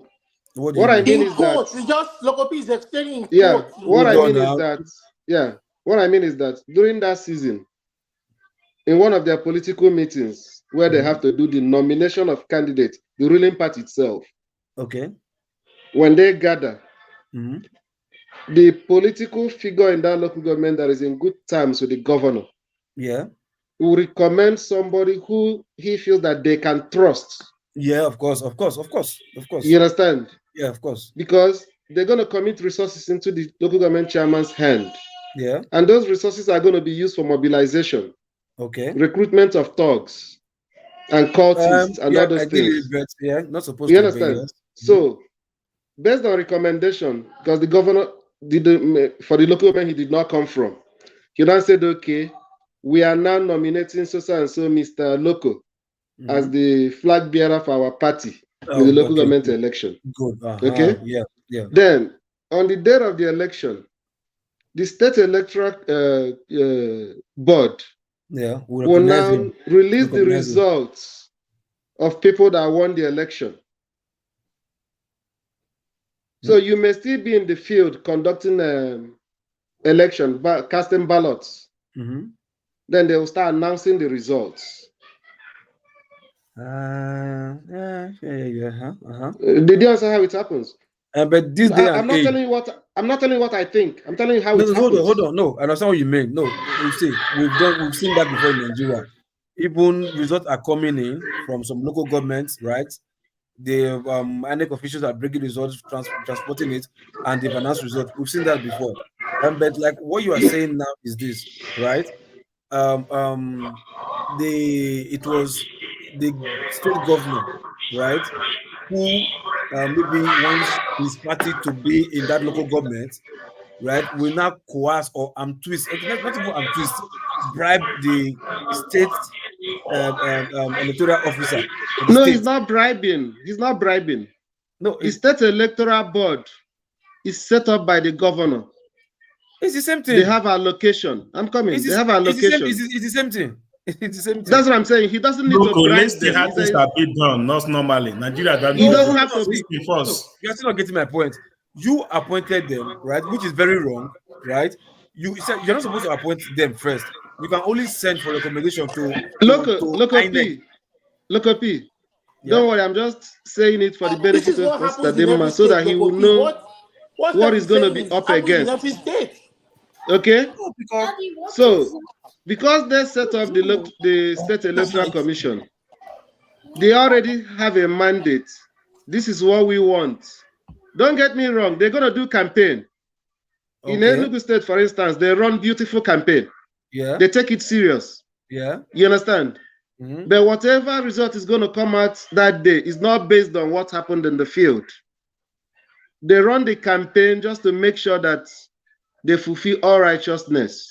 Mm-hmm. Do you understand it? Yeah. And then they will now announce the result of the people that won the election. Okay. Meanwhile, okay, continue. Let me tell you the other side of it. By the way, the person that's appointed or elected have already been told in one of the tenures, okay, there are some people, a certain amount of money that you give to some people every month. Yeah, of course. Yeah, kickbacks. For you to know how important it is, that is not something they play with. It's kickbacks, yeah, investments. Even the governor in question that is still in office gets a cut that is brought to him in cash. From where? From the local government. Government post now, local. They No, bring hold it in on now. cash. Hold on, wait. I'm not discouraging you. but Uzo, say you dey know where we are. remember the allocation that's coming from federal government to local government, right? It doesn't get to them. It's the governor is using them. So I'm coming. There is a little modification. and the IGRO, even the IGRO self goes straight to the government. Continue. So I want to know where that money is coming from. Yeah. But what you need to understand is that a bulk of that money at the end of the day still goes to the local government account officially. Which bulk of which money?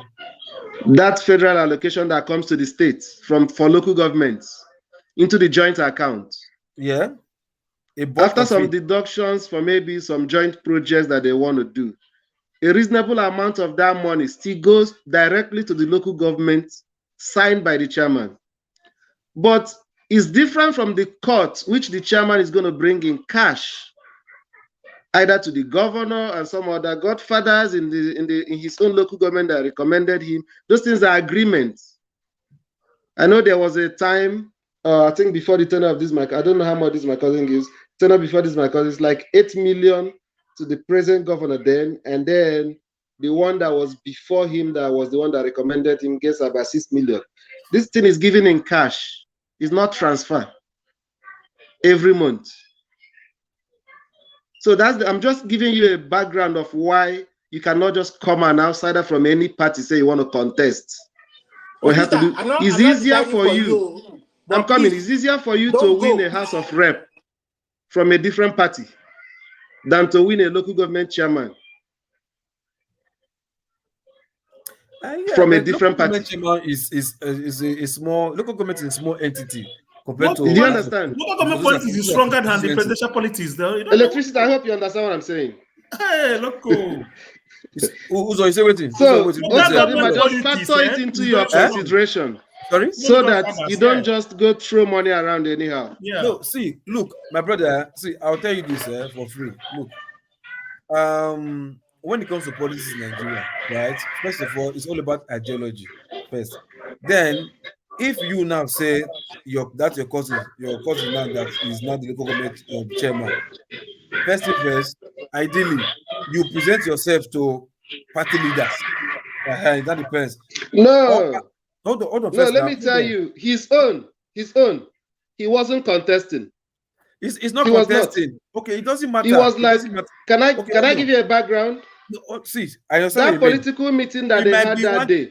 One leader from somewhere. He was outside the hall where they were having the stakeholders. He was outside. He was not even inside. Okay. When they called his name. Okay. How did they? You understand? Now they asked the so-and-so person here. Yeah, hold on. It's two he now ran into the hall.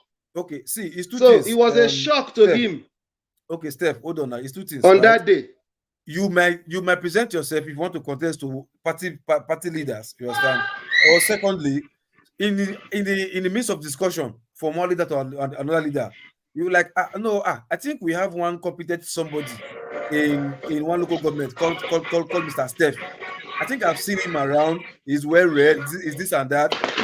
Unknown to you. Hold on. Unknown to you. You might just say, no, I know one Mr. So he has a son called Mr. Steph. Yeah, I think he's well read. I think he's a graduate. Yeah, he's doing well for himself. I think please, somebody should mute the person that is done. Now, Uzo, not Pastor. Okay, no, that's Steph.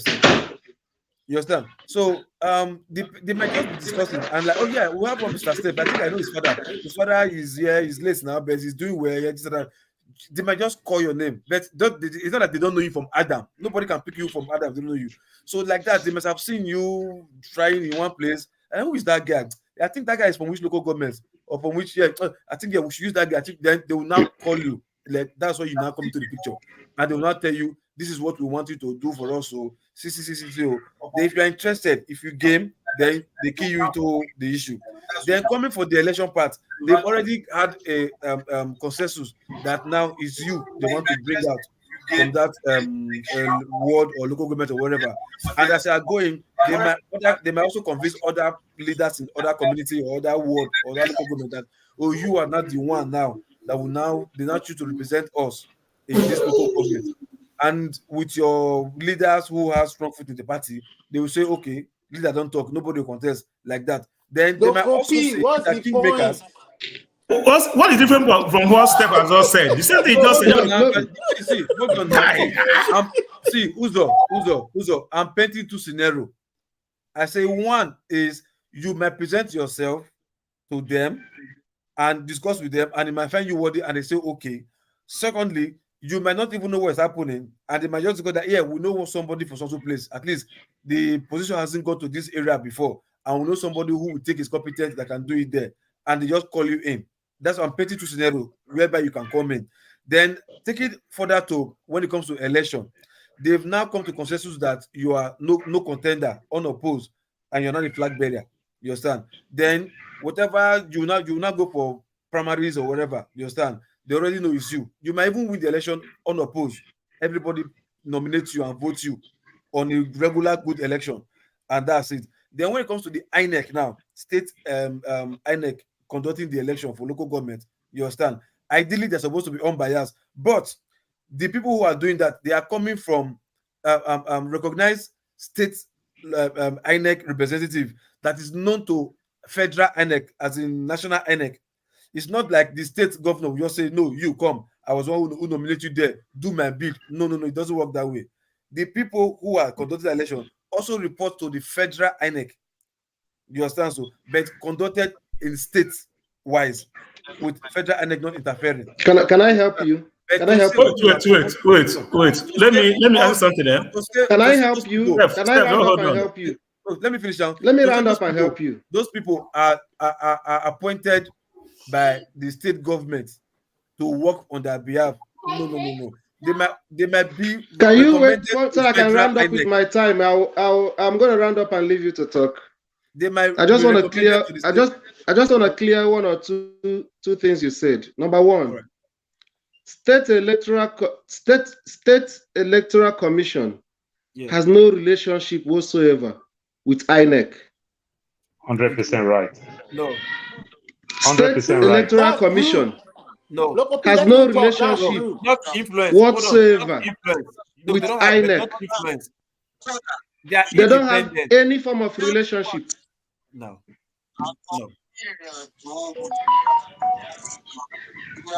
That is one. Can I finish my what I'm saying? Continue. Everything I'm explaining to you, and it has to do with this, is not what they told me. I've been part of the system from 1999 to the time I left Nigeria. You could say, okay, I've been part of the rot. I also witnessed the rot. There's no relationship. In 1999, I had a not a cousin, but a distant relation that was the chairman of the State Electoral Commission in my state as at that time. They don't have any relationship at all. Then, what you said about they're not looking for somebody who is well-read or competent. That's not part of the qualification. I'm just saying it's something like that. I'm not saying the qualification is somebody who have guts and can also be trusted, because a lot is expected of you. It's also part of it. Okay, they're not looking for who read. In fact, they're looking for touts. Look, if you are comfortable with that language. I'm just saying the reason why they will nominate you, why they will call your name. These guys. We know so what I'm trying to explain to you is that local P also, if you are too ambitious, if you need it a lot, that's a very big disqualification. See, if you are too hungry for it. No, Steph, see my point to you. I'm not saying that you must be well read. I'm saying they are discussing their terms and conditions. They are looking for who will suit their plan. So it might be education, it might be Togri, it might be somebody who is sick that will die tomorrow and put somebody. So whatever plan they have, right? They can look for somebody who thinks we carry on that plan for them. So whatever plan, so when I'm saying education or well read, I'm just using in case that's what they're looking for criteria. That's what I'm talking about. So I don't mean it is a must. They must look for who is well read. You get my point? So Ositadema, just like I said, it's gonna be easier for you, for instance, if you have done some good work in your community and you want to contest for House of Reps from another party. It's possible that your goodwill could help you mobilize more, better. But when it comes to issue of local government chairman or councillorship, it's usually just a party affair in those states, depending on the party that is in power. Do you understand? So I will advise you, it's always easier said than done. Maybe you can go try local government, or don't waste your money.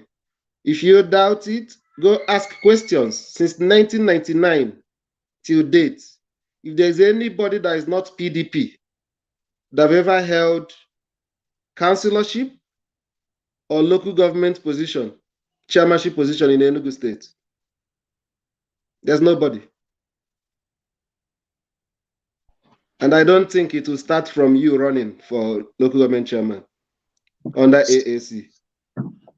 So it's just an advice. Will you guys allow me to respond? Can I respond? Local P, can I respond, please? Can I respond to you? Do you think in all the governors, among all the governors, all the states and their governors in Nigeria, right? They all have local, for those who don't have critical committee running the local governments, right? For those who run local government elections, you understand? Do you think it's all of them that did 100%? That one local government did not feed another, did not win another party, did not win that local government that is different from I'm talking of Enugu State. I'm not talking of any other state. Yes, I can answer that question for you. So if you don't, that means say you should the not person waste I'm talking to is talking of Enugu State. 99%. That's why I'm in the position to advise him. Okay. Do you know what happened? I'm not talking of Edo State or any other state. I'm talking of Enugu State. 99% of all the state governors agree have their local government chairman right under their feet. If you don't kowtow to the governor, you are out. Did you see what happened to that chairman local government? One another party cannot. It one doesn't mean chairman another local party cannot government be in there. Ijebu, because the guy said they weren't receiving money from the governors, from the governor. Their allocation, the governor was withholding it. Because this guy came out, the governor got the local councillors to impeach the guy, and even reported him to DSS to say he was harassing him. But regardless, hold on. You are talking about whatever, but thank God you said they had him to be impeached. But at least, is he from the same party or from another party? From the same party. It doesn't matter. Yeah, that doesn't matter. But saying another party cannot get to that place, no, it's wrong. I'm not saying it is impossible, but I'm saying that these guys are corrupt. Olumide, hold on. Loco. Because it's the states that conduct the election, and it is the governor, just like the president, that nominates the electoral commission, the chairman, and everything. You understand? Yes. So, and everything. No, so understand something. When we even talk about nominate plus the choosing and everything, it also comes from the state house of assembly. And good percentage of the state house of assembly is also the same party member. So it just makes everything go easily. So they live like one family. But when you come to the local government chairman, it is the third arm of the government in another way around. Like exactly. You understand? But in as much as it is that, the presidency have not really done anything on that aspect. I think Buhari want to try it, but I don't know why he took it out. Probably maybe feel that the governor's going to work against him, then Buhari took it out. And I really felt bad, because why I felt bad, it is his second term. He has nothing to lose. But I don't know why he didn't do that. Because why every governors want to appoint a chairman, in as much as it is not appoint, they anoint you're going to be the chairman. Just like what Wike did with Fubara. That's just exactly what is going on. And how painful it can be, because the local government gets their money from federal government separately. Every local government gets different allocation. Depending on your local government, depending on the size of your local government and everything, that's how you get your allocation. So no local government gets the same amount of money. But the local government, the state governors have so captured this local government chairman like it's a department under the governor. In as much as it's not supposed, please just let me round up with this, I beg you. In as much as it's not supposed to be so, the local government chairman is supposed to be separate government of his own who get their own allocation from Abuja. But oftentimes, they don't even go to Abuja. They just see the money. The governor is supposed to oversee, like checkmate them, like just be like the internal auditors to audit what they are doing. But they themselves, in as much as the money is their money, they don't have access to the money. That's where you see that you hear what Steph said, that the governor, the local government chairman give the governor money. So indirectly, they just say, sign here, sign here, sign here. You release this money to me. That's one, hold on, that's one wrong aspect. Then another wrong aspect again. You see a situation where local government chairman, primary school belongs to local government chairman. But what do you see in Nigeria today? You see governors build primary schools. It's not your duty to do that. All those nonsense that Wike is doing. Right. Many of the local government projects, let the local government do it, and you oversee. The only governor who hasn't done it yet is Oti. But let's wait and see what Oti is going to do. So let the local government chairman carry out their project, and you oversee what they do. The governor is just mere an auditor, internal auditor to audit what they are doing. But in this case now, the chairman take over their project, and the chairman is doing their project. Very many of the projects, like you see Wike did, some of these governors will do. You will discover that when you look some of these things that they do, when you say, oh, governor, try a build road for my village, that's a local government road. Yeah. You understand? Our constitution spell it clearly. The governors are supposed to build road. Local government are supposed to build street. You understand? Federal government are supposed to maintain the federal highways. And everything. So you just see mix and match. You see sometimes governor will stand up and build federal road and be fighting federal government for their money back. They'll go build streets. What is your duty? You know the way what is your duty to build primary schools when it belongs to the chairman? Paul, you understand? So this Professor Soludo. Olumide, go ahead, Abel. I don't find it. You don't want me to stammer. Olumide, you don't want me to stammer. Olumide, can you just please stop for just once and let somebody finish? Somebody relax because you talk.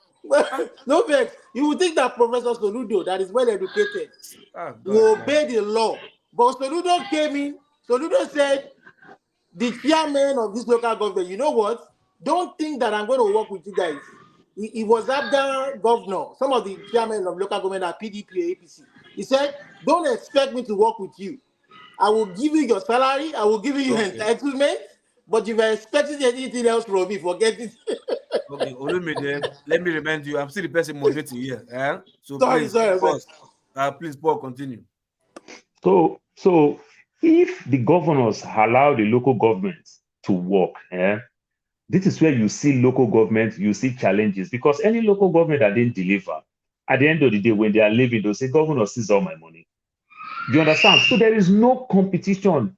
Like as you see the way it happened back then in the days when you see Awolowo was doing his own thing, Okpara is doing his own thing, Ahmadu Bello is doing his own thing. There is no competition. There is no nothing. The governor is just taking the shine. The governor just hijacked everything, because at first, I think Tinubu started this nonsense when Tinubu tried to turn Lagos State local government from 20 to 57, create these LCDAs and everything. Then some of these local government chairmen really feel bad, because your allocation at Tinubu split it into 3 and share it and create another 2 additional local government chairmen called the LCDAs and everything. Only for them to think that Tinubu want to share it into 3. Sometimes Tinubu share it into 6 and keep 3 for himself, that he is also taking 3 to also do other things and everything. Didn't do nothing. This is what happened. That's why, let me put it another way that will make it easy. We all grow up with maybe many of our communities, our area, our local government, there is no one private school. Where did we get it all wrong? Where we have over hundreds of private schools in our area, and government have not succeeded in building one public school. This is where the local government die. You understand? This is where the states, they make mess of everything. The local government chairman just become their department. It's like a department, like a ministry is under the state. A parastatus under the state or the federal government, which is completely wrong. Then with the federal government alone, cannot do anything. I could remember sometimes, some years back, somebody tried to propose something. They begged people like Dangote, why don't you contest for Kano local government? You understand? Strong men, people like Elumelu, why don't you contest in your local government? Let us see how the governor will want to outshine you. You can go to any court with the governor. You can bring the governor down. You know, but these ordinary people where they just call you that you are working in a bank and they say, I will make you a local government chairman. You don't make people a local government chairman because a local chairman is an elected position. It's not an appointment, it's an elected position. The people vote for it. Why are we wasting money to conduct election where we will not vote? Or you see some of these governors who do caretaker committee. We literally did caretaker committee for 8 good years. God, that's why the schools die. That's why I could not pay salaries to teachers. You understand? Because teachers ordinarily get their pay from local government, but the local government don't even see the money. You know, and these things will not even work because the governor wants us to steal everywhere, and this governor just understand that if I calculate my state, how many local government I get and how much these guys are getting, that is the first money they hijacked. They can't tell me. You understand? I'm bringing 2 billion every month from Abuja and put together my own local government. It's bringing like 3 billion. No, where are they going with the money? You hijacked it. These things are wrong. Everything we achieve in the West, you understand, comes from our local government. Everything we achieve comes from our local government. We don't even know what is called state projects living in America. It's our counties. It's our counties. We see all these things. The police, they run the police, they run the schools, they run everything. You know, that's my take for that. Welcome, Mr. Tone. Welcome, Mr. Ekwesi Okbaku and Mr. Eze Emeka. No worries, my eyes don't see the rest, but you know what to do that. They say you always come show your face like one of the P squares with your glass and whatever. I greet you, sir. So I think Mr. Tone should come. Local P, just before they say, can I just respond? You know, because to Olamide and the stuff. I mean, yeah. Osita, before you respond, Loco, yeah. you are under mentorship, so you're supposed to have welcomed the 3 gentlemen. You know, hear me? No. Okay, I didn't hear. Okay, I apologize. Loco. No, Loco is still there. Loco is the one in charge. Loco is in charge. But he told Loco not to talk, but he collected the conversation from us. I apologize. I thought he did not. I thought he did not welcome the 3 gentlemen. No, I know like it. Come on, man. No, you bad person. Ask the 3 of them. I won't mention their name one after the other. Okay, I apologize myself. So I use the floor back to you. I want to give the floor to Mr. Tone first before just to go in that. All right, go ahead. You're doing a good job. I've sent a token into your account. No problem. I've received it already. So, Mr. Tone, where do you want to come in? I'm back again. I was here earlier. I'm just trying to familiarize myself with what you guys are discussing about. So next person can go. So when it comes around, I'll be able to talk. No problem. And by the way, Happy New Year. It's already New Year here in the UK. Happy New Year to everybody in the house still. Yeah. So Mr. Ekwesi Okbaku, I think I've seen you before, so yeah. So I won't tell you. Still have 6 hours to go. Before I said no America, we did end up so I'm on the wait for us, they will come. So Mr. Ekwesi, yeah, the floor is yours. Yeah, good evening, everybody. Can you hear me? Yeah, we can hear you loud and clear, sir.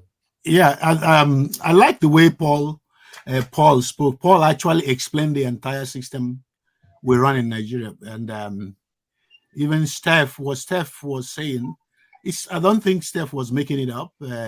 It's not far-fetched. You just don't. What do you expect from Nigeria? This week, I watched a YouTube video that was done by somebody from Kenya. How everybody in Africa, every country in Africa hated Nigerians because of who we are and because of how we do things. My friends and my brothers, We expect these people who are leading us to change, but we ourselves, we don't want to change anything. What are we changing about our own self that we just want to wake up one day and hear that, oh, Tinubu or Buhari just found Jesus and now they want to do right? Guys, these people are doing exactly what they want to do. Nigerians make money to oppress one another. And that's what they're doing.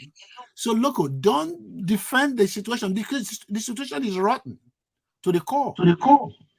Our problem is that we come here, we keep repeating the problem. There is no strategy for action to see what we can do to change it.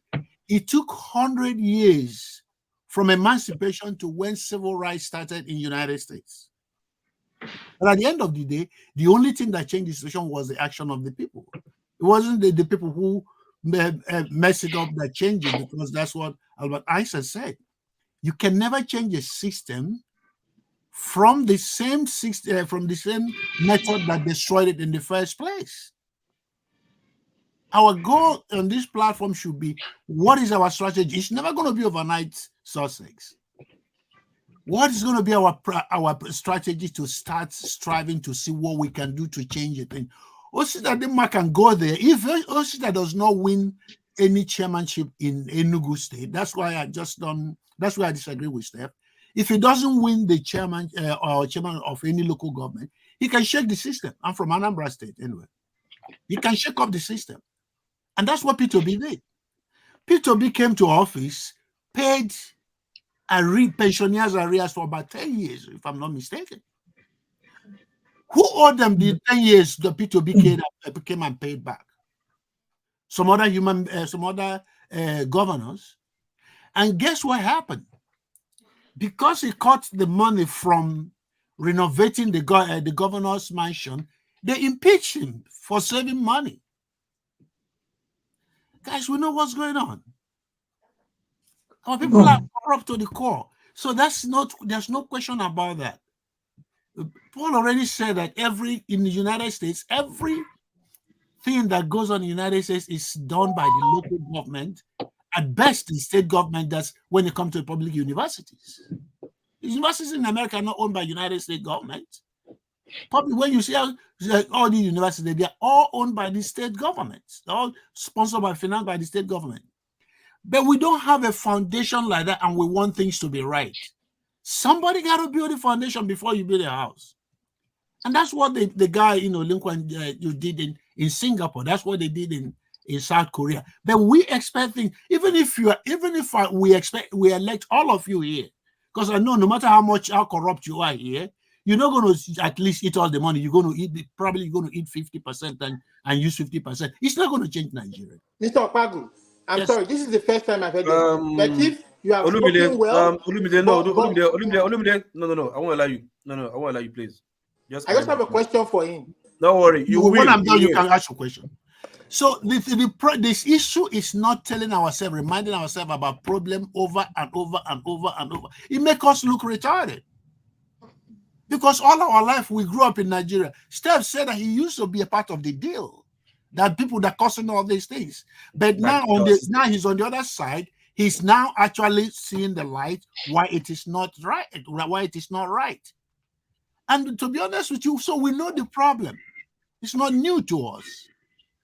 I didn't come here to listen to how bad Nigeria is. I know that from when I was in St. Finbas in Lagos.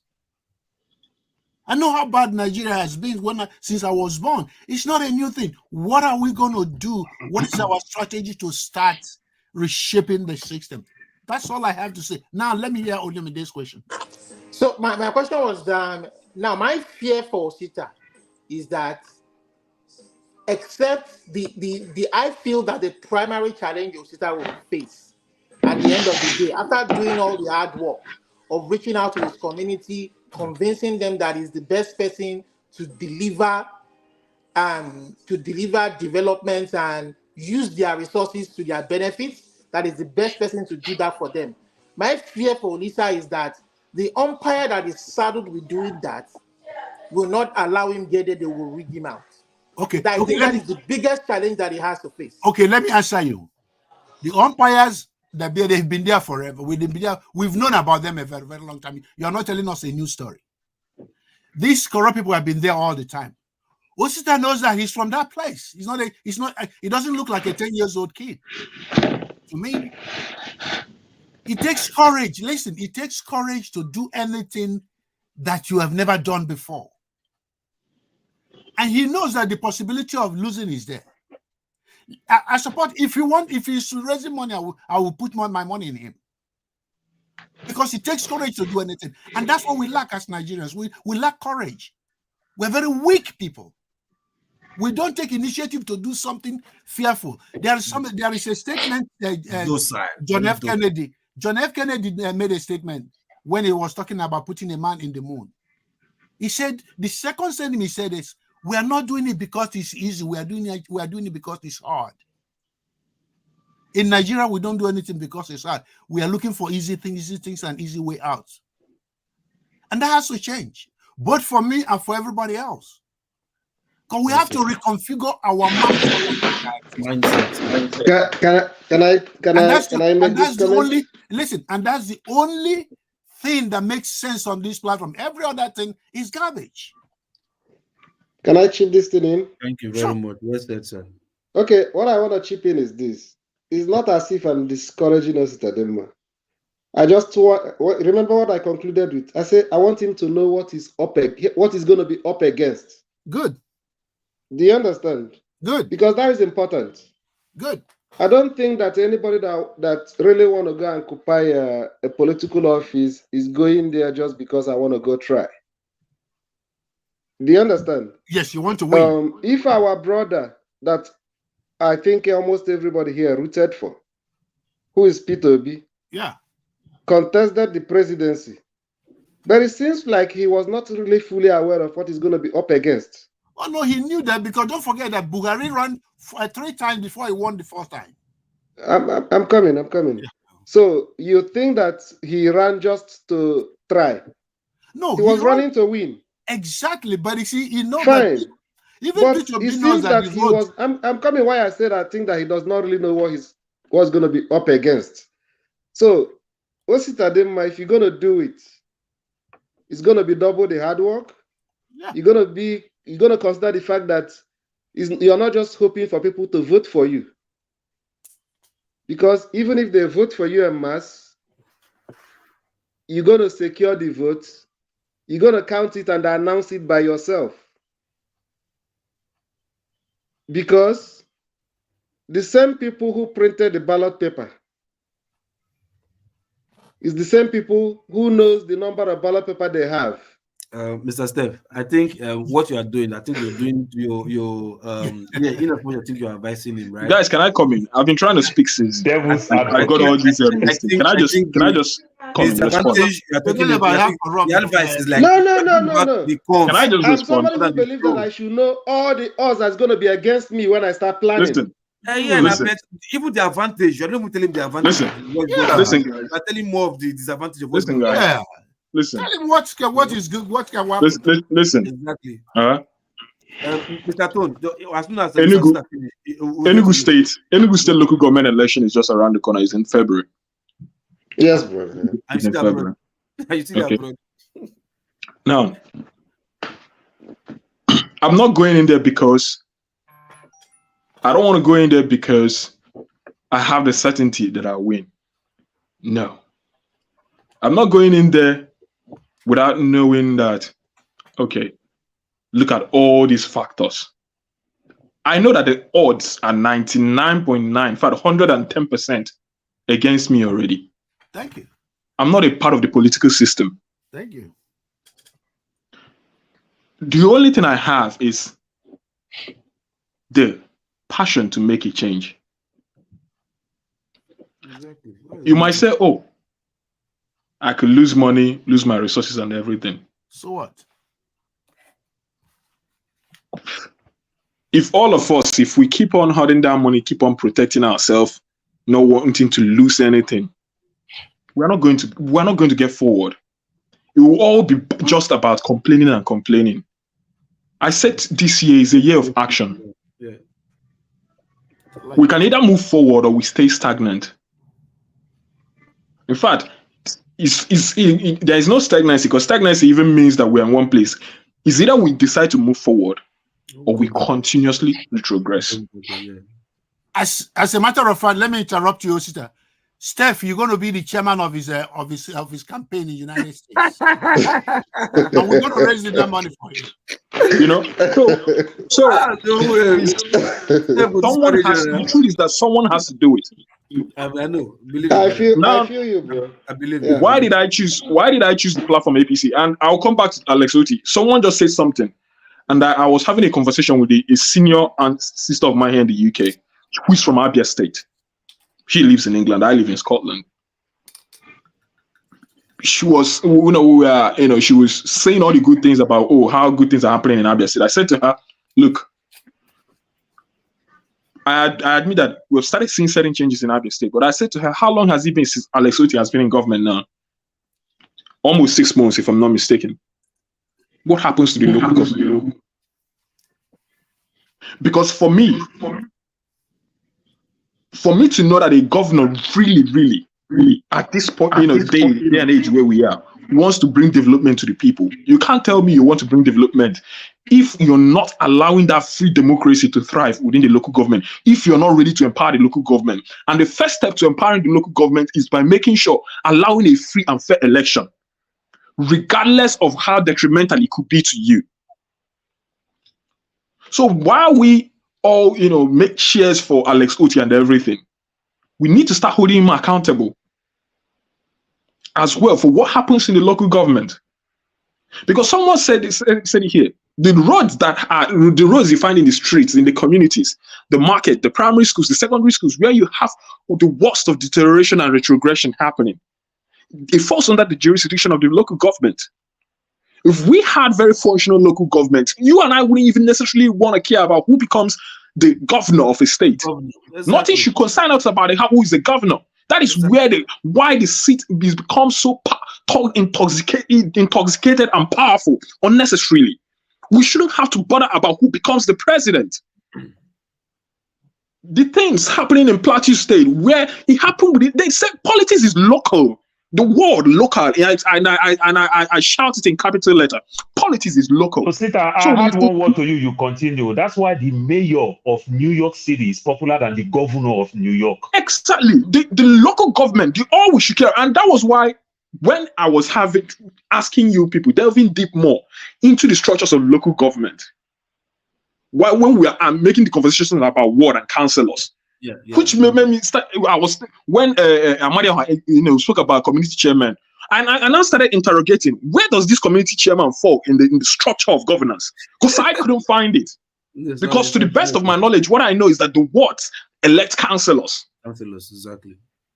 And the councillors represent the wards. And funny enough, maybe in electioneering terminologies, the ward itself is ascribed to the communities. Because when I look at the few things you have online, the ward, for instance, I'm from Usude, and Usude is a community in Udi local government. Yeah. And they also refer to Usude as a ward. Maybe Ward 10, Ward 7, this and that. Exactly. Yeah. So it's funny enough that even people who are within those localities do not even know what is the function of their councillors. Some people do not know, even within their own community, that when their markets are not working well, when they're having erosions, when their primary schools, community primary schools and healthcare centers are not working, that the first person they should be running to is the councillor. And I can tell you 90% or even 80 at least are not aware of this. Which brings me back again to what exactly is our level of enlightenment when it comes to the structures and levels of governance.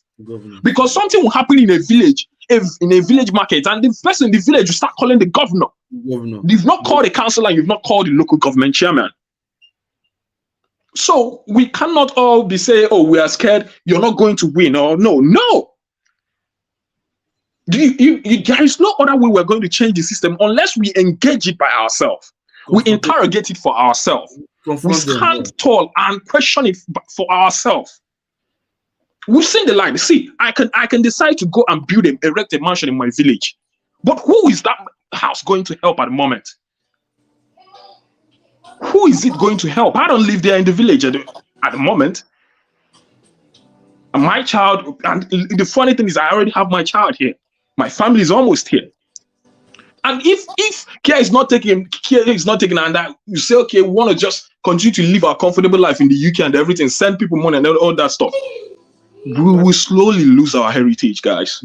For how long? Yeah, for how long? We are slowly losing our heritage. I fear for my son, who is young and who is growing up here. I don't want my son to not know where he comes from. But with the way things are going, the insecurity in the Southeast, you can't even go again home to Christmas safely. There are loads of things happening. I can tell you that even the healthcare centers, none of them is functioning. Everything is wrong. And unless we get it right from the grassroots, from the rural areas, unless we start that empowerment, that enlightenment from there, unless we have people who genuinely thirst and hunger for change, move into action, take those risks, try to make those changes, we will all be here whining and complaining day in, day out. And I think we've had many months of complaining. It's a year, 2024, it should be, we should put words into action. So I'm not saying doing it because, everything is easy, or that I have the certainty that I'll win, or that even my people who vote, at the end of the day, they might not even like the message I want to preach.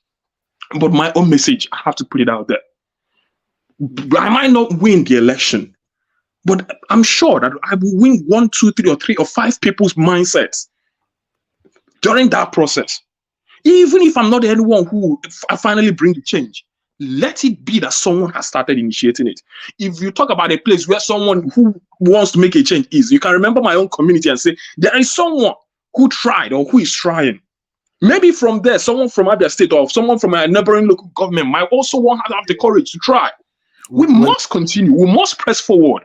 Because if we leave it the way it is, trust me, no people who hold power never give it. And it's like Tinubu said, power is not served a la carte. It's not a la carte, man. It's never served a la carte. See, nobody who is benefiting from the system will ever let it go. Ndị Igbo na-atụ isi na ada eji maka mgbagbo ya lọgụ. The same ndị Igbo na-atụ isi na oke ejiri ihe nwata na aka fubi ofu na oge wait ya. By the time we pressure those hands consistently, they will let it go. Thank you, Sister. All right. Mr. Tone, I think I think it's my turn now. Oh, who came first? Eze and Tone. Who came first? I did come first. Tone is waiting. Tone said he want to wait a while. No. If it's Zone, if it's Eze that came first, no, I think you should go to Eze now. If it's Eze that came first. Yeah. Anyway, good evening. So Eze, please. Good evening. I think I took my time to listen to you guys speak, and even from yesterday, I was not opportune to come in to express my opinion on several topics being discussed. I might take you guys. I might take you guys aback. Of course, let me. Thank you. Any words of advice for our bro, Sita? Jesus Christ. Let me congratulate. Stop making me the I'm not the issue in this conversation. We're all talking about why are you making this thing personal about me? This is not right. It's not right. Mr. Eze, please continue. So I think I'll try to be very quick. Let me congratulate Osita with his future political ambition. I think young Nigerians should be brave enough to go into the political space. But I know, just like every venture that you attempt, you may come in naive, ignorant, inexperienced. But once you go into that space, with the lessons you get, you move from zero to a certain degree of knowledge, experience, and ability to understand what it takes.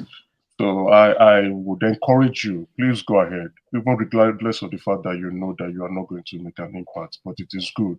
That impact is for your own personal growth. And if you think it's a field you want to continue in the future, I think you definitely would gain my support, and maybe as time may go, I might be able to give you a few advice on what you need to do. But definitely, I appreciate the fact that you know that you are not going to win.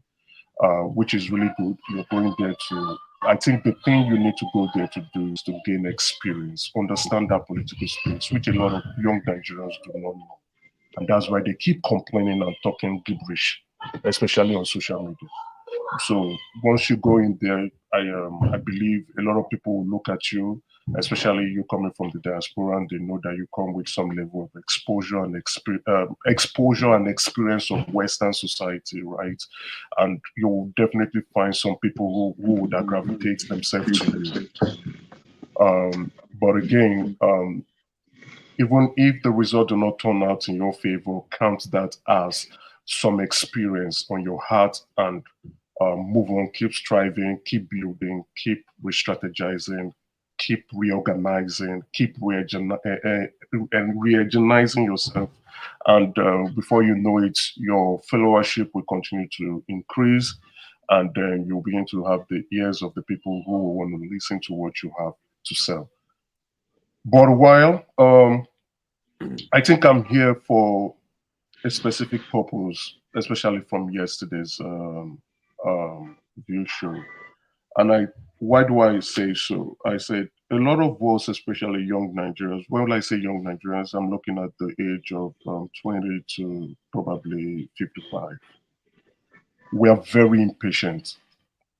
And as a result of this, we do not understand the gifts that we have as a country. And many of us are also unpatriotic. Now, how many of us are aware here that in the history of our country, we've experienced 13 recessions, right? And the worst recession actually happened in 1966, 1967, during the war, the Civil War. And that as a result of we being in a prolonged democracy, we've been having some great stride. Maybe not remarkable, but we've been moving forward. The only time we experienced a recession was during the Buhari's administration, and it clearly showed that the man was incapable of organizing his administration economically and in other ramifications, even security-wise, and politically too, because he even made mention of the fact that some cabals were behind, running the show. But what I would say, because I've been listening to this show, I think I've been listening to this show for like 4 months now, on and off. But I would want to say that, guys, I like what Osita is saying. It's time to stop complaining, and it's time to begin to take actions. That's why I really appreciate what he's doing. But you guys complain a lot, and you complain a lot, even when the country is making some good strides. Things are not easy when you're a leader, let's be very honest, especially if you've led a team, or you've led a company, or you've led an organization. It's really not easy to lead a country, and a country that is as diverse as ours. So when we do have some positive development, we should count it as a good stride. When things turn down, which they definitely do, even in our own personal space, we should see it as a challenge. And the bigger the challenge, the bigger the accomplishment. Now, yesterday, I heard a lot of you, oh, Peter Obi was the man of the year. That's okay, I agree, agreeably. I can take that. But I don't think that man was anywhere close to be the man of the year for 2023, if we're going to the fact that the 2023 election was the highlight of the Nigeria demographics. He was not that even close. He came third in an election. He ran a divisive election campaign. But I do not want to buttress my point on Peter Obi alone. But what I would say is, and which a lot of publicists, if you go to other national dailies, have said the man of the year is actually the president, the commander-in-chief of the armed forces, the grand commander of the order of the federal of the Niger. That is Senator Bola Ahmed Tinubu. Many of you do not understand and know this man. You hate him. He's somebody. It's either you love him or you hate him. if you want to give someone his flowers, he's the individual that you must look at and say, definitely this man really, really deserves to be the man of the year. Not just only my opinion exclusively, but the opinion of other politicians, political analysts, politics publicists, those on national dailies, expressing their views based on his antecedents, based on who they know this individual is. But if you think Peter Obi is your man of the year, that's fine. I understand, arguably, for 7 months running a campaign. Educate us. When I will do that, I'm going to that space. Don't worry, Olumide. Calm yourself down. Peter Obi running a campaign for 7 months and getting 6.1 million votes. That's remarkably, arguably. You could look at him and say politically, okay, he did well for himself, but he still lost that election. What Peter Obi was able to do as an opportunist was to key into the emotional pains of Nigeria, especially young Nigeria, coming from the pains of EndSARS, that young Nigerians are tired of what life has dealt to them, especially from police brutality. And right from that space, young Nigerians said, we will wait for you in 2023, and we will get our PVC and we will kick you guys out. Peter Obi, I have followed his politics properly, even way longer than many of you here. I followed him when he left Anambra State as a failed governor for 8 years. And he went into the covenant when he was going for his yearly summit and giving his faith statistics. He came in and he was repackaged by Obasanjo's media team and pushed to run for that office. He was lent by Obasanjo, giving him his political team to go manage him, as well as other young Nigerian, very exciting, young, intelligent young Nigerian who came on board to repackage a fraudster and made him look like, when you repackage a pap to look like Costa. Mr. Isaac. No, please. Just allow him to finish. Just allow him to finish. No, you'll finish. You'll finish. I'll let him finish. He still has the floor. Local P is the acting moderator here. I'm just in the background. When you are using some certain, making some certain statements for the integrity of this platform, if you don't have, you use the word fraudster in respect to Mr. Peter. Yeah, I did. Do you have any evidence to that? Yeah, lots of it. You want them? I will post them on the electricity. Let's hear him out. Let's hear him out. Let's hear him out. Until such time you provide that evidence. I'll post them on the budget. I'll start with the Banduras papers. I think many of you are. Then until such time, can you please use the word allegedly? Who's this thing is? Steph, is that coming from you? Could you kindly use the word allegedly until such time that you provide the evidence to that? Is that okay with you, please? Oh, I can use allegedly if you're cool. All right, thank you very much. All right, so there was a Dizani 115 million bribe scandal, Federal Fidelity Bank MD, where you said Peter Obi was the one who told him to go give Dizani that funds, right? I will post it on the back channel for you to look at. Then you can, I think many of us are all aware of the Pandora paper. You can go do your research on it if you want to. And then also where he was giving a contract to friends and cronies without following due process. Contract Peter Obi fraud. So you can do your search on that. But my viewpoint is not to talk about him, right? So like I would tell people on other platforms, I would say those who need to be appreciated are the guys who were able to launder Peter Obi's image very, very effectively and sold him to young Nigerians. Those are the people you need to give the award to. Now, why do I think the president is the man of the year? If you've not read this day newspaper, please go do that and understand. And I think, I don't know if the publicist was able to key into my mind to take out some of the words that he used. This was a man who was deemed to be the next president and was almost kicked out of his political party, almost losing that power structure that he has helped build to put in and install a president into power. I know many of us do not really appreciate what it takes to make someone become president, because for some of us, politics might not be our forte. But when you have a gentleman agreement that after a particular period of your tenure, and once you're done, it is my turn, and that gentleman goes in and begins to act differently, it shows that some people cannot be trusted. But we are humans. We are entitled to renegade on agreement if we don't want to keep it up or have different views or opinions. But then, when he was almost losing it, and at the time he was going to go create another political party to see how to run, and it was deemed that once he leaves, APC was never going to win that election. It was a PDP election for them to win.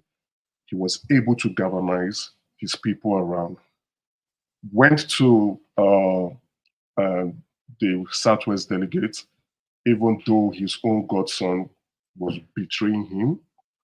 People in Aso Rock were betraying him. The former president was betraying him despite the fact that he didn't want to show his hands. And he made that rally call that look at the agreement. This is how I make Buhari president. I think Electricity, you played it at some point. I was on your show one time. I was watching. You did play it. Sorry, Mr. Eze.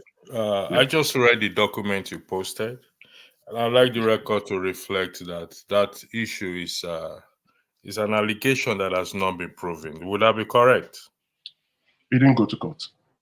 No. I need you to answer my question for the record. It didn't go to court. It has not been proven. It has not been proven. When you say it has not been proven, it has not been proven in court because it didn't go to court. It is only a competent court that will. Just for the record again, you have the floor. I will not.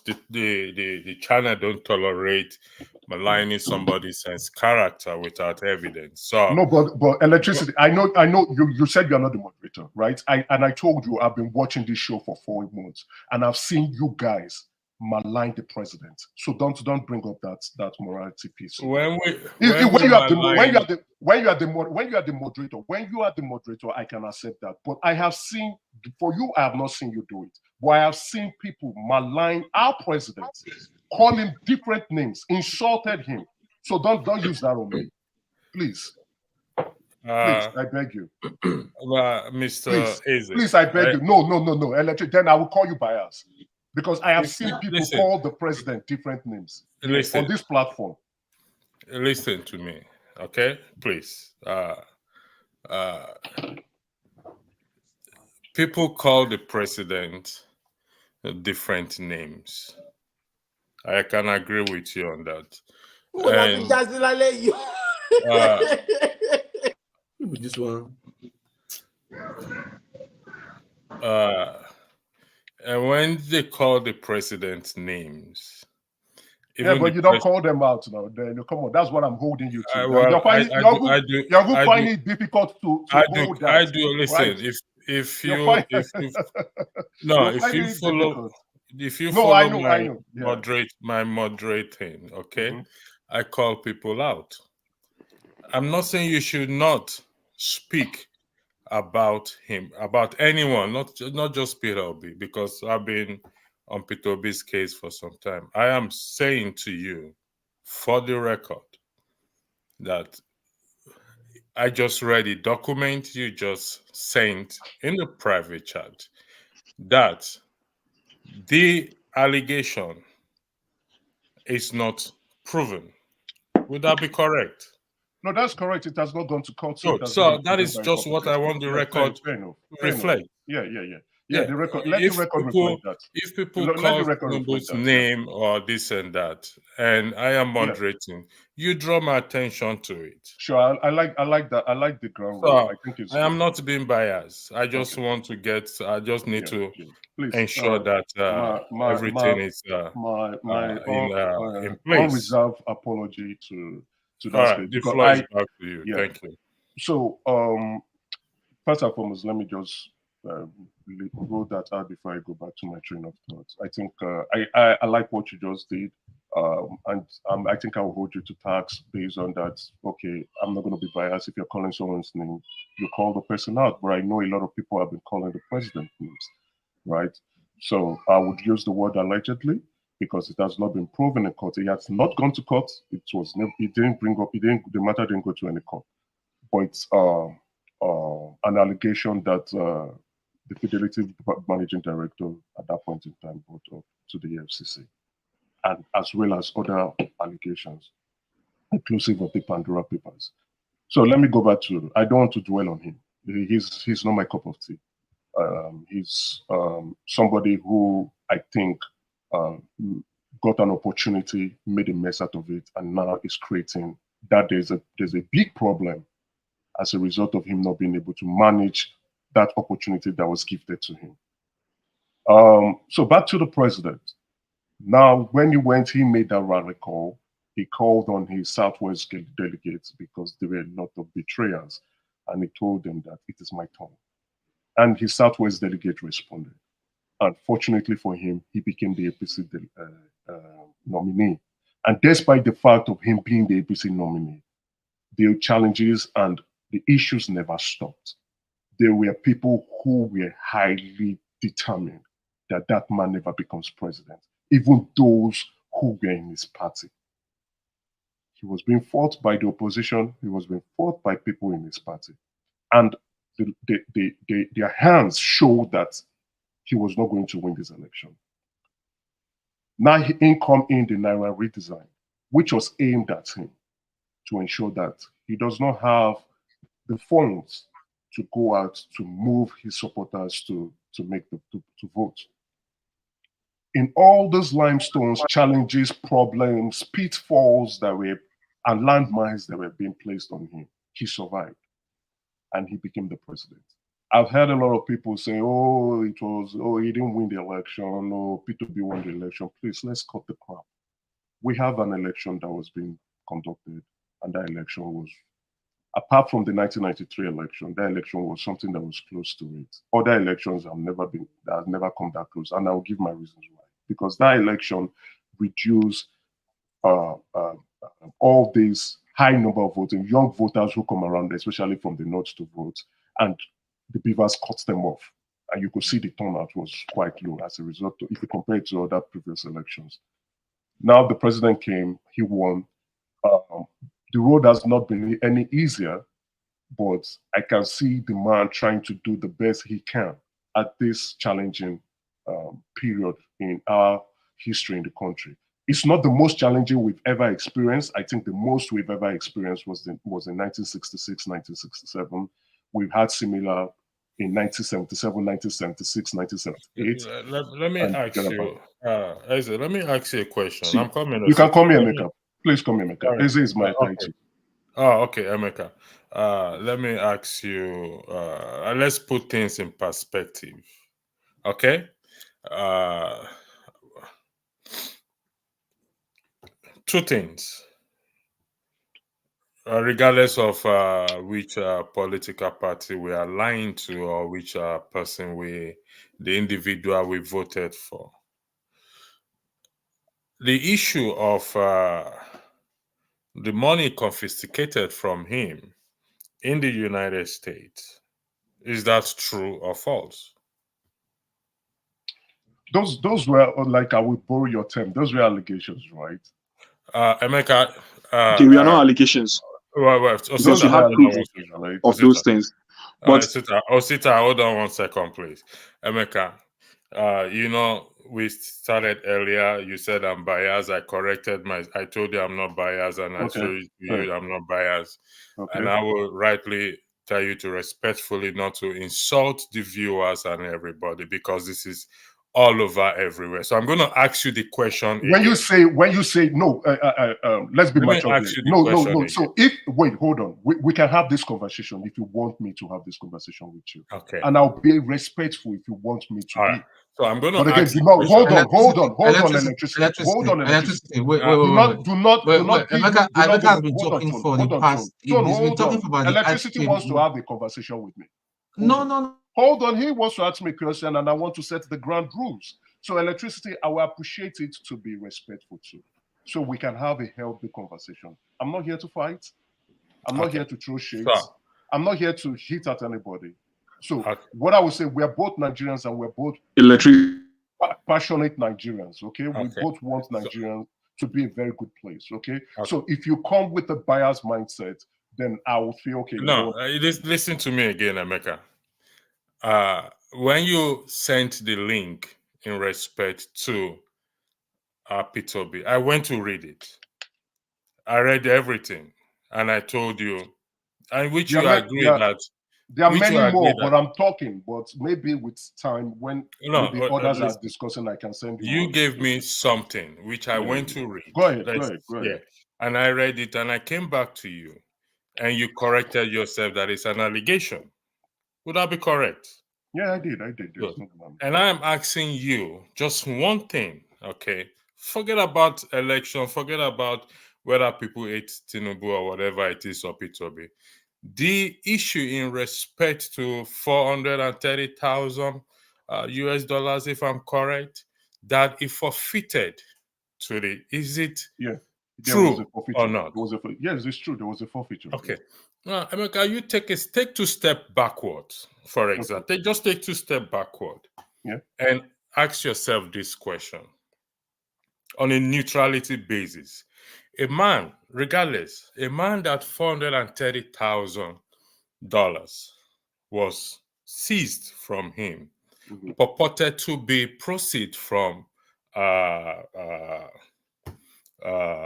drugs or whatever it is. What will be your opinion or not judgment on such a person? All right. So I like the question. I read that report, right? And the detective or the IRS agents, I don't know if a lot of mistakes were being said. Oh, if FBI decided, it was an IRS agent. So if you think I'm lying, you could go Google it yourself. So, and you should know what IRS is involved in. Right. So once it comes with the Internal Revenue Services in the United States, it has to do with mainly they're mostly or majorly responsible for taxes. Now, it was we can't hear what you're saying anymore. I can't hear you. It was linked. I read the report. It was linked with drug proceed from someone he was close to. And again, if you see the court papers, it was not on him. If you look at it now, if I have a case with you, electricity, hold on, I will explain. If I have a case with you, hold on. That's why I say don't be biased. Keep an open mind. Let's have this conversation. Let's have the conversation. It will be. Electricity. Okay. See, electricity. You guys should hold on, please. Listen. I thought we have moved on from all this sort of conversation. This is 2024. Tinubu is the president. Can we talk about what he's doing at the moment and forget about the election?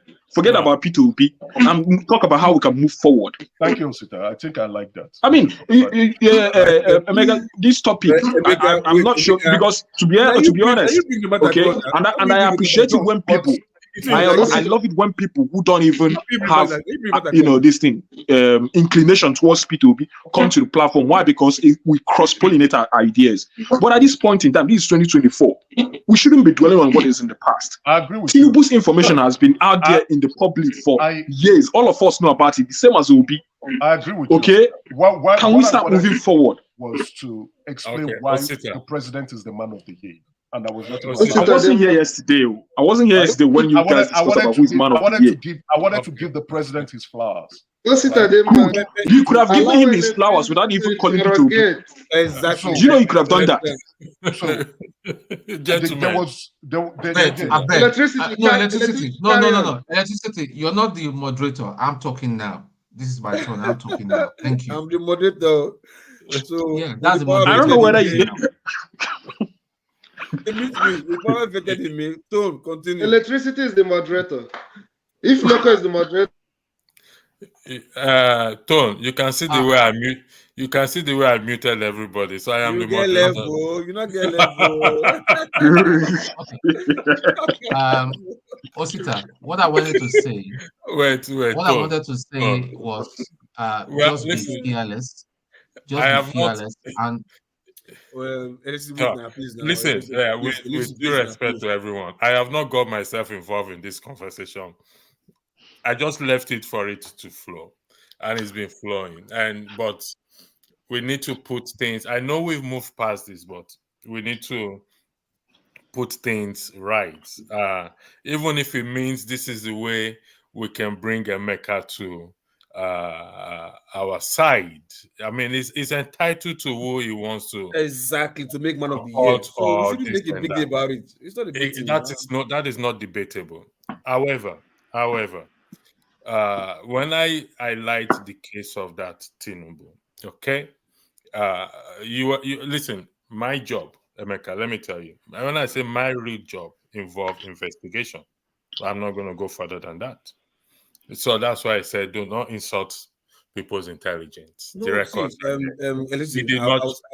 I'll support you on that. Listen. Look, he might be Tinubu might be Emeka's idol politically. Yeah, it might it's not possible. be in the way you are seeing it from. You start to say, this guy is it's cool possible. and he's smart. He knows how to play the game. I give it to this guy. No, without a shadow, but I asked him just one question. It doesn't matter what you think that time. If he's caught stealing before Thank you, whatever, thank you, he thank said you, that Loco. is him. That is the way he likes him. Loco P, I appreciate your opinion on So- this, what you just said. That's the way he So likes if him. I am But correct, Loco P. electricity. You can't Wait, ask a if I am question. correct, and- Emeka, if I am Yes. correct, that is the way you like him. You are not denying the fact that such amount of money was taken from him. Would that be correct? Can I talk, please? Can I say Can I something? talk? This Can I is say just not- something? this is just Can I not say right. something? Can I just talk? Can I correct you? Can I actually correct you? Please go ahead. I don't like the president. I love the president. All right. Okay. So it's That's fine. within. No, Exactly. nobody has wala, No, whether I you mean, love him I don't. or whether Absolutely. That's fine. Don't like it. nobody has a problem whether you love him or you don't You love can him. you It's can your apply. choice.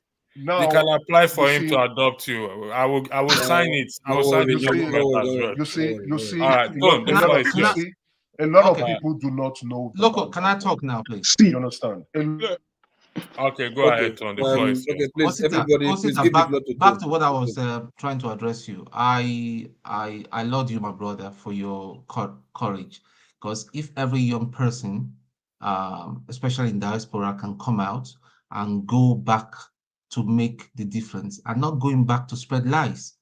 And back to my brother Emeka, whether your name is because I have doubts from the way you've come, the way you've called me a liar. You've called me a liar in the on the comment section that I'm a fake soldier, you and one man and all that. But that is in the past. Like I said the other day to you, that's the past. I don't keep malice.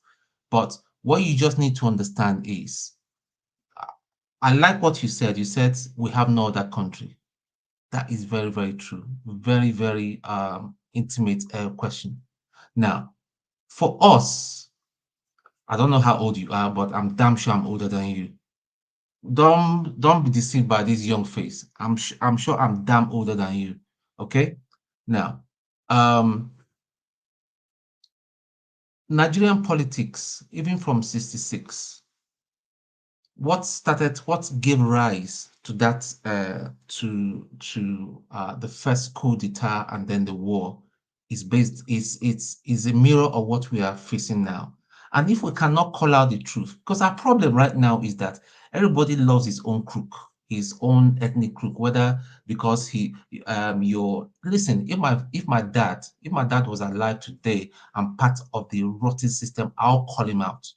Even if I was even still hanging that peep and all that, and I'm involved with the coup and all that. If my father was involved, I will arrest him. And if he has to be executed, so be it. That's me.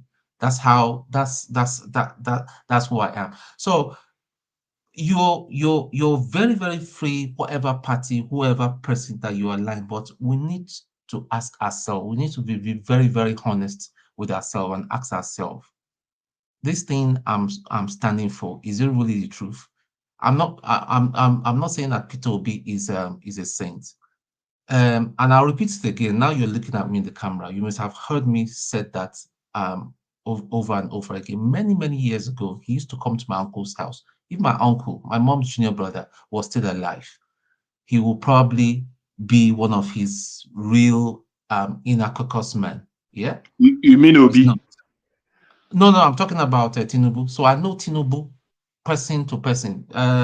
Sheyi is not even my Sheyi Tinubu is not even my mate and all that. When he sees me, he calls me big bro. Me and him, we're not mate at all. So the thing is that if anybody should be supporting Tinubu, I should be one of them. But I'm not cut out like that. The guy has got so many things, and even what he's doing right now. Because the point is that he has taken the power. Okay, fair enough. I know that. See all the promises, all the pronouncement that he's made, it's turned out to be a lie. That is why people are having problem with him. If it works for him, everybody will be happy. Everybody will applaud him, will be happy. When he ran Lagos State and all that, however way he ran Lagos State, whether he ran it as a mob or or whatever, he was successful. Although people may argue that Lagos State used to be the federal capital. Used to be the. He was successful. I appreciate the fact. Yeah. So a lot of people will argue that it used to be the federal capital territory, which is another valid point. I enjoyed part of Jakonde's free education. So when I tell you that, you guess my age. I enjoyed that era. I knew that era. Okay. So the thing is, when all this see, the thing is that bigotry is one thing that crawls in my. I speak Yoruba. My Yoruba is better than my Igbo. I understand Yoruba people, even my Igbo brothers and all that. When they come and all that, I say, listen, calm down. It is not like this. It's not like this. The day we start looking beyond that, I don't know where you grew up. I don't know whether you're really an Igbo person or whether you're pretending to be a person or one of your parents is Yoruba and all that. It doesn't matter. But listen, Emeka, we need to start thinking deductively. For our nation to go forward, when a man is wrong, is wrong. When a man is right, we need to call that out. It's not about calling ourselves. We'll be insulting each other and all that. Listen, Osita will be going out. By the time he wants to go out, listen, everybody. I'm sure everybody on this channel will support him. Even if I have to buy my ticket and travel and go down and support him on the ground, I'll do so. That's the way we move forward. Yeah, Tom, I think I got the gist of your comments. Yeah, I appreciate that. And I would say there's something, what I would give to especially most of the panelists here is that nobody's ever going to question each and every one of your love for Nigeria, right? Likewise, I know some people also come here to make some inflammable statements, bigotry comments, comments that do not settle well with me. But some of those individuals, luckily, they are not here. If they were here, I won't jump up. I won't do that. Because I think bigotry is something we should frown out completely. I'm an Igbo man. I'm not half this, half that. I'm from Umuahia, from Umuahia, South Local Government, Olokoro Town. That's where I am. I'm actually from a royal family. That's why I put my maths and everything. I don't want people to know me. And when I say Eze, that's my title. That's not my name. My name is Emeka. So what I would say, let me address stuff because we have our back and forth over. What I do on the comment section is, I just troll. I like just to keep myself busy and laugh, right? Not that I mean anything like that, but I know sometimes, Stone, you see yourself, you take things to a different degree. Well, my own advice to you is leave the comment section.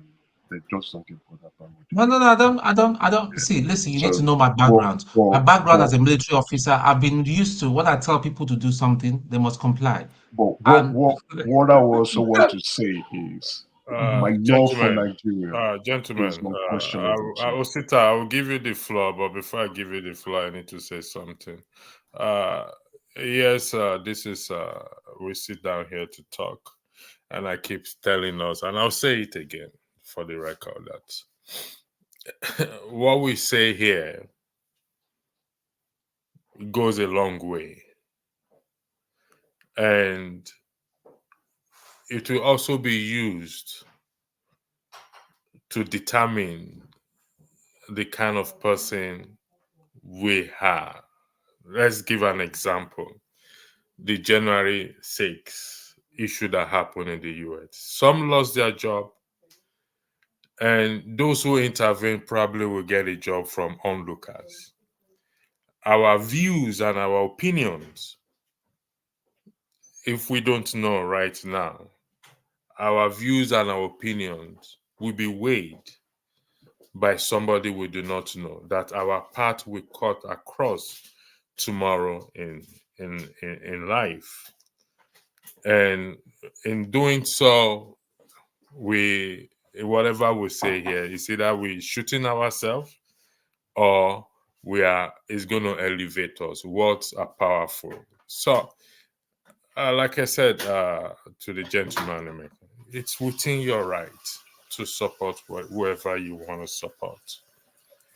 But I believe in your subconscious mind as human being that if someone proving that such amount of money was confiscated from him in your own subconscious mind and is unable to defend that amount of money, regardless of whether you are aligned to him or not, or whether you have a soft spot for him or it's perfect, it raises a lot of question marks as to the sort of person he or she is. That's why I say let's put it on a plain level.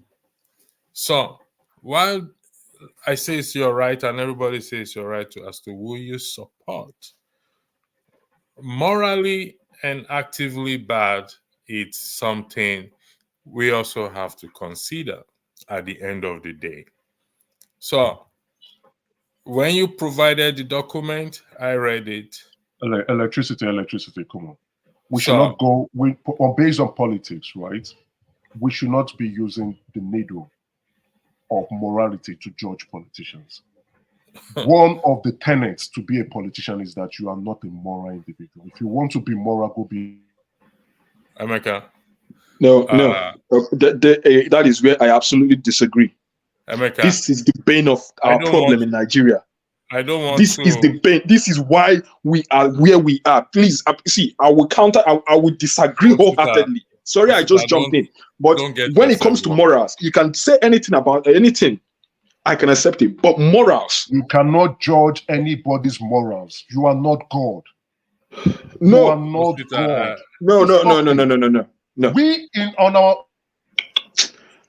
electricity. Just finish your submission because even let me just Christ when he was on earth electricity. Emeka, come on, let me land this point. Let me land the point. Nobody can judge him.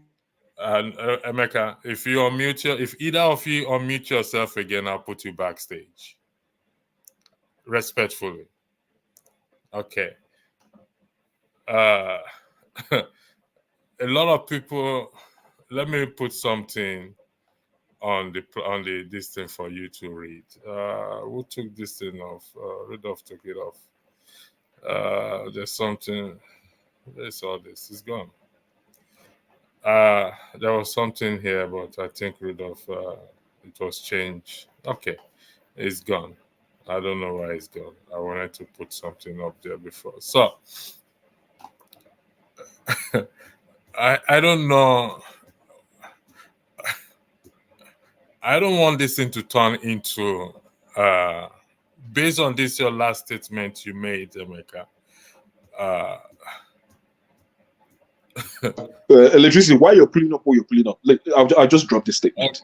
You see here, moral is the reason Nigeria. Lack of bankruptcy of morality. That is the reason why Nigeria is where it is today. It is also from those rules of morality that determines that when someone gets into power, that he embezzles the resources that is meant for the whole community, the whole state, the whole nation. It all boils down to morality. It's a question of who wants to do things right. It's a question of not taking shortcuts. It's a question of standing on the things that are right, regardless of the consequences, regardless of whether you're coming back to power or not, regardless of what the status quo is.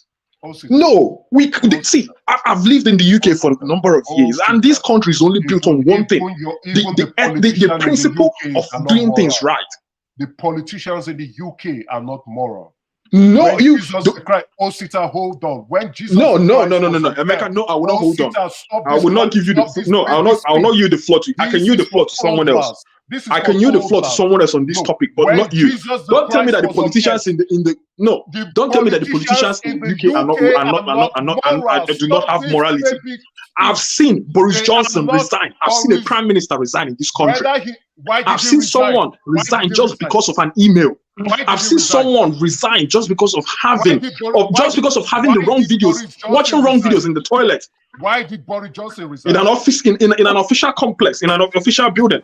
Answer the question, Osita. I've been in this country, and no one has ever asked me, I beg, give me something to get something. It has never happened to me. But so don't tell me if it is not the principle of rightness and morality that holds this nation, then I don't know what it is. Going on, Emeka, what exactly is your point? What are you? No, don't tell me that if a politician has nothing to do with morality, or that it shouldn't be a benchmark for characterizing someone who should be in power. It goes a long way. In fact, it is 90% of it. Morality borders on integrity. So you cannot say to me that, it's about morality. It is due to lack of morality. That is why we are.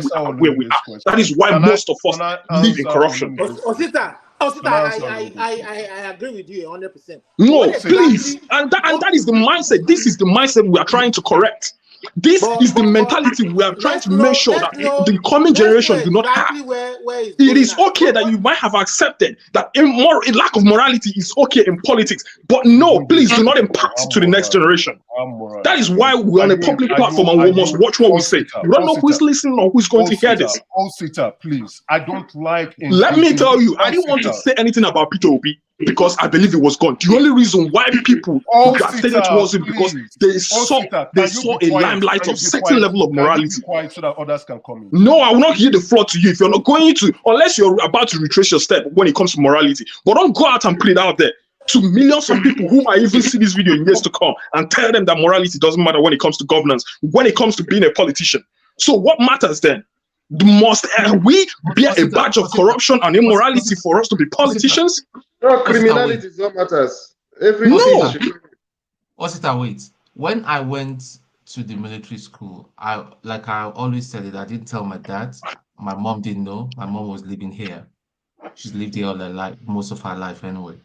And I didn't disclose who my dad was. One of the panel, the selection panel, there was a major there. He was just looking at me. He said, "Are you sure your dad is not XYZ?" I lied. But it kind of knew that I lied. But it was later, I obviously my classmates, I admitted. I said, "Why did I lie?" I said, "Listen, I don't want you to judge me because of my dad and all that. I want you to select me if you think I will make a good officer." And that was what happened. So what am I talking about? I'm trying to underline what Osita is. So integrity. Emeka, listen, try to see this. We cannot continue where our forefathers, people in the past. We need to move Nigeria ahead. And there's this. My Igbo is not that too great, but they say that truth. Somebody that speaks the truth. The truth is golden. You know. Sorry, this guy is sleeping on the planet. Please take him out. Olumide. No, leave him there. Okay, don't wake up. Okay. Don't wake up. Gentlemen. So the integrity. Hold on, please. I beg you. I'm appealing. I left Osita and Emeka to do that back and forth daily. Electricity, I'm so sorry. No. Forgive me for it's okay. No. I'm sorry I cut you out. No, listen, you've done nothing wrong. Both of you have done nothing wrong. Honestly speaking, I mean, because it's not something I want to do with Emeka for the fact that I'm a moderator. But Emeka, let me make one thing clear to you. It's immorality cut across board, cut across everywhere. Now, you just said we don't judge politicians on the grounds of morality. Yes. Nobody is standing on any moral high ground. Hold on one second. You guys have not given me. You all call me. You don't let me speak. But you want to lecture. No, wait, calm down. Come on. Please. No, Emeka, I left you and Osita. I told Osita to calm down. Let me speak. Osita said he's not going to calm down, and I wanted to let Osita know that where he stays in the United Kingdom, those bunch of immoral politicians, that is who he wants to talk about. Or you want to talk about the United States with the bunch of immoral politicians there? Or is it in Canada where you have a bunch of immoral politicians? Or what do you want to tell me about politicians that I don't know about? Osita, you might claim to be moral, but you are not.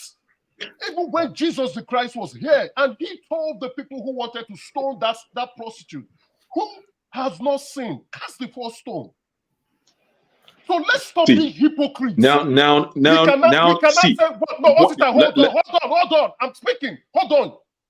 We can now say we strive to be better, but don't tell me that you're a moral politician, my friend. Listen. Don't tell me you're a moral man. If this was the statement you had dropped, I wouldn't argue with you. But when you come here and tell me that we shouldn't judge people based on morality, then to be honest, I don't think I have anything to do with you because your mindset is not where I want to head in life. If you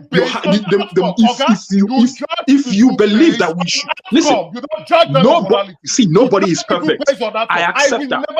Nobody is perfect. But to tell me that we have to make your outcomes, I will judge you on your outcomes.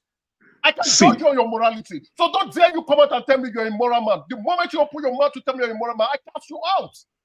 Let me tell you, I never opened my mouth here to tell you that I'm the one with the highest, moral level of morality. I really appreciate that you want to go. No, but do not make such submissions towards that politicians should not be judged based on morality. You judge politicians on outcome. My friend gets it on your score. You don't judge them on morality. No, see what determines how politicians what determines how politicians administer their governance. The process within which they administer certain they do their administrations. It has to be done right. This guy, man. No. Let me tell you. You know this thing they say. The process or the end justifies the means. The process also matters. The problem with us in Nigeria is that we do not have respect for process. We compromise at every given opportunity. So you can tell me, the politicians in the UK that none of them has, you've never seen none of them operating from a point of morality. But tell me, somebody who you've seen who has done something wrong and he has not been accounted for, or the consequences were not leveled upon him. If a prime minister can listen to me. We have a lot to learn from the UK. You might hate them all you want, but if a prime minister could resign because of having alcohol during COVID, oh my goodness, then we are light years behind them. So don't tell me they might not have all the churches in the world. They might not go to churches on Sunday or pray the way we do or do crossover nights at Redeemed Camp Church. But what I see here is across the board principle of rightness and integrity. I know I've been in the corporate body. I worked, I've seen the banks. I operated with people. So I know what I'm talking about. I've never gone to any park and I was harassed. When you are done, I've never gone to maybe do anything anywhere and I was asked to pay money. When you are done. No! I'll speak when you're done. Process matters, integrity matters, morality matters. Let me tell you, the last time I was on this platform, I was talking about how all of us we've even enabled the immorality, the corruption in Nigeria. I said to someone, I took my work in 2008. But when I remember from what happened when I took that examination, because it was okay at the time, I thought I was helping my classmates. I left my paper open. Someone was copying from it. That was me enabling shortcut. A lot of the things that I know today that is corruption, it was a normality in Nigeria. And that was what has kept us where we are. It was even after I started living in the UK that I started discerning what corruption is for myself and saw that in many little ways, in our own little spaces, in little places we had influence, we had enabled the so-called corruption. And to me, there's no even corruption that is even bigger than any. It is either you're in it or you're out of it. It is either you're aware of it or you're ignorant of it.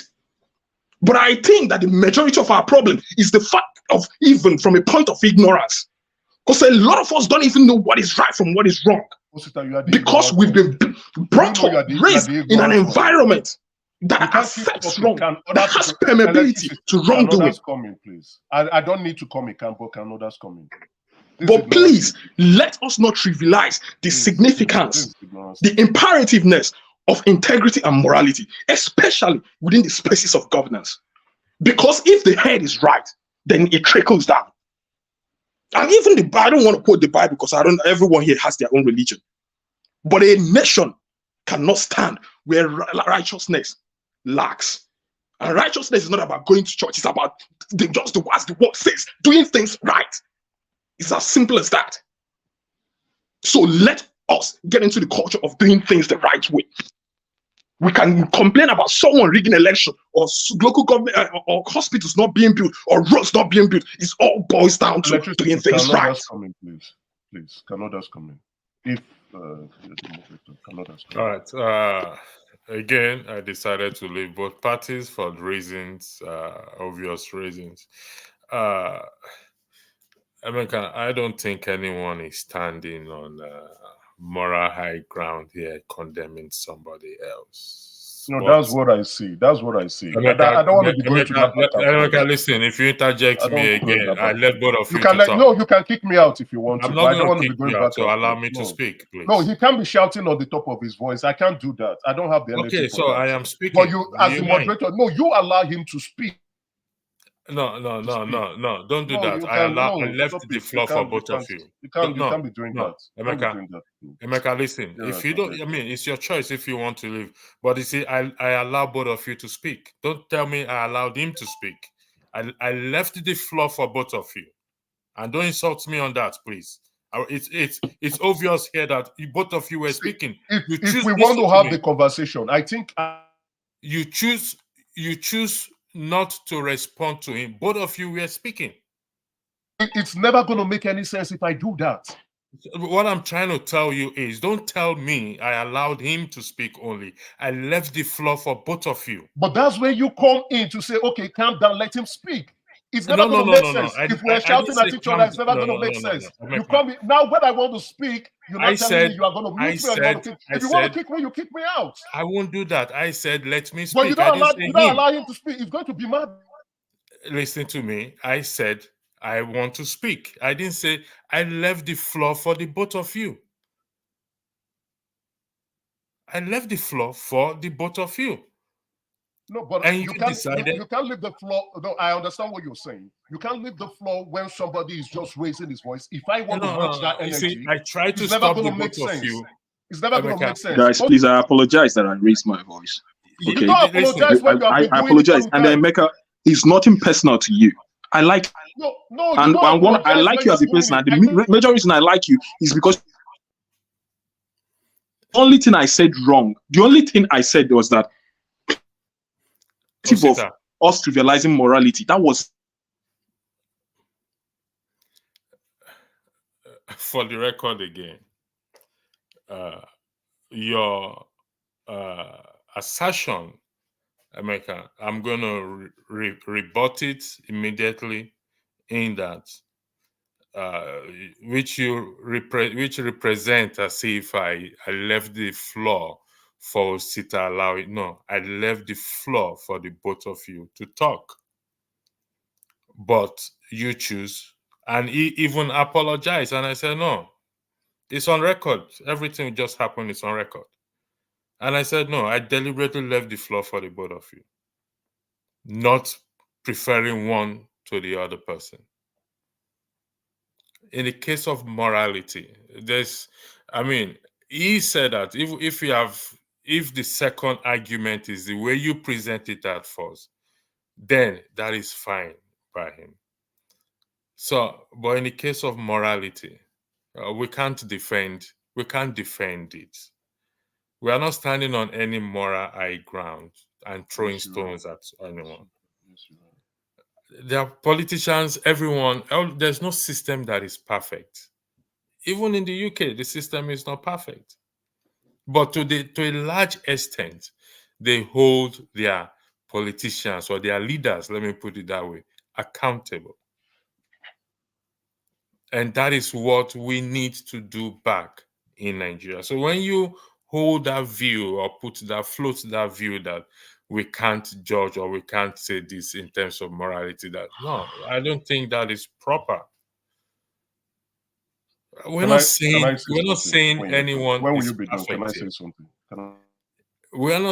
Nobody is saying anyone is perfect.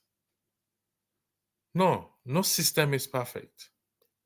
There's a reason why other voices don't come to this platform. There's a reason why. Listen, right? There's a reason why. And I'm saying it now. Listen, now, and it is sad. You can't keep muting me because you want to. Emeka, I will give you the floor to speak. Okay? So, but I'm not going to kick you out. But you have the option to click the Leave Studio if you want to. But I'm not going to kick you out. But I'm speaking. I won't do that. So, but the issue of morality and immorality, you can't defend that. And that doesn't mean that we are claiming or anyone is claiming to be perfect. Nobody is claiming to be perfect. Nobody is claiming to be perfect. No system is perfect. But it does not make sense for us to not defend immorality. So, I yield the floor to speak. You have 3 minutes, please. All right, thank you. I would appreciate it if everybody. You have 3 minutes. Your time starts now. Now, what I would say is there's a reason why other voices don't come in. It's because many of you, not all of you, but many of you do not want to hear the truth or the practicality of things. You want to hear the fantasies. You want people to toe your crowns when you don't want to hear the truth. Other people won't come to let you know the truth. Now, our nation is 63 years old. And for the very first time in the history of our nation, which is 24 years of democracy, if you ask me, we have not been doing any poorer. I think we've been making some good steps. We've gone backwards a bit. Mega, can you be more audible, please? I can't really hear you. Please. I don't. Also, please, I will appreciate it if you can control your emotions. Okay, I really appreciate it. Now, what I'm saying is, our country has been making some good steps forward, regardless of the challenges we've ever experienced. Now, I know many of you, despite how hypocritical we can all be in life, are very quick to poke hands at other people's eyes when we have not removed the log from our own eyes. We stay in the Western world, basically. And I will tell me one country in the Western world, and I will tell you how immoral their politicians are. Yes, electricity has said there are rooms for accountability. There are also equally rooms for accountability in our own democracy. We have journalists, investigative journalists, even some who are even frivolous, trying to hold politicians to task. And I will say again, and I will repeat, you do not judge a politician, or also you do not judge humans on morality. You judge them on their outcomes. You judge people on what they do and what you see, not on their morality, because no man is moral, including you, Osita, that I'm talking to. You are not a moral man. If you are, you will be with God, or probably with your ancestors, whichever practice your belief system you have. So don't come with me with morality here. Politicians are not moral people. Humans are not moral people. If I give you power and I give you money, just like what Wiki has said, you don't know a man till you test him with power and money. Whatever belief system that you have, keep it to yourself. But you judge people on the outcomes that they produce and not on moral. So if the president has said, I will do this, and he does not do it, I will hold him to that. But I will not judge the president of what moral or belief system that he has or whatever he inscribes himself to. Nobody is moral. Nobody is like Christ yet. I am not the one, even when the Bible or whatever, even the Quran or whatever system you believe, I said, don't judge. You are not God. So let's not go that route. But if somebody has said, I hope to make this better, and he does not make it better, then I'll say, oh, you are ineffective. If we want to compare, how dare we compare a country of 63 years with another country of 300 years of history? How dare we? And then we come about talking nonsense here. How dare it's funny because I'm sure you are not saying this when Buhari was in power. No, guy, see, it's better for me. Thank you, electricity. Thank you very much. For God's sake, please, can people just speak without getting their emotions all worked up? If we are all shouting, we turn ourselves into madmen here. Yeah, your 3 minutes is over, Emeka. Thank you very much. Hey guys, good evening. Oh boy, what's going on? Happy New Year, everybody. Oh, it's still not New Year here, but Happy New Year to people back in Europe. Whatever is going on, that's what makes you to come on this platform. So shoot ahead. Just a little bit. Hi, Steph. Steph, are you sleeping? No. Steph is a man of God. He doesn't sleep. Hi, Tom. I'm not sleeping. Electricity refused for me to talk. He gave only Eze and Osita them by the platform. Okay, there is God. There is God. Hi guys, Eze, good evening. I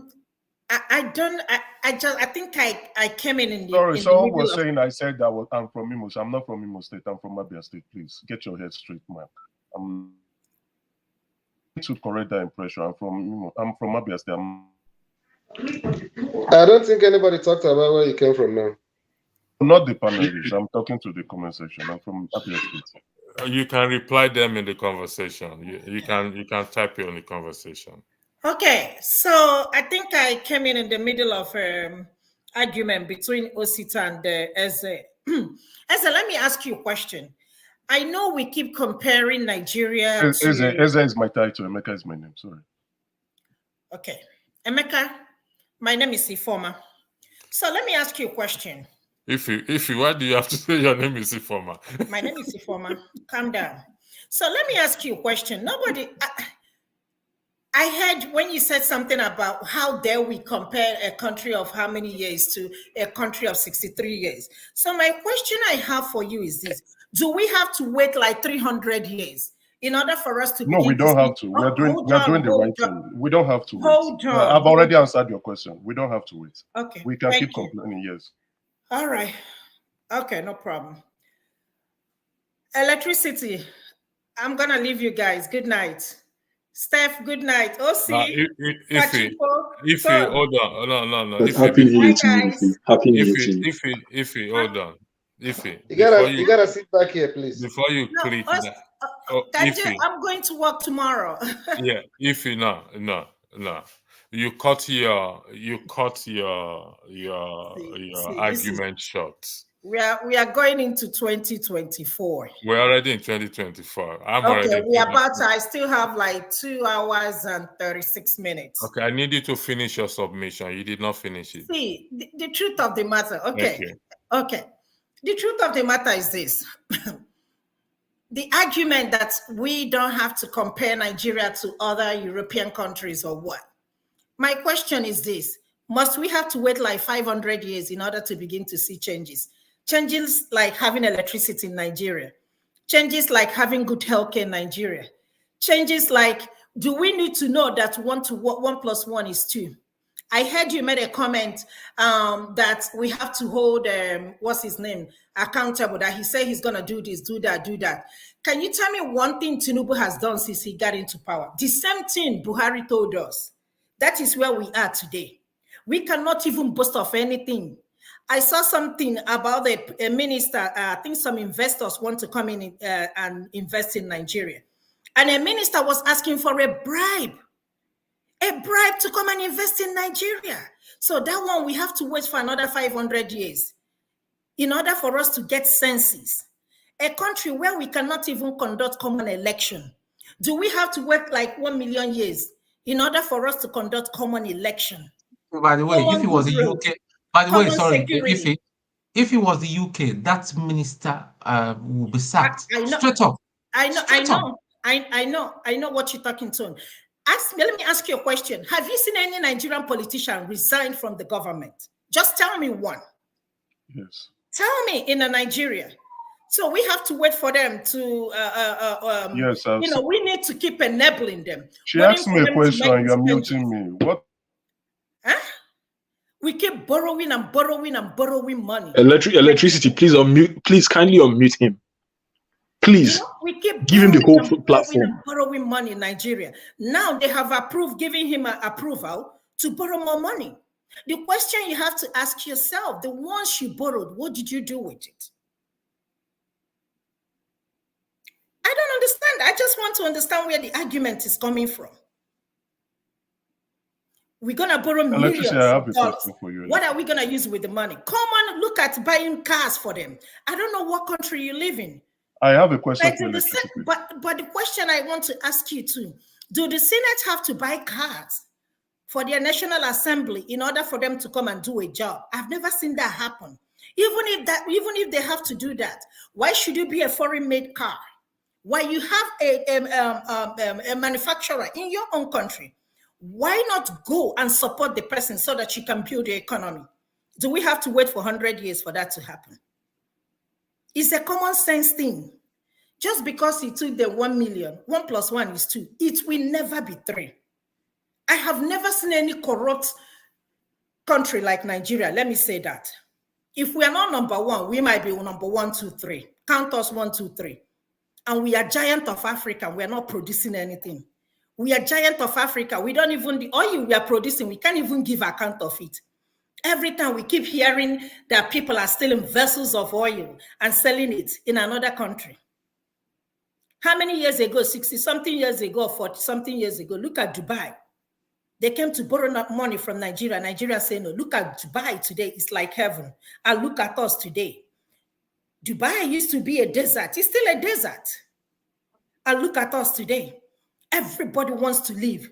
Anybody you talk to, they will tell you, I don't care. Anywhere is better than Nigeria. When are we going to fix our country? If the country is good, nobody wants to leave. I keep saying it. Nigerians are the most hardworking. We are hardworking. So let nobody tell us otherwise. Any politicians that is promising you anything in Nigeria. Do you want me to answer your question or you want to make it? No, don't answer my question. I'm not addressing you. Don't ask me a question. No, okay. I'm not. Don't answer my question.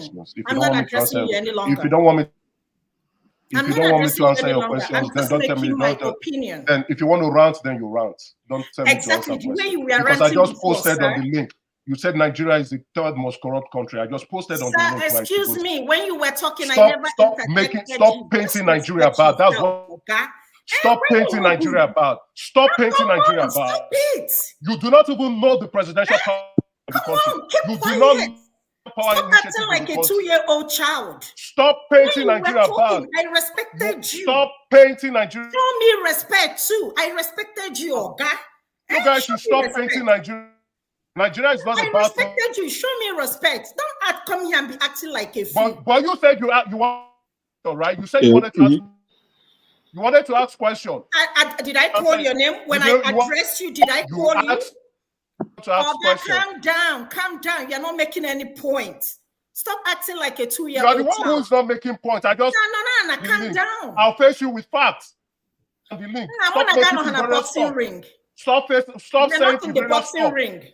Stop saying you need to be ashamed of yourself. I am not. I'm not ashamed of my country. You are the one ashamed of your country. I'm not ashamed of my country. I said ashamed of yourself. You should be ashamed of your country. I am not. Why should I be ashamed of myself? You lied about the country. You lied about the country. I posted something. You don't know about the presidential power initiative. I posted it on the league. You are coming to talk rubbish about Nigeria. I will not allow you to say rubbish about Nigeria. Nigeria is not the most corrupt country in the world. You are ignorant. You are silly. You don't know what is going on in the country. And the people who are trying to make that country work, you come around to talk about your leaders anyhow. You should be ashamed of yourself. Talking about your country anyhow. I'm not a coward. I'm talking to you. I just posted. Go and read. If you don't know how to read, go and read. Nigeria is not the most corrupt country in the world. Yes, it is. Stop it. It is the most corrupt country. It is not. Why Open not the link. It is not. If you don't know the presidential power, if you don't know about what is going on in Nigeria, then keep your bloody mouth quiet. Keep your keep your bloody mouth quiet. If you don't know about the country, let me tell you something. Keep your mouth shut if you don't know what is going on in the country. Keep your bloody mouth shut if you don't know what is going on in the country. If you don't know what is going on in the country, keep your bloody mouth shut. Go and tell your father and go tell your mother. If you don't know what is going on in the country, keep quiet. You are not raised with dogs. Keep you quiet. are not raised. You can say whatever you say, but you should be ashamed of yourself. Talking Tell about your mother Nigeria to be badly. ashamed of herself to burn somebody like you. Your father should have pulled out. Same as your father and your mother. Pulled out. Same as your useless mad father and your mad mother. Same thing. You're a cow. You're a fat cow. Get out of the place if you don't know anything about the country. You are so well, I know your father is dancing in the mass square. Unfortunate child. Your father is dancing in the market square. Hello. Your father is dancing in the market square. Hello, Your Electricity. father is dancing mad. You cannot be there, and this is happening. You're very silly. No. You're very silly. I am here. You're very silly. You know why? Because I confronted your lies. I confronted your lies. I confronted your. Wait, loco. Wait. No, when you were talking, I never said anything. Loco, hold on. I deliberately left it. I have No, my no. Loco, hold on one It's not second. good for the Loco, platform. Trust hold me. on one second, please. Hold on Enough one is second. enough. I deliberately Electricity. It was good you left it.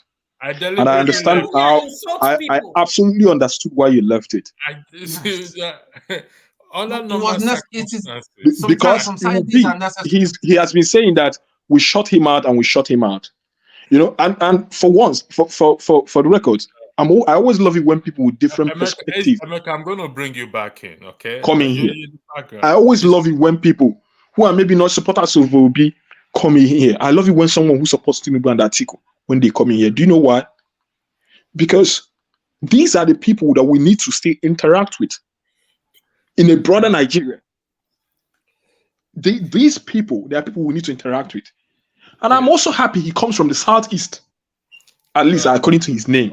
Osita, hold on one second. You know? Listen. This is not even the point. Where you come from is not the point. But you can't tell me not to express my opinion. When he was talking, I didn't say anything. But you can't keep interjecting me. You see, I minded my business. And when I asked him a question, he didn't want to respond. He was rude about it. Who you want to support is not my problem. If you want to support Tinubu, yes. But you can't come here to tell me that Nigeria is the worst corrupt country in the whole world. Like it or not, go bang your head on the wall. It is. all right, if you hold on one second. I say Enough of this foolishness. Come on now. I deliberately left it. I deliberately left the conversation, the back and forth. It's not a conversation. So I've muted everybody. Emeka, let me tell you something. Even if people are going to judge Ife now, you've taken that judgment away from her and you've placed it on yourself. That's just the truth. Unfortunately, that is what you just did. You don't realize that you did. No, I she think can't everybody insult my recognizes. parents. Why would I I'm insult her speaking, back? please. She I'm can't insult speaking. my parents without me insulting her back. No, It's crazy. you say No, she can't say she has the mouth. I have the mouth too. It's crazy. You can't insult my parents. No, I won't take that. Emeka, just pause, right? Just chill.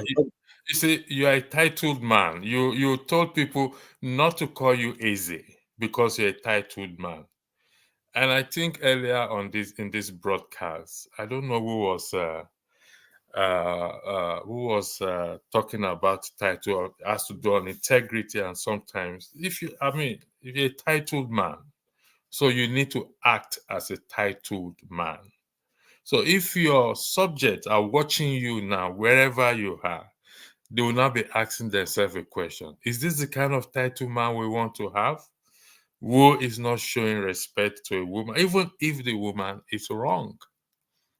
So that's why I said I left it deliberately. So at least, like I said, if I want to kick you off, I will, but I'm not going to do that.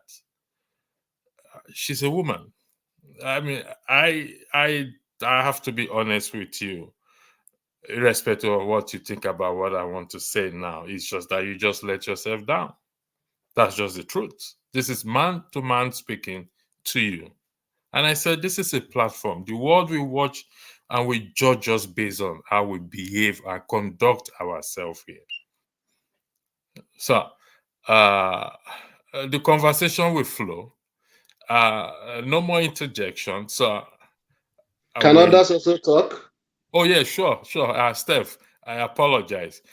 So what's going to happen is this, okay?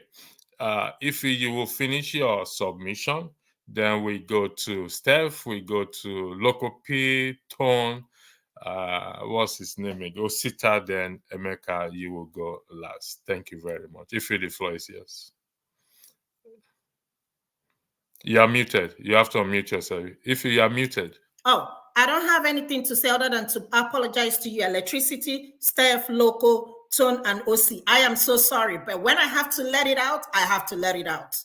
And to the person involved, I don't owe no apology, not even for 1 minute.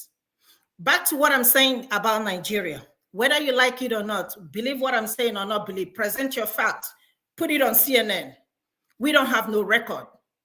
Carry your Nigerian passport, go anywhere, even at work. We don't have no credibility. Even our president, no credibility. Our National Assembly leaders, no credibility. The governor of, I think, Ondo State, right? He died. He died. Why? Because we don't have maybe a good healthcare system in Nigeria. Imagine if he's ordinary man. How can they afford to fly to Germany to receive a health care? Even in a state where he's a governor, he couldn't even build a hospital. That is the Nigeria I'm talking about. That is the country I'm talking about. We want to stay united, right? Me as an Igbo girl, I've said it here over and over again. I can't even leave my state to go to another state where I cannot speak the language to get a job. That is the Nigeria we're talking about, right? That is the Nigeria we're talking about, that we can't even have something like this thing, what is it called? Like Tinkan Island. We can't even have that in the East. We can't even have that in other part of the country. That is the country we are talking about. And I stand by my word, the most corrupt country, whether you like it or not, I don't care. So far, we flag this green passport. Everywhere we go, it will continue to follow us, whether you're innocent or not, unfortunately. And all of us, everywhere we are in diaspora, if you feel that where you are not comfortable, go back to Nigeria. Why are we in diaspora? Electricity, why are you in London? Steph, where are you where you are? Local, all of you, pack your stuff and let's go to Nigeria. If our president is doing well. For 63 years, we can't even boast of anything in Nigeria. We are coming here, we have to give them time. We have to compare them, wait for 100 years in order for things, commonest things, the things we pray for in Nigeria is the things the government provide here. Crossover service 2024. We are still praying for water. Father, give us water. Father, fix our electricity. That is the same prayer we prayed 63 years ago. We will pray this prayer again in 2024. And guess what's going to happen? No changes. The things we continue to get the same over and over again. Come back here next year, we will have this discussion. 7 years from now, we will still have this discussion. Let me buttress a point if he made. I just want to buttress it. In the earlier broadcast today, Steph, I'm coming. I'll yield the floor to you. In my earlier broadcast today, I did say that we are going to. Most Nigerians will go for crossover night, and they will go from darkness into darkness, meaning in terms of electricity. Most places, and the few people I have spoken to, they did not deny that. And I did say also in my earlier broadcasts that it's time we stop this foolishness of crossover, because it's just all lies.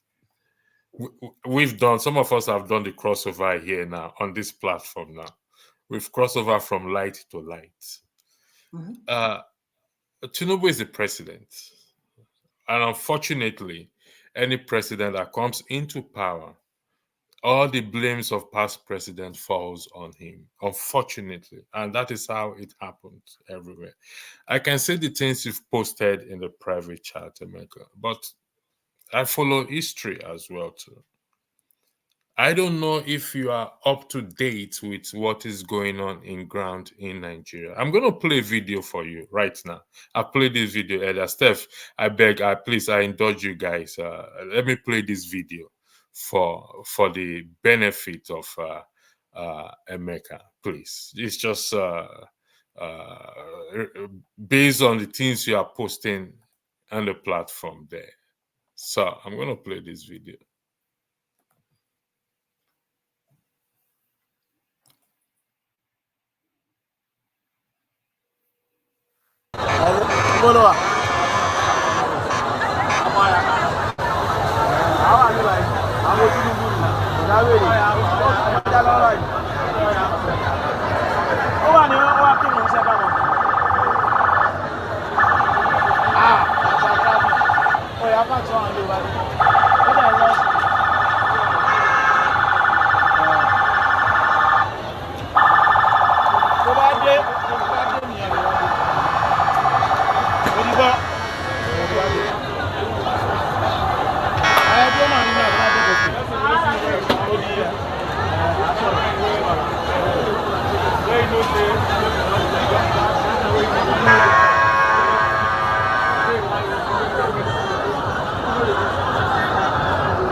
So, for those who don't understand Yoruba, the crowd there are shouting, "We are hungry," by interpretation.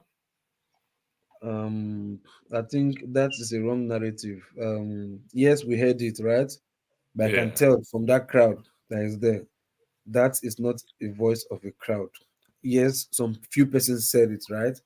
And I was expecting that video to go longer than that and show after the position where the recorder is, should go further, but it didn't. But if judging with that crowd, if all of them are really shouting a big wow, right?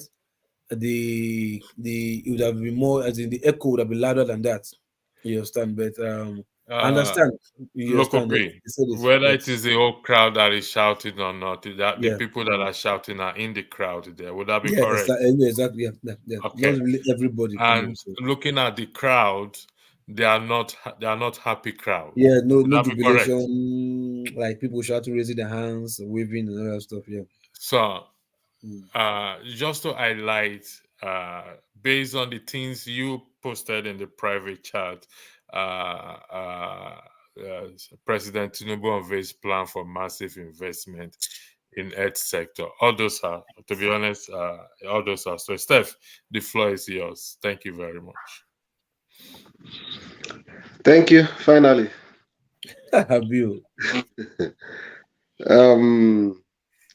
Honestly, it's really going to be a tough job for anybody that took up the job of defending government officials or government, especially at the federal level.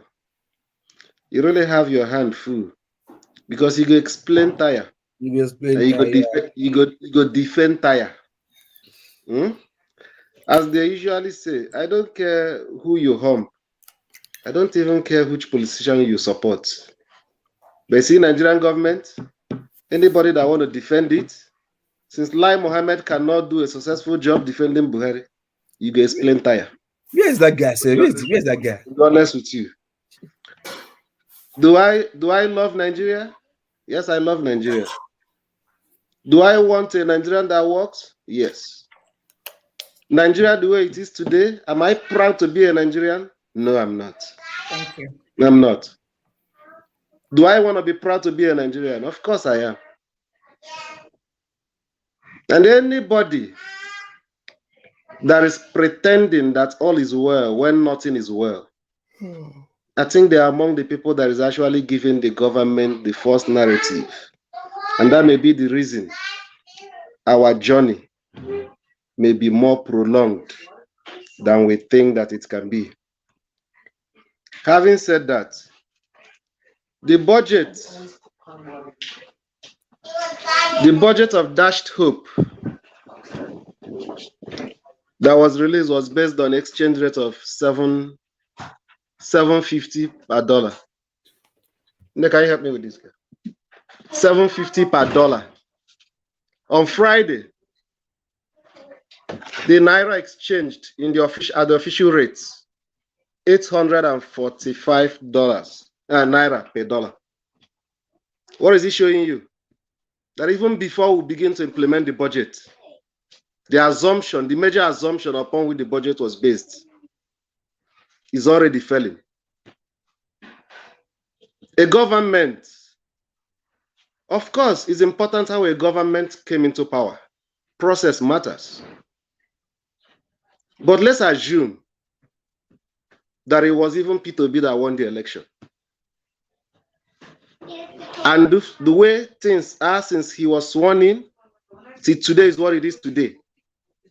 Anybody that supported P2B that will be proud enough to defend him is the most unpatriotic Nigerian. Because we should be able to call our government, whether we support the government or we don't, whether we support the individual or not. When they are not doing well, the duty we are ourselves is to tell them, you guys are moving in the wrong direction. But when they do well and we're able to see it, we'll clap for them.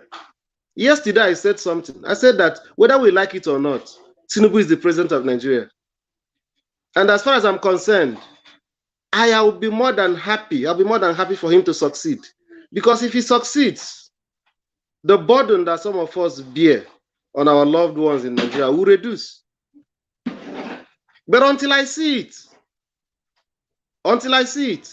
as of today, I don't have any reason to believe that there is hope. Why? Because, hope is not a strategy, whether it's going to be renewed or not renewed.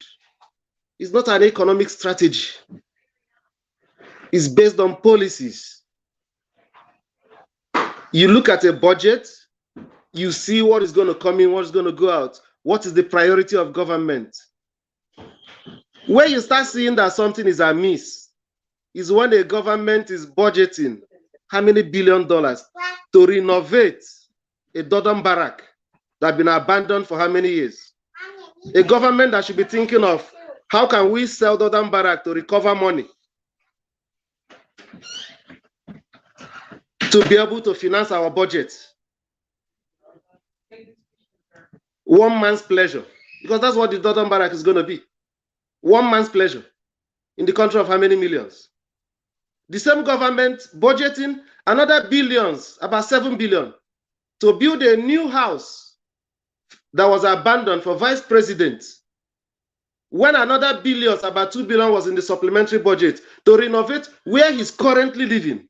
And that government is moving in the right direction. Is that what you want somebody like me to believe? No. We've seen it before. We cannot buy into such rubbish. That's rascality at the highest order. If he said Nigeria is the worst corrupt country in the whole world, she may not be saying it in the way maybe you understood it. But for instance, if Nigeria is like 150 out of 180 countries in year 2022, and when you check, because I think that when we make some of the statements we make, you may think that it's actually we're attacking Tinubu. It's not about Tinubu. Government is a continuum. The rot have been going on. In a country of about 180, if Nigeria is like 150, and the country that Nigeria is ahead of is like Tajikistan, Azerbaijan, Horondua, Iraq, Myanmar, Zimbabwe, Eritrea, Sudan, Congo, and the countries that you can't even remember the name. What's wrong with those countries? It's safe for you to say that it's even the #1 corrupt country. No, can I ask him a question, please? Let me finish my time. It's safe to say there's even the #1 corrupt country. I said no more I'm not allowed to ask questions anymore. And when I say such things, when I finish, you ask me question, no problem. I'll answer. When I finish, you ask me question. I don't want to lose my line of thought. Is that okay with you? Go ahead. I sent him a report and he's looking at it. Go ahead, Steph. And so when you look at that, when I make certain comments that I sent it to him, what he's reading out. No, you didn't send to me. No, it wasn't to me. I see it on my. I use my phone to check. I'm using a different device to watch, so I didn't even see what you sent. As a policy, I don't read chat when I'm on this platform because I know that. Sorry, Steph. I paused you. I'm the one that paused you. The floor is still yours. Emeka, I started again this conversation again. I said no interruption. When you want him to answer your question, when it gets to your turn, then you can ask him the question. And please, I will really appreciate the fact that you don't interrupt. Nobody interrupts anyone again. When it comes to your turn, you speak and you ask your question, you seek for clarification. I hope we have understanding on this. Steph, the floor is back to you. You have 2 more minutes, please. Thank you. So when I say certain things about Nigeria that is negative, it's not because of hatred for my country. It's out of love. Here, the country where you are, maybe you are in Europe or in Britain, there are Britons that speak bad of Britain. They call out their government when things is not going right. That is how system corrects itself. The country where I am, I don't see the citizens clapping for government officials when they do something or when things is going the wrong way. For the past few months where inflation was a big deal here, we don't go on the street singing for government, praising them. We call them out. And they don't pick offense. But whenever you want to correct the government or call out the government is not working in Nigeria, those that are being paid for by the government, they pick offense. I have my mouth. Like if he said, if everything is working, I would have been the last person to leave Nigeria. Because I really stayed put for a longer time than I'm supposed to stay, hoping that things will improve. But it has not. Now, coming to the way we recruit our leaders in Nigeria, the recruitment process. I've watched your utterances since you came in. And it seems that you believe that nothing is wrong with our leadership recruitment process, which is actually at the heart of the problem we're having as a country. I don't think that anybody who loves Nigeria, who did not even, for whatever reason, participate in the last election, who did not even have any preferred candidate, will sit back and be happy that eventually he's being led. He has a president with a questionable character, a president that nothing about him is right, nothing about him is authentic, a president that you don't even know his age, a president that you don't even know his real name, a president that you don't even know where he attended primary school or secondary school or university, a president that has been involved in speculation, let's say speculation, allegedly, of drug trafficking, a president that fought everything, fought very hard, hired attorneys to make sure that the details about his so-called university university education, where he got a first-class distinction, will not be that nobody should talk about it. This truth about it should not come to bear. You got a lawyer to argue that your record, academic record, where you came out with excellence, distinction, should not be made public. A president who also got a lawyer to make sure that the details about his drug trafficking and other things about him that's being released by FBI should be put on hold. That's the kind of person. I used to ask a question, how did we get this low? How did we get to this level? But having watched you since you came on the platform, the things you've said, I've stopped asking that question. It's obvious. If young people like you are proud that Tinubu is so smart and intelligent to become the president of Nigeria, and therefore he's a hero, that our children should read about him and be proud that such a person was the one-time president of Nigeria, and they want to be like him, then there's no hope. There's no redemption for Nigeria, unfortunately. Thank you. Fellow panelists, can you indulge Emeka to ask his question? So, Emeka, just your question only. It's not your turn. I'm only giving you that allowance to ask your question, please. Thank you, Electricity. Steph, right? You said you love Nigeria, right? Of course. Good. Have you at any point ever on this platform called for the disintegration of Nigeria? Disintegration? Yes. Of Nigeria? Have you ever on this platform called for the disintegration of Nigeria? Do you want to hear me talk? Do you want to hear me talk? You want to hear me talk? I can give you the other question. Do you want to? Yeah, now, it's a question. Then are you done? Is there another question? Hold on, yes, there's another question. You said you love Nigeria. Yeah, of course. You openly on this platform supported IPOB and Biafra, right? Have you done that on this platform openly? Any other question? I'll take the three together. The third one. Now, do you think Peter Obi is a morally upright individual? That's the third one, right? Yes. Electricity, can you give me like 3 minutes to answer these questions? I'll give you 2 minutes, Steph, because the others waiting. Try your best if you don't mind. Okay. My position on Nigeria, I've said it times without number, that a united Nigeria is the best gift we can ever bequeath our children. And that if possible, I'm coming. If possible, we should look for a way to annex some other countries around Nigeria, or maybe by way of consensus, as join them together and become one country with them. But one, it must be based on equity, justice, and fairness. On IPOB, I said that I'm not a fan of Nnamdi Kanu, but I love the key points of his agitation. The reason why I love it is because it is meant to call for dialogue so that we can question why is the reason why he wants out. Because the heart of that reason is the reason why Nigeria is where it is today. On Peter Obi, I did not vote for him because I'm not in a place where I can vote for him.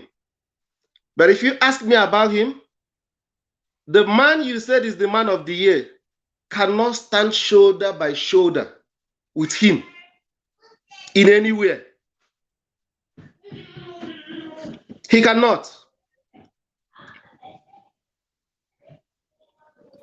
Have you called for the Nigeria on this matter? Emeka, I allow you to ask your question, which you did. It's not yet your turn. However, let me say this in respect to your question, in that many have voiced their concern or for the nation to go their separate ways, and reason being that it's not working, and they want to, even though I kicked against it, but I can understand where they are coming from. I've also said on this platform, each region or state should develop their state as well too. So the relevance of that question, I allow that question, but the relevance of the question is what is yet to be established. A lot of people have said so. Lokopi has disappeared. So Tone, then we go to Osita, then is a Tone. The floor is yours, please. Okay, thank you. Emeka. Don't do me a favor. Let's do ourselves. Let's just speak. Don't address Emeka directly. Just speak. Okay. Thank you. Okay. What I'm going to say. Okay. No, they can go ahead. I'm a people. They can go ahead. Okay. Let's just try to be respectful of each other, because when we're disrespectful, we can't make our points. I know sometimes. Remember, you called me out that sometimes I should calm down. So you two should do the same, more so to a lady. I don't see anything that if he has said that he's out of. I think this is the first time. In fact, I'm even shocked. This is the first time I've seen if he lose it. So, but it's okay. It's okay. But let's, like what I said earlier, and I'll continue saying it, and all that. If we cannot speak the truth, like my brother Osita said, if we cannot have integrity, what are we talking? Why should IPOB, our Nnamdi Kanu, not advocate for a breakup? So telling us that other countries have criminals. Yes, well, they are other criminal, but there are some certain things. I don't know where you are, whether you're in Canada or America. There's some certain things that you do as a politician and all that. You are expected to resign, or they kick you out of there. So for us to really achieve the kind of country that we need to change our narrative. We've got the young ones like electricity, and Dr. Damages always say that what we are recording now, people are going to watch it 10 years, 15 years. That's why I'm very, very careful. I think very careful of what I say. I know that I don't want to say some certain things, and maybe even 6 months down the line, I'll be so ashamed of myself, So that's just what I'm just appealing here, please. And if you could be the bigger man, you're a man. We're here. We are to protect our sister. If he's our sister, I think you should apologize. Okay? Thank you. Thank you, Tone. Osita, you're next. Then we go to Emeka, please. Osita, Lokopi is back. Look at the way he sneaked back in. All right, Lokopi, the floor is yours. I won't like for waiting for what? Okay. Now. Anyway, first of all, right, I wasn't really happy why. Lokopi, you've lost your train of thought. Go back and come back. No, I haven't.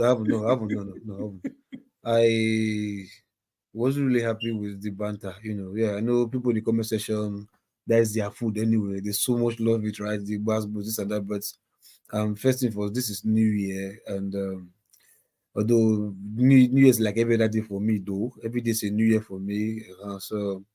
But I wouldn't want to show whereby we'll start, the show like this January, and having little grudges or animosity or just negative air, flowing around us here or something like that, And I wasn't really happy. That's why I asked you to stop try to meet them or take them out. So we can start like this now. And that's one. But for the argument of Nigeria, Tinubu, this and that, yeah, if Emeka decides to say he wants to like somebody, like even somebody that's worse as Desiani, it's his choice. You understand? Is whatever it is, nobody cares. You understand? But whoever you like, or whoever you vote for in election, there's always consequences. You just played the video just now. People say Uncle one kill them for Lagos. You understand? I can tell you, inside that crowd, more than 50% of them voted for Tinubu, and now they are all crying as Uncle 1 kilo. So whoever you like, there's always a consequence, good consequence or bad consequence. It's a choice, so it's a free word. You understand? And though I know, if I want to say my own about Tinubu, yeah, Obi is not a sense. Obi may not be the best man I may want for the job, but given the circumstance that we find ourselves among the three musketeers, I'm like, oh, okay, I'll definitely go for the better one. You understand? You can say some people say it's a better thief, fine, but like at least somebody that will take us 2 or 3 steps further than where we are coming from. So everybody is human. It's human nature for everybody to accept that. So if you say Tinubu is his best man, that's his choice. But for me, I won't say Tinubu. Reason is very simple. At least it's clear to everybody. Even it's clear to even the Lagosians around him. There, his hometown people are even saying the hungry one kill them. So who am I to say he's the best man for the job or is man of the year? So like that. So and like you said, I really lost train of my thought anyway. But I'll just keep it short. For the arguments, the last time Ife and I think Bansat, say had it like this, I told Bansat, come before you left, because I think Ife left like that. So I told Bansat, before you go, apologize to Ife, and he did. And I'm glad they also did that to Emeka. And Emeka, I'll tell you one thing, right? Although women we have here, no matter what, though, we try to give them respect regardless of anything. You understand? Women will always be women, and yeah, we have equal rights with everybody. That's not to say women should not respect men, you understand? Because for me, it's a man's word, but we'll still respect women because we have them as sisters, we have them as wives, we have them as mothers. So we also give them respect. Sometimes you don't just go toe to toe with a woman. Come on, man. You can read the comment section now. You can see what people are telling you and this and that. So it's not really nice like that. So I will still join whoever moved the motion to say, you, Emeka, can I ask just say forget about this if you're sorry and this and that. I know if you also in our own magnanimity to say the same. So that's it. Lokopi, do you mind if I ask you a question? Well, I mean, before me, I'll be examining now. Fire them. So there's nothing wrong with a heated debate, right? No. He debate. This is not the hold on. Let me stop you there. That is not debate. Let me ask a question. That is not debate. Continue. Let me ask a question. More electricity, for God's sake, please. No, don't meet him. Don't meet him. For God's sake, please. For God's sake. It's Lokopi, have you finished talking? No, I finished. He said he wants to make regard of what I'm saying. Just let it finish. Lokopi, I'm asking you a question. Have you finished? I have. If I want to yield the floor to Emeka, after I give him the floor to ask Steph the question, so I make that determination. So I can decide not to, and he wait for his time, and he can ask you the question. Is that a fair way? What if I'm not here before he gets to his turn? Don't worry now. Okay, see. Electricity. Allow him ask the question, please. Exactly. I'm the next person. You see, don't worry. Just allow him. Don't worry. Maybe my turn. I will use the opportunity to give my general assessment of the shenanigans going on. Go ahead and ask him the question. Lokopi, if someone insults your mom or your dad, do you in turn be the first to apologize? You see, this is what I don't want here right now. Okay, I'm gonna. Oh no, Lokopi, I don't want you to speak again. With due respect, please. Okay, Emeka, if you listen to what everybody have just said now, okay, in terms of apology, none of them said only you should apologize. They said no, but she had the first youth to apologize. She said she was never going to. My friend, come and stay behind the back door there. Keep your meeting yourself. they want both of you to apologize, but they want you to be the bigger person to apologize. If you can't be, nobody's forcing you to apologize. It's your God-given human right if you don't want to apologize. Let's just get that clear. So I'm going to bring you back on the stage. I don't want this issue of, if you want to apologize, to be the bigger person to apologize, apologize. If you don't want to apologize, then no problem. But like I said, we live in a small world. You don't know where your path will cross tomorrow. We see on this platform, we don't know. Let me give you a story, a true life story that happened within the last 48 hours. On this platform, someone called me and asked me, who is that person? And I told this person, this is that person. That other person called me and said, oh, let me thank that person. He gave me so amount of money. They've not met. It's a small world. I will emphasize on this. We don't know where our path will cross. Emeka, you are a titled man. Like I said, even if it's wrong, you've taken all the blame in your response to her. And if you can't be the bigger man, nobody's forcing you. So I'll bring you back on the platform. You know why I put you? If you have rebuked me once here to say electricity, seems this is your power that you kick people. So I stop kicking people out. I'll put you on a platform backstage and I'll bring you back. That is learning process. And if you cannot appreciate learning process, then it's unfortunate. So I'm going to bring you back, but you're going to wait till your time and speak your mind. You guys can decide to apologize to each other, and you may decide not to apologize to each other.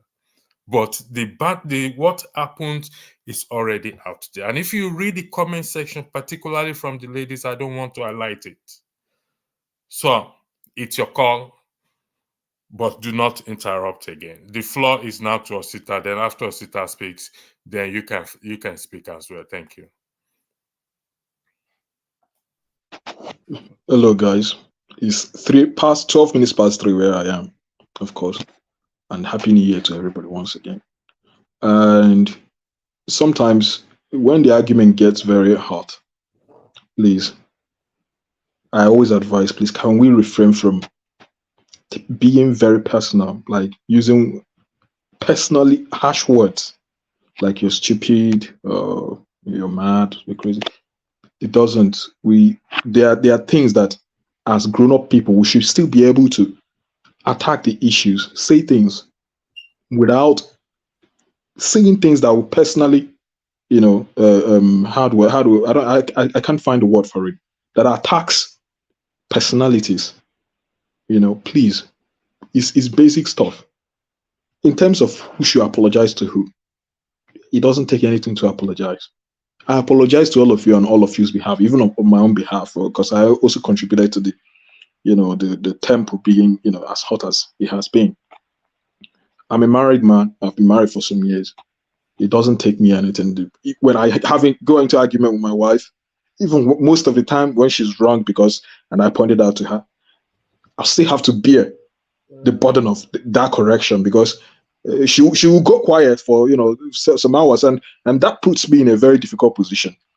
I would rather apologize to her 1 million times and everybody's smiling, because relationship between a man and a woman in every form, be it a marriage, be it on platforms, be it in an organization, as an Igbo man, we know to always take the lead when it comes to apology. That does not mean you will not correct somebody or point them in the right direction, but ejilu fuaka, how do they put it? The other hand, put your back.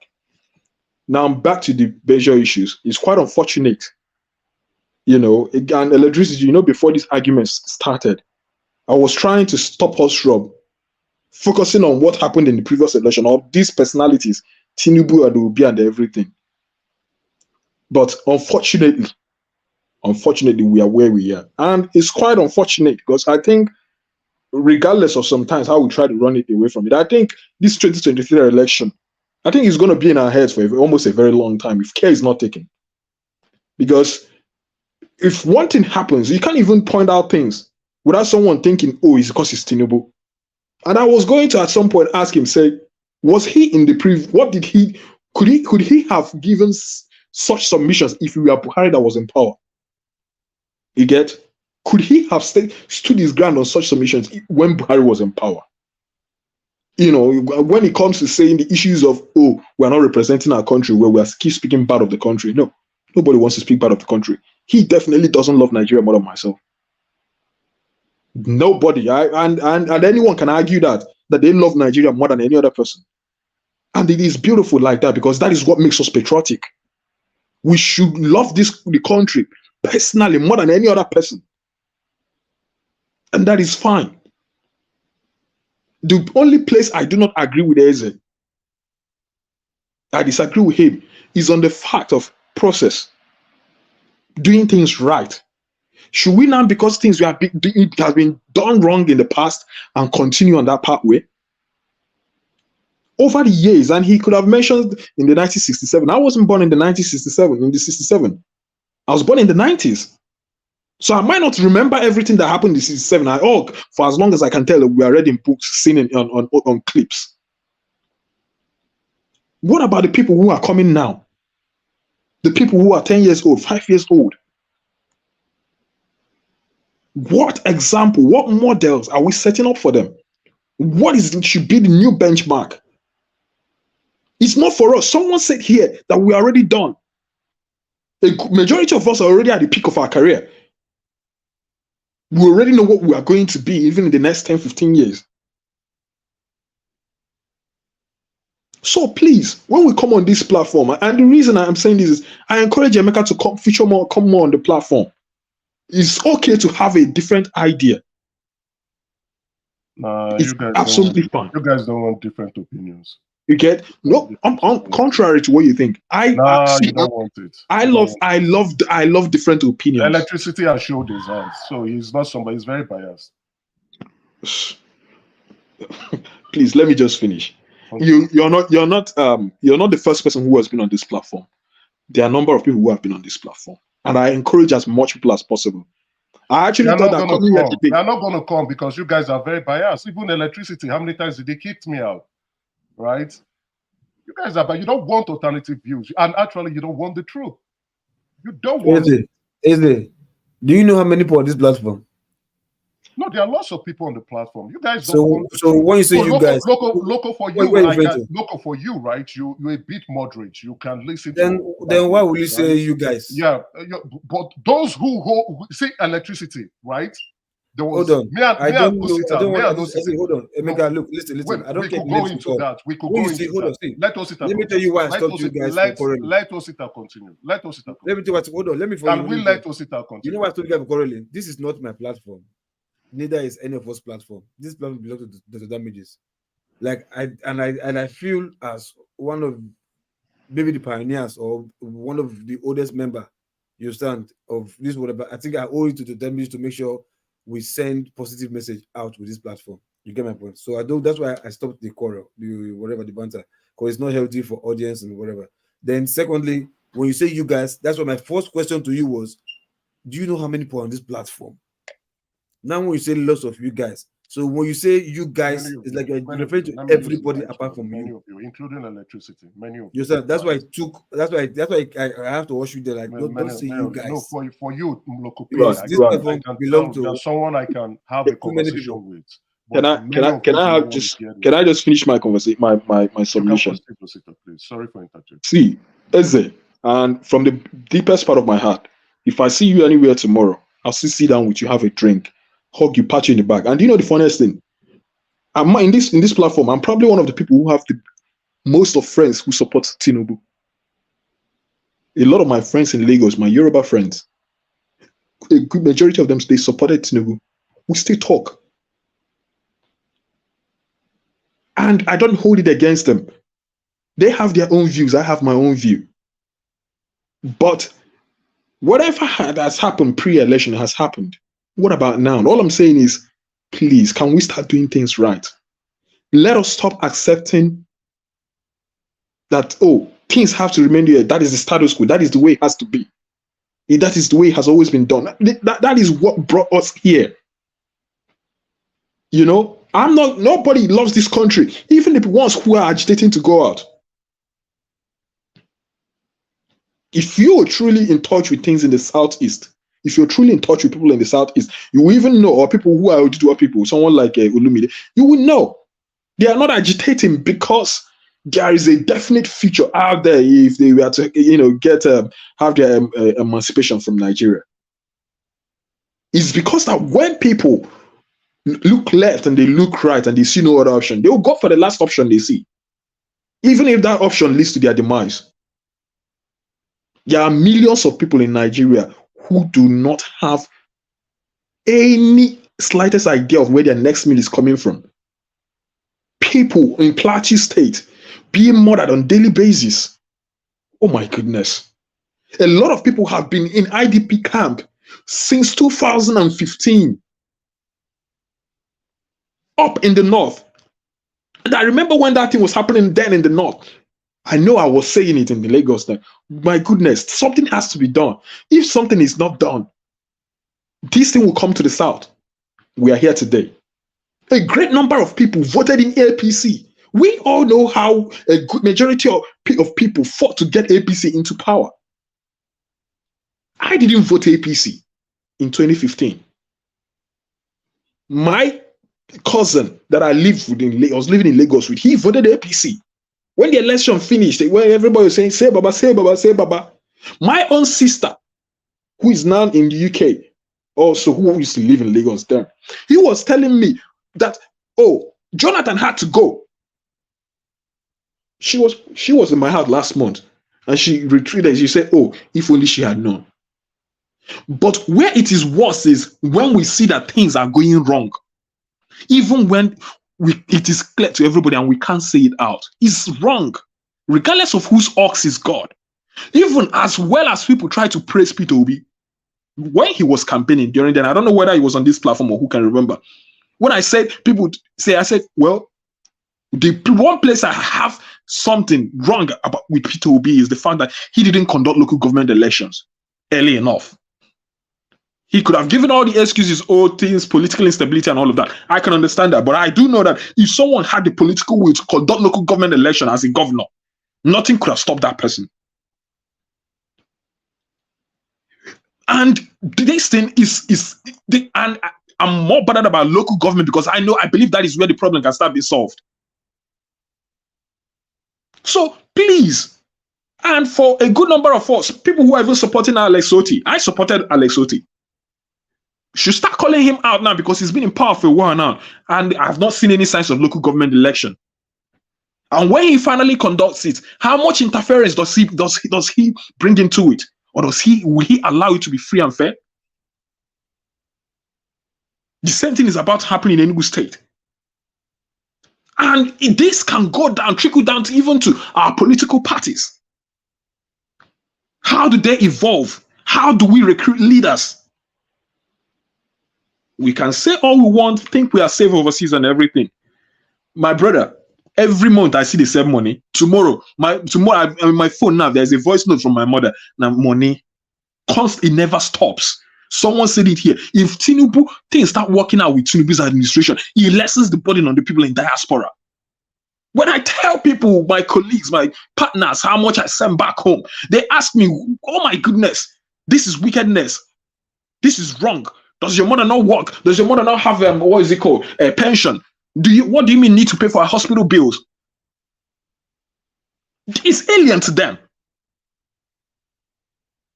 Today, purposely, my wife. So if you guys remember, at some point music was playing. Someone asked me to mute the music. That was my wife upstairs. She was doing her crossover prayer. I purposely didn't engage with it at the moment. I didn't want to start it. Do that midnight prayer. Normally I'm on my own. I'm a prayer warrior on my own by the grace of God. But this time around, I didn't want to do it at that normal time that people think, oh, if you don't do it by 12 o'clock, then there is a problem. No. Some of the things we are praying for in Nigeria, there are things that it's not prayer that will solve it for us. And I thought that was what we are going to talk about today, the solutions. How do we spread our message across other media platforms, through the churches, through football viewing centers? How do we promote engaging our the people in the grassroots rural areas? is not to start engaging them against Tinubu, but to know for what is good for themselves. To start asking their own leaders questions. To go and start checking on their councillors. Asking their councillors, local government chairmen, what is happening? A lot of people back home do not know this. And it is our solemn duty, God-mandated privilege to have been in a society where we've seen things work different. And it will be a shame. It will be a great disappointment. It will be a failure on it to all us Nigerians if we choose to remain, apathetic to the situation back home. Thank you. That will be my submission. I will yield the floor.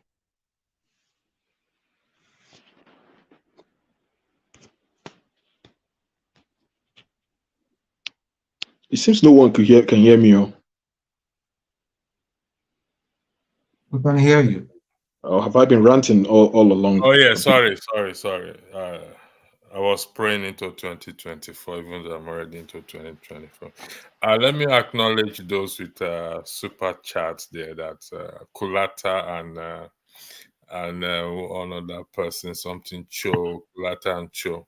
However, I am not going to highlight it based on the comment there because the comment will generate something else. So I'm just acknowledging it and thanking you for your super chats. For Kulata, I think somebody has told you to increase your donation to above $2. So I hope you will start doing that in 2024. Your $2 is appreciated. To Young One, I am not going to highlight your comments just for the sake of, your super chat. It's acknowledged, thank you, but I'm not going to highlight it. Emeka, the floor is yours, please. Thank you. Yeah, thank you, Electricity. Now let me speak. And I hope nobody. Sorry, before you say something, I acknowledge what you said. Comment about me that I am biased. Yeah, you're very biased. Yeah, it's okay. That is acknowledged. I'm the moderator, and no, I think it's a feedback. People will judge. I won't judge. People will judge whether I'm biased or not. But you're entitled to your opinion. So the floor it's is not yours. an opinion. It's not an opinion. You're very biased. The floor is yours, please. Yeah, thank you, Electricity. Yeah, thank you. You're very biased. It's not an opinion. And like I said initially, there's a reason why people with different opinions do not come here. And that reason is very obvious. And I think you guys should do some introspection going forward in 2024. I've watched for 4 months opinions, comments that have been said about either the country or the president that I don't like, but sometimes you look at it, it could be comic relief and you laugh. And I said, these guys don't know any better. But when other people with different opinions are talking to you, and I'm addressing you as Electricity, you may not like it, but you should be open to it. Take that as an advice for 2024, so that those with different opinions can come in and feel safe. This looked like a gang up, though I brought myself into it. So I knew what I was coming into. I was prepared, right? And I'm not one who would be shy from a heated debate, no. But if you don't want to let me speak, just let me know. Then I can just take myself. That's why I've not left. That's why I've not left. Because I'm not one who would be shy away from a heated debate. But it's a gang up, right? And if you guys do not take